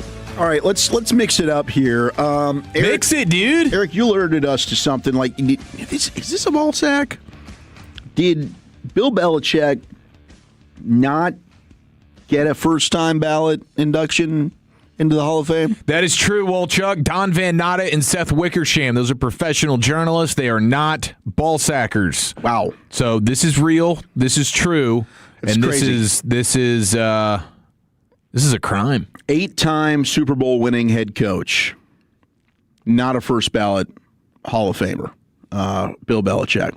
He did not get the 40 out of 50 votes needed for induction to the Pro Football Hall of Fame in his first year of eligibility for coaches. Adam Schefter said he got a text from an NFL exec. Said, quote, the 10-plus people that didn't vote for Bill Belichick should be exposed. What the F? This is crazy. Yeah, I think we're familiar with a lot of players who have been kind of jerks over the years, and then they get here and we say they say you guys are holding this against me because you didn't understand me, and I think this is right along in that same vein where if you want to find out who it is, I think you review all of his press conferences over the years and you find the voters that he humiliated from his perch. Yeah, and they reference a lot of the scandals, the Spygate stuff, the Deflategate stuff, and so you had a veteran Hall of Fame voter telling ESPN that the only explanation for this outcome was the cheating stuff, and that it really bothered some of the guys. Well, is Brady not going to be a first ballot Hall of Famer? If it bothers these people enough about Belichick, then we know those two guys are synonymous with each other. So that would be even more shocking than Belichick not being a first ballot Hall of Famer would be Brady. But this is pretty close. You had did you see the quote from Peter King? No. When told that Belichick isn't a first ballot Hall of Famer, Peter King, a 32-year Hall of Fame voter who didn't cast a ballot this year, said, quote, holy F, OF, I'm very, very surprised. I love it. Yeah, it's insane. Like the 9-7-2, Belichick was carried 6 times as a head coach. He won the Super Bowl. 2 were as a defensive coordinator. Yeah, and one of them is the DC. He shut down one of the greatest offenses we've ever seen in the sport in the San Francisco 49ers that nobody else could solve but Bill Belichick. So if Belichick was carried, I guess Parcells was carried. And let's not forget the first 3 Super Bowls that they won with Brady. That was Belichick's defense. Those were Belichick's Super Bowls. If you want to say the latter 3 were Brady, I'm all for it. But Tom Brady in that first Super Bowl, that was all about stopping the greatest show on turf and their elite defense. Belichick was not carried. The dude is one of the greatest coaches we've ever seen in football history. There's no question he should be a first ballot Hall of Famer. That's crazy. They never had top 10 picks, and he just kept putting out top 5 defenses with guys that would go on and play elsewhere and were horrible players. His ability to scout the NFL from a personnel standpoint. He couldn't scout the draft. Yeah, that's true. But he would look into and make trades for guys. The way that he managed his roster and before guys were about to get paid, like he had an intuitive understanding of analytics and the salary cap. And it probably wasn't intuitive. It was probably a ton of hard work, but he left no stone unturned. And ultimately, I do kind of tip my cap to the voters who held the cheating against him. But the cheating was just another way that he left no stone unturned. The way that he manipulated and found little inconsistencies or opportunities in the playbook or in the rule book to exploit. Like he's a football genius and should be a first ballot Hall of Famer, but I do think it's kind of hilarious that he's not in. With everything that's going on with him, with like the girlfriend stuff and the North Carolina failure. It is. It's kind of just a snowball of crap that he's dealing with, but it is shocking. Arch Manning had surgery on his foot. He's expected to return for spring practice. There was a number of Texas Longhorns that did undergo off-season surgeries for various injuries that they dealt with during the season, but that was reported. You had Ty Anthony Smith, their linebacker, wide receiver Ryan Wingo had a wrist surgery. Emmett Mosley had an ankle surgery. Their outstanding left tackle, Trevor Gooseby, had a shoulder surgery as well. Maybe that's the reason why he didn't decide to go out for the NFL draft. I think he could have been a first-round pick, but big for Texas to get him back. So just we'll monitor spring ball. How's Arch looking? Craig Halbert had college football's top 25 classes for the transfer cycle. Here's your portal rankings. Number 1, the LSU Tigers. Lane did it. It looked like it was going to be a little rocky there, but they found a way to make it happen. Sam Leavitt leading the charge. They just got the big-time left tackle transfer from Colorado, among others. But the Red Raiders of Texas Tech with Brendan Sorsby coming in. And guys like Adam Trick from Miami, Ohio, Trey White from San Diego State, Austin Romaine, the inside linebacker coming over from Kansas State. Texas Tech hit the portal again, got basically everybody they wanted outside of Cam Coleman. Indiana at number 3. Ooh. Texas at 4, and Ohio State at number 5. The players want to win. They're flowing to Bloomington. Aggie fans, you're at 10, by the way, just in case you were interested. And I know you were, because you're listening. Oklahoma State, which basically got all of North Texas to go there, coming in at number 13 with head coach Eric Morris. College football also, when you look at teams, they're going to be having the most talent drafted in this coming class. Alabama coming in at number 1. They've got Caden Proctor at tackle, Ty Simpson at quarterback, LT Overton, the defensive lineman, Jeremy Bernard, the wide receiver, who, I don't know, I'm not a huge fan of him. Linebacker Deontay Lawson, defensive tackle Tim Keenan, among others. Clemson, going to have a lot of guys drafted. Georgia at 3. Indiana at 4, because you got Fernando Mendoza, Elijah Surratt, Omar Cooper Jr., and D'Angelo Pauls, plus their running backs. Miami at 5, Ohio State at 6, and A&M and number 7, led by KC Concepcion and Cassius Howell. Torian York is a fascinating study. This dude is he's tiny. He is. Gosh, he makes all the plays. Yeah, that highlight he had running through that running back the other day in backs on backers, he brings the power. I think he's got a low center of gravity, and he's not super. What is he? 230. He's 235 thick, maybe. Yeah, but he's stout, but he's like 5'10", I think. Yeah. So he's just kind of short, so that's going to knock him, but he does make plays. And we saw Ivan Pace Jr. from Minnesota a year ago, was an undrafted rookie free agent. I thought he was fantastic in Cincinnati, ends up being one of the best players of all rookies for the Vikings. So Torian York might be one of those guys as well. And what do you think, second or third round for him? Cowboys aren't going to get lucky to have him fall because of his size. He might be a day 3 guy, maybe. Yeah, I think so. I think you might be able to get him in the 4th. That also could just be wishful thinking. Last thing here, do you guys think you could eat Wendy's chili for every day for a month? Absolutely. As the only thing I get to eat? Yes. Wendy's chili? Have you guys ever actually had it? I have. Ever since I found out there was a finger in it, I've just avoided it, you know? Yeah. It's just like one of those things, once you hear it, like you can't unsee it, you can't unhear it, and now I know there's potential for an index finger. Wasn't it an index finger? Was it a thumb? I don't know what finger it was. Or was it a mob pinky finger situation? But I wonder, it was a human finger. Was it a finger that was put in post-chili, or was it just really dropped in the cup right before they served it up? I don't know, but it is off-putting to think about. Like, you can't finger my chili and expect me to want to eat it. No. That's fair. That's definitely a fair point. You want to clean it off? My grandma cut off part of her thumb. She worked at a butcher shop. Oh, no. And she cut off part of her thumb one day. Just like the super top part? And right about halfway through between that knuckle and the top of your thumb. So like all of her thumbnail was gone, like right in there. Oh. And it was always, interesting to look at and get the story on and everything. So I don't know if it happened there or if it was a prank of some kind, but just evaluating the chili on its own, I feel like chili is an item that doesn't have to be expensive to be quality. So as far as everything you're going fast food, like how close can it be to actually good gourmet cuisine? I'll stack Wendy's chili up. Now, I don't think I'd be able to eat that only. Yeah, that's where we get into a bit of an issue. After about 4 or 5 days, I think it become nauseating. Can I crunch up some saltines in that thing? I think you could. But Larry Shea, who's a golf bettor, put out, if Scotty Scheffler wins this week, I will only eat Wendy's chili for a month. It's not happening, folks. 0 chance. Well, Scotty did. And you now have Larry Shea, who's going to have to eat nothing but Wendy's chili every single day for a month. Would you rather do the hot dog Joey Jaws one where it's like you kind of rip the Band-Aid off in a week? You're only eating hot dogs until you reach like the 72 number.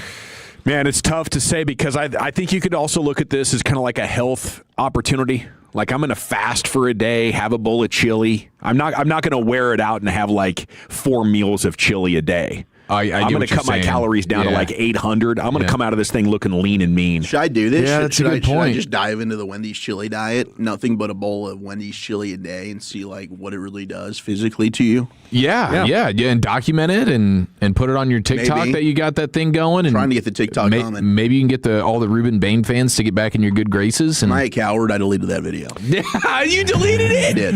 Walchuk had his most viral TikTok video, where he's scouting out dudes, just objectifying young men, and what did he say? It went viral, and it's because he wasn't crazy. Like his scouting report on Ruben Bain wasn't super glowing, and so all the Ruben Bain lovers haters. and Miami fans came out and attacked him. They were freaking crazy about it. And all the commenting sent the video into the viral stratosphere, and it's his most viewed video. Yeah, it was. And now he's pulling it from his account. I pulled it. Well, it's also because my opinion of Ruben Bain has changed since then. So I didn't want that to haunt me as an opinion that I don't currently have anymore. How many views are we talking about that you 40,000. 40,000. That's a nice poll there. It's on a good TikTok. poll. That'll get your account rocking and rolling. It on it, man. Wow. Yeah, you should have doubled down. I was probably an idiot for it. I probably shouldn't. I did it in a weak moment of just self-doubt and incompetence. I understand that. 512 said they made the Orange Magic Wings this weekend. Everybody won. Those are super easy to make, and I know Chief's got his own variation of those. He's crushing the wings. Love it. One of the best things to make at home. And with that, we got football's finest coming up, boys. We have the man to blame for Belichick missing the Hall of Fame, plus Coach Vrabel addresses the dong-sized elephant in the room next to the nation. Don't look.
Driven by our D&M Leasing Studios. You're rolling with the G-Bag Nation on 105.3 The Fan. Here we go. It is hour 4, G-Bag Nation on 105.3 The Fan as we continue through this thaw, warming up a little bit out there, but still the streets aren't 100% safe, so do be careful. Don't get going too fast. We'll be heading for California next week to cover Radio Row with you. Excited about all the guests we're going to bring, all the fun times, and the media parties that can't miss one this year. It's going to be at EA Sports Studios. So absolutely ecstatic about that. I'm going to have to brush up on my FIFA skills. I think that's probably the best EA Sports game that I am at. And we're going to be flying in Sunday afternoon, so we'll give you all 5 shows from Radio Row starting next Monday right here on your home of the Cowboys. Here's the Chief with his football's finest. Belichick got stiffed. We know who's to blame right after this. But at the end of the day, it's about taking it a day by a time, a day and a day, just continuing to do that. You cannot lose games in the NFL and still win. To win games, you have to win the game, not lose the game. It doesn't matter. He pulls another rabbit out of his head. From the maker of Lamar Jackson is a wide receiver. And I had a first-round grade on Tom Brady and didn't burn a fifth-round pick on him. We look at first ballot Hall of Famer, general manager, former Colts GM, Bill Polian. That is apparently the man to blame for Bill Belichick not being granted the most obvious granting that we've seen in a long time in terms of first ballot Hall of Famers.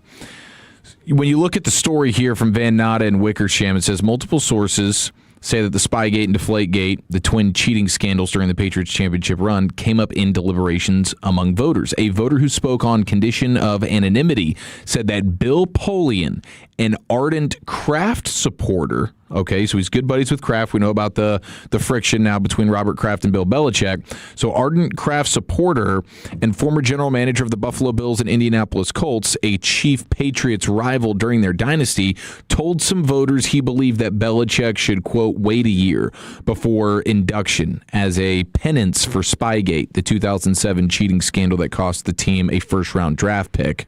Commissioner I love it. Roger Goodell also fined the Patriots $500,000 and fined Belichick $250K. The ultimate revenge. Now, Bill Polian did not immediately respond to a request for comment in this article. So I guess he's the guy that was trying to sway the voters. Hey, don't forget Spygate. Don't forget Deflategate. I mean, the Colts rivalry there, you know? I mean, you only win one with Peyton Manning. Maybe you feel like you should have won a couple of more if it wasn't for the Spygate. Wasn't it Peyton Manning who said he'll never talk in the away locker room at Gillette Stadium because he felt like they were listening? They had that locker room bug. Yes. So he'd go out into the hallway. They wouldn't talk any strategy in there. It was just a D around This is a perfect example of why you maybe shouldn't have certain people like this voting, because they're using their personal grudges as reasons to not put a person into the Hall of Fame.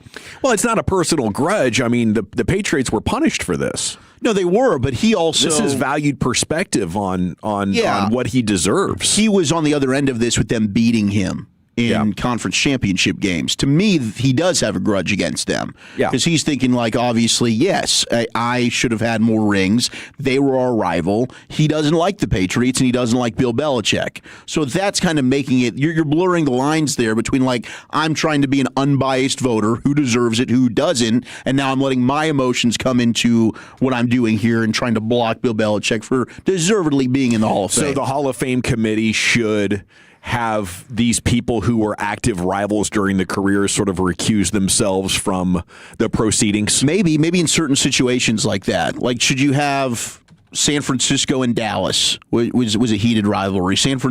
Pittsburgh and Dallas. Like, I don't know. Sir, when you're that close to it, you could also argue the counter, I suppose, and say, like, well, that person was right in there and knows better than anybody. But if you're going to now use this as a negative to try and not have this person get in, when everyone with a sane mind is like, that person's a Hall of Famer, I don't know. To me, that we're kind of blurring our lines a little bit about, like, being fair and also now being biased.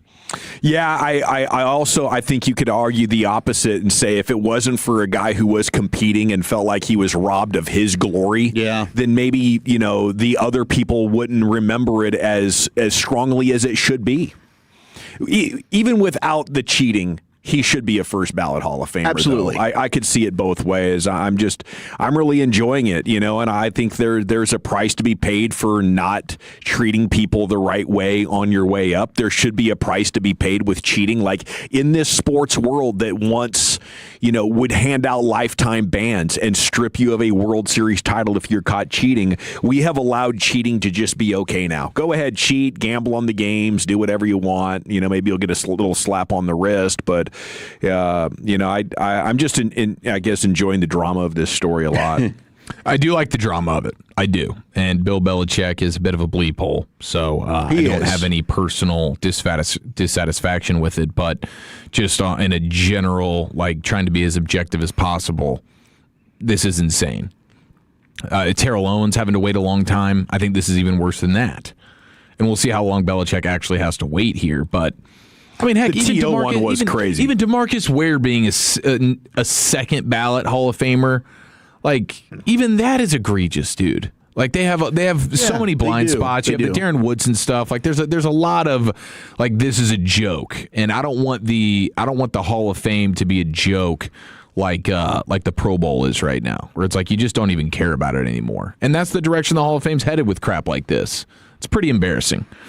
Okay, now elsewhere in the National Football League, sounds like there are some people that are interested in making conference championship weekend neutral site games. And I just couldn't be more against this.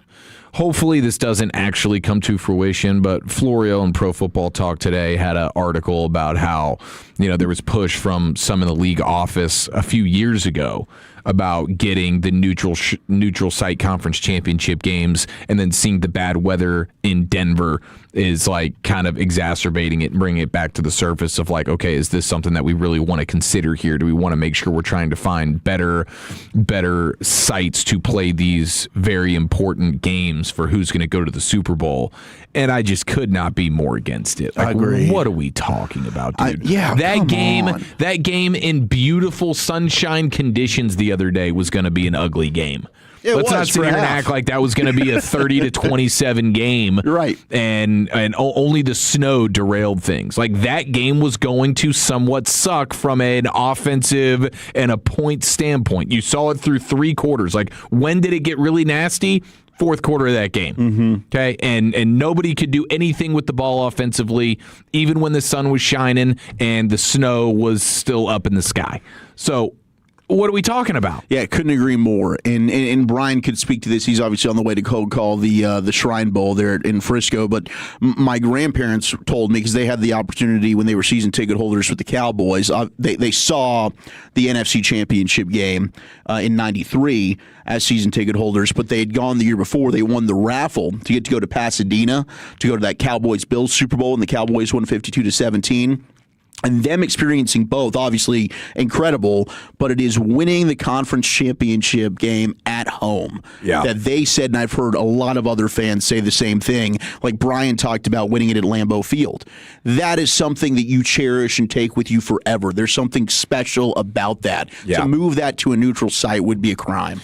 I mean, there's just something intoxicating about being around 60 or 80,000 fans all pulling for the same thing, and the euphoria, that energy of humans being social creatures and sort of tapping into that on a massive scale, and you're all having this experience with friends and family, watching your team.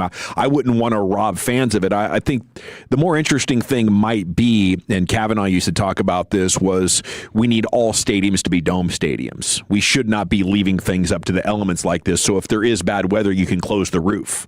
Let's all be out in Mother Nature and enjoy it and have real grass, even if you can grow it, no matter what your city is. But if you're going to have a storm like that, let's close the damn roof. And I can't argue too strongly against that.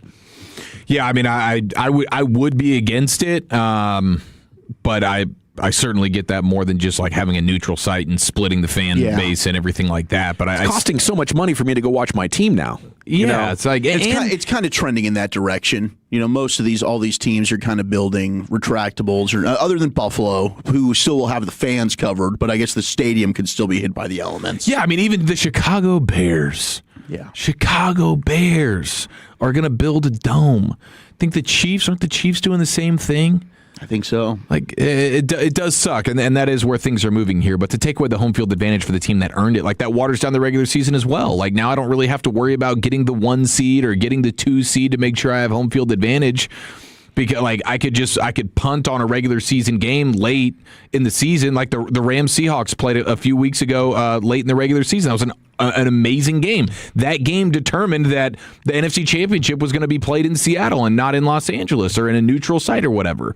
And so, like, I don't think you want to do that. I do not think you want to do that. Hopefully the NFL does not. Wasn't college football struggling with some of the demand on their tickets for these neutral site games as they were making their way through the playoffs? There have been times where that's been the case, but usually you have at least one of the schools that's at least close enough in proximity or just so hungry for it, like Indiana was, that they're willing to do whatever. But like I think Oregon, Texas Tech, and Miami, where neither team is very geographically close, and I do think there was some elements for that. That was the Orange Bowl, wasn't it? Mm-hmm. So yeah, I think there is something to that. Now, Walchuk, you replayed the sound, and this will be a topic throughout Radio Row. We'll be asking some people about this, where Mike Vrabel in 2019 said on the Bussin' with the Boys podcast with Will Compton and Taylor Lewan that he would be willing to cut off his man piece for another Super Bowl. Guy who's won 3 as a player. But he needs that 4th one. He needs that head coach lore. Champion. Be a first ballot Hall of Famer if he does that. He might, dude. He might. So he was on WEEI for his weekly hit, and credit to these guys for asking him about it. Would you cut your dick off for a Super Bowl? Oh. Wait, hold on. 20 years. Probably wanted the bleeped version. Yeah, probably. That's the one. That was the one where he actually said it. Did you get the one that I sent you, Dylan? Okay, he did not. He's shaking his head no. In our folder from yesterday, our show folder from yesterday, Jacob Ray did bleep all the D's, so that should be clean and good to play if you want. Well, I don't want to play that one. Okay. I simply just want to play the updated version of it, where he was just asked about it. I see what you're saying. So, is this a reporter in a ganger situation? No, this is on the radio. Oh, this is on the radio. This is on the radio. WEI. Credit to him. They asked him about it.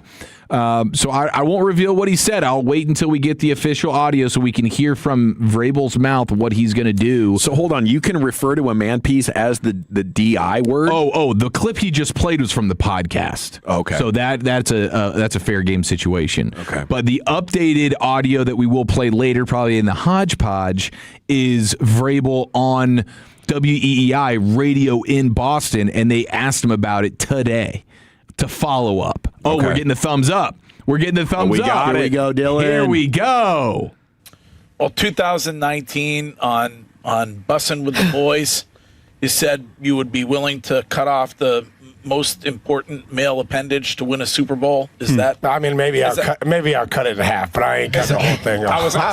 It's impressive, right there. Is that still the plan? Or is it, that was just to get that young fledgling group, Taylor and Will, get them to fly. I got you. In a podcast game, and so it took you off. would not part with the whole thing. No, don't. I say a lot of things I don't mean. I wouldn't part with the whole thing. I mean, if you're cutting half of it off, now granted, if you're able to do that and still feel like you've got some sort of appendage, then kudos to you, sir. Yeah, is it even worth having half of it? But like, if you're going half, just go full gusto. What's the point? Kind of feel like you're either all in or all out. Like, it's not going to regrow. Yeah, at that point. It's not like a snake, right? Or it just regrows the tail. The sensitivity is out unless you cut it in long ways. Yeah, I don't know how this half. Can you go? I mean, what? I don't get. You just want this sad little thing just dangling there with just no use. Little droop. Like, you can't even urinate at that point. Yeah, what happens with that? All functionality's gone. How do you urinate? No, I think simply you don't? Does your bladder burst? Or is there a reversal factor? Does the body just automatically know there's got to be an extra escape route? Or do you have to surgically get your body ready to pee from a different area? I mean, if it was cut in half, I think, as long as they preserved the opening at the end, you would just go normally, So cut it in half and then, save the helmet to put back on.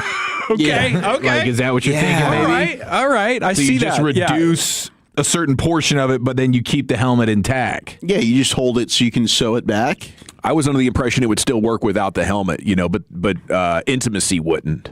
Okay. No, at that point you're just screwed. Should we get an anatomy doctor on to give us the details on what could happen to Vrabel if he does cut his piece in half? I'm gonna really work the phones. fascinated by this. That'd be a good follow-up I'm interview. gonna slide into some DMs, boys. That's what we do as a proper news organization, and thank you, Chief. Football's finest is in the books. We got the Expressway. We'll go commercial-free to the top. We have the G-Bag of the day and more, as well as the top sports stories from around the world. Literally, coming up next year, it's the G-Bag Nation on 105 through the Fan. But Tolos, those of you in Fort Worth, my neck of the woods, let me bring you some good news right now. The all-new Alliance Hyundai. It is here, ladies and gentlemen, conveniently located at I-35 and Golden Triangle. You cannot miss it when you're driving down 35. It's a beautiful building. And I was in the car business for a couple of years. Let me tell you, man, my buddy Ryan Watson, he's the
right, yeah, it's time to hit the expressway. Let's go commercial free to the top. G-Bag of the Day is coming up here in about 5 minutes or so. And then we'll do some LA Live with you here on your home of the Cowboys, on your home of the Texas Rangers, 105.3 The Fan. Lucius he's out. Dylan Moore is filling in. Send LA some love on social media. Let him know that he is missed. Okay, we got Stephen Jones here. Quotes. He's talking at the Senior Bowl on the Christian Parker hire. He says it starts with Shoddy and his vision for the type of defense he wanted to have that complements what we do on offense. At the end of the day, it was Christian's vision, not only for the type of defense that he wants to play in terms of the personality it's going to have and the type of culture he wants to create over on that side of the ball, but also the wrinkles that he could bring that really would fit the pieces that we have in place. Okay, so that's 3-4. That's putting these defensive tackles on the field together at the same time, I guess, in a 3-4. I don't know what other pieces that you have in place that you would feel like you need to hire the defensive coordinator with the idea in mind that he's going to, provide wrinkles for what you have in place. But, Steven's just talking in generalities here. But I love that it feels like more and more they're giving the coaching staff the ability to flush this thing out on their own. Like after the Mike McCarthy disaster of 2020, the Joneses had to get heavy-handed, and maybe after the Dan Quinn hire and some of the other hires that they'd had, they were kind of thinking they had good momentum hiring coaches, and then they wanted to influence Shoddy, as they did with McCarthy, to take some of their guys. But I think that's done, and Shoddy has managed to wrestle away from the Joneses' complete control of the coaching staff is what I'm interpreting here. And I don't know the last time it was like this. It might not have ever been like this in their 30-plus years of owning the team. No, and kudos to Shoddy. I mean, clearly he's got the respect of the Jones family. And, I think that Mike, maybe the initial hire of Mike Nolan is kind of what maybe spoiled that for them. They're like, okay, we'll give you go get your DC. And then that ended up really blowing up in their face. And after that, it's like, okay, we're going to kind of take the reins back a little bit. For Shoddy, it might have been the reverse. I mean, I know what Jerry said, like, do you think Eberflus would be here if Shoddy didn't sign off? I'm sure he did. But I also get Bobby and others that have said, like, well, if you're in Shoddy's position, what are you going to do? In that point, you've finally been giving a head coaching opportunity for the first time in 15 years. You're going to just go with it, and hopefully it works for the best. Well, it didn't. And so now you're the one that gets the benefit of the doubt because of what you've been able to do with your offensive staff.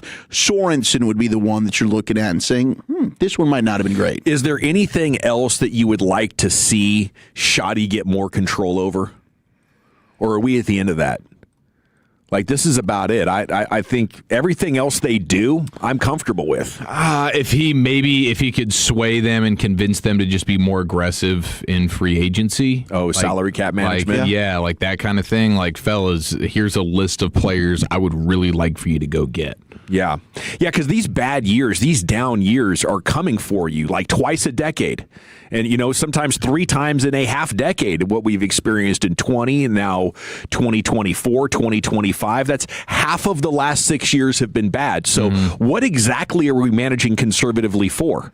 Why are we not making a hard push all in the years that we feel like we're close? If you are going to be bad and maybe even the worst defense you've ever had, even as you're trying to manage things conservatively, like there isn't really an upside to it. As you might be under the impression that we can play this thing safe and conservatively and try to just get in the tournament every year and make a run at the playoffs. When you're getting into the playoffs, you're getting smacked almost instantly, and the bad years that you're trying to protect against are coming for you anyway. So I think that's a good point. I don't know how Shoddy looks at salary cap management. Maybe he is aligned, but if he is, then that would be a negative on his ledger for me. Stephen Jones at the Senior Bowl was asked about George Pickens. We won't get into any details right now. He said certainly we want George to be back here in Dallas, and we'll certainly go from there. Do you guys believe they can sign George Pickens and fix the defense in the same offseason? It's going to be tough. I mean, I think that it's possible, but you don't have any room to miss on these draft picks. Like, you're probably now putting all of your eggs in the basket of these 2 picks are going to be on defense.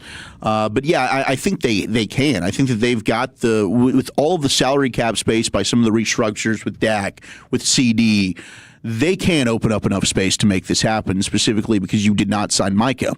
So don't sit there at the end of the season press conference and talk about the sell on the Micah trade is all the money now that you have, and just do the status quo, which is bringing back Javonte Williams and re-signing George Pickens. You have to do that with adding outside assets. Otherwise, the fans are not going to be continued to be fooled by this. They can see right through it now. You know, the closer this draft gets, and with me studying it more than I ever have, I think Dante Moore going back to Oregon really hurts the Cowboys at 12. Agreed. You know, like in the Daniel Jeremiah mock draft, that's the way I see it. Like, you shouldn't have any of your top 7 defensive players that maybe you've had in mind throughout this draft buildup. None of those guys should be available for you at 12. So if we're talking about Colton Hood and Keldrick Falk, these aren't impact players. These aren't all rookie team guys. These aren't rookie Pro Bowlers who are going to push you over the top like Emanwari has for Seattle. I mean, I guess Emanwari was taken in the 2nd round, so there's a chance you can find a diamond in the rough. But overall, I think if you're planning on fixing your defense with picks 12 and 20, 2028 better be your target. 2029, because these are going to be guys that are going to come into the league and are going to be fighting to survive early, and you're going to hope by the end of the year they can play like starters. But I don't see anybody fixing the defense.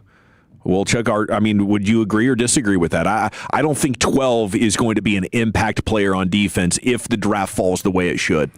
No, if you're not able to get Caleb Downs or one of those top 2 corners, Delane or McCoy. I mean, I do like Brandon Cisse from South Carolina. I like Avion Terrell from Clemson. I think Roderick Hood, that's his uncle, but I think Colton Hood, the corner from Tennessee, could be a good player. I don't know that they're making the kind of instant impact that the other 2 corners are. So I think it's going to be tough. I mean, you look at, I guess I could see a chance C.J. Allen, Georgia linebacker, Avion Terrell, Clemson corner. I think out of that next group of players, those would be the guys I would look at and say they have somewhat of a chance, but there's a drop down there from Styles and Delane and McCoy at those respective positions. Okay, he also talked about Javonte briefly. We've certainly visited with Javonte. We're always visiting with representatives about our players. On free agency, obviously we've got work to do, said Stephen Jones. On the defensive side of the ball. So between free agency and the draft, there's a lot of resources that we can use to make our defense better. And then this one is interesting on Nick Sorensen, the special teams coordinator. We certainly want to be better there. We've got some good pieces with our returner, our punter, our kicker, and our snapper, but usually when you get some good defensive players, those turn into pretty good special teams players too. I was looking at like the second and third round corners and safeties, and there are some special teams demons in this year's draft class that have been like the best special teams player on their respective college teams. But I guess they're betting that Sorensen is actually a good coordinator. They just need better guys to go chase down the return guys. That really got ugly against Detroit. All right, we'll have more sports and entertainment for you here on the other side, but it's time now for the G-Bag of the day. So into the Pimp Cup we go, and here's Dylan Moore. Welcome. It is G-Bag of the day for Tuesday, January the 27th. This icy Tuesday. I don't know if you saw Dallas ISD. No school tomorrow. Again. Yeah, I got the text alert, and it's a good deal for parents. You know, you get to sleep in. You don't have to get up and get your kids breakfast. It's a pretty amazing deal. I guess at least if you like your kids. Yeah. As long as you like your kids, it's not a bad deal there. So we got our champ here. First time yesterday, going to go for 2 in a row. If you go to get your pedicure, make sure you wash your feet. They may have some stinky feet. At least we're assuming it is the feet. No, it's definitely not the feet. No, it's watch your... it's the Hello Kitty, man. Yep. Yeah. Here we That's go. the old hoo-ha. People don't shower too much during the winter time. Am I right? Yes. So be honest. It's been a few days, right? Yes. See? Girl, you don't have to lie to me. I do nail for a long time. I sit in front of people doing pedicure. I can tell the difference between feet smell and Hello Kitty smell. Your Hello Kitty smell ew. You know, ew. So let me help you out, okay? Hello Kitty smell. Hello Kitty. Yeah, go. Girl, I lost my concentration right now. Hold on. I'm so sorry. I got you. I got you, girl. Here. Let me just clean myself up real quick. That might Clean myself up real quick. One's not enough. One not enough. One is not. I'm so sorry. It's okay. It's okay. You know, it's winter time. I don't blame you. I'm not gonna, you know, it happened, but it's cold. I know it's cold. And sometimes I'm old. And I get tired. And, I know. Showers are hard. It's sting a little bit, but I just don't like the smell because sometimes at home I eat enough fish.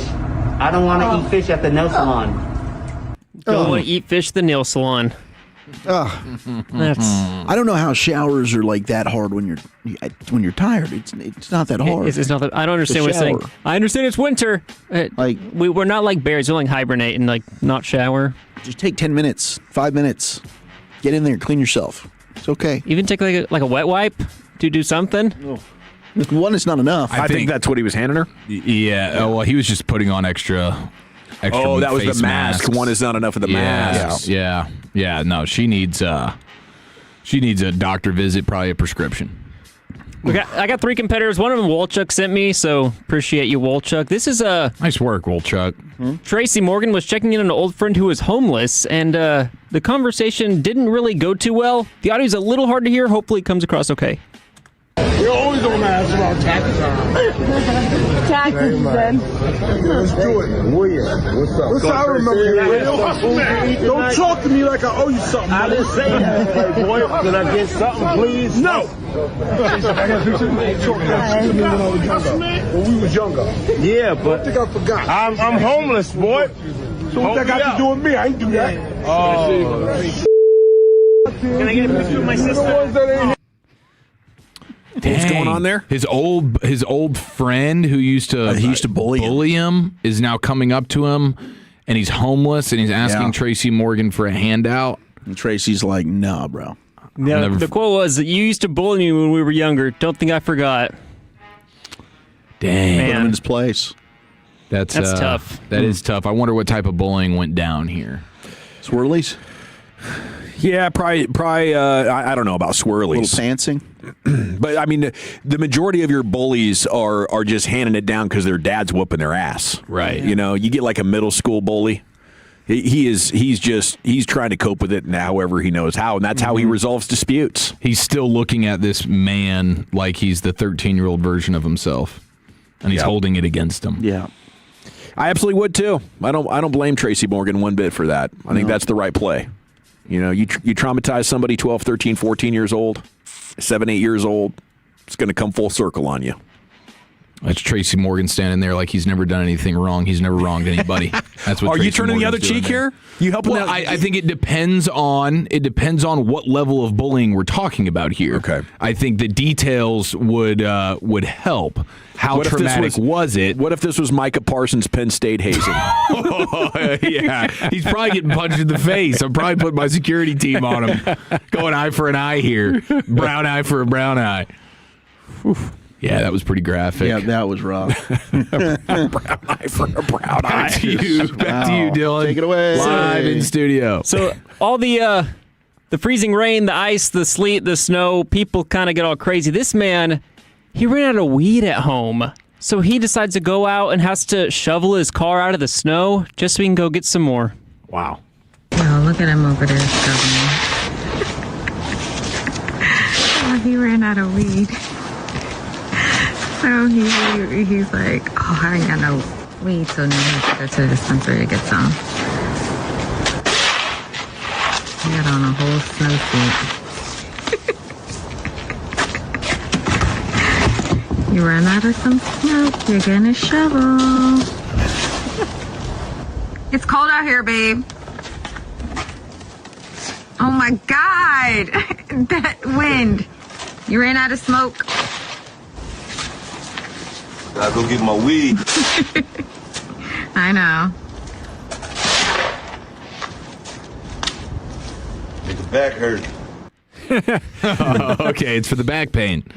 Right, yeah, it's medicinal. Need to get my prescription. I mean, not only have you run out of weed and your addiction is screaming at you to go get more, but all of a sudden you're tapping into motivation you never knew was there. Yeah. Real go-getter, turns out, honey. Yeah, hungry dogs hunt best. My boy is starving right there. That is tough. You got to get ahead of the winter storms, man. Got to plan for it. Yeah, or you got to embrace the tolerance break. You're making that decision 72 hours out. Like, what do I want to do here? Can I get by? Can I scrape by? Like, is there enough keef in the bottom of the grinder? Like, you're asking yourself these questions. You got to be a little bit more proactive. Man. Well, I wonder if he got his weed. If you find a way. I bet he did. Somehow Man you like always that got will some not be weed to denied. smoke. Yeah, but now you also have to depend on the other guy. Like, he probably had to go the whole 100%. Yeah. You're probably not getting dealer man getting out into the streets here. Like, you're gonna have to come to me. No, you go get it. Like, I was delivering when the sun was out 72 hours ago. Now this is gonna. It's a premium. You got to go the full hundy. Lived this back in 2010, right when the Super Bowl was here. We had that massive ice and winter storm.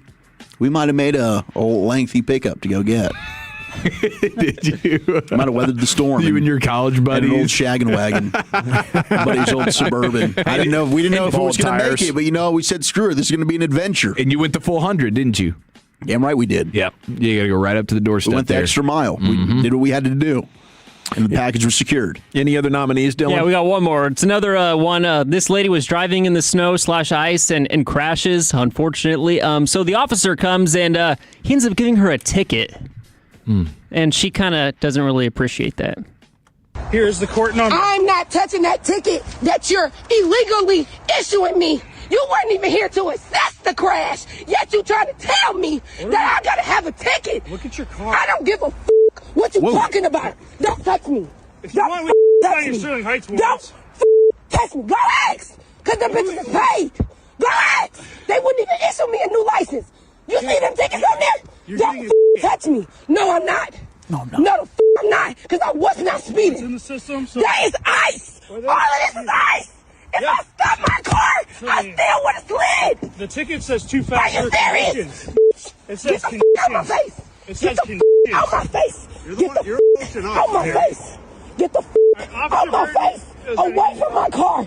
Get the on. So I'm going Get the on. I'm going to verbally Get serve the you a ticket. on. So 26-800-641.